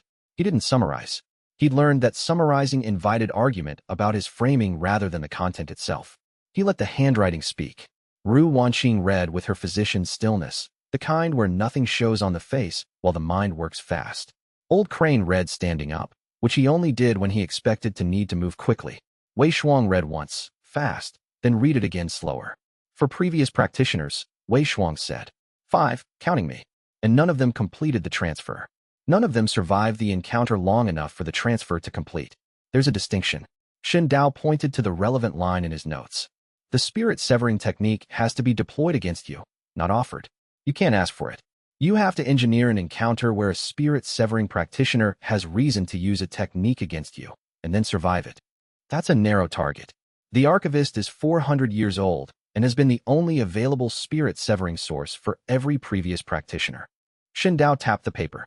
"I want someone to tell me that's a coincidence." Ru Wanqing set the notes down. He's been the only option presented to them, which is different from being the only option available. That's the question I'm carrying. Old Crane had gone very still at the corner of his mouth. Not quite a flinch, not quite a wince, something that moved through him and tried not to reach his face. He set the notes down and opened his mouth. Then he closed it. Dao noticed. He didn't press. Old Crane owed him a disclosure at some point, and if he was choosing not to make it here, in front of Wei Shuang, there was a reason. He'd collect the debt later. Wei Shuang pushed the notes back toward Dao. "You said you've been feeding him false information through genuine questions. Starting from the second session, he corrects errors that matter to him and lets ones that don't pass through. It maps what he cares about. What does he care about? My upper limit." He stopped himself before he said it. "But it's there. He's been building toward it across 3 sessions. He wants to know how high I can absorb before the cost kills me." Dao gathered the notes and folded them back into the small case he kept them in, which tells me he's planning an encounter at exactly that threshold. No one said anything for a moment. Ru Wanqing picked up her medicine case, the flat wooden one she kept by her knee whenever the conversation might turn towards something that required action. "You're at 32 techniques." "Yes." "The threshold he's estimating. Does he know it?" He stopped himself from saying it. "He knows. Do you?" Dao paused. "No, not precisely." She nodded without comment and didn't press the point. There was something in the way she'd asked it. Not like a physician checking symptoms, but like someone who had already done her own calculation and wanted to confirm he hadn't done it. He'd think about that later. That night he sat alone in the room they'd given him. The boarding house lamp turned low and worked through it again. The archivist's 4 previous practitioners had all faced the spirit-severing encounter, and none had survived it. He hadn't died in the encounters. The archivist wasn't a murderer. He'd simply ensured the conditions. Encounter at wrong timing, wrong chi reserves, wrong technique count. The absorption geometry would have worked. The practitioner just wasn't strong enough to hold together while it completed. He was sitting with his mother's jade token in his hand. He'd taken to doing that without noticing when, sometime in the past month, it had moved from his storage pouch to his pocket. He turned it over in his palm. It was warm. It had been warm since CH7. He'd stopped waiting for it to open. He thought about the archivist's expression when he'd said, You are the fifth iteration. Bright. Interested. The specific attention of someone watching a familiar pattern approach an unfamiliar outcome. The mirror ascendance was not an accident. He'd known that for weeks. It was designed. Someone had built it with a purpose, sewn it into a bloodline, sent it forward in time in the only container that couldn't be confiscated, heredity. He thought. My mother didn't know what she was carrying. She just carried it. The token split open in his hand. Not cracked, split, cleanly, along a seam that had no seam. The jade face separating from the backing with the soft resonance of two chi signatures releasing a seal they'd held for 19 years. He went still. Inside was not empty space. Inside was a letter, not paper. The characters were written in pressed light, the kind of chi script that lasted in sealed containers for as long as the seal held. He touched the first line. The characters lifted and settled into legibility like sediment clearing from water. He read, Chapter 87. The Elder's Letter. The elder who wrote the letter had no name in the opening. He'd addressed it to whoever carries this token and has earned it opening. Asterisk, you have earned it opening. That is not a small thing. The seal was designed to read the carrier's comprehension of the mirror ascendance's architecture, not the surface mechanics, but the underlying purpose. The fact that you are reading this means you understand, at minimum, that the ability was designed for something beyond what you have used it for so far. Asterisk, asterisk, I am the last elder of the Hollow Mirror sect. Not the most powerful, not the most accomplished. I was the last one left standing when the sect's compound fell, and I had just enough time to do three things. Seal this token, place it with a young woman in the valley below the compound, and run. If she survived and had children, and if those children carried the bloodline, one of them might eventually read this. If you are reading it, that chain held. I owe her more than I can pay. You are part of that debt. Asterisk, Shun Dao's breathing had steadied into the pace he used when absorbing something he needed to hold without processing it fully. He read on. The 40 technique limit. Asterisk, I need you to understand what it is. It is not a ceiling. It is a diagnostic. A mirror ascendant who reaches 40 stored techniques without understanding the vault's architecture will fill it indiscriminately. And when the limit is reached, techniques will dissolve in the order they were absorbed rather than in the order of their value. You cannot afford that. The limit exists to force curation. A practitioner who has held 40 techniques simultaneously, with no dead weight, no redundancy, no technique kept out of sentiment rather than function, has demonstrated understanding of their own vault's geometry.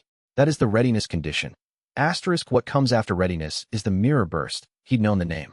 He hadn't known the full shape. Asterisk, at 40 techniques, a simultaneous detonation is possible. Every stored technique discharges at once in a single moment. This is not a combat ability. Do not let anyone tell you it is a weapon, because using it as a weapon will kill you and everyone near you indiscriminately. It is a design function. The mirror ascendance was built to eventually deploy everything it has absorbed in a single coordinated moment.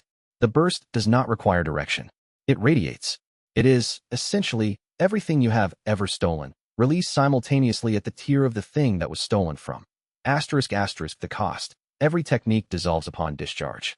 You will emerge from a mirror burst with an empty vault and whatever physical changes the discharged chi has made to your cultivation base. Those changes are permanent. In the 4 practitioners the sect observed before the massacre, the burst reshaped their cultivation route at a fundamental level, advancing their base realm by multiple stages in one event. It was not painless. 1 practitioner was bedridden for a month. 2 were changed in ways they did not expect and found disorienting. 1 emerged from the burst and said he felt like he had been remade. Asterisk, now the warning. Asterisk, his name, his designation, among the people who know what he is the corrector. He does not use that name himself. He will present as something quieter. A historian, an archivist, a scholar. He is 400 years old, and he was present at the massacre of our sect. He did not participate in the killing. He watched. He has been present at every moment where mirror ascendance practitioners approach completion of the design, and none of them have completed it. We do not know if this is by his direct action or by the conditions he arranges. We know only that he exists at spirit-severing realm, that he has always been the practitioner's only accessible spirit-severing source at the critical moment, and that every practitioner has faced his technique at a time when they could not survive holding the absorption together. Asterisk, asterisk, he is not your enemy in the way Duan Voren is your enemy. He is not motivated by fear or greed. He believes, genuinely, with the calm certainty of a man correcting an error in an equation, that mirror ascendance completing its design would constitute a cosmic imbalance. He is not wrong about what the design intends. He may be wrong about whether the imbalance is actually wrong. Asterisk, asterisk, if you are reading this letter, he has already found you. He has been watching you for months. He is very good at his work. He was watching when your mother received this token. He chose not to act because she was not cultivating and carried the bloodline inactively. He made a calculation about the risk and concluded it was acceptable to wait. He has been waiting for you since before you were born. I am sorry for everything this means.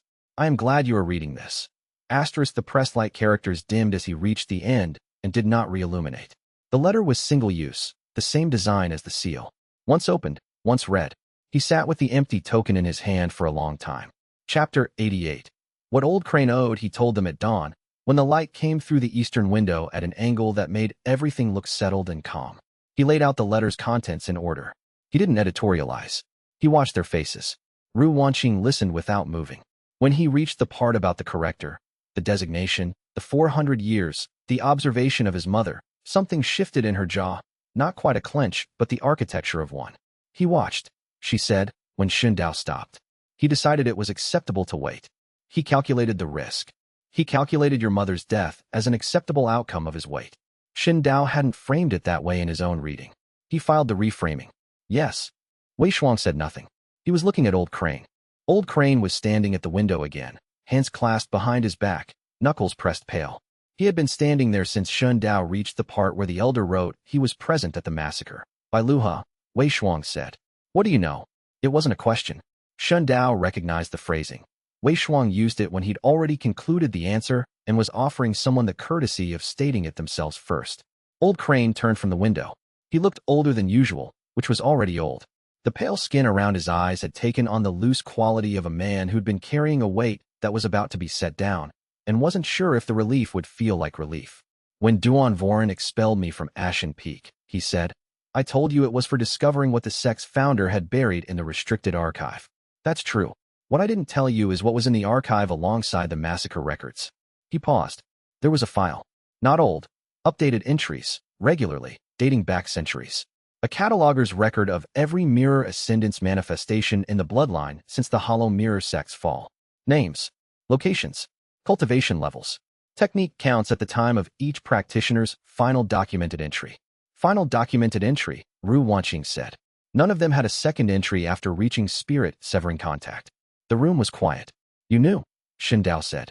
I knew there was a cataloger who had been managing mirror ascendance practitioners for 300 years.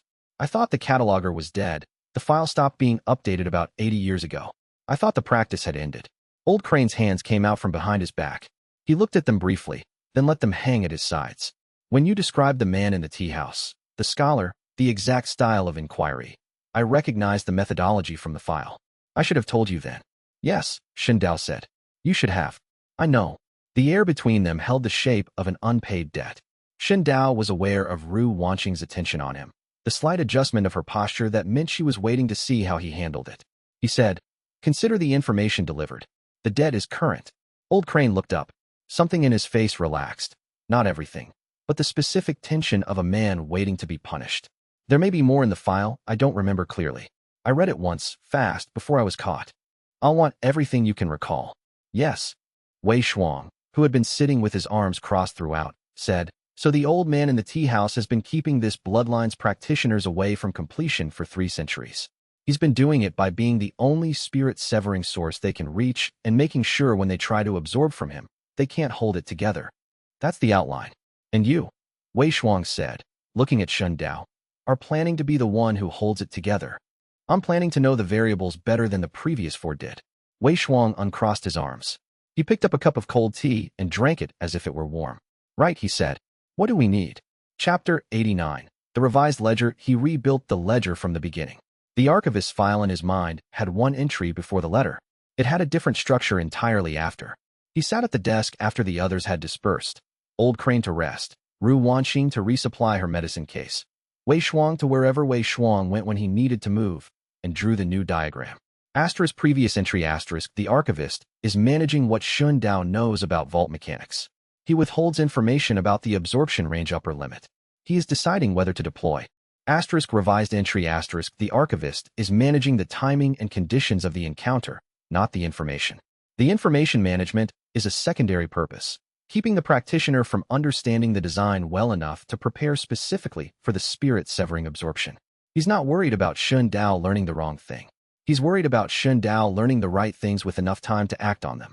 The 3 conversations had served his purpose, which was to assess Shun Dao's current strength and estimate an upper absorption limit. He would have found what he was looking for. Shun Dao had deliberately fed him errors, but the archivist was skilled enough to read around the deliberate errors to the baseline. He had an estimate. He was now calibrating his window.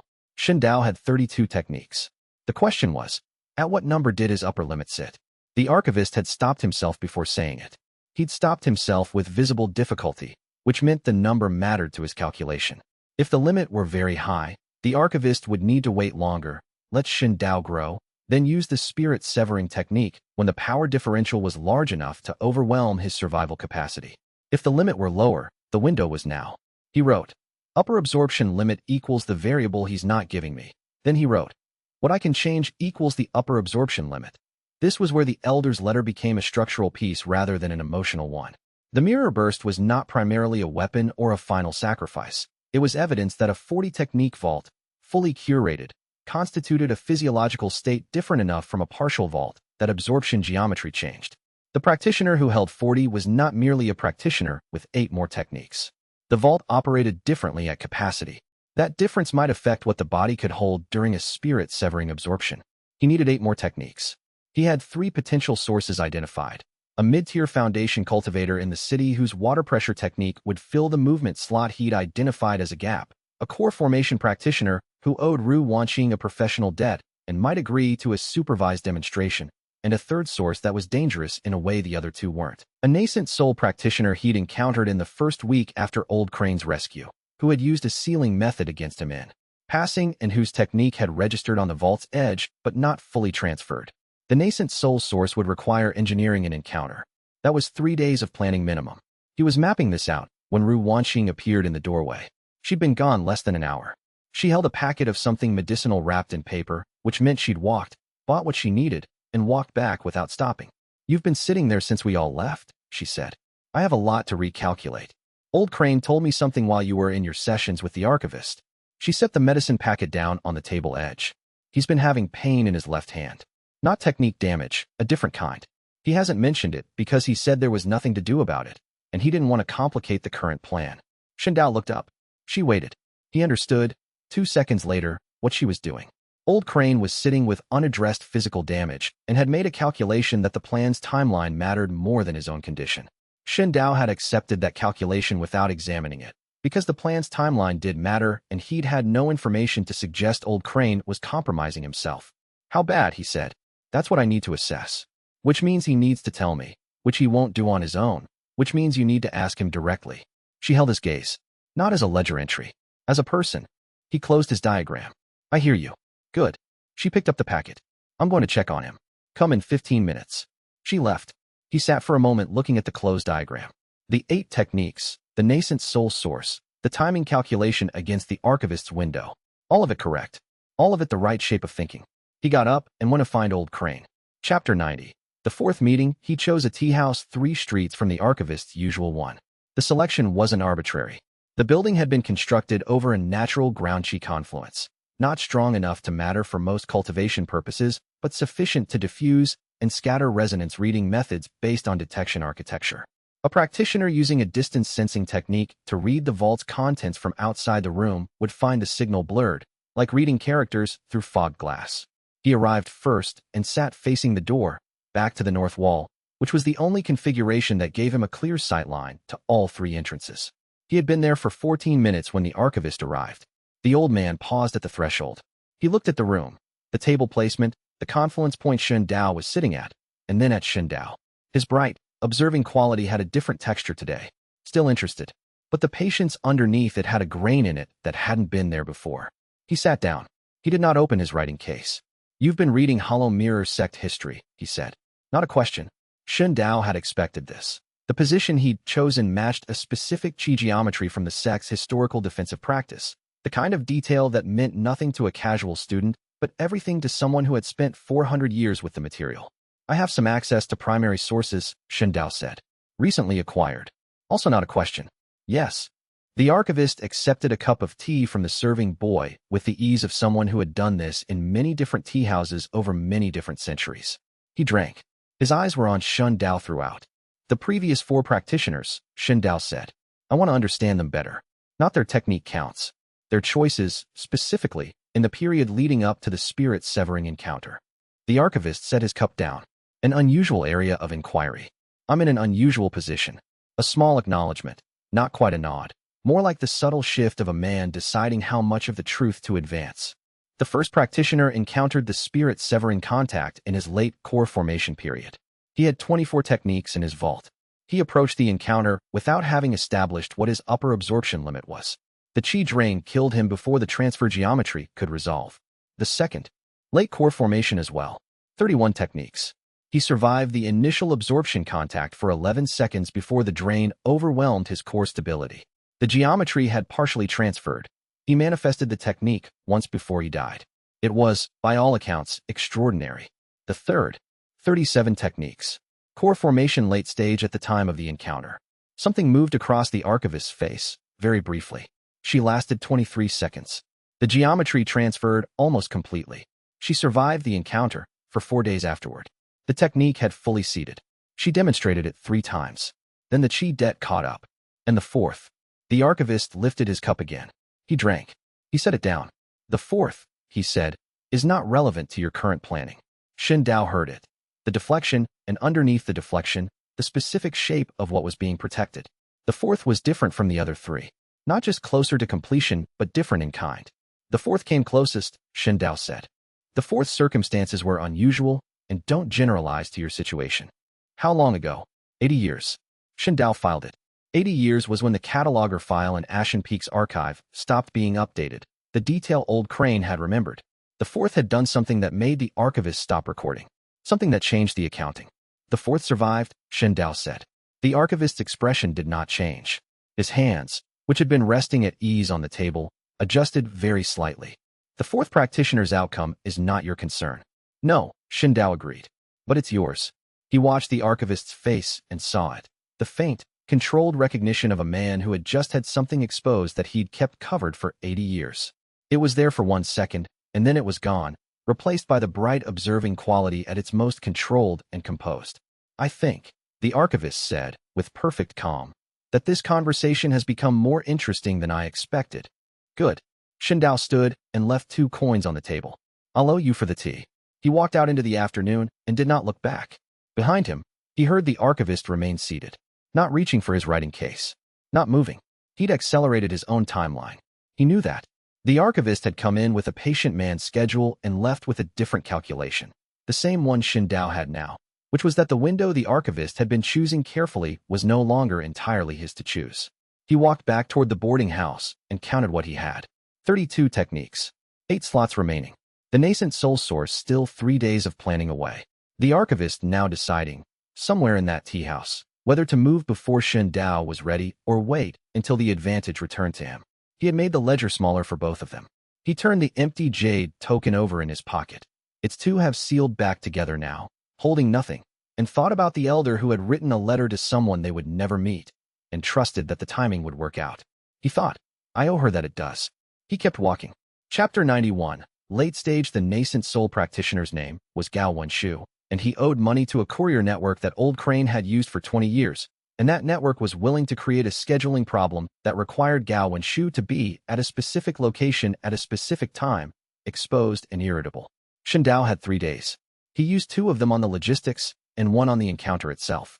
The scenario was simple: a cargo dispute at a transit warehouse on the city's south edge, with Gao Wenshu as a witness being questioned by auditors. The auditors were friends of a friend. The warehouse had a northwest corner where the chi signature of a Nascent Soul practitioner would be concentrated by the specific architecture, not enhanced, just focused, the way a lens concentrated light rather than generating it. He arrived early. He positioned himself. He waited. Gao Wenshu walked in looking annoyed and impatient, the universal expression of a powerful man asked to explain himself by people he considered beneath him. When the auditors asked him to demonstrate the cargo's authentication seal, a technique that confirmed provenance, chi signature locked, he deployed it with the boredom of a man who'd done it 1,000 times. The technique passed through the cargo, and its edge caught Shin Dao across the shoulder. 3 seconds of full resonance contact. The vault's response was immediate and massive. A nascent soul technique registering at one full tier above that, the upper edge of spirit severing, touching something that his vault wasn't built to hold at full power yet, and the chi drain hit him like a hammer. He didn't go down. He'd built his body's tolerance specifically for this. But his fingers went numb from the wrist down, and his vision blurred at the right edge for 40 seconds. And he walked out of the warehouse and around the corner and sat against the exterior wall and breathed through it. He had 7 left. He reached core formation late stage 4 nights later in a way he hadn't planned and couldn't have.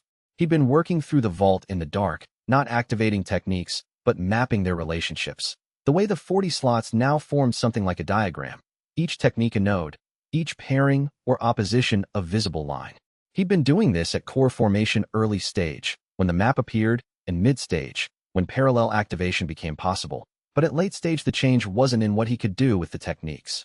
It was in how they related to each other.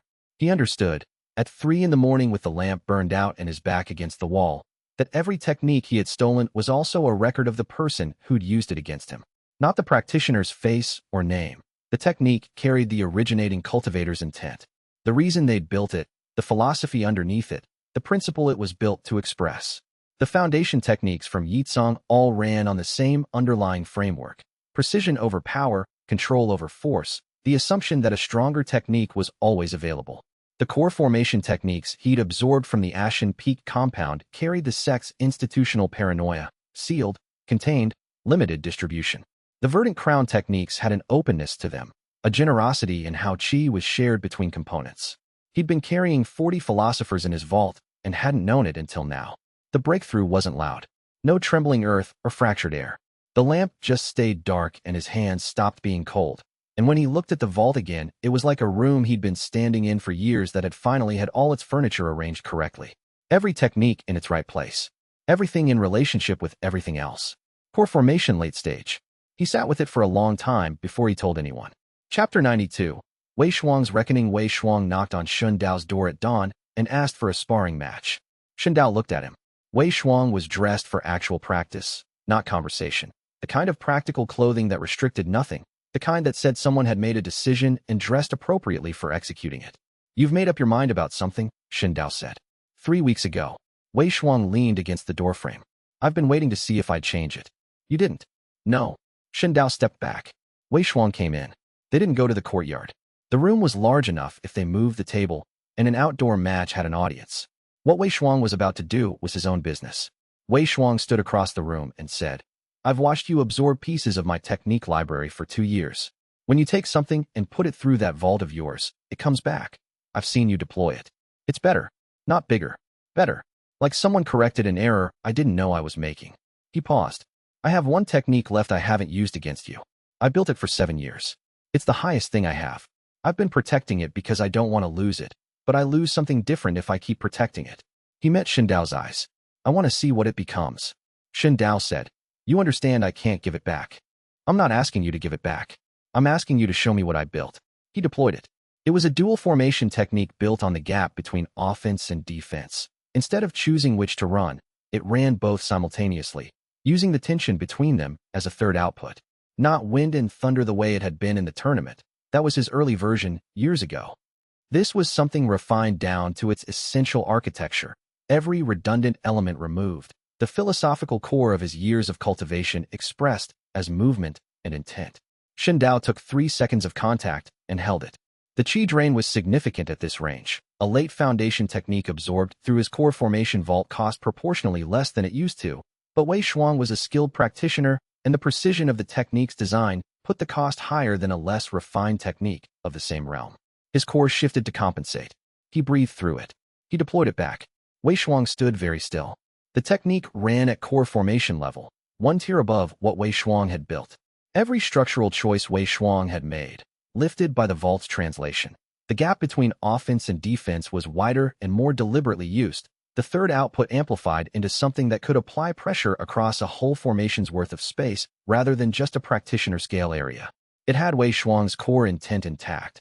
This was still his philosophy, his 7 years, but its execution now belonged to a realm he hadn't reached yet. That's it, Wei Shuang said. His voice was very quiet. Yes. That's what I was building toward. Yes. Wei Shuang was quiet for a long moment. Then, you're welcome. He He turned and left without ceremony, which was exactly how Wei Shuang handled things that mattered more than he wanted to show. Shen Dao added the technique to the vault. 34. That afternoon, Ru Wanqing came to find him. She had her flat medicine case and a rolled document under one arm. Her research notes, the narrow kind she kept separate from her medical records. She stood at the table while he was going over his technique count, and he could see from the way she positioned herself that she was about to tell him something substantial. I have information about the fourth practitioner, she said. Ren Lihua, Shen Dao said. Old Crane mentioned the name this morning. He looked back at the count. How reliable is your source? The air in the room shifted slightly, the way it did when something that should have been a conversation got rerouted into a transaction. Reliable, she said. How does it affect the confrontation timeline? A pause. He didn't notice it at the time as a pause, only afterward, the specific kind where a person decides, in a moment, whether to continue. That depends on what the confrontation is trying to achieve. He was looking at the count. 34 techniques. 6 remaining. He had a nascent soul contact and 2 core formation contacts arranged for the next 4 days. The confrontation is trying to complete the spirit-severing absorption before the archivist selects his own timing. Right. She picked up her medicine case and the rolled document. I'll tell you when you're ready to hear it as information and not as a variable. She walked out. He heard the door close and added a line to the archivist entry in his files. Ru Wanqing has information about Ren Lihua that she's not sharing. Timing, pending delivery, reason, unclear. He went back to the count. Chapter 93, 40. The last technique seated on the 3rd morning of the 4th week since the 4th meeting. He'd taken it from a local formation master who'd agreed to demonstrate a detection architecture technique for a fee, the kind of arrangement that happened regularly in cities with open technique markets and drew no special attention. The formation master was a mid-stage core formation practitioner. The detection technique manifested in the vault at late core formation. His 38th slot. The 39th came 2 days later from a trade caravan guard who deployed a water-based containment technique when a storage vessel broke. Not aimed at Shen Dao, but he'd been standing close enough, and 3 seconds of ambient contact was enough. 39. The 40th was Wei Shuang. He hadn't asked. He hadn't planned it. He was sitting in the common room of the boarding house, and Wei Shuang came in carrying a technique problem the way he carried all his problems, compressed into as few words as possible, looking for a specific kind of attention. He'd been trying to work out an error in a foundation-level sealing approach he'd been developing, one that interacted badly with the structural elements of a different technique he used in conjunction. He asked Shen Dao to watch him demonstrate the sealing approach so he could get an outside observation. He deployed it against Shen Dao's outstretched hand as a controlled contact. Standard technical review. The vault registered it. 40 techniques. It didn't feel like a threshold. It felt like a key fitting a lock, not a dramatic sound, just the right resistance and the right give, and the knowledge that something had moved that couldn't be moved the same way twice. He looked at the map of the vault in his mind, and it was complete. All 40 nodes, every relationship visible, everything in its right place. The vault was not a storage mechanism anymore. It was an architecture. It had a shape the way a building had a shape, load-bearing elements and secondary ones, spaces where force moved efficiently and spaces where it pulled. He understood, for the first time, what the Elder's letter had meant by readiness. Not just curated, not just filled, but comprehended. He knew every technique in the vault by its principles, not just its deployment. He knew why each one was in the position it occupied. He said, I'm ready. Wei Shuang looked at him. For the confrontation. Yes. Timeline. Today. Wei Shuang looked at the window. Ru Wanqing said the margin was narrower than it needed to be. She's right. You heard her say that, and you're still moving today. The archivist has accelerated. He left the 4th meeting and changed his calculation. I could see it in the tea house when I walked away. He was no longer patient. I have less time than either of us expected. Shen Dao stood. If I wait for optimal conditions, I'm waiting for a window that closed 3 weeks ago. Wei Shuang was quiet for a moment. What do you need from me? Watch the northern road. If anything that feels like spirit-severing approaches from the wrong direction, send the signal we discussed. Anything else? Shen Dao picked up his coat. Tell Ru Wanqing I'll hear her information about Ren Lihua when I'm back. He went to find the valley.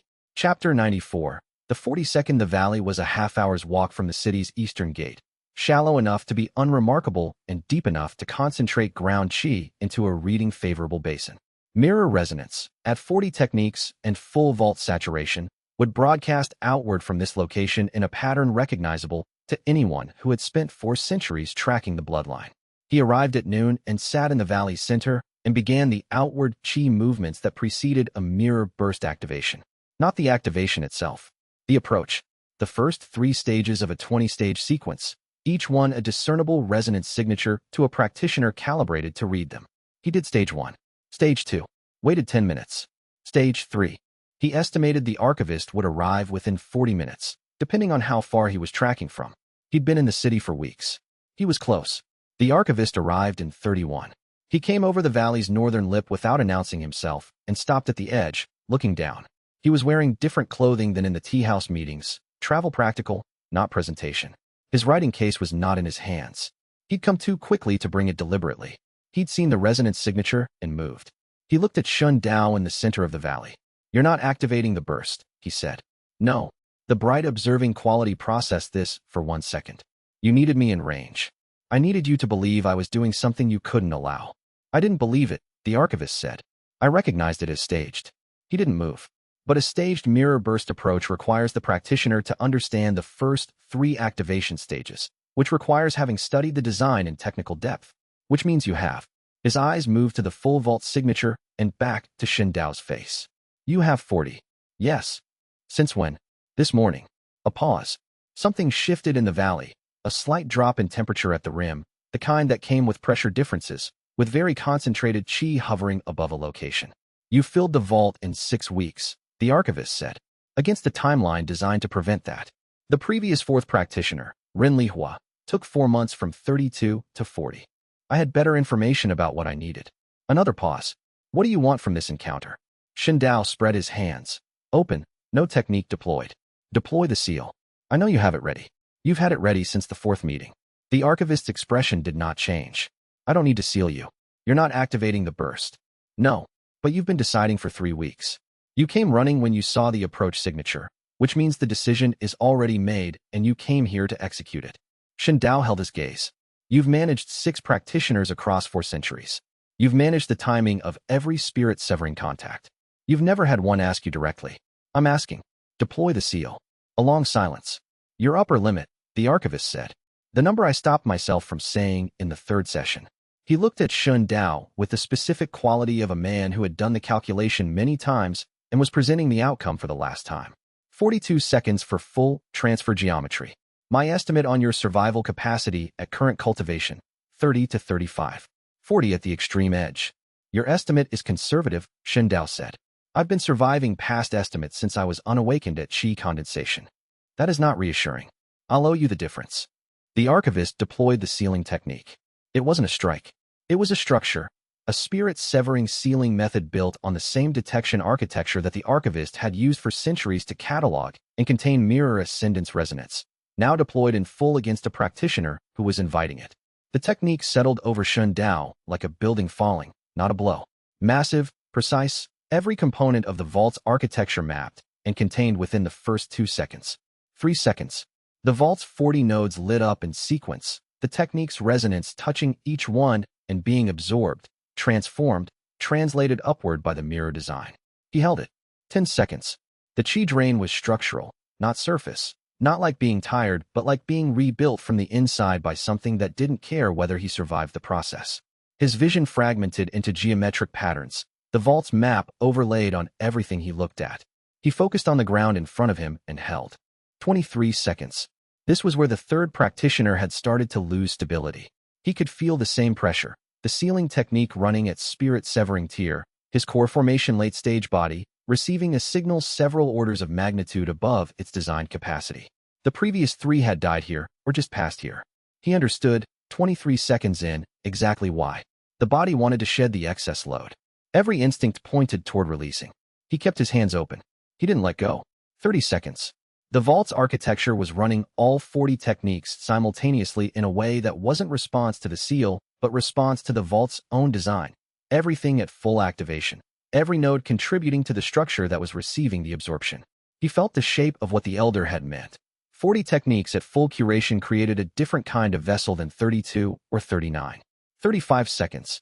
His core stability had fractured into layered pieces and was maintaining itself through the vault's collective load-bearing, the way an arch held through geometry when individual stones couldn't hold alone. 40 seconds. His vision had gone. He held by feel. 42 seconds. The sealing technique collapsed inward and seated in the vault's 40th slot with the clean finality of a transferred load. Not an impact, but a completion. The chi debt arrived all at once. The bill for 42 seconds of spirit-severing contact at core formation, and it was everything his body had left. He went down into the grass. Chapter 95. The file updated 7 days in the bed. The first 2 days were mostly dark, not unconscious. Ru Wanxing said he spoke once on day 2, though he didn't remember it, and she declined to tell him what he'd said, which he noted as a likely indicator that it wasn't tactical. His core had not fractured. It had, according to her assessment, undergone the kind of structural remodeling that happened when a living system absorbed more than it was designed to hold and adapted instead of breaking. It's similar to the third practitioner's outcome, she said, on the third morning when he could hold a cup without spilling. She lasted 23 seconds. You lasted 42. The structural adaptation is proportionally greater. How long will it affect the vault? Vault's fine. I can read the resonance. The 40th technique is fully seated. She refilled his cup. Your body is the problem. You can't deploy at full capacity for approximately 6 weeks. The technique can't be deployed regardless. I don't have the cultivation for it yet. Then you have time to recover. He lay back against the headboard. The window let in afternoon light at an angle that made the room look settled and warm, and outside, he could hear Wei Shuang in the courtyard doing something that involved repetitive controlled impacts against a practice post. On the 4th day, Ru Wanxing sat next to him and unrolled the document she'd been carrying for weeks. She said, Ren Lihua. He looked at her. He survived the spirit-severing absorption. He lived for 9 more years. She set the document in her lap. Her voice was careful in the way it was careful when she'd been deciding how to present something for a long time. He was treated by a physician's family that tracked bloodline resonance. They kept detailed records, the kind that end up in medical archives rather than cultivation archives. That's how I found him. He demonstrated the sealing technique, the same one the archivist deployed against you, hundreds of times over those 9 years. As a diagnostic tool, as a protection for people who needed specific chi resonance containment. She paused. He chose every year not to fire the mirror burst. He built something instead. You said his name this morning. I said it 4 days ago, when you were delirious. You filed it, and fell back asleep. She looked at him without expression. I tried to tell you 3 weeks ago. He held that. She said, you came in with your technique count, and asked me how it applied to the plan. I told you I'd tell you when you were ready to hear it as information. She folded the document. You would have changed the confrontation approach if you'd known about Ren Lihua's success margin. Not the timeline, the configuration. You went in without a key variable because your head was in the ledger. He said, I know. She looked at him a moment longer. His name is in the records. Ren Lihua. He was my father's teacher. A brief pause. The trace of mirror resonance in my father's bloodline. The thing that makes me able to read mirror resonance patterns. It came from Ren Lihua. He passed a fragment forward through years of close contact. He didn't know he was doing it.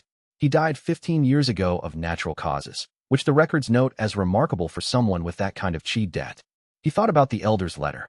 I am glad you are reading this. A woman in a valley who carried something she didn't know she was carrying. A physician's teacher who spent 9 years choosing not to be catastrophic.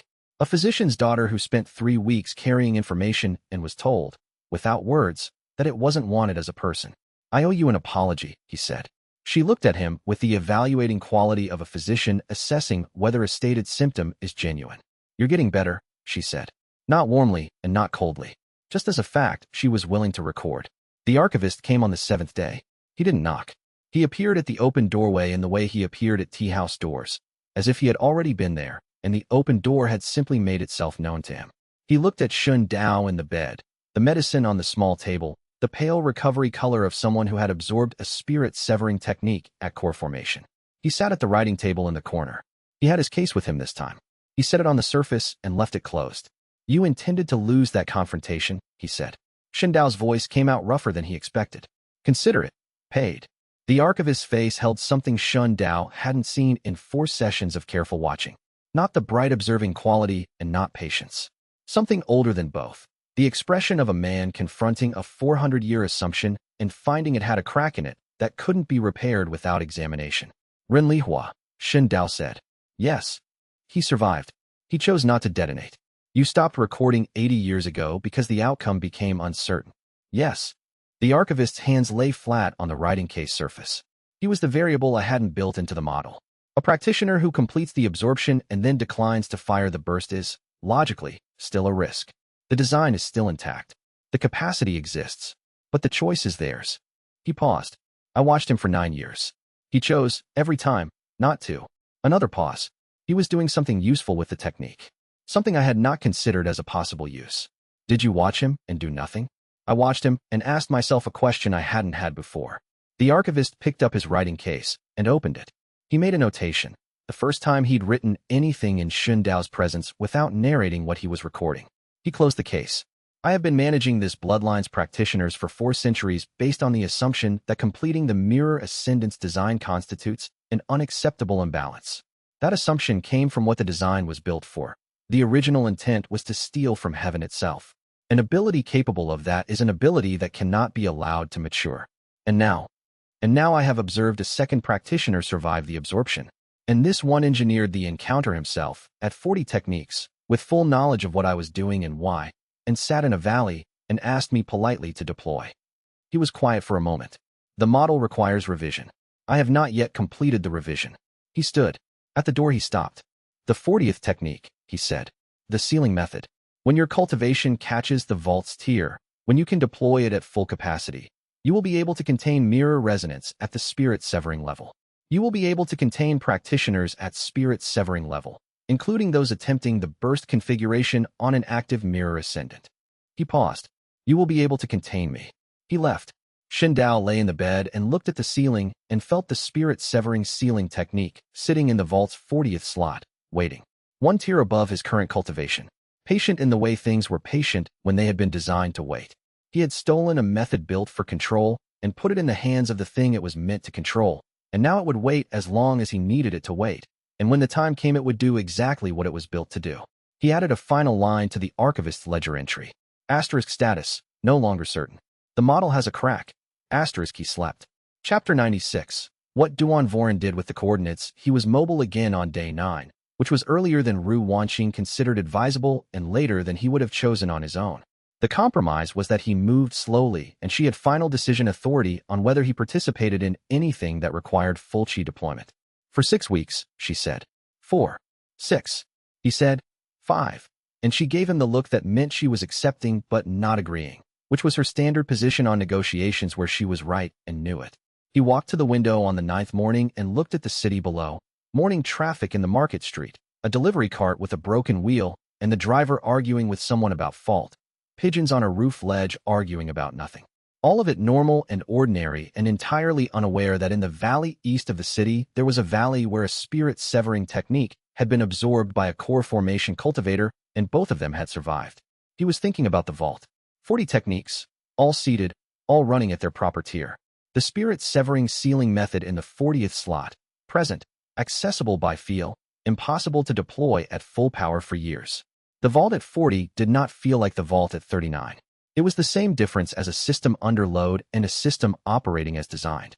He hadn't noticed how much effort the vault had been expending to run at partial capacity until he felt it running at the correct one. Old Crane knocked and came in without waiting, which he only did when the information was time-sensitive. The archivist asked to speak with you, he said. Xun Dao turned from the window. He's been in the city since the confrontation. I've seen him twice in the past week, in the market, near the south gate. Old Crane's voice was neutral, but his hands were doing the specific thing they did when he had thoughts he was keeping back. He's watching something. The city or me? Possibly both. Old Crane paused. He sent a note this morning.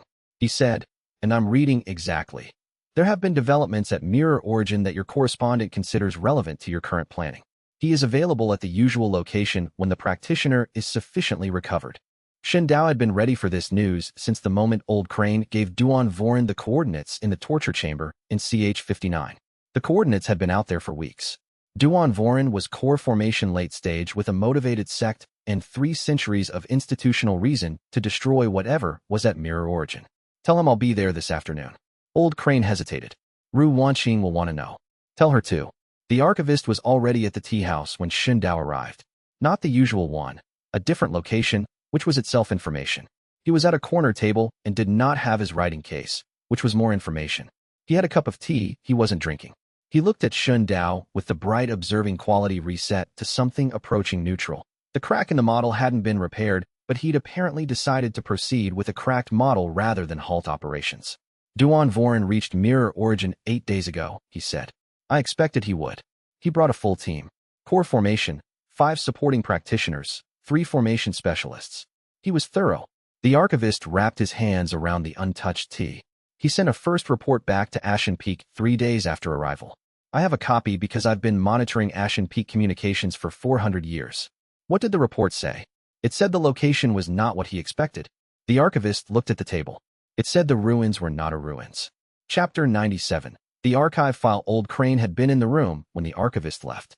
He'd stood at the wall during the conversation, hands behind his back, face doing the specific work of containing something. Xianxia said, "Tell me what you know about mirror origin. The full version, not the version where you edit for my reaction." Old Crane sat down. He said, "From the archive file at Ashen Peak, the one I read once before Duan Voren expelled me. The location was the sect's final sanctuary, not the main compound, a separate site, established in the last year before the massacre, when the sect knew what was coming. The restricted file included a partial casualty record of the night the compound fell. Partial. 23 names documented. The sect had 31 active members at the time of the massacre. 8 unaccounted." Old Crane paused. "Not documented as escaped. Not documented as killed. Unaccounted. As if the filekeeper ran out of time or information." He looked at his hands. The file had one additional notation at the end, in different handwriting than the rest. Just a date and a location name. The location was mirror origin. Someone made it out to the sanctuary. Someone made it to the sanctuary, and the filekeeper knew where they'd gone. Old Crane's hands were still. "I've been thinking about that since the confrontation. If someone reached mirror origin and stayed there, or if the hollow mirror sect's final configuration involved a practitioner remaining at the site, Duan Voren reaching it wasn't just a destruction mission. He arrived somewhere that might have been occupied for 300 years. Occupied by a person. Occupied by something that started as a person." Old Crane met Xianxia's eyes. "Mirror resonance doesn't degrade the way qi cultivation does. It accumulates. A sealed mirror ascended. A practitioner who sealed themselves at mirror origin rather than run or die would still be there. Changed, but there." Xianxia sat with this. He thought about the elder's letter. Asterisk 23 names documented. 8 unaccounted. Asterisk he thought about a hollow mirror sect elder who'd had just enough time to do 3 things before running. Seal a token, place it with a woman, run. What the letter hadn't said was whether they'd made it out. It had said they ran. "The elder who wrote the message in the token," Xianxia said. "Yes," Old Crane said. "I thought of that too." They sat in that for a moment. Then Xianxia said, "Duan Voren got there first. He attacked whatever was there." "What happened?" Old Crane said. "That's what the archivist's report should tell us." Chapter 98. The first report. The report was a single page in a hand that Xianxia recognized. He'd seen Ashen Peak's formal notation style in the documents they'd recovered during the compound infiltration. Duan Voren wrote his field reports in the economical style of a sect master who'd been writing them for decades. Assessment, observation, recommendation, cost. The assessment said, asterisk mirror origin is not a ruins complex. The site contains a single intact structure. No walls, no foundation, no architectural components. Consisting entirely of crystallized mirror resonance in the approximate shape of a standing practitioner. The structure is alive in the functional sense that active resonance continues to run through it. Estimated minimum age, 300 years. Estimated technique accumulation unknown. Asterisk the observation said. Asterisk standard destruction protocol applied. 3-part formation, full team deployment, direct assault. Formation completed without interference. The structure did not move or resist. Asterisk then, the structure began to copy. Xianxia stopped reading. He read that line again. Asterisk the structure began to copy. Exact replications of our assault techniques emerged from the formation's contact points within approximately 2 seconds of impact. The copies were not identical. Each copy ran at one full major realm above the source techniques tier. A foundation assault becomes core formation. A core formation assault becomes nascent soul. Asterisk Xianxia set the page down. He picked it up again and read the next paragraph. Asterisk the copies attacked. 2 members of the team were killed before the formation broke. 1 member sustained injuries inconsistent with survival. We withdrew. The structure returned to its previous configuration upon cessation of assault. It did not pursue. Asterisk he read the last line of the observation section. Asterisk the structure has been learning. It absorbed every technique we deployed in the assault. Those techniques are now in its inventory. It used 3 of them against us before we reached the perimeter. Asterisk he handed the report back to the archivist. 300 years, he said. At minimum. The archivist was watching him carefully. The Hollow Mirror sect had 31 active members at the time of the massacre. 8 unaccounted. If even one of them sealed themselves at mirror origin, They would have had 3 centuries to accumulate passively. Every practitioner who passed within range. Every technique deployed in the surrounding territory. Every chi signature that brushed the site. The 40 technique limit. The limit applies to a living practitioner making active choices. A sealed construct operating without conscious curation may have a different threshold. Or it may have passed the threshold long ago and fired a contained burst, a self-directed detonation that reset the vault without the practitioner to guide the reset. The archivist folded his hands. There is no precedent for this in my catalog. I have been managing mirror ascendance practitioners for 4 centuries. I have never managed a mirror ascendant that resolved into a construct. Because none of the previous 5 survived long enough. A pause. Because I prevented them from reaching the point where that might have happened. Another pause. I did not prevent Lin Jue, and I did not prevent you. Shindao looked at the report. He looked at the archivist. There's a second report, he said. It arrived this morning. Chapter 99. What 300 years of accumulation looked like. The second report was shorter. Duan Voren wrote with the precision of a man who had survived something and was processing the survival by documenting it accurately. Asterisk 3 days after first contact. The structure remains at mirror origin. It has not moved. It has not made additional contact. The 3 surviving members of the team have confirmed independent observations. The structure's resonance signature changed after the assault. It was previously static. 3 centuries of passive accumulation with no active output. It is now running active output on a low cycle. Asterisk working theory. The assault constituted an interaction event. The structure had not experienced direct technique contact in at least 50 years, based on the surrounding territory's chi record. Our assault woke something that had been dormant. Asterisk recommendation. Second assault team at spirit severing level or above. The construct's ceiling appears to operate at 1 realm above the attacking technique. A spirit-severing assault would produce a void-crossing response. The risk assessment is uncertain. Asterisk addendum. Added 18 hours after initial report. The structure has moved. Not toward our camp. East-northeast. Current estimated pace, approximately 30 li per day. Direction, populated territory. Asterisk Shindao set the report down on the table. The afternoon light came through the window at an angle that put the edge of the map on the table in shadow. He looked at the map. 30 li per day from mirror origin toward populated territory. Mirror origin's location, the coordinates Old Crane had given up and Duan Voren had used, was in the mountains northwest of the city they were in. The nearest populated area in the construct's current direction was a city of 30,000, 14 days away at the current pace. He thought about what the construct had done when Duan Voren attacked it. It had copied them. Every technique deployed against it, absorbed, upgraded, returned. 3 dead out of 6 in 1 assault. It had woken up and the first thing it did was demonstrate exactly what mirror ascendance looked like when it ran without anyone choosing how to use it. It's 300 years old, he said. Conservative estimate. Passive accumulation only. It didn't go looking for techniques. It absorbed what came near. That's a significant inventory. How significant? Wei Shuang had come in during the reading.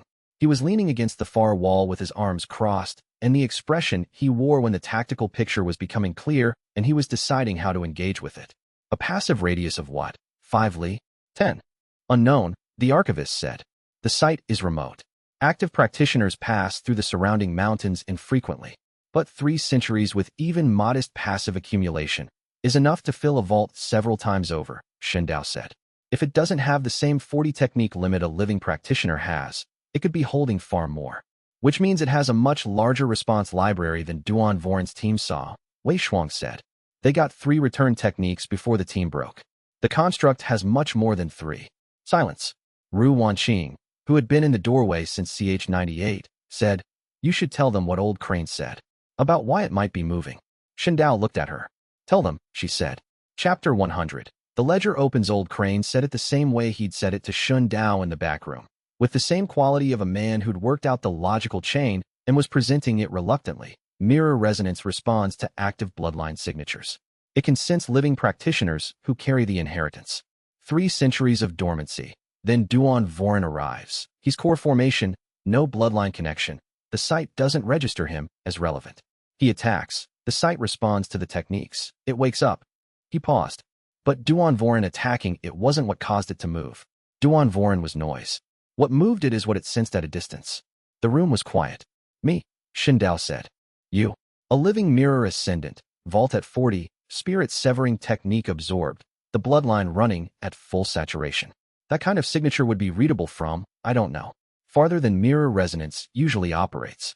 Old Crane looked at the map on the table. It moved east-northeast. Mirror origin is northwest of this city. East-northeast from mirror origin points directly. Here, Wei Shuang said. Here. The archivist had been standing by the window throughout. He said, I should tell you what I know about this scenario. His voice had a quality it hadn't had in any of the previous sessions. The quality of someone who had a great deal of information about an unprecedented event and was for the first time deciding to share it rather than manage it. 300 years ago, when the Hollow Mirror sect fell, there was a project underway at Mirror Origin. The final configuration of the Mirror Ascendance design required a specific completion step, not the Mirror Burst, which is a release of what's accumulated, but something the sect called the Mirror Bond. The connection between a living Mirror Ascendant and the accumulated resonance of all previous practitioners in the lineage. He paused. The massacre interrupted the project. The practitioner who was at Mirror Origin was mid-process. They couldn't complete the bond because the last living Mirror Ascendant, the one the bond was designed to connect to, died in the massacre. He looked at Shen Dao. There hasn't been a living Mirror Ascendant at full saturation since. Until now. Shen Dao heard the full shape of it land. It's moving because it thinks the project is resuming, he said. It's moving because, from its perspective, the project can resume. The bloodline continues. The requirement exists.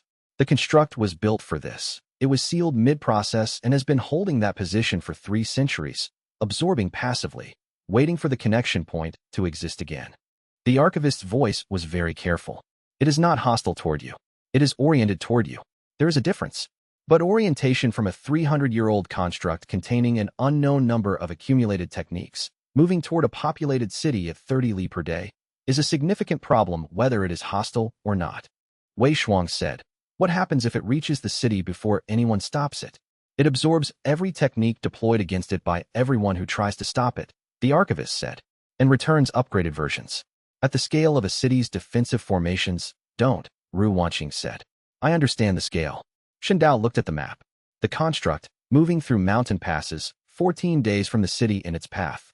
His group here. Duan Vorn somewhere behind the construct, possibly also moving, certainly sending more reports. He had a spirit-severing technique he couldn't deploy. A vault at full saturation. A body that was 6 weeks from full recovery and 5 weeks from anything like optimal. He had an archivist whose model had a crack in it, and who had just, for the first time in 4 centuries, volunteered information instead of managing it. He had a dead elder's letter and a woman who'd taught him that the ledger missed what couldn't be quantified. He looked at Ru Wanqing. She was watching him in the way she watched patients when they'd received a diagnosis and were deciding how to proceed. Not pressing, not waiting, just present. He said, the construct is oriented toward me. It's moving toward this location. He picked up the map and looked at the line from Mirror Origin northeast to their position. If I'm the endpoint it's trying to reach, then the city in its path is collateral. It's not the destination. It's an obstacle it doesn't know is there. Correct, the archivist said. Then the city is at risk because of me, which means I have a debt. He set the map down. He looked at the table for a moment.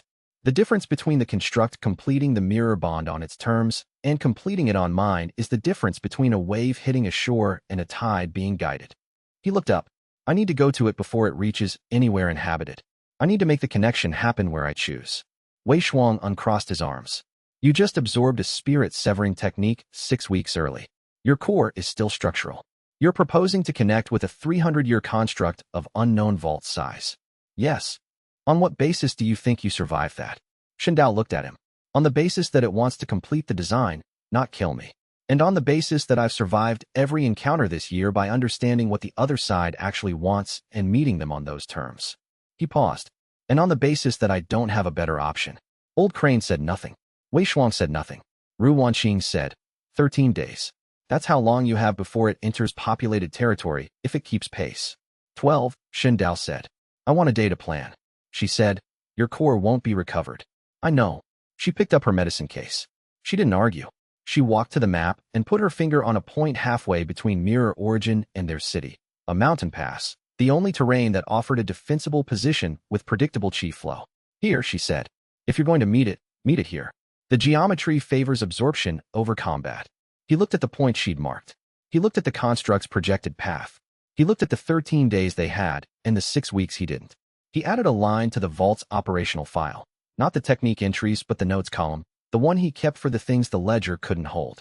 Asterisk the construct is moving. The debt is mine. This is the ledger opening, not closing. Asterisk he looked at the map. Add it to the accounts, he said. We move in 2 days. Chapter 101. 2 days before dawn, they left before first light on the second day. Ru Wanxing packed her medical case with the focused economy of someone who'd been deciding what to leave behind for 48 hours and had arrived at finality. 2 weight-bearing pouches, not the usual 3. She'd prioritized wound care and chi stabilization compounds over diagnostic tools. The choice said, she expected the encounter would require treatment, not assessment. Old Crane carried nothing except his cultivation and a set of notes Shun Dao had asked him to compile. Everything he could remember from the Ashen Peak archive file about Mirror Origins configuration, the cult members who'd reached the sanctuary, and any documentation of what the Mirror Bond's completion was meant to achieve. He'd been working on the notes for 20 hours straight. The handwriting got looser toward the end, which meant he'd written the last sections from memory at 3 in the morning. Wei Shuang arrived at the gate with 2 horses and supplies for 10 days, which was 7 more than they'd planned for. He said nothing about the discrepancy. He was operating from the same calculation they all were. The construct's pace was an estimate, not a guarantee, and estimates had a way of being wrong in the direction you couldn't afford. The archivist met them at the city's eastern gate. He hadn't been invited, and no one had expected him. He stood at the gate with his writing case under one arm and his travel coat over the other and looked at them with the bright observing quality at full amplitude. He said, "You'll want documentation of the encounter. I have 400 years of comparative catalog data. The alternative is going in without a baseline." Shindao looked at him. "I'm not offering assistance," the archivist said, with precise clarity. "I'm offering observation. The distinction is that I have my own reasons, which do not require your approval." "Add him to the ledger," Wei Shuang said, without inflection. They moved.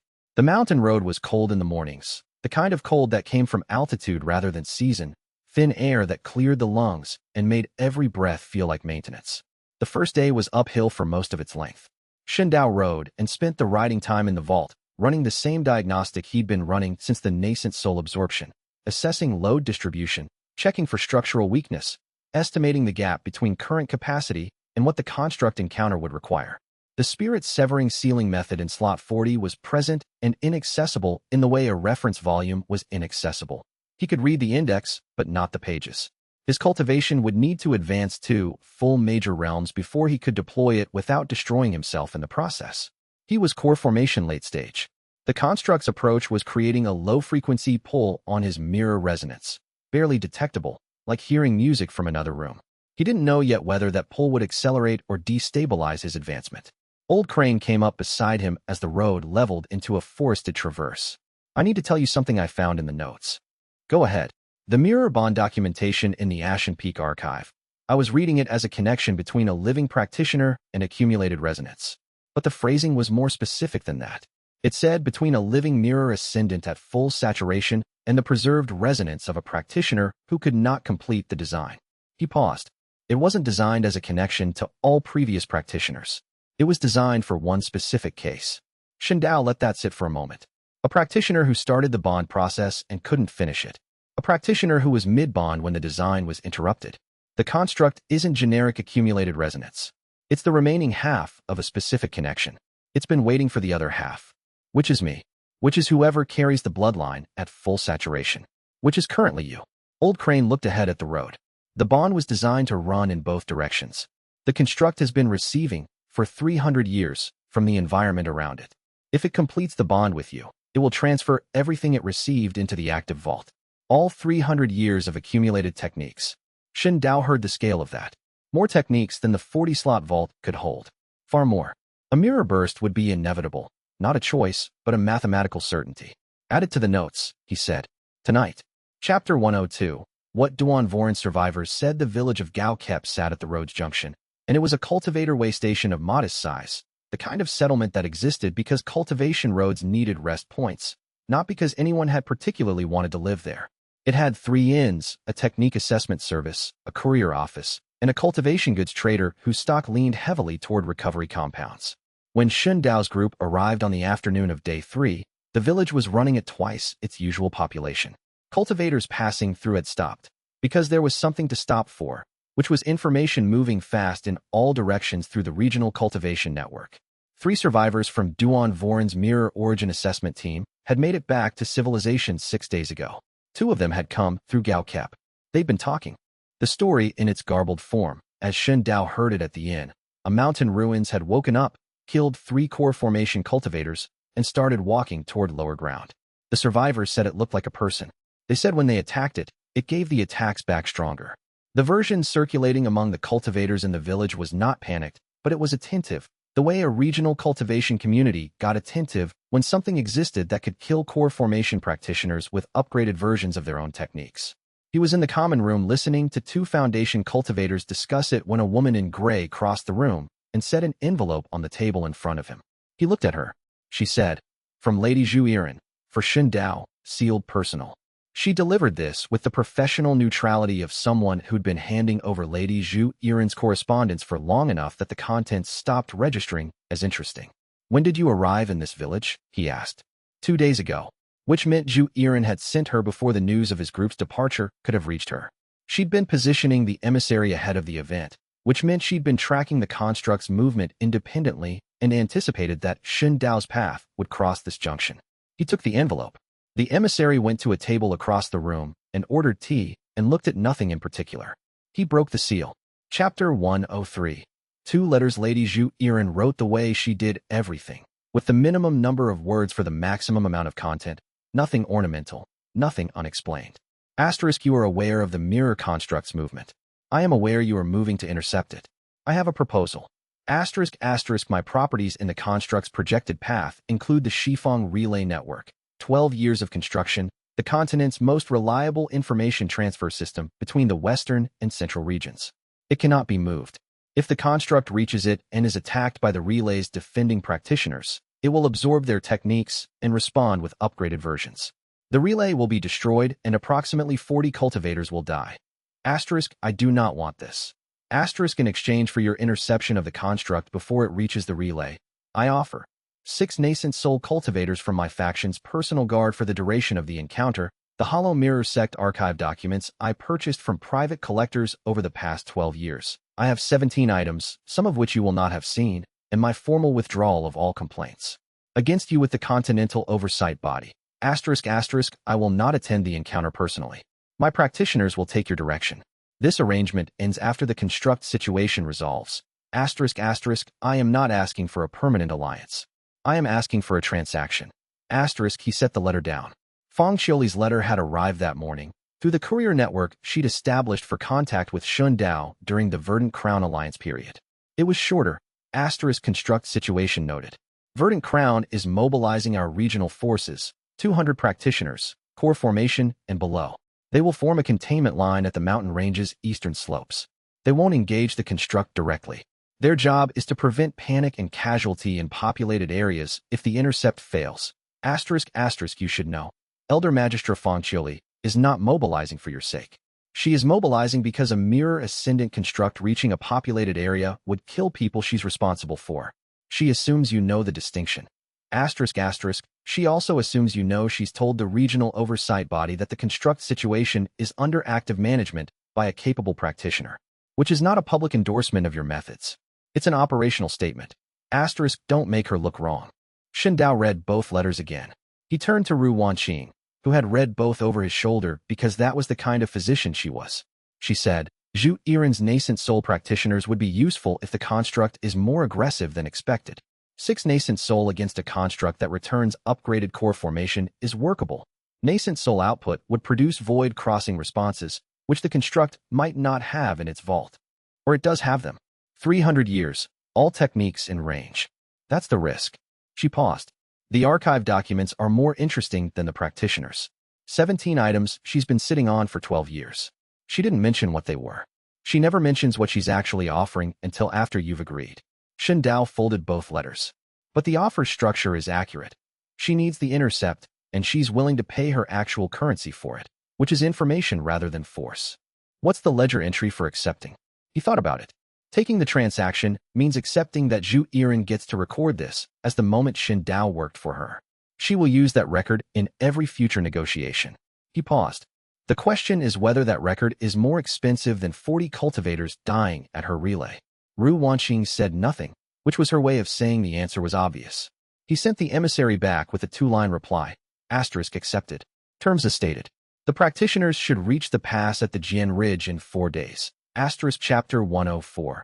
Mountain Passage. The breakthrough came on day 5, in the morning, in the silence between camps. He'd been riding in the vault all day, not activating techniques, but reading the resonance map in the way he'd learned to do after core formation late stage. The full architecture visible, every relationship between the 40 nodes legible.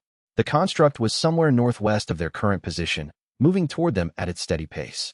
Its signature in the mirror resonance was stronger now, not dangerous, not attacking, but present in the way the sound of a large body of water became present before you saw it. The pull had been building for 3 days. His cultivation base had been responding to it the way a structure responded to a load it was designed to bear, not resistance, realignment. He dismounted at a stream, crossing to water the horses.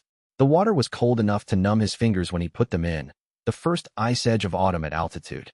He stood up and looked at the trees on the opposite bank and felt the vault shift. Not forcefully, inevitably. Nascent Soul early stage wasn't a door that opened. It was an archway that he'd already been walking through without knowing. The vault's 40 techniques, fully operational at core formation late stage, crossed the threshold together. Not in sequence, not with effort.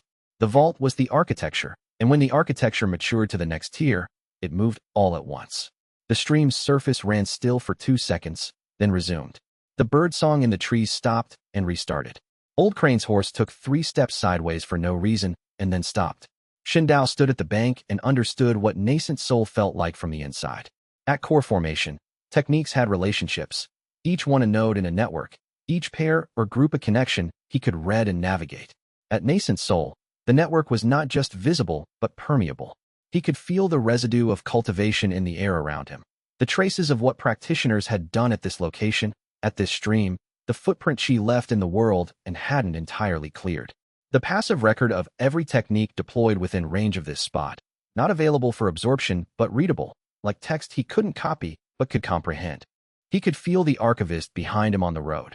Not his location, but the specific character of his cultivation aura, for 100 years of spirit-severing chi that left a signature like a mountain shadow.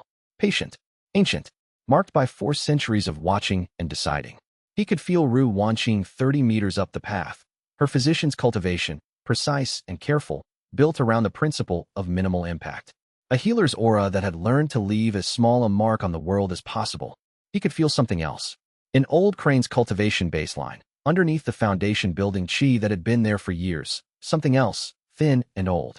Not his own. A residue, like a handprint pressed in clay that had long since dried. He filed it. He would look at it later. He turned back to the horses. Wei Shuang was watching him from the saddle with the evaluating expression he used when something technical had just happened. Nascent Soul, he said. Yes. Your core just took a major advancement 3 weeks after absorbing a spirit-severing technique. The construct's resonance is pulling. The vault moved with it rather than against it. Wei Shuang looked at the stream. Ru Wanqing is going to have opinions about this. She did. She assessed his core for 20 minutes at the next rest stop, hands on the meridian points at his wrists and the base of his neck, her physician's attention doing the same kind of systematic inventory it had done a dozen times since the confrontation. She said, the structural damage from the spirit-severing absorption is still present. The nascent soul advancement has pressurized it from a different direction. Think of it as a healed fracture being asked to carry more weight than it was originally designed for. Failure condition? Any significant chi expenditure in the next 3 weeks will be at elevated risk. Absorbing a new technique is currently inadvisable at any tier. She paused. The encounter with the construct, the mirror bond completion, that's not an absorption of an external technique. It's a different chi mechanic. I don't know how to assess it. Neither do I. She accepted that and moved on. Her acceptance of things she couldn't quantify had always been its own kind of medicine. Chapter 105. What Renlihua left behind the pass at Jian Ridge took them an extra half-day beyond Ru Wanqing's original estimate, because the autumn storms had closed 2 sections of the lower approach. They arrived in late afternoon, the light low and cold, the pass opening between 2 stone formations that created a natural channel running north to south exactly as Ru Wanqing had predicted. The archivist was already there. He'd been there for 2 days. His camp was small and practical. A fire site, a bedroll, his writing case propped on a stone outcropping that served as a field desk. He was writing when they arrived, and he closed the case when he saw them without finishing the notation. You made good time, he said. The construct? Shindao asked. Northeast quadrant, still moving. for days at current pace. The archivist stood and picked up his case. There's something you should see. He led them to the north side of the pass, where the stone formation had a sheltered face protected from the wind. The rock there was marked, not carved, not painted. Resonance marks, the kind that qi-saturated environments produced when a practitioner spent significant time at one location. Faint, weathered, old enough that a non-cultivator would have walked past them without noticing. The pattern was deliberate, not random ambient saturation, but placed. A specific configuration that Xun Dao recognized from the Hollow Mirror sect documentation he'd absorbed through the archivist's 3 sessions. It was the mirror bond preparation geometry, the specific configuration of qi that a practitioner would establish when preparing to initiate the bond. Someone had stood here, at this exact position on the north face of Jian Ridge, and begun the preparation sequence for the mirror bond. And stopped. Ren Lihua, Xun Dao said. He was here, I would estimate 20 years ago, based on the resonance degradation. The archivist looked at the marks. His voice had the quality it had acquired in the 7th-day conversation, not the managing voice but the older one, the one that ran underneath it. He knew the approach geometry. He came to this pass, established the preparation, and then he stopped. Chose not to, Wei Shuang said. Yes. Old Crane was standing behind Xun Dao, looking at the marks. He said nothing for a moment. Then, he came here and looked at the construct's approach corridor. He set up the geometry. He stood where Xun Dao will stand in 4 days. He paused, and he decided his reason not to fire the burst was also a reason not to initiate the bond. And he walked back down the mountain. The archivist said, I should have kept watching him after he made his first choice. I withdrew because I concluded that a practitioner who chose not to detonate was no longer relevant to my management mandate. I should have continued the observation. He set down his writing case on the stone ledge. I might have understood his decision. I might have understood it in time to give that understanding to you before you arrived here. Xun Dao looked at the marks. He thought about Ren Lihua standing here, in the cold, looking north at a construct that was waiting for him. He thought about 9 years of demonstrations, 9 years of choosing, 9 years of being a practitioner with a spirit-severing technique in his vault who decided what to use it for and what not to. He thought, what did you see from here that made you turn around? He didn't say it. He filed it as a question without an addressee. We set camp here, he said. The Jian cultivators from Zhu Yiren's faction arrive tomorrow. We use the 4 days to understand the bond mechanics as precisely as we can, and then we wait for the construct to come to us. And if the bond mechanics don't permit control? Old Crane asked. The question wasn't argumentative. It was the question of a man who'd been sitting on the liability of having given up the coordinates and needed to know what happened if the worst case arrived. Then I make a different decision than Ren Lihua made, Xun Dao said. And I find out if I made the right call. He walked to the south side of the pass and looked at the view, the road descending, the valley below, the inhabited land in the distance that didn't know it was in any danger. The last light was going orange over the mountains to the west, the sky above it edging into the cold, clear blue that meant a frost was coming. Behind him, he heard the archivist open his writing case and resume the notation he'd stopped when they arrived. For days. Chapter 106. What 3 centuries looked like it came from the north at dawn on the 4th day. They heard it before they saw it. Not a sound, but a presence. The way a large body of water makes itself known before it comes into view. The mirror resonance in the mountain air shifted from background hum to something with direction, with weight, with intention. Xun Dao was already standing at the pass's northern face. He'd been standing there for an hour, having woken with the precise pre-dawn restlessness that meant the vault was registering something. He watched the shadows at the mouth of the north corridor lighten and then change. The construct moved slowly. It was approximately the height of a person. Taller, perhaps. Some distortion in scale came from the way it carried light rather than blocking it. The crystallized mirror resonance that formed its body was not quite transparent and not quite opaque. Where flesh would have been, there was a layered density of qi patterns, each one a different color if you looked at them with cultivation sight, each one a different technique from 3 centuries of accumulated contact. At Nascent Soul level, Xun Dao could feel every single one of them pressing outward from the construct's perimeter like heat from an open hearth. It moved with the unhurried quality of something that had been walking toward this destination for months and had no reason to rush now that it was close. Behind him, he heard the archivist's writing case open. The 6 Nascent Soul practitioners from Zhu Yiren's faction had formed their perimeter as instructed, 40 meters back, defensive positions, no hostile posture. Wei Shuang was at the south end of the formation. Old Crane was near Ru Wanqing at the eastern stone face. Everyone was watching the corridor. The construct entered the pass. Its pace slowed as it cleared the northern formation and the pass opened up. Shen Dao felt the moment it sensed him. The resonance pull that had been building for days turned into direct orientation, the difference between a compass needle settling and a compass needle locking. It wasn't aggressive. It wasn't reaching. It was simply turning toward the thing it recognized. It slowed to a stop 32 meters from where he stood. It didn't look at anyone else. Not at the archivist, not at Wei Shuang, not at the formation of Nascent Soul cultivators. Its full attention was the specific quality of something that had waited 300 years and had now confirmed the wait was over. The archivist, behind him, said quietly, "The resonance signature matches the bond preparation geometry. It has been configured for this since it began moving." Shen Dao stood very still in the cold morning air and looked at the construct and felt the mirror ascendance in his vault responding to it the way a second voice responds to a first note. Not in agreement, but in recognition. He said, "I know." Chapter 107. What the ledger couldn't hold, he approached it at midday, after spending the morning reading everything the archivist could tell him about the bond mechanism. The geometry was simple. He stood at the prepared position, the marks that Lin Jue had left 20 years ago still present on the north face stone, and he opened the mirror ascendance to the construct's resonance rather than absorbing it, receiving rather than taking. The bond was designed to be mutual. The construct's accumulated techniques would transfer, and in exchange, the living practitioner's capacity, the vault's architecture, the bloodline's living forward motion, would give the sealed practitioner's resonance a resolution it had never been able to reach. He understood the mechanics. He stood in the position. He opened the vault. And then he began setting conditions.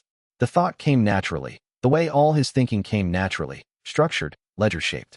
He didn't want the transfer to happen all at once.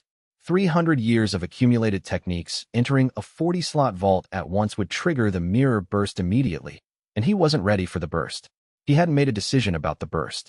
He needed the bond to run slowly, in stages, manageable amounts at a time. He projected this preference into the resonance opening. The construct waited. He tried to establish the rhythm, a partial opening, an intake of a limited volume, a pause for assessment. He tried to negotiate the sequence. The bond half opened and stopped. Not the construct's resistance, his own. The bond's architecture didn't recognize partial commitment. It had been designed by a sect that built techniques on the principle of wholeness. You opened to a mirror bond, or you didn't. You couldn't ask it to enter in installments like a merchant accepting partial payments. He stood in the prepared position with the bond half initiated and felt the vault's resonance running up against the edge of the construct's response like water against glass. Present, pressing, unable to pass. The archivist said, from behind him, "The mirror bond is not a negotiation." Wei Shuang said, from the east face, "You're trying to set terms with something that doesn't have a language for terms." Shen Dao kept his position and kept trying to adjust the geometry. He was aware, somewhere in the background of his calculations, that this wasn't working. He was also aware of why. His approach to every technique encounter since qi condensation had been transactional. Understand what the other side wants, establish terms, execute at advantage. It had served him for 20 chapters and more. The construct wasn't a technique to be negotiated with. It was a relationship that the bloodline had been carrying for 300 years, and relationships didn't run on installments. He couldn't make himself open fully while he still didn't know what the opening would cost. The cost was the burst. The burst was losing everything he'd built. Ru Wanqing's voice, from his left. "What are you afraid of losing control of?" He didn't answer. At dusk, one of the Zhu Yiren practitioners made her way to him at the stone face and said, with the professional brevity of someone who'd been waiting for a pause in proceedings, "Practitioner Shun, our detection net picked up a formation of cultivators on the southern road. Approximately 80. Core formation and above. Moving at speed toward this pass." Duan Voren's second team. He'd sent a larger group after the first one's failure, which was what any competent sect master did when your initial assessment team came back missing half its members. 80 practitioners, core formation and above, 2 days out. The window had compressed. He said, "Thank you. Hold the perimeter." He turned back to the construct. It waited. It had been waiting for 300 years. It would wait through one more night. Chapter 108. Recognition. He sat with the question until 2 in the morning. Ru Wanqing was asleep 3 meters away. She'd moved her bedroll near the north face where he was working, close enough to monitor him at intervals, far enough to give him space. She'd been doing this since the Bedardin week, the low-maintenance version of constant physician's attention.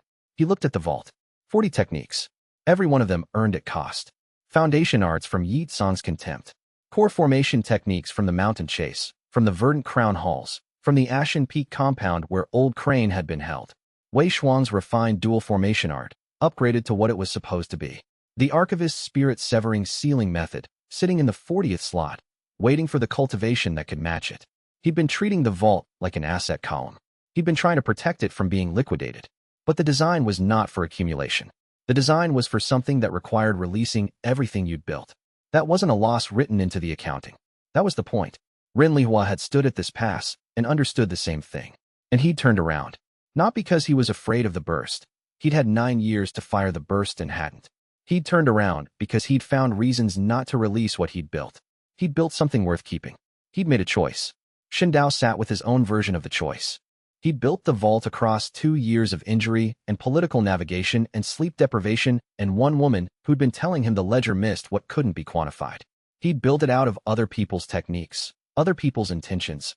Wei Shuang's 7 years of refinement and the Elder's 300-year warning and the Archivist's 4 centuries of lonely management. The vault wasn't just techniques. It was everyone who'd touched his life and left something in it. And the design said, fire it. He sat with that until the sky in the east lightened from black to gray.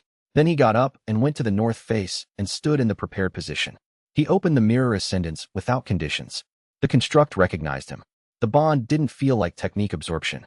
It felt like remembering something he'd known before he knew anything. The specific quality of recognition that had no beginning because it predated his ability to notice when things began. 300 years collapsed into a direct channel between the vault and the accumulated resonance. He felt the construct's full inventory pressing toward the opening. Not hostile, inevitable, but not all at once. The bond showed him something instead, a location. Not a vision, a direction in the resonance. Below where the construct had stood at mirror origin. A sealed chamber. A recognition. The bond was telling him the sequence the design required. The chamber first, then the transfer. He opened his eyes. The construct was still standing 30 meters away. Its resonance had settled, no longer pressing, now holding. Patient, present, waiting for him to complete the sequence. He turned to the archivist, who had been awake throughout. There's something beneath mirror origin. A sealed chamber that the bond is pointing toward. The archivist looked at the construct and then at Shindao. Something moved across his face that might have been relief if he'd been a younger man. I suspected there might be. The mirror bond documentation referenced a root point, an anchor location where the original design's documentation was sealed. He paused. I was never able to determine where it was. I need to go to mirror origin. 2 days there, 2 days back. Duan Voran's team arrives in 2 days. Then Wei Shuang and Zhu Yiren's practitioners hold the pass. The construct won't move now that the bond has initiated. It'll wait. He looked at the crystallized figure in the northern corridor. It's been waiting for this for 3 centuries. It can wait 4 more days. Chapter 109. Below mirror origin, he went alone. Ru Wanqing argued for exactly the length of time that it took her to confirm that the construct's resonance was stable, that the bond's initiation meant no new hostile movement was likely, and that no amount of medical supervision would be functionally useful at a location she couldn't access. Then she said, 12 hours there, 12 back. No absorptions. Come back with whatever you find. I owe you the return trip. Yes, she said. You do. He reached mirror origin in 17 hours. Moving at the sustainable pace Nascent Soul advancement made available. The mountain terrain was difficult in autumn, but his body had adjusted to altitude over the past week, and the mirror bond acted as a thread through the resonance geography. He could feel the direction of the sealed chamber at all times, a constant orientation that required no map. Mirror Origin's physical location was a bowl-shaped depression in the rock, sheltered by 3 overhanging formations that created a natural roof. Where the construct had stood, the ground was saturated with 300 years of mirror resonance. Not dangerous, but dense. The way air smelled different near a waterfall. The stone where its feet had rested held the impression of presence the way an occupied seat holds warmth. He stood in the depression and followed the bond's direction downward. The entrance was not a door. It was a section of the basin floor where the rock's resonance pattern matched the mirror ascendant's bloodline signature exactly. His vault acted as the key without him doing anything deliberate. The stones separated along a vertical line, revealing a narrow stairway descending into cold and dark. He descended. The chamber at the bottom was small, 7 steps across, low ceiling, no windows. 300 years of sealed air.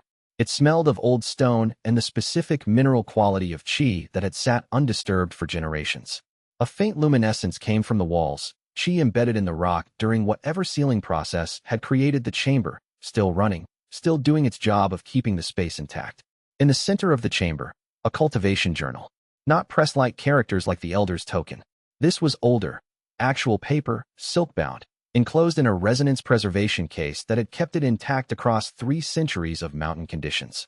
The case was sealed with the same bloodline recognition that had opened the floor above. He sat down on the stone and opened it. Chapter 110. The 5th iteration. The journal's author didn't give a name in the opening. They wrote, "You are reading this because you have completed the bond's initiation sequence, which means you have reached Nascent Soul with a full vault and absorbed at least one spirit-severing technique. You have done what the previous 4 iterations could not complete. I want you to understand what you have built and why, and what it requires next." The Mirror Ascendance was not a natural cultivation bloodline. I designed it. I built it into a hereditary pattern and seeded it into a family line 3 generations before its first expression, allowing the cultivation mechanics to stabilize before they were used consciously. The Hollow Mirror sect was built around my design, not to protect it, but to develop it across multiple iterations until it reached the point of completion. The design has one purpose: to steal the Heaven Edict. Shen Dao, read this twice.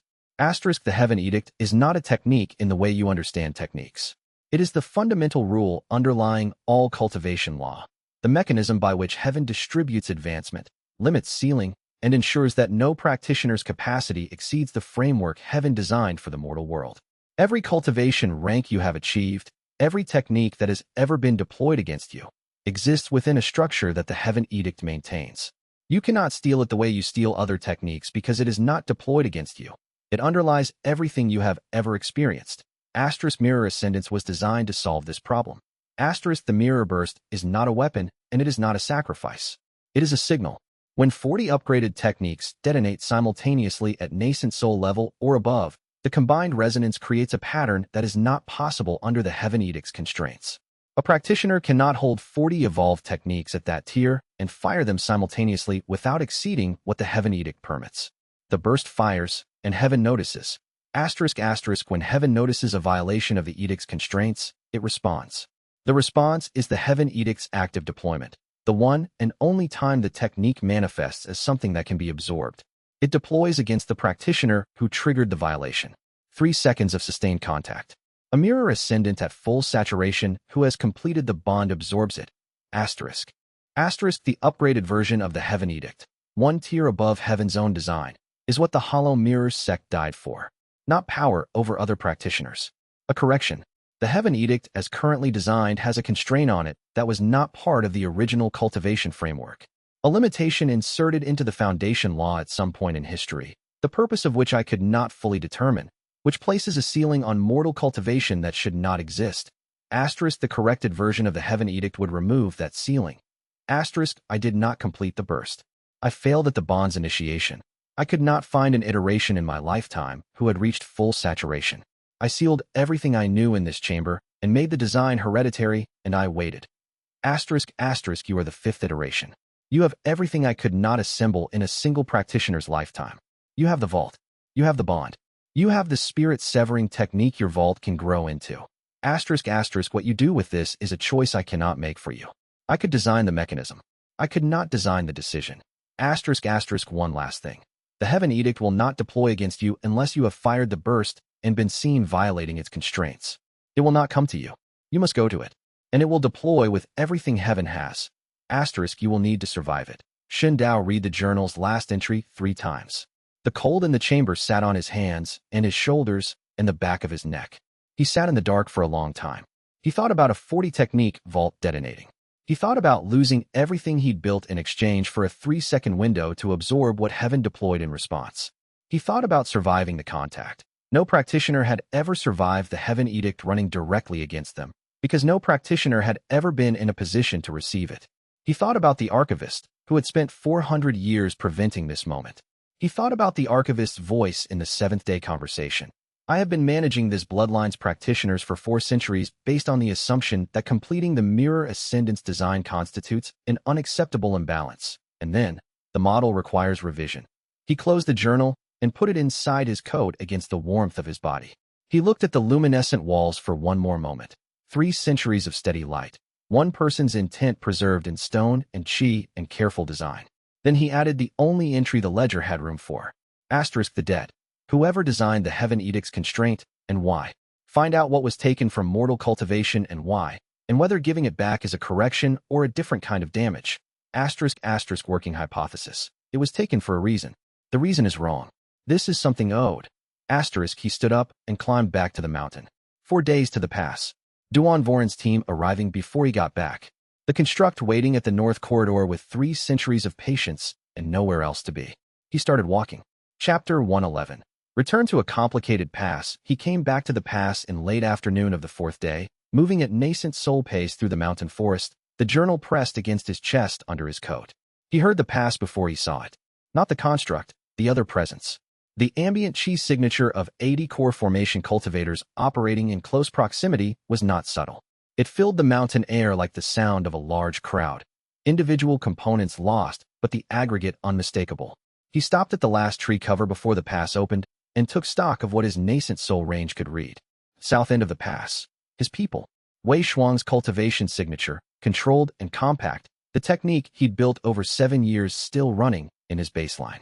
Ru Wanqing, precise, low impact, monitoring. Old crane, foundation building, a little worn.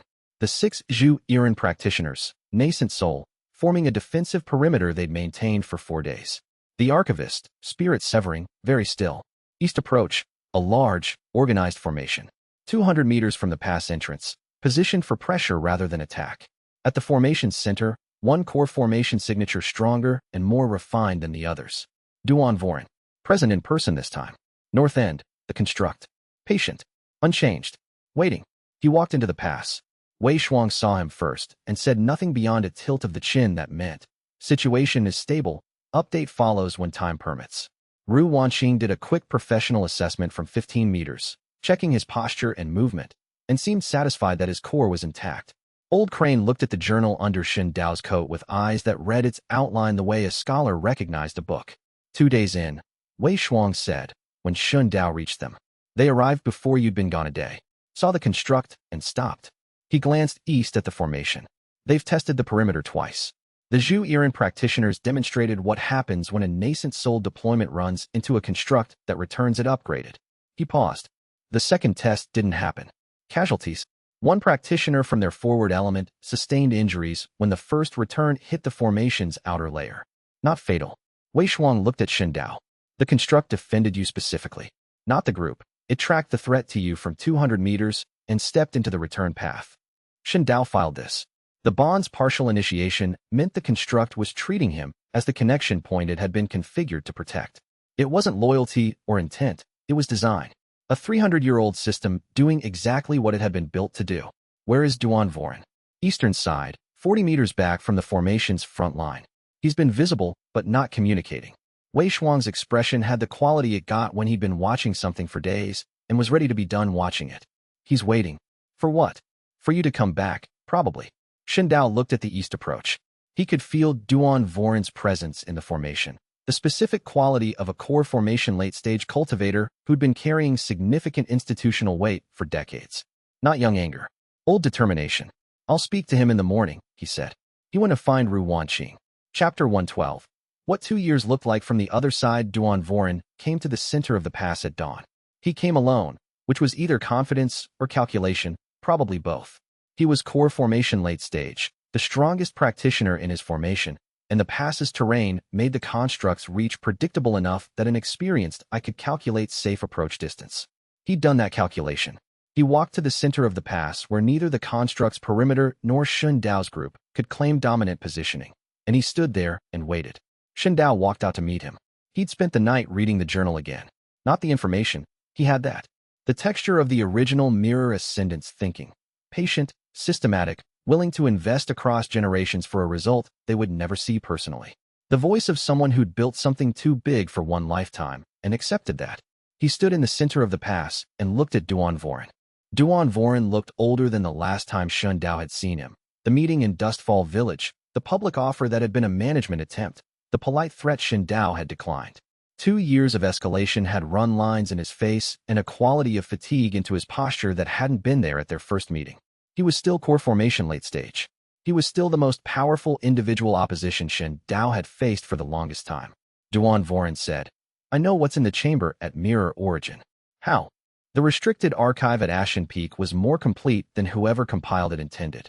The original mirror bond documentation references a sealed repository at the site's root location. I didn't know exactly what was in it. I knew it was the design's foundation document. He paused.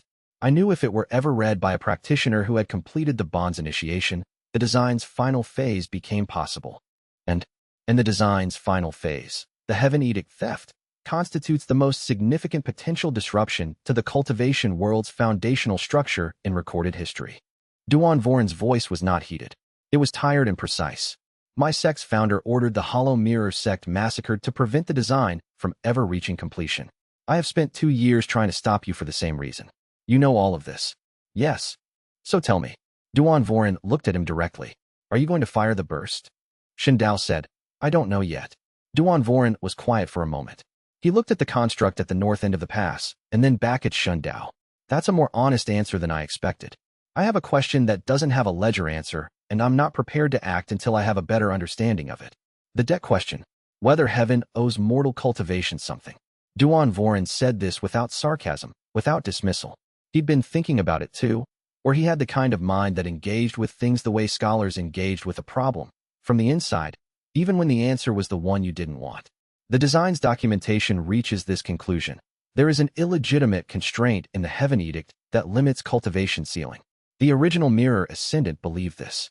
The founders of the Hollow Mirror sect believed it. You don't. I believe it's possible. His voice was careful. I also believe the original Mirror Ascendant was a brilliant cultivator working from incomplete information, designing a solution to a problem he could only partially see. And I believe that removing a constraint from the Heaven Edict using an upgraded technique that operates above Heaven's own design might correct the specific thing he identified and break 17 other things he didn't see. He paused. I'm not certain I'm right about that. But I'm not certain he was right either. Shen Dao stood in the cold morning air and heard this and said nothing for a moment. He said, That's the most useful thing anyone has said to me about this in 2 years. Duan Voren looked at him with the expression of a man who had not expected that response and was uncertain what to do with it. I'm still required to prevent the burst if you decide to fire it. I know. My 80 practitioners will attempt to stop you. They'll fail, but they'll try. Shen Dao met his eyes. I'm not making any decisions at this pass. I need to leave this position. I need to think. The construct will follow me when I go, which means this standoff ends regardless. He paused. I have your argument in the ledger now. It's there. I'll use it when the decision comes. Duan Voren looked at the construct again. You've become something I didn't think was possible. A mirror ascendant who thinks about what the ability is for. He turned back. I spent 2 years being afraid of what you were. I'm still afraid of what you might decide. But the specific shape of the fear has changed. He walked back to his formation. Chapter 113. 3 factions and 1 question. The letters arrived over the next day, while Shen Dao's group prepared to move. Lady Zhu Iren's came first. The emissary had sent a fast courier the night Shen Dao returned. The letter was brief. Asterisk what you found at Mirror Origin.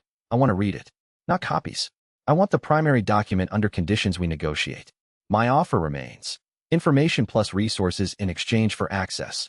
Asterisk asterisk I understand the construction of what you're dealing with. I've been purchasing Hollow Mirror sect documentation for 12 years. I have context you don't. I'm not asking because I want to use the design. I'm asking because complete information is worth more than partial information to both of us. And I have 17 items that map the design's development across its first 3 iterations. Asterisk asterisk, I can give you the previous iterations' failures in detail. You won't want to repeat them. Asterisk, he wrote back. Asterisk, when I've decided what to do with the journal, I'll tell you what I decided. Not before. Asterisk, she would not like this. He filed the probable cost and accepted it. Fong Xioli's representative arrived mid-morning. A junior elder he'd met during the Verdant Crown political navigation 2 years ago. Reliable and straightforward. Her message, Verdant Crown had assembled everything they knew about the Heaven Edict from their sect archives. What they knew was not much, but they had 3 records that referenced it, 2 of them historical, 1 of them theoretical. She was offering the records in exchange for an understanding. If the design's final phase proceeded, she wanted Verdant Crown represented in whatever oversight structure existed afterward. Not permission, her message said. Asterisk accountability. If you're changing the foundation of how cultivation works, someone who cares about how cultivation works should be watching. Asterisk, he thought about that for a long time. The archivist sat with him at the fire that evening and said, The journal should be destroyed. Tell me why you actually believe that, Shen Dao said. Not the 4th century management mandate reason. The reason you have now. The archivist looked at the fire. His writing case was open on his knee, but he wasn't writing. He'd been not writing more since the Better Than Weak conversation than in any of the previous sessions. Because the Heaven Edict was not constrained by accident, he said. The design documentation refers to an illegitimate constraint. But I have been reading cultivation history for 400 years. I have seen what mortal cultivation looked like in the centuries before the constraint was documented. It was not a better world. It was a world where the practitioners who reached the highest cultivation tiers had access to capabilities that destabilized entire regions. He paused. Whoever constrained the Heaven Edict may have done it for reasons that are no longer visible in the documentation because those reasons were written into history and then covered by what happened after. He paused again. I am not certain the constraint is wrong. I'm uncertain in the same way Duan Voren is uncertain. And I've been managing this for 400 years, and I am still uncertain. Wei Shuang, across the fire, said, Shen Dao. Shen Dao looked at him. What do you want? He'd known the question was coming since Duan Voren asked the first version of it in the pass center. He'd been sitting with it through 4 days of mountain travel and 1 night back at the pass. He said, I want to know if the dead is real. If something was taken from mortal cultivation without consent, if the constraint is illegitimate, not just inconvenient, then there's something owed. And I pay debts. He looked at Wei Shuang. But I don't have enough information to know whether the debt is mine or whether it doesn't exist. And I won't act on a debt I haven't verified. So you need to know more. I need to know more. Ru Wanqing said. What would verifying the debt look like? He thought about it. The Heaven Edict's history, when it was constrained, by whom, and what the world looked like immediately before and after. That's in the record somewhere. It's in what the archivist has spent 4 centuries watching. It's in what Zhu Yiren's 17 documents describe. It's in what Fang Qiuli's sect records reference. He looked at the fire. I have the design. Now I need the context. Chapter 114. The construct follows. They broke camp the morning of day 2. The construct moved when Shen Dao moved. It was exactly as he'd understood from the bond's partial initiation. Once the recognition connection was established, the construct's orientation to the living mirror ascendant held the way a compass held to north. He walked south toward the pass's exit road, and it came off the northern face and followed. Duan Voren's 80 practitioners watched it pass. Not through the center of the pass, along the western stone face, maintaining a distance of roughly 40 meters from Shen Dao, moving at the same pace he walked. It didn't look at Duan Voren's formation. It didn't register them as relevant. Its attention tracked one thing. Shen Dao could feel it in the bond's partial connection, a presence that was 300 years old and had finally confirmed that the long wait was resolving. Patient. Singular. Not impatient even now. He looked back once as the construct moved through the pass and thought about Ren Lihua, standing on the north face 20 years ago, looking at this same thing and turning around. He kept walking.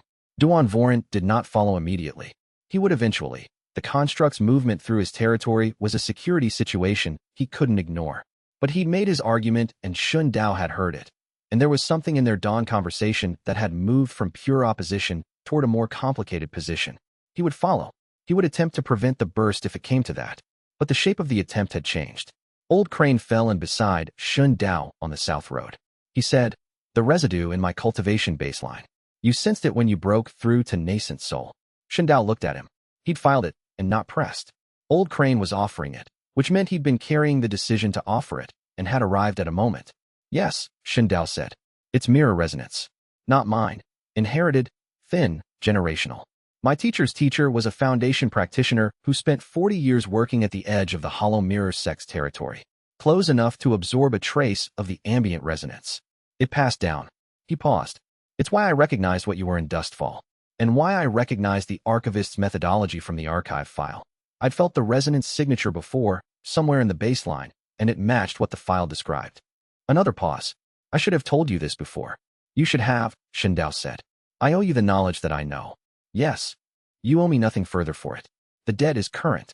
Old Crane looked at him with the expression he had when something Shen Dao did landed slightly differently than he'd expected. You're different than you were in Dustfall. The ledger is the same. The columns are wider. They walked in silence down the mountain road, the construct following 40 meters behind, the morning light coming clean and cold off the peaks to the east. Somewhere in the valley below, Fang Qiuli's containment line was standing down. Somewhere on the road north, Duan Voren was deciding how to follow. Chapter 115. Where do you take a 3-century construct? The practical problem arrived on the second day of the descent. They'd reached the valley's edge. The mountain road was behind them, populated territory ahead. The village of Gao Kep was 2 hours further down the road, and beyond that, the city, and beyond that, the cultivation world infrastructure that made communication and movement and political negotiation possible. The construct could not walk through Gao Kep. It was the shape of a person made of crystallized mirror resonance, 300 years old, standing 2 handspans taller than a normal person and radiating a technique inventory that even civilian residents would feel as wrongness in the air. It would cause panic in any settlement it approached, and it was following Shun Dao 40 meters back because that was what it was designed to do. He stopped at the valley's edge and looked at the problem. Wei Shuang came up beside him. Options. The bond's partial initiation is what makes it follow. If I complete the bond, if I let the full transfer happen, the construct's independent movement should resolve. It doesn't need to follow me once the connection is complete. He paused. But completing the bond means the vault gets flooded with 3 centuries of techniques, triggering the burst. And I'm not ready to fire the burst. So the partial bond is the problem. The partial bond is the problem, Xin Dao agreed. Ru Wanqing said, there's a third option. Not complete, not sever. Stabilize the partial connection at its current state. She had her medicine case and the expression she wore when she'd worked out something about qi mechanics from the physician's side of the problem. The bond in partial state is pulling the construct toward you because you're the orientation point. But if you establish a distant stable resonance anchor, a node that the construct can orient to from further away, the following behavior might stabilize at a larger radius. How far? I don't know. A quarter li? Half. Enough to not walk through a village. She paused. This isn't documented technique. It's applied bloodline mechanics I'm working out from first principles. The archivist said, the mirror bond was designed for a maximum range of the bond's active resonance. Historical documentation suggests the active range extended as far as the practitioner's current cultivation allowed. At Nascent Soul, that range is substantial. He looked at the construct, then at Shun Dao. The theoretical basis for what Ru Wanqing is describing is in the bond's architecture. I believe it's achievable. I believe it is too, Shun Dao said. But I've never tried it. You've never tried most of what you've done in the past 2 years, Wei Shuang said. He accepted this as the accurate statement it was. He turned to look at the construct. It had stopped when he stopped, 40 meters back on the mountain road, waiting. It showed no impatience. It showed nothing but presence. He thought about the journal. The design was patient. The sect had been patient across generations. The design had been patient in his bloodline across a century. The construct had been patient for 300 years. He could afford to be patient about this particular logistical problem. We camp here tonight, he said. I work on the distance stabilization tomorrow. If it works, we move through the valley by the following day. If it doesn't, we find an alternate route that avoids settlements. And Duan Voren's 80 practitioners who are half a day behind us. Old Crane asked. They'll camp too. They're not going to attack a group that's moving with a 3-century construct following it. He looked at the mountain road behind them. Duan Voren made his argument. He's waiting to see what I decide. The pressure he can apply is presence, not force. That's a different kind of opponent than he was in Dustfall.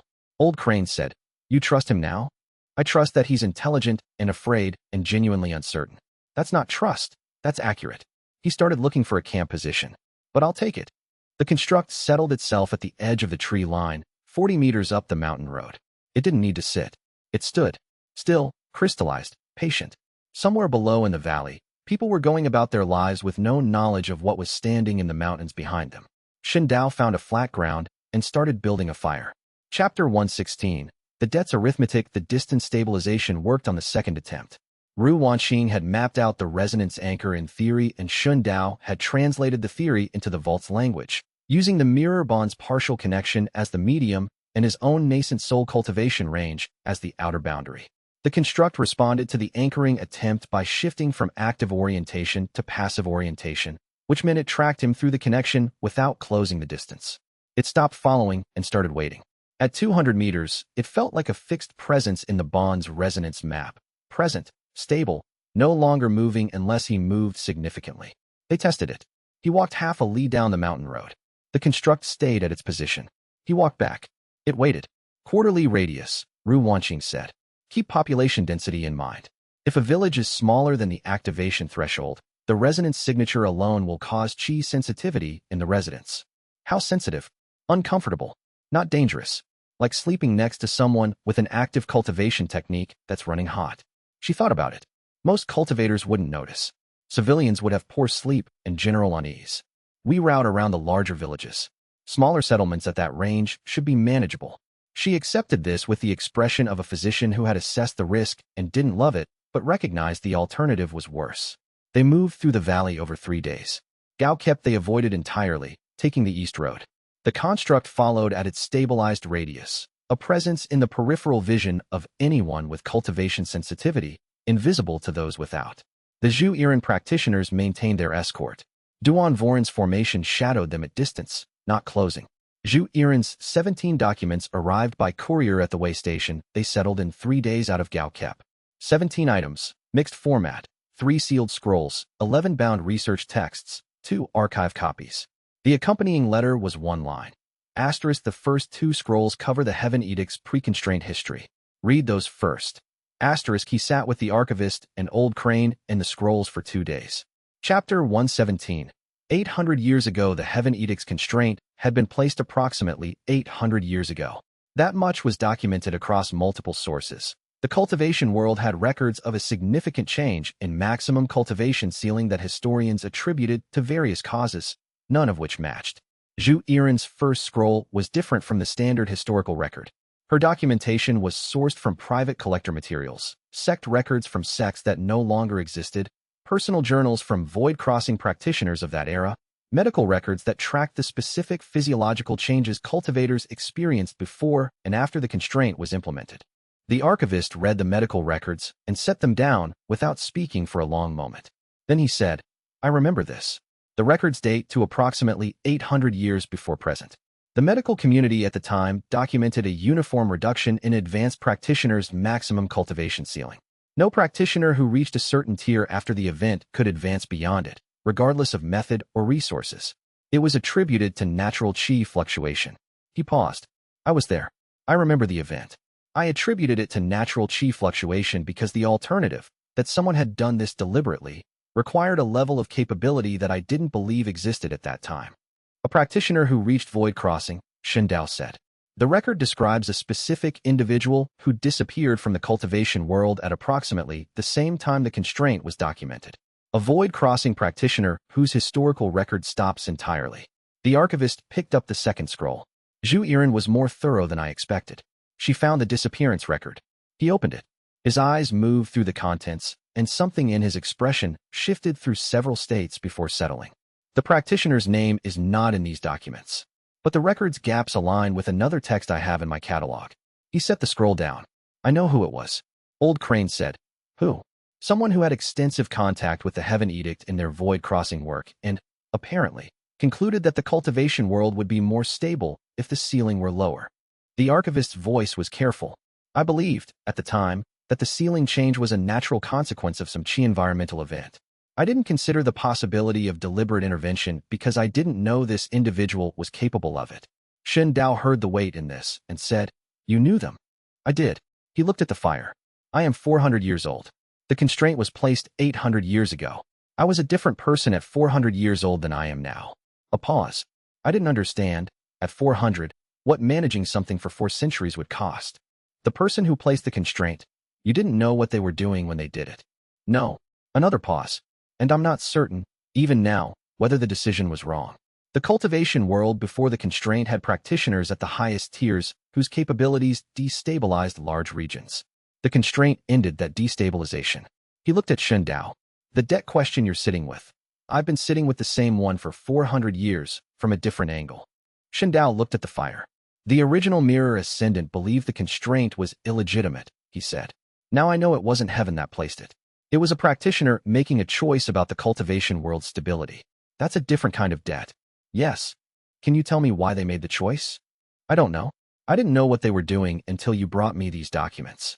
The archivist's expression had the quality he'd shown in the Bedouin week. Old, weight-bearing. "I know their name. I don't know their reasoning. It's been 800 years." Shen Dao said. "The journal said, by the time you read this, you will know. I've read it with your catalog information and Zhu Iran's documents and everything I know now. I don't think that's enough. I think the journal has more to give me. More than what's written in it." The token had more than what was visibly written in it until the seal recognized comprehension. He looked at the archivist. "I think the journal works the same way. It opened to what I could understand on the first reading. Now I understand more." Chapter 118. Why he had to go back? He spent an evening reading Feng Qiuli's 3 records. The first 2 were historical. They described the cultivation world's pre-constraint period with the measured neutrality of sect archivists who hadn't lived through it. The third was different. A theoretical text written by a verdant crown elder of the previous generation who had been researching cultivation ceiling limits and had arrived at a disturbing hypothesis that she'd apparently shelved without conclusion. Her hypothesis: the cultivation ceiling was not a natural phenomenon and was not permanent. It was a structured constraint with a specific design, which meant it was also a structured constraint with a specific maintenance requirement. If the maintenance requirement were interrupted, if the constraint's sustaining mechanism were disrupted, the ceiling would reassert its original position. The elder who wrote it didn't know what the maintenance mechanism was. She'd documented the hypothesis and stopped. Shindao read this and thought about the Heaven Edict, a technique that underlied all cultivation law, a constraint inserted into it from outside by a void-crossing practitioner 800 years ago. A mirror ascendance design engineered to steal and upgrade the Heaven Edict. If the upgraded Heaven Edict removed the constraint, if the corrected version restored the original ceiling, the maintenance mechanism would no longer need to maintain the constraint because the constraint would be gone. He needed the journal's second layer. He was certain it was there. He told the group what he was thinking at breakfast. Wei Shuang said nothing for a moment. Then, Duan Voren's formation is 2 days behind us. He's been 2 days behind us for the past week. He's maintained the distance deliberately. He's watching. He went somewhere, the archivist said. Everyone looked at him. Yesterday, his formation stopped moving and Duan Voren's personal signature left it. He moved at core formation speed in a direction I couldn't track from here. The archivist's voice was neutral, but his hands, on his writing case, had the quality of controlled concern. He was gone for approximately 6 hours. Shindao worked out the geometry. Core formation speed, 6 hours out and back. 3 hours of travel. In what direction? He went to Mirror Origin, he said. That's my assessment, the archivist said. He knows about the chamber from the Ashen Peak Restricted Archive. He went to look at it. Shindao was already working through the implications. Duan Voren at Mirror Origin. 6 hours total, 3 of travel, 3 of activity at the site. What would he have done there? If his objective was to prevent the burst by preventing Shindao from accessing the journal again, the chamber. He planted something, Shindao said. That's my assessment as well. Ru Wanqing said. Then you don't go back. I need the journal's second reading. Whatever Duan Voren planted, I know he planted it. I go in knowing there's a trap, and I manage it. He paused. He doesn't know I know. He's been waiting for an opportunity to prevent the burst. He'll follow me to Mirror Origin when I return, because he'll want to be there when it activates. He'll use it as an opportunity to deploy his technique. He deploys, you absorb, Wei Shuang said. He deploys, I absorb, and then I deal with the trap. He looked around the group. I'm not going alone this time. Chapter 119. The group's position, Ru Wanqing said. 18 days since the spirit severing absorption. 6 weeks minimum was the estimate. It's been 18 days. What's my actual current structural status? She assessed him with her hands on the meridian points for 10 minutes, which was longer than her usual assessments, and therefore told him something before she spoke. When she finished, she said, the Nascent Soul breakthrough compressed some of the recovery timeline. You're at approximately 75% of what I'd call safe operational capacity. She paused. Absorbing Duan Voren's technique in the chamber, a core formation late-stage technique, at your current capacity, into a vault that's already at full saturation, is not a clean operation. The vault can process it, but processing will use structural resources I'd rather you still had available. Can I survive it? Probably. Her voice had the quality of someone giving a calibrated professional assessment when they prefer to say no definitively. Probably is not the answer I want to give you. Wei Shuang said. Duan Voren's technique in the chamber. What does that give you? Nothing I can deploy at core formation tier. I can't deploy new absorptions at full power until recovery is complete. But it goes into the vault. He paused. And if the burst triggers in the next few months, for any reason, it fires with 41 techniques, or however many the vault holds. The burst signal is stronger with more input. You're not planning a burst, Old Crane said. I'm planning to have the option if it becomes necessary. Old Crane looked at him for a moment in the way that Shun Dao had learned to recognize as the look of a man who had been carrying Shun Dao's consequences in the back of his mind for 2 years and had stopped being surprised by them. All right, he said. The archivist said, I am going to the Mirror Origin site with you. Not for management purposes. For documentation. He paused. This is an unprecedented event in my 4th century catalog. If something goes wrong, I want a record. Your catalog entry on me has always been incomplete, Shun Dao said. Yes, the archivist agreed. I intend to correct that. They departed for mirror origin the following morning. The construct, at its quarterly radius, followed. Chapter 120. The trap beneath mirror origin. They reached mirror origin at dusk on the second day. The basin looked exactly as Shun Dao had left it. The depression in the rock, the resonance-saturated ground where the construct had stood for 3 centuries, the 3 overhanging stone formations. The construct settled at its stabilized distance on the approach, holding its position with the patience of something that had been waiting at this exact location far longer than 2 weeks. He went down the stairs with Ru Wanqing and Wei Shuang. The archivist waited at the basin's edge. He'd said, "The chamber is sealed to the bloodline. I cannot enter it." He'd said it with the specific quality of someone acknowledging a limit they'd spent 4 centuries pretending didn't exist. Old Crane waited with him. The chamber was unchanged. The luminescent walls, the stone, the cold. The journal was in the center of the floor where he'd left it. He'd put it back before ascending, because the design felt like it wanted the document to remain at its root point even as he carried the knowledge of it. He knelt and opened it. The characters he'd read before were present, and beneath them, visible now through whatever comprehension threshold the seal recognized, were more. He read. He was still reading when the entrance changed. Not sound, a shift in the resonance geometry above. A technique deployed at the basin level, core formation late stage, pressed down through the chamber's entrance as a direct attack. He had less than 3 seconds of sustained contact to absorb it. He held for 3 seconds. Duan Voren's technique seated in the vault, a core formation suppression method, designed to collapse a practitioner's meridian structure inward. In the vault, elevated to Nascent Soul tier, it became something entirely different, a containment architecture. He filed it without processing and turned his attention upward. The trap was not the technique. The trap was what came after. The chamber walls moved. Not suddenly, with the slow, inexorable quality of a structural failure that had been designed to trigger in stages. The upper sections of the descent stairway began to fracture along lines that had been scored in the rock, scoring shallow enough to be invisible on casual inspection, deep enough to compromise the structure when activated by a specific resonance frequency. The frequency that Duan Voren's technique had emitted on deployment. He'd walked into a chamber that was specifically engineered to collapse when his vault absorbed a core formation technique at close range. Ru Wanqing had already moved to the stairway. Wei Shuang was assessing the wall fractures with the tactical eye of someone calculating which surfaces to push against. The ceiling cracked, one section, then another. Stone dust fell in the beam of luminescent qi. He grabbed the journal and moved for the stairs.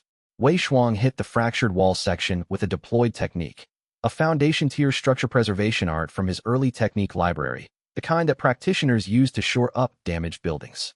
It wasn't made for this. It bought them 4 seconds of slower collapse. He went up the stairs at the fastest pace the 3-second sprint of his nascent soul core could sustain. The first section of stairway held. The second gave way beneath Wei Shuang's second step. He cleared it with a technique-assisted jump that put him at the top landing before the stone was done moving. Ru Wanqing was already through the floor seal. The chamber collapsed below them with the sound of a large, confined system completing its failure. Not explosive, not dramatic, just the final inevitable movement of stone that had been moved off its load-bearing geometry.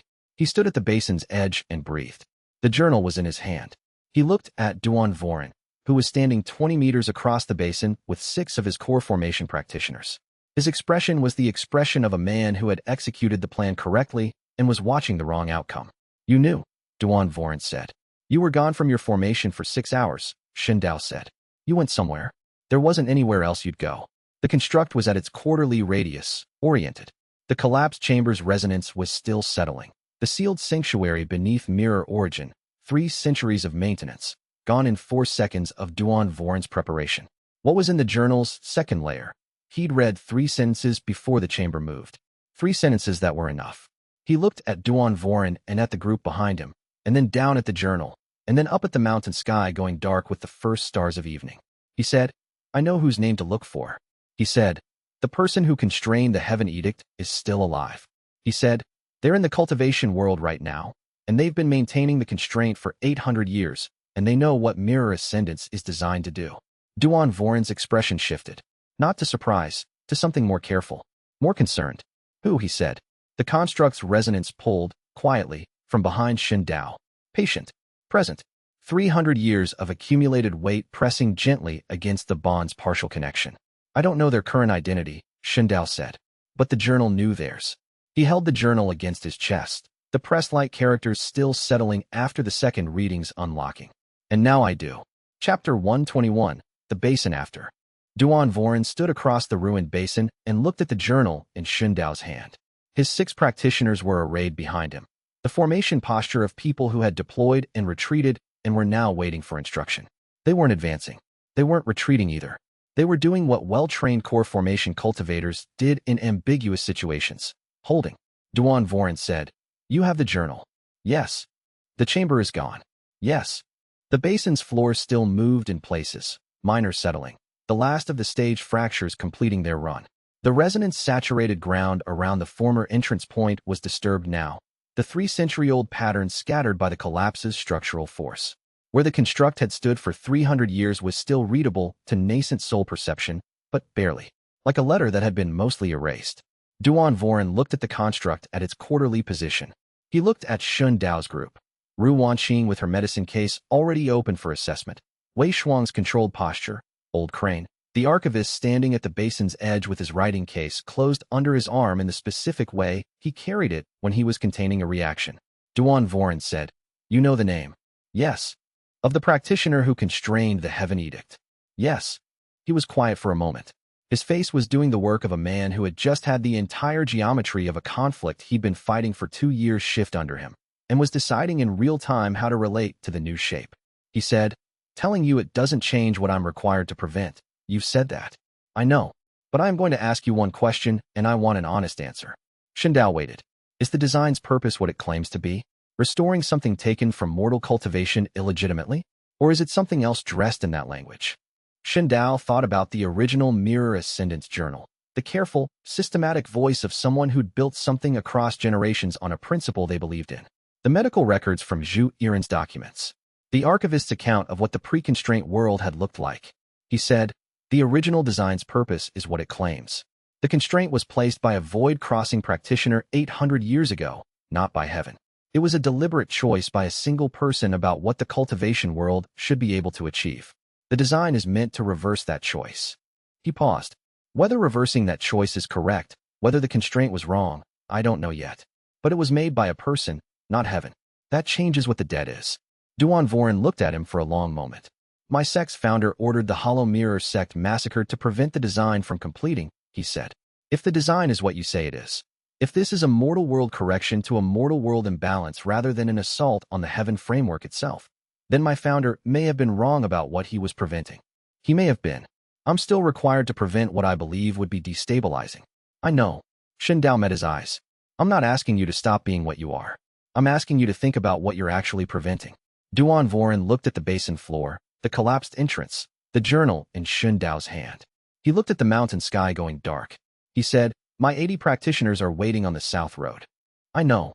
I'm going to join them." He didn't say the rest. He didn't need to. The unfinished sentence had the shape of, "I'm going to join them and think, and the next move will come from what I think." And that's not surrender, but it's not continuation either. He turned and walked out of the basin. Xun Dao looked at the collapsed ground where the chamber had been and thought, "The journal's second layer is in my head now. The room doesn't exist anymore. The only place the information lives is in me." He heard Ru Wanqing behind him opening her assessment kit. Chapter 122. What the construct felt he didn't share the name that night. He was aware that this was a ledger move, holding information as protection rather than sharing it, because sharing it was the right thing to do.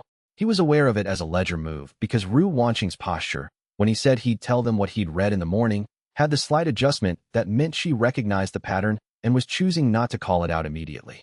He thought about why he was holding it. The name he'd read in the journal's second layer was not the name of someone historical. The journal had written, "*The name you need is not their original name. It is the name they use now. They have been living in the cultivation world for 800 years, and they have changed names 11 times. Their current name is, **, and then the chamber had started moving, and he'd grabbed the journal and run. He had 3 sentences. The first 2 he'd relayed in the basin. The third sentence had not reached completion before the collapse forced him out. He had approximately 60% of the name. A partial name was worse than no name in some contexts, because it looked like complete information and wasn't. If he shared it with the group, they would try to research it and would find matches that were incorrect. He needed to work out the complete name from the fragment he had. That was the real reason he was holding it. Not asset protection. Incomplete information passed, as complete information was the kind of mistake his ledger mind should prevent. He held the journal and thought about the fragment and went to sleep. The construct, at its quarterly position, was still there in the morning. The basin's changed resonance pattern had reached it through the bond's connection, and he could feel, through the nascent soul or reading capability, that the construct had registered the change. Not distress.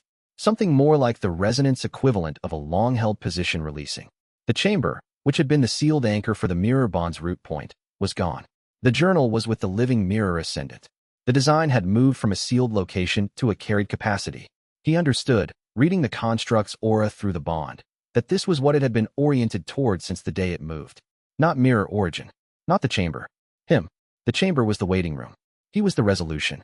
He went to the construct's position that morning and sat at 20 meters, closer than the bond's stabilized radius, but not close enough to trigger the follow-through, and let the connection between them run open in both directions. The construct's accumulated resonance pressed against his vault in the gentle, constant way it had been pressing since the bond's initiation. 300 years. Hundreds of techniques. The vault's 40 slots fully occupied, the bond's transfer held in suspension. He thought about what integration meant in concrete terms. The transfer would happen all at once. His vault would take in everything the construct held. The 40 technique limit would be exceeded, probably by an enormous margin, and the mirror burst would fire. Everything in his current vault would detonate simultaneously. Everything he'd built over 2 years, every technique he'd fought to acquire, every cost he'd paid, gone.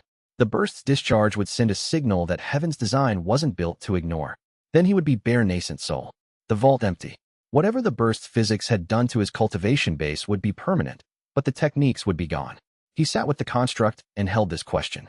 He said, not in words but in the resonance of his vault opening just slightly, like a question asked by presence rather than sound. Asterisk, was it worth it?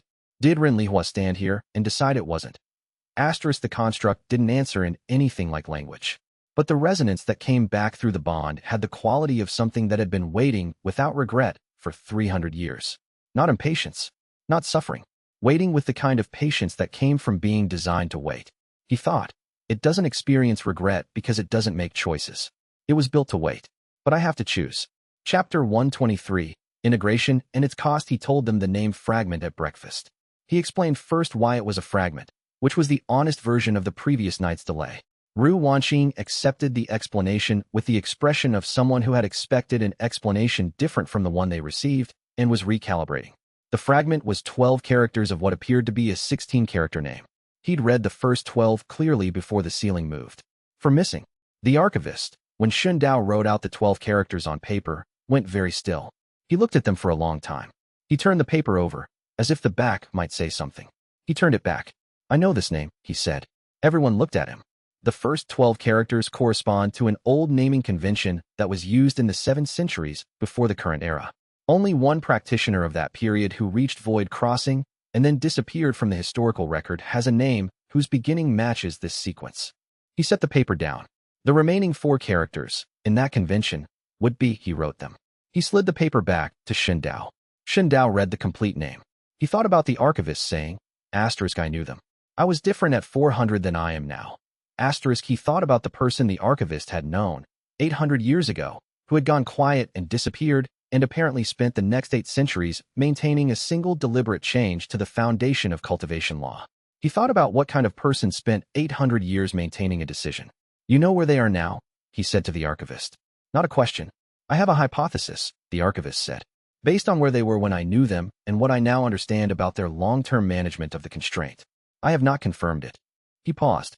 If I'm right, they are aware that your bond's initiation represented a new development in the mirror ascendance lineage. They have been aware of it since the initiation completed. They have been aware of every previous iteration because the mirror bond's initiation creates a resonance signature that anyone monitoring the Heaven Edict would detect. How long before they act on that awareness? Unknown. Depending on their current cultivation state and their assessment of the timeline. Weeks, possibly less. Weeks. Shun Dao sat with this. He looked at the construct, visible at its quarterly position through the camp's tree line. He looked at the journal in his hands. He looked at the vault's map in his mind. 40 techniques, the spirit severing method in the 40th slot, the nascent soul suppression architecture in the 41st position that would need to go somewhere in the curation before the burst fired.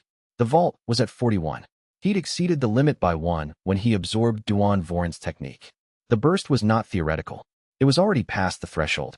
The only reason it hadn't fired was that the vault was managing the excess through the same architecture that the 40 technique curation had built. But it was past the limit. The burst was waiting for integration.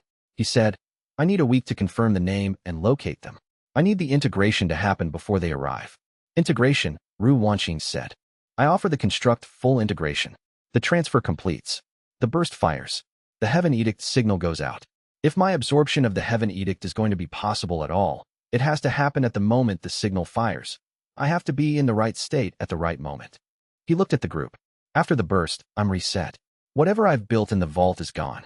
But the burst's discharge will have changed my cultivation base in ways Ru Wanqing described from the previous practitioner's records.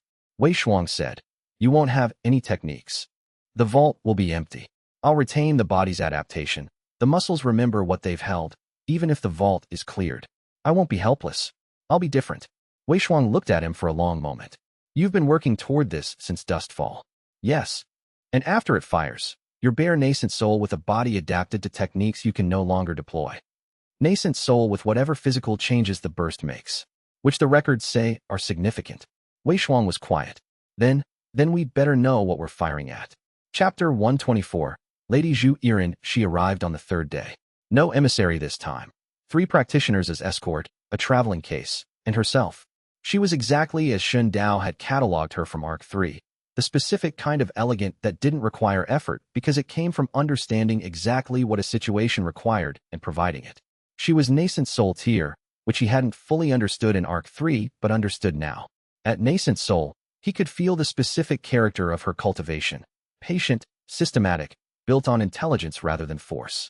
She sat across from him at the camp table and folded her hands and looked at the journal. I won't ask you for the name, she said. You're going to use it, and I'm going to learn it when you act on it. Asking you for it now would be asking for an asset you need to protect, and I don't deal in requests for assets I know you're not going to give me. Noted, he said. What I want from this meeting is clarity on your timeline and your plan. Not because I'm managing you. You've made clear that arrangement is closed. Because I have 17 documents that are useful for the right timeline and useless after a certain point, and I'd rather deploy them usefully. He looked at her and thought about the outline entry he'd built for her over 3 years. Elegant, reasonable sounding, completely transactional. The one antagonist who used the same ledger logic he did without his ethical constraints. He'd spent 2 years treating her as a threat. He still did.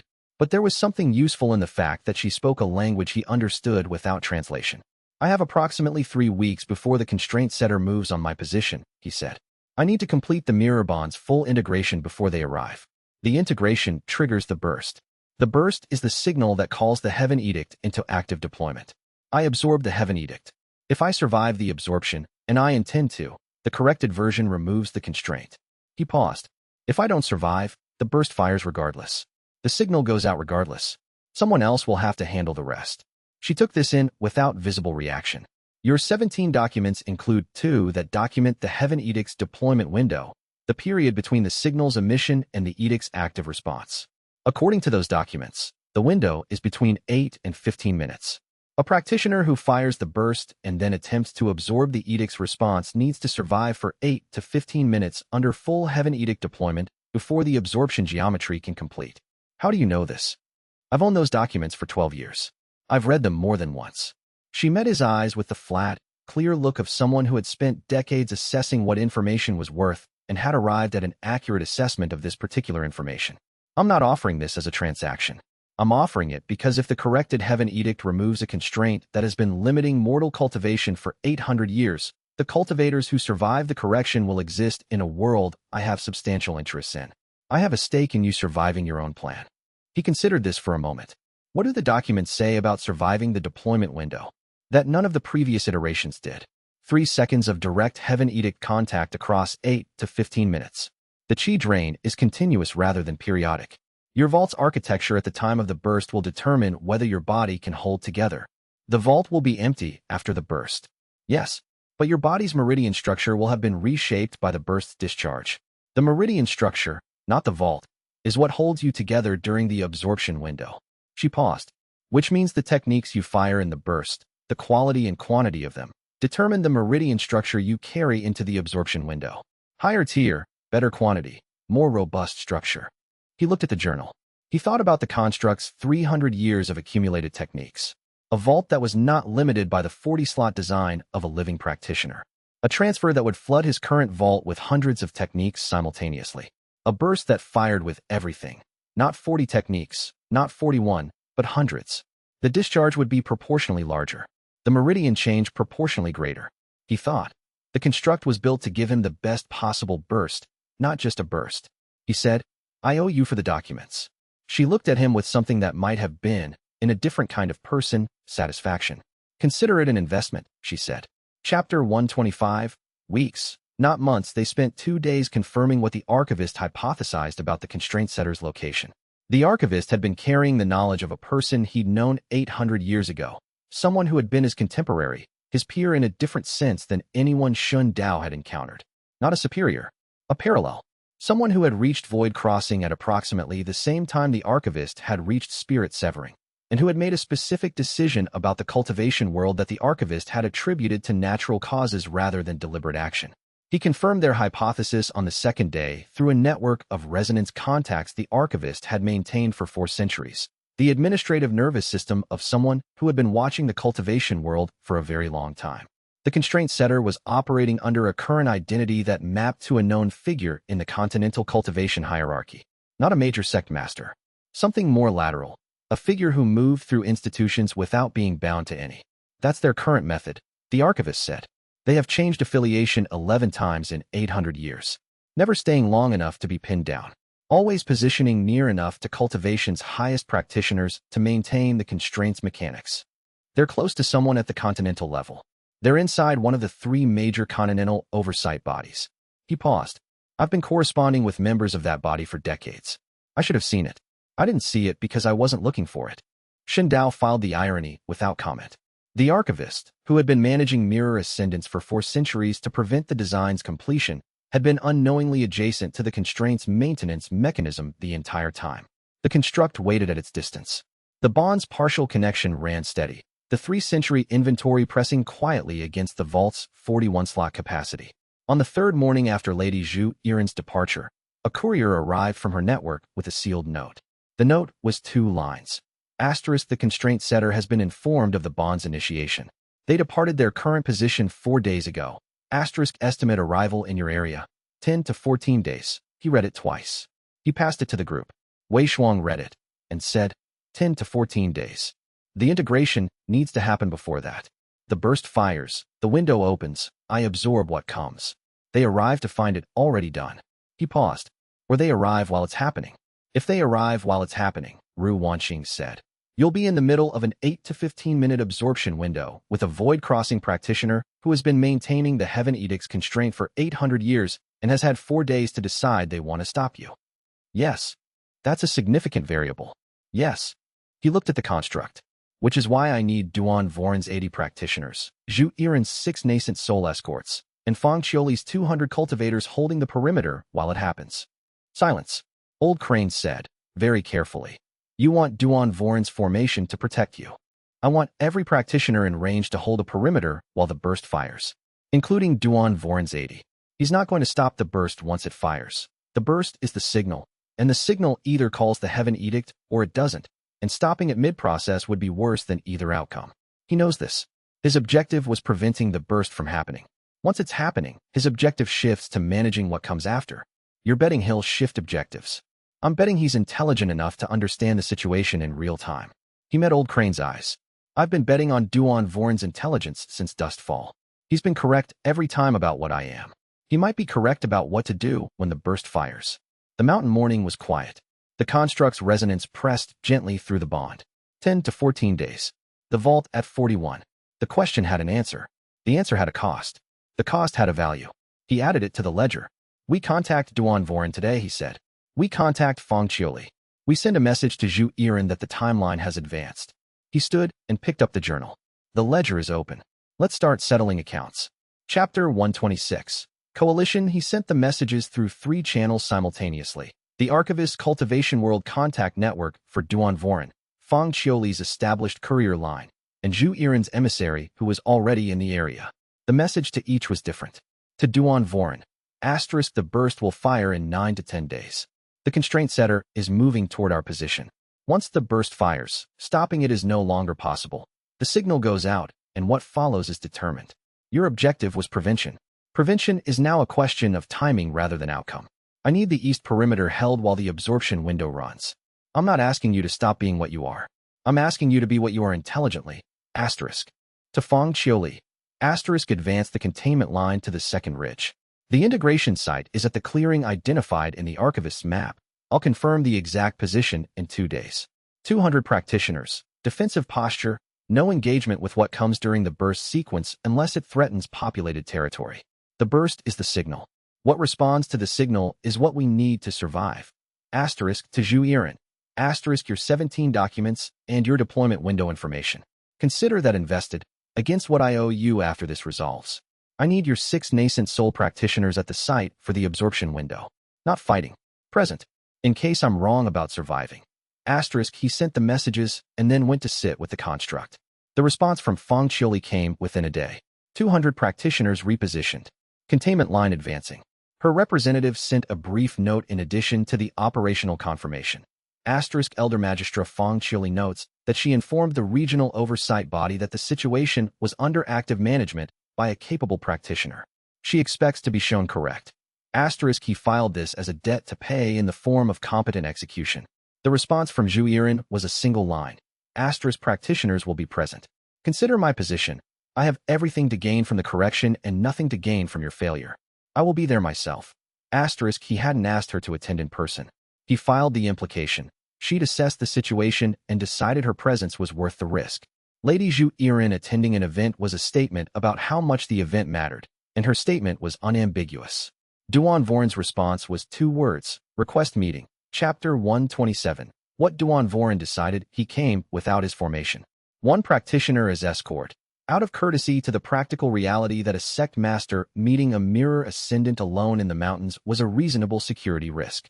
The escort stayed at the tree line. Duan Voren walked to the clearing where Shun Dao was waiting and stood across the fire from him. He looked older than he'd looked at Mirror Origin. Not tired, resolved. The specific quality of someone who has worked out a position over several days of difficult thought and arrived at a place they can stand. I've been running this scenario since we were in the pass, Duan Voren said. Every version of it. He sat down across the fire without waiting to be invited, which was a different posture than every previous meeting. The version where I take my 80 practitioners and stop you before the integration. The version where I withdraw and let it proceed. The version where I position at the perimeter. Which version is correct? The first version ends with a confrontation I probably can't win.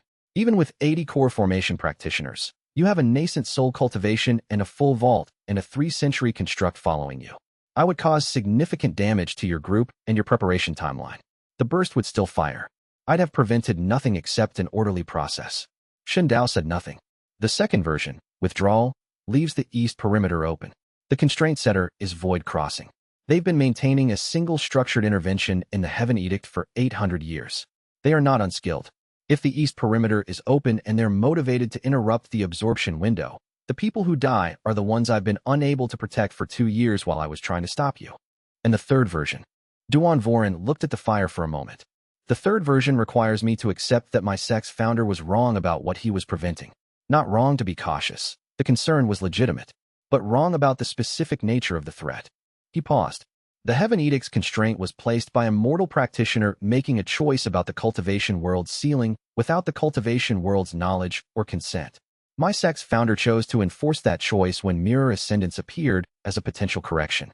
He was enforcing someone else's unilateral decision. Another pause. I don't know if the correction is right. I know that the constraint was not. You've been enforcing a constraint whose source you didn't know. Until mirror origin. He met Shun Dao's eyes. I will hold the east perimeter. My 80 practitioners will hold it until the absorption window closes. If the constraint setter attempts to interrupt the window from the east, we will prevent it. He paused. I am not endorsing the design. I am not withdrawing my concern about stability after the correction. I am choosing the third version because the other 2 are worse. Shun Dao looked at the man across the fire. 2 years of opposition. 2 years of Duan Voren being the MC can't overpower, obstacle, the institutional weight of everything that wanted mirror ascendance stopped. He thought about what it cost a sect master to sit across a fire from the thing his sect had spent 2 years pursuing and choose the third version. he said. I owe you the acknowledgement that the concern is real. Whatever the correction does to cultivation ceiling, the stability question is real. I don't have an answer for it. No, Duan Voren said. Neither do I. He stood. 9 days. 9 days. He walked back to his escort at the tree line without looking back. Chapter 128.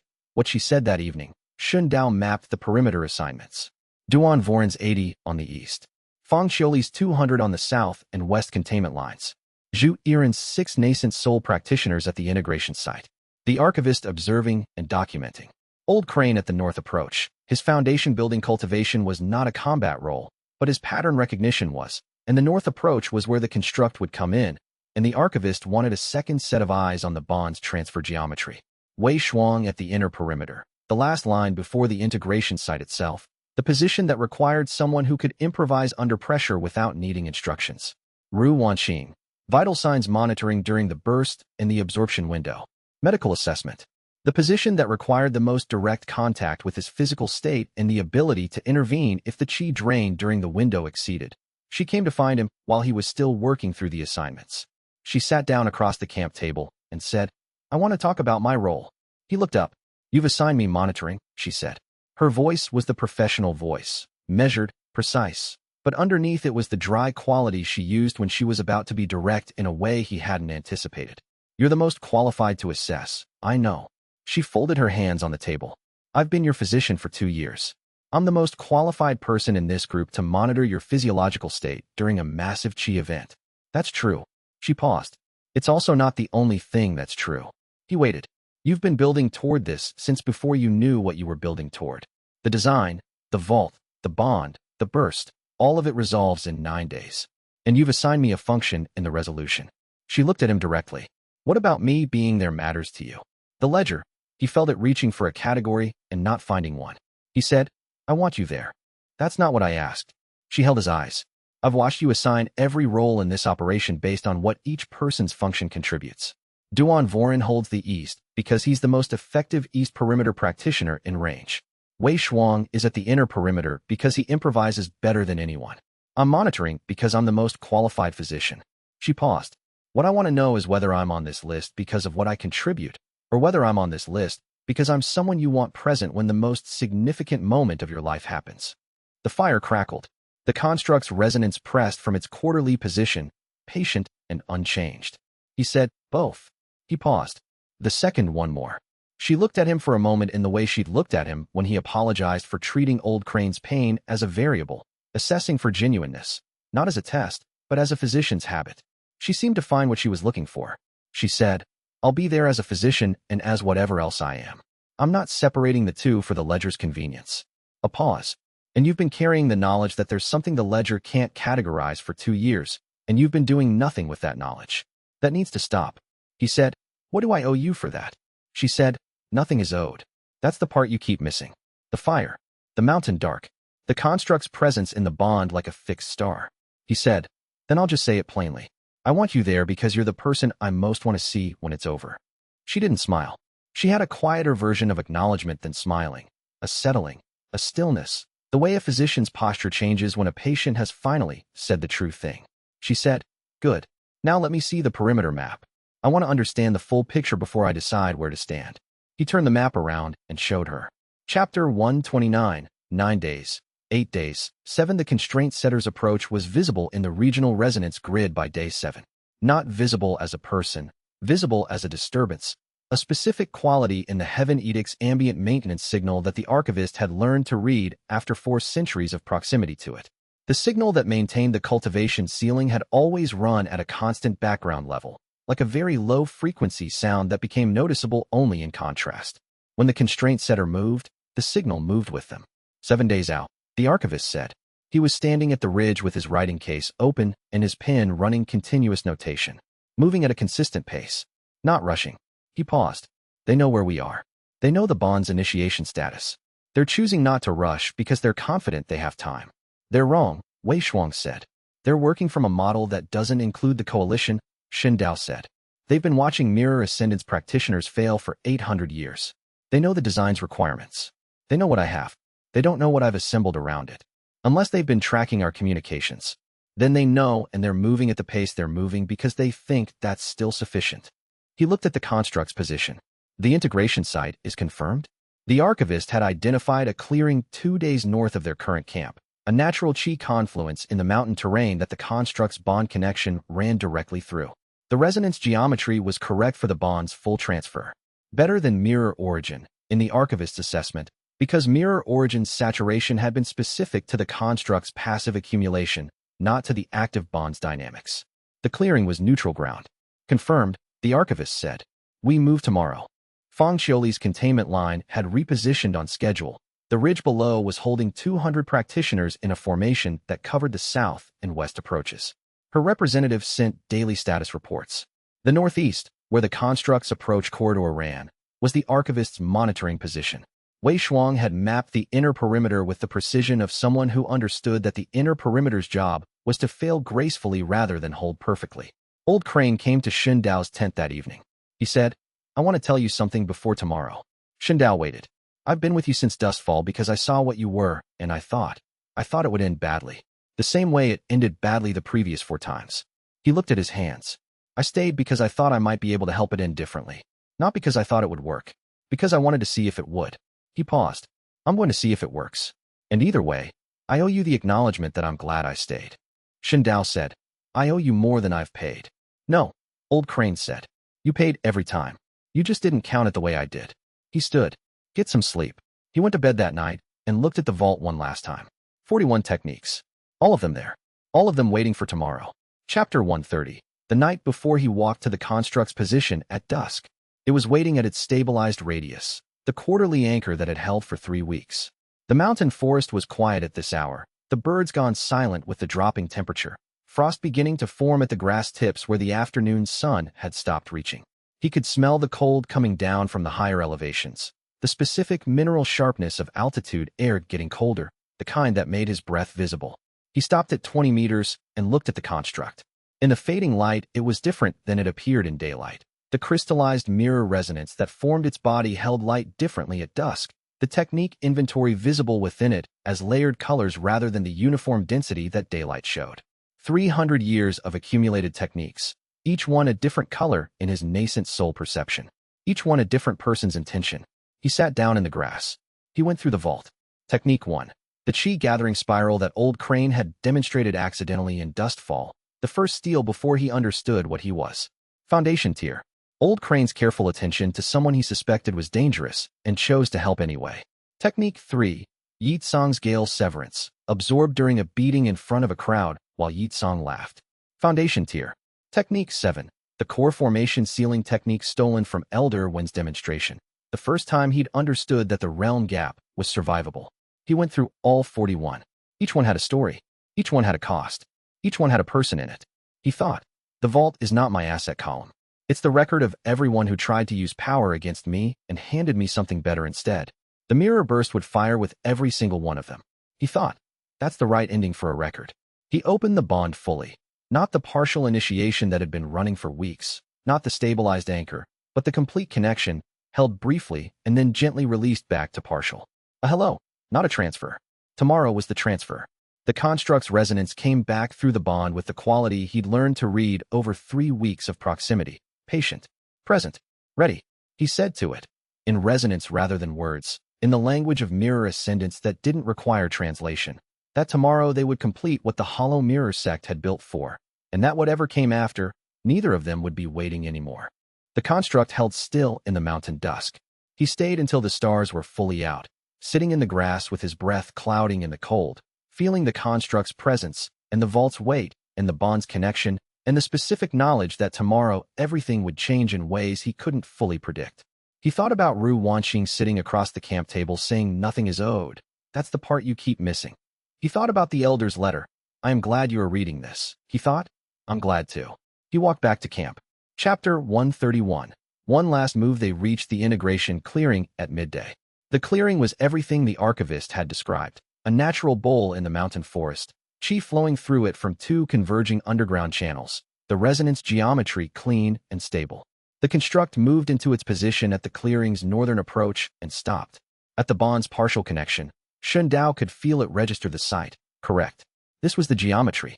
He stood at the center and turned once in a slow circle. Fang Qiuli's containment line visible on the southern ridge. Wei Shuang already moving to the inner perimeter's eastern approach, reading the terrain with the professional assessment of someone who'd been doing this kind of work since the tournament in Iron Hollow 2 years ago. Zhu Yiren's 6 Nascent Soul practitioners taking their positions without instruction. They'd been briefed, they knew their role, they moved with the competence of people Zhu Yiren picked for competence. The archivist was setting up at the northern edge of the clearing, his writing case open on a flat stone, 3 additional ink sticks laid out beside it. The scale of what he was documenting required preparation. Old Crane took his position at the north approach, 20 meters from the construct's position, where he could observe both the bond's geometry and the eastern treeling. Ru Wanqing stood at the clearing's center with Shen Dao, not to the side, not at a monitoring distance. Present. It was late afternoon when the first messenger arrived, running, a junior practitioner from Duan Voren's formation. He came to Zhu Yiren's lead practitioner and delivered a sealed message. The lead practitioner read it, looked at Shen Dao, and said, "Lady Zhu Yiren needs to speak with you." She was already at the clearing's eastern approach, which meant she'd been moving toward the site before the message was sent. She walked in with the specific economy of someone who had been managing significant information and was now deploying it. Duan Voren sent a proposal, she said. He waited. He contacted my people 4 hours ago. The proposal, in exchange for my practitioners containing you before the burst fires, he withdraws his formation and lets me manage the outcome. He wants the correction stopped. He's willing to give up the east perimeter to make that happen. She was watching him with the flat, clear attention she used when she was delivering information she knew would have significant impact, and was assessing the impact in real time. He believes I have the motivation, controlling you, and the capability, 6 Nascent Soul practitioners at the site. What did you tell him? I told him I would consider it. She held up a hand before he could respond. I then came directly here to tell you what he said. Because I'm not taking his deal. He said, why not? Because I want the correction to happen. A corrected heaven edict opens the cultivation ceiling for every practitioner alive. That includes my faction's practitioners. Including me. She met his eyes. Duan Voren is offering me short-term control over you in exchange for long-term restriction on the entire world's cultivation potential. The ledger does not balance. A pause. I'm also telling you because the east perimeter is about to pull if Duan Voren believes I accepted his terms. You need your east perimeter. I need you to survive the absorption window. These objectives align. He looked at her and thought about 2 years of treating her as a threat and a variable. She was both. She was also, in this moment, the person making the only purely honest transactional calculation in the clearing. I owe you for the warning, he said. She said, I know. I'm adding it to the account. Chapter 132. The double ledger. He sent a message back through Zhu Yiren's network to Duan Voren's contact. Asterisk Lady Zhu Yiren informed me of your proposal 20 minutes after you made it. The east perimeter stands. Consider this. Your formation is still committed because your secondary objective is minimizing collateral damage and pulling the east perimeter while the constraint setter approaches would create collateral damage. You know this. You made the proposal knowing there was a chance she would take it and knowing there was a chance she wouldn't. You maintain the east because the secondary objective holds regardless. I'm acknowledging that. Asterisk he waited. The response came an hour later, through the same channel. Asterisk the east perimeter holds. The secondary objective takes precedence. I will not interfere with the burst sequence. Asterisk a pause in the handwriting.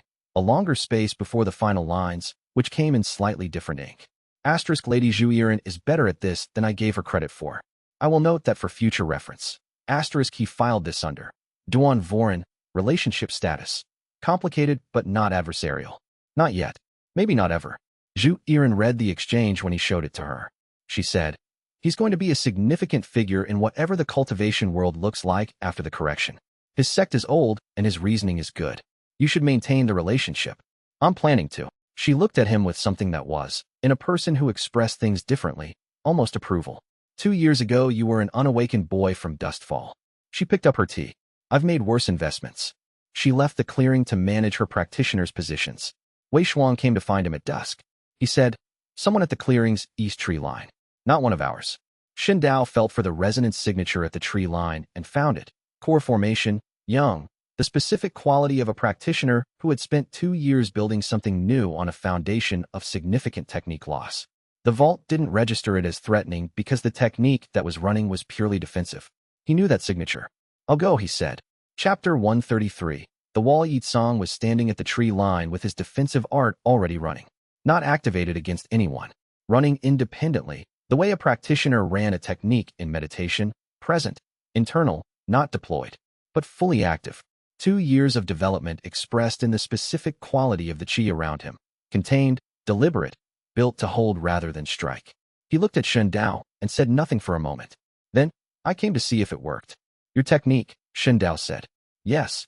He didn't move. The defensive art ran in his cultivation based the way a heartbeat ran. Automatic, structural, built into his method so deeply that stopping it would require conscious effort. I spent 2 years building it. Not to defeat you. I know I can't defeat you. I built it so you couldn't take from me what you took before. Shen Dao looked at the technique running around Yitsong and read it with his nascent soul perception. It was exactly what Yitsong described, a purely defensive art, no deployment against an opponent, no active output, no resonance signature that a mirror ascendance vault could read as a technique used against him. It didn't attack. It didn't even pressure. It just held the specific architectural quality of a technique that existed to maintain its practitioner's internal integrity regardless of what pressed against it from outside. He couldn't steal it. Not because the technique was too strong. Because the technique wasn't aimed at him. The absorption required 3 seconds of technique contact deployed against him. Yitsong had built something that was never deployed against anyone. He looked at Yitsong. He said, "You built a wall I can't climb. That's not a technique to steal. That's actually good cultivation." Yitsong went very still. "You started from contempt," Shen Dao said. "You came to Dustfall looking for someone weaker than you to demonstrate against. You used me and a dozen people like me to confirm you were the best of your generation." He paused. "And then you met something that took your best and made it better, and instead of escalating the same way, you went away and built something genuinely new." He met Yitsong's eyes. "That's not what arrogant people do. That's what good practitioners do. I was watching for 2 years, and I didn't see it until now." Yitsong said, "You're not going to fight me." "No, there's nothing to take." He started walking past. And that's the right answer. Yitsong stood at the tree line with his defensive art running and watched Shen Dao walk past him and into the clearing. He didn't move to stop him. He stood there for a long time after Shen Dao had gone, with the defensive art running its steady architectural hold, and thought about what it meant that the thing he'd spent 2 years building had done exactly what it was supposed to do, and the result was Shen Dao saying, "That's actually good cultivation." He was still standing there when Duan Voren found him 2 hours later. He said to Duan Voren, "I'm not taking a position in the perimeter." Duan Voren looked at him. "Why?" "Because I don't have a position in this anymore." He looked at the clearing where the lights of camp were visible through the trees. "Whatever happens tomorrow, I've done what I came to do." Duan Voren looked at the defensive art running around his best disciple and said nothing for a moment. Then, "Hold the east perimeter." It was not a request. "Your technique is what I need for the approach corridor tomorrow." Yitsong was quiet. "The east perimeter is not about him," Duan Voren said. "It's about the people who live in the valley below this mountain." Yitsong went to hold the east perimeter. Chapter 134. The night before the day the archivist confirmed the constraint setter's approach at dawn. "For days," he said. Then he paused. "Then, 3.5. They've accelerated." Everyone looked at him. The bond's full initiation sent a signal. "I said it would be detectable by anyone monitoring the Heaven Edict. The constraint setter has been monitoring it for 800 years. They've been accelerating since the bond's partial initiation completed at the pass." He set his pen down. "My previous estimate was too conservative. They've been accelerating throughout, and I was reading an average pace, not current pace." "When?" Shen Dao said. "Tomorrow." The clearing was quiet. "They're going to arrive on the day we plan to integrate," Ru Wanqing said. "Yes." The archivist looked at her and then at Shen Dao. "I believe this is what they've been planning for. Not tomorrow specifically. They've been moving toward the integration moment specifically. They know the bond's timeline. They've been calculating the exact day the integration would occur and positioning to arrive at that moment." He paused. "Not to prevent it. To be present when it happens." "Why be present?" Wei Shuang said. "Because if the burst fires and the Heaven Edict deploys and Shen Dao's absorption fails, if he dies during the absorption window, the corrected Heaven Edict is not in a vault. It's loose, uncontrolled. And whoever is present with void-crossing cultivation and 8 centuries of Heaven Edict management experience is the most likely person to recontain it." The implications landed around the clearing. "They're not trying to stop the burst," Shen Dao said. "They're setting up to catch the edict if I fail. That is my assessment." He looked at the construct at the clearing's northern position. He looked at the vault's map in his mind. 41 techniques, the spirit-severing sealing method in the 40th slot, the newly absorbed suppression architecture in the 41st. He looked at Ru Wanqing standing 10 meters away, not looking at him, but aware of every adjustment in his posture. He said, "Then we don't wait." Wei Shuang said, "The coalition isn't fully positioned. The coalition is close enough. Fang Qiuli's line is on the southern ridge. Duan Voren's formation is on the east. Zhu Yiren's practitioners are here." He turned to the archivist. "Is the clearing's resonance geometry stable for the bond transfer right now?" "It's been stable since we arrived." "Then we do it at dawn tomorrow, before the constraint setter's approach reaches a distance where they can influence the absorption window." He looked at the group. No one argued. Chapter 135, the hours before he didn't sleep. He spent the night in the clearing, at the center, with the bond running at its stabilized partial connection. The construct at the northern approach was present in the bond's map the same way it had been for 3 weeks. Patient, fixed, waiting. He let the connection run at full openness periodically, reading the construct's state, confirming the transfer geometry. At 2 in the morning, Ru Wanqing came and sat beside him. She didn't say anything for a long time. She had her medicine case with her, but it was closed. She sat with her knees folded and her hands in her lap, and looked at the clearing in the dark. He said, "Are you afraid?" "Of which part?" "Any of it." She thought about it. "I'm afraid of the absorption window failing. I'm not afraid of you firing the burst." She paused. "The burst I understand. The vault fires, you reset, the design completes its signal phase. The absorption window is 8 to 15 minutes of direct heaven edict contact against a practitioner whose vault has just been emptied. The variable is whether the meridian structure the burst creates is enough." She looked at him. "I've read everything available about the previous practitioner's outcomes. None of them survived the absorption window.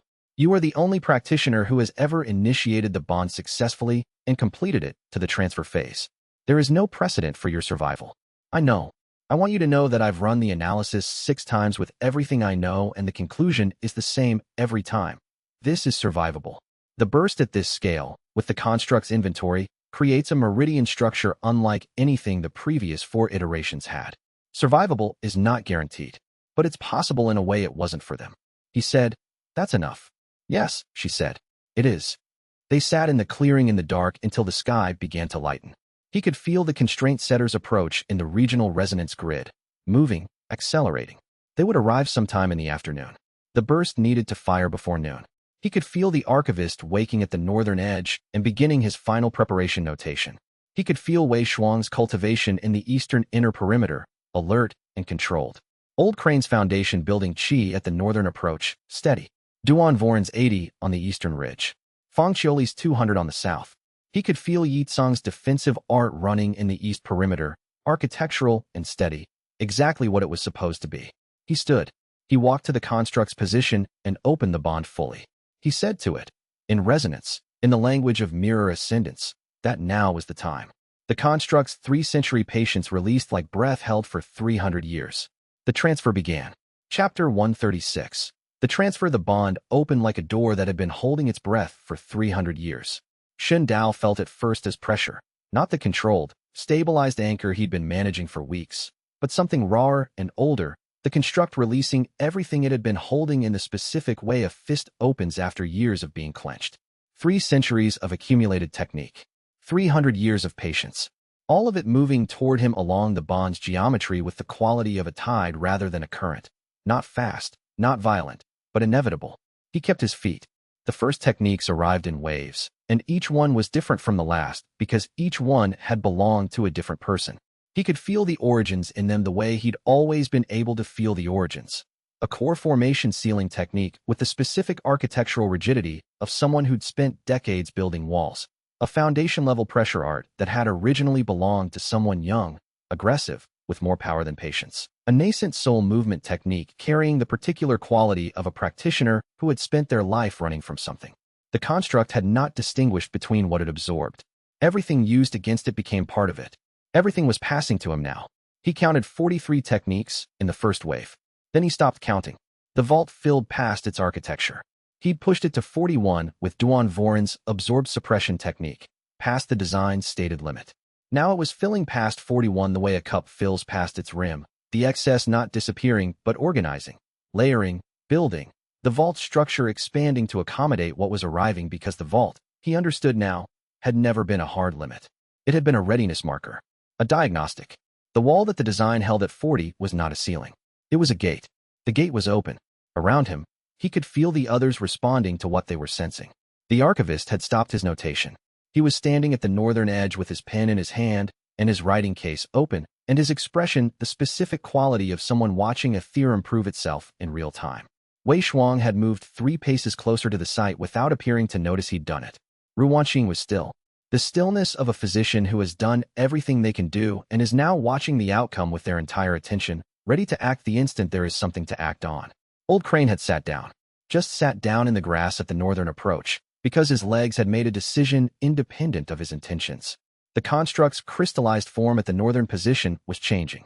He could see it in his peripheral vision. The mirror resonance that had given it its solid, reflective form beginning to release, the accumulated techniques departing through the bond, and leaving behind less of the construct than before.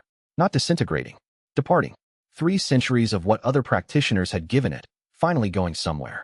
He opened himself fully to the transfer. The vault's count climbed past 60, past 70, past 80. The chi drain was extraordinary. He could feel his cultivation base straining the way a structure strains under weight. Not collapsing but responding to load, recalibrating. The meridian channels the bond had been slowly reshaping for 3 weeks, now accepting the full volume of what was arriving. Past 90, the construct was nearly empty. He felt the transfer reach its final layer. The oldest techniques, the ones that had accumulated in the construct's earliest decades, before it had learned to stabilize itself. They were less refined than the later ones, but they carried the longest history, and they arrived with the particular density of things that had been held for a very long time. The vault reached 111. The construct at the northern position went still. Not the patient stillness of waiting. The absolute stillness of completion. He felt the bond between them shift. The orientation that had been pulling him northward for 3 weeks. The constant resonance gravity, releasing. The construct had given everything. The bond's purpose was fulfilled. He stood at the center of the clearing with 111 techniques in the vault, and felt the mirror burst trigger geometry begin to activate. Chapter 137. 40 in 1 second. The mirror burst was not an explosion. He understood that now, in the instant before it fired. Understood it in a way he hadn't when the Elder's letter had described it, hadn't when the archivist had discussed its mechanics, hadn't when Ru Wanqing had run her analysis 6 times. The letter had called it a detonation. The archivist had called it a discharge. Both words implied outward force, destruction, the kind of power that flattened things. The burst was a signal.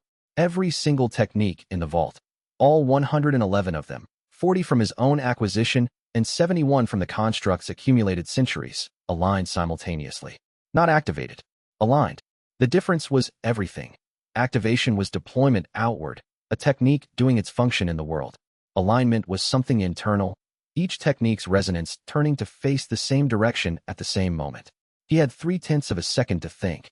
The heaven edict is listening. Then the vault fired. It was not visible to him from inside. He had no perception of light or sound or physical force in the moment it happened. He had the experience of something vast and precise, like 100,000 strings being struck at the same moment to produce a single chord, the individual notes indistinguishable in the resonance of the whole. From outside, it was different. The archivist later described it as a ring of soundless light expanding outward from the clearing's center, moving faster than he could follow, spreading to the horizon in every direction simultaneously. Not destructive, not even disturbing. The grass at the clearing's edge bent slightly, and then straightened, as though a careful breath had moved through it. Fang Qiuli's 200 on the southern ridge felt it as a ripple in the region's qi. Duan Voren's 80 on the east ridge felt it as a moment of absolute stillness in the ambient cultivation pressure, as though the world paused between one breath and the next. Yi Tsang, at the east perimeter with his defensive art running, felt it pass through him like recognition, something acknowledging what he'd built and moving on. For Shin Dao, the vault was empty. 111 techniques, discharged in less than a second. Gone. Not stolen by someone else, not lost, sent. Sent as a signal. Sent as the design had always intended them to be sent, upward and outward, and into whatever layer of existence the heaven edict actually inhabited. He was bare nascent soul. Not diminished nascent soul, not weakened, not damaged, not in the state of chi depletion he'd learned to recognize after a difficult steal. Bare. The vault was empty the way a room is empty after everything that filled it has been carried out. Structurally intact, geometrically precise, completely hollow. He waited. The meridian channels the burst had reshaped were still there. The architecture the construct's techniques had carved into him over 3 weeks of proximity. The bond's preparation work, the specific restructuring that Ru Wanqing had identified as the key variable. The channels were still active. They were waiting. Then the Heaven Edict arrived. He'd expected something vast. He'd expected the kind of presence that an 800-year maintained system would carry. Institutional, absolute, the cultivator's equivalent of standing in the path of a river. What arrived was more fundamental than that. The Heaven Edict was not a technique. It was the rule that made techniques possible. The underlying grammar of cultivation itself. The reason why qi condensed, why meridians carried power, why breakthrough thresholds existed, why the realm ladder had the specific geometry it had. It was not a thing you could hold. It was the condition for things being held. It touched the empty vault. The absorption window opened. Chapter 138. The absorption window. He had 8 to 15 minutes. He knew this in the precise, clinical way you know things during a crisis. Not anxiety, not fear, just the flat recognition of a timeline and the specific actions available within it. Ru Wanqing had run the analysis 6 times. The burst at this scale, with the construct's inventory, creates a meridian structure unlike anything the previous 4 iterations had. Survivable is not guaranteed, but it's possible. He held the Heaven Edict's contact and absorbed. The previous 4 iterations of Mirror Ascendance had died in this window. He knew why, now that he was inside it. The Heaven Edict was not passive. It did not sit in the vault and wait to be processed. It pressed, actively, continuously, against the meridian channels, testing them the way a river tests a channel's walls, finding any weakness and filling it immediately. The previous practitioners hadn't failed because they were insufficiently powerful. They'd failed because their meridian structure couldn't hold the contact long enough for the absorption to complete. His meridian structure was different. He could feel the difference, feel why 3 weeks of bond proximity and the specific architecture of the construct's transfer had mattered. The channels were not just stronger. They were shaped correctly. The Heaven Edict's pressure was finding the walls it was testing and discovering that the walls matched the pressure's own geometry, built for this specific load. He held 2 minutes. 3. He was aware of his body's responses the way he was aware of the clearing around him. Present, noted, categorized. The qi drain was significant but not catastrophic. The meridian heat was high but within range. The specific pressure at the vault's architecture was the variable he was watching most closely. If the vault shape failed under Heaven Edict contact, the absorption would fail with it. The vault held. He was aware, at the edge of his perception, of the constraint setter's approach signal in the regional resonance grid. Moving faster now. They had felt the burst. They knew the window was open. He was also aware of Duan Voren's 80 on the east ridge, holding their position. He thought, they're going to test the perimeter. The constraint setter, moving to catch the Heaven Edict if he failed, would pressure the nearest perimeter approach. The east was nearest. Duan Voren had chosen the 3rd version. The east perimeter would hold. 5 minutes. The Heaven Edict was not diminishing under absorption. He'd expected it to transfer the way a technique transferred, arriving, residing, becoming part of the vault. It was not doing that. It was doing something more fundamental. It was reorganizing. Not being absorbed as a technique, but being incorporated as a principle. Absorbed into the meridian architecture itself, the way a foundation stone is incorporated into a building, not a decoration but a structural element. The design was correct. The upgraded Heaven Edict was not going into the vault. It was becoming the vault's new foundation. 7 minutes. He heard a sound from the eastern ridge, the specific resonance clash of Nascent Soul cultivation meeting the constraint setter's void crossing pressure at the perimeter. Duan Voren's formation responding. The east was holding. 9 minutes. The absorption was nearing completion. He could feel the Heaven Edict's reorganization reaching its final geometry, the meridian architecture settling into the new shape it was taking, the old constraint's limitation absent from the new foundation. The cultivation ceiling was not higher. It was gone. Not destroyed, corrected. The constraint had been an addition, a specific architectural element imposed on a system that had not been designed to carry it. Removing it did not change what cultivation was. It changed what cultivation could reach. 11 minutes. The absorption completed. He exhaled. The Heaven Edict settled into his meridian architecture with the specific quality of something finding the place it had always been designed to occupy, and he was still alive. Chapter 139. What remains the first thing he did was check his hands. The vault was empty. Not recovering, not holding residual technique traces, empty. He had the bare nascent soul cultivation he'd built through 2 years of deliberate acquisition and advancement, without a single stolen technique in the vault's architecture. The vault itself was there, the structure, the capacity, the design, but cleared. A room after everything has been moved out. The second thing he noticed was that the Heaven Edict's foundation had changed something in how the vault read incoming techniques. He didn't test it. He noted it and filed it. Ru Wanxing was at his side before he was fully standing. Her hands were on his wrists, reading his pulse in the specific three-point method she used when she was doing serious diagnostic work rather than the quick check she did in transit. She was quiet. Her face had the focused stillness of a physician who is finding exactly what they expected and is confirming rather than discovering. She said, "Your meridian heat is elevated but dropping. Qi depletion is significant but not dangerous." A pause. The absorption window closed at 11 minutes and 22 seconds. "You have the best margins of anyone who has ever attempted this."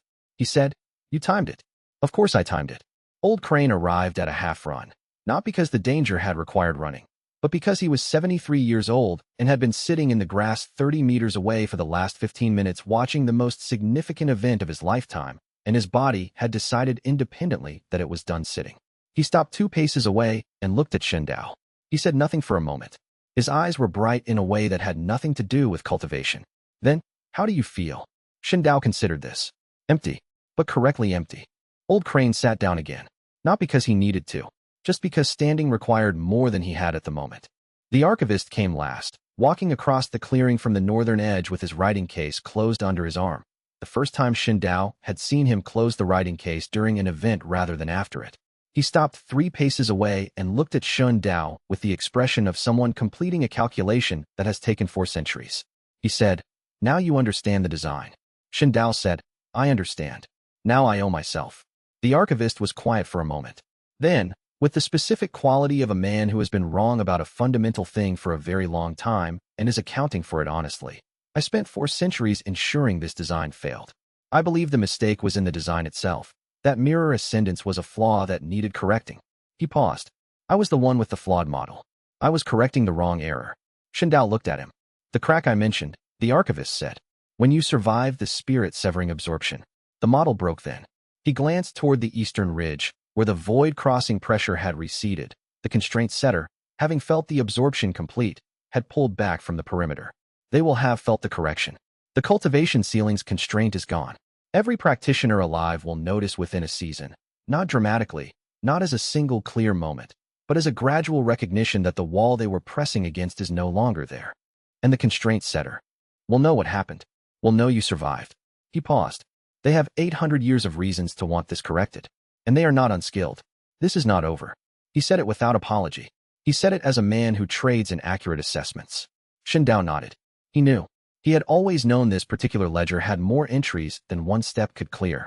Wei Shuang appeared at the clearing's edge, walking with the specific economy of someone who has been managing a perimeter for the last hour and wants a report before he relaxes. He looked at Shen Dao, looked at the empty construct position at the northern approach, and said, "East perimeter held." Constraint setter pulled back at 11 minutes. Duan Voren's formation handled the pressure without losing any practitioners. A pause. Duan Voren wants to know if the debt is now balanced. Shen Dao thought about the man who had chosen the third version across a fire 3 days ago. The man who had enforced the wrong constraint for 20 years because his sect's founder had been enforcing the wrong constraint for 3 centuries, and who had been honest enough to acknowledge it when the evidence made it undeniable. "Tell him, cleared." Wei Shuang nodded and went to deliver the message. Chapter 140. A name, invested the clearing, cleared slowly. Fang Qiuli's 200 repositioned off the southern ridge by mid-afternoon, her lead practitioner delivering a final status note. Elder Magistra Fang Qiuli notes that she was shown correct. She expects to be acknowledged at the next Continental Council. He filed this as a debt to pay in the form of competent politics at a continental level, which was a new category. Zhu Yiren's 6 Nascent Soul practitioners withdrew in formation. She came to the clearing's center before departing and stood across from Shen Dao in the specific way she stood when she was adding to a ledger rather than closing one. She said, "The constraints removal will take 2 to 3 seasons to fully propagate through the cultivation world's ambient framework.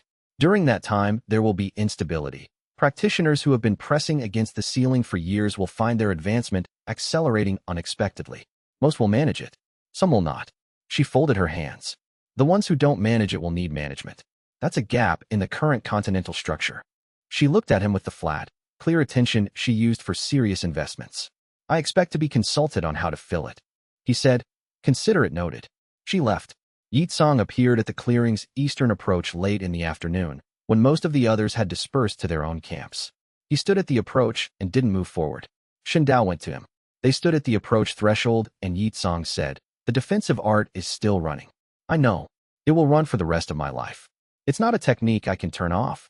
I built it into my cultivation method at the base level." He looked at Dao with the expression of someone who has spent 2 years building something and is only now fully understanding what they built. "I came to the clearing to see you fail or succeed. I'm not certain which outcome I was hoping for." "Which was it?" Song was quiet for a long moment. "I wanted you to succeed," he said. "That surprised me." He glanced toward the northern position where the construct had stood. "I came to Dustfall to demonstrate that I was better than an unawakened village boy. And now the village boy has corrected heaven itself." A pause. "I want you to know that I find this deeply annoying." Dao said, "I know." He paused. "Your cultivation is good. The technique you built, that's the right foundation. Go find out what the ceiling looks like when it doesn't exist." Song looked at him for a moment longer. Then he turned and walked back toward the east perimeter without another word. But the specific quality of his posture was different from every previous departure. Ru Wanqing was beside Dao when he turned back. The clearing was quiet now. Old Crane had fallen asleep at the northern approach, which said something about the accumulated tension of the last few days and the specific relief of its resolution. The archivist was making his final notations, the writing case open again, the pen moving. The construct's position was empty grass, the mirror resonance that had crystallized it gone, dispersed back into the regional chi along the bond's closing geometry. She said, "You should sleep. In a minute." She looked at him. He was thinking about the integration, about the final moment of the bond transfer, the last thing the construct had passed him in the second before the vault began to fill. Not a technique, not resonance, a memory, a specific, targeted fragment of 300-year-old recollection, passed with the deliberate intention of a practitioner who had been holding it for 3 centuries and wanted it delivered to the right person. The name of the person who had ordered the Hollow Mirror sect's extermination. Not the constraint setter, different, older, a name that existed in the continental power structure under a current identity, 300 years and several faces removed from the morning the sect had burned.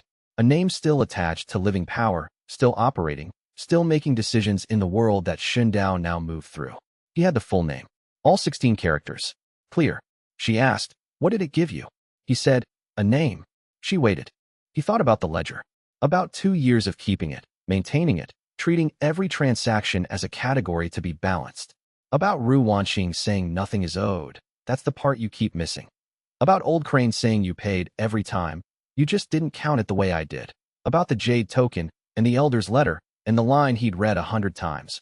"I am glad you are reading this," he thought. "I'm glad I'm reading it." He looked at the empty vault's architecture. The new Heaven Edict foundation settled into his meridian channels, the entire design completed and at rest and ready to begin again from a different foundation. The vault was empty. The ceiling was gone. The construct was released. The bond was closed. He owed himself the first technique. He said, "Consider that, invested." Her hand found his. He let it stay there, in the late afternoon light, while the archivist wrote the final notation, and Old Crane slept in the clearing's northern grass, and the sky began the particular color of a day that had changed something fundamental. He thought about the name. He thought about part 2. He thought, the ledger opens new. And so the Tao continues. Every technique Dao stole came back one realm above its source. And in the end, the most important theft was the one heaven never saw coming. If this journey moved you, drop a like and let us know in the comments what you think part 2 holds. Subscribe and ring the bell. The next story on this path is already waiting. Until then, fellow cultivators, the vault is empty. The ceiling is gone. The account opens fresh.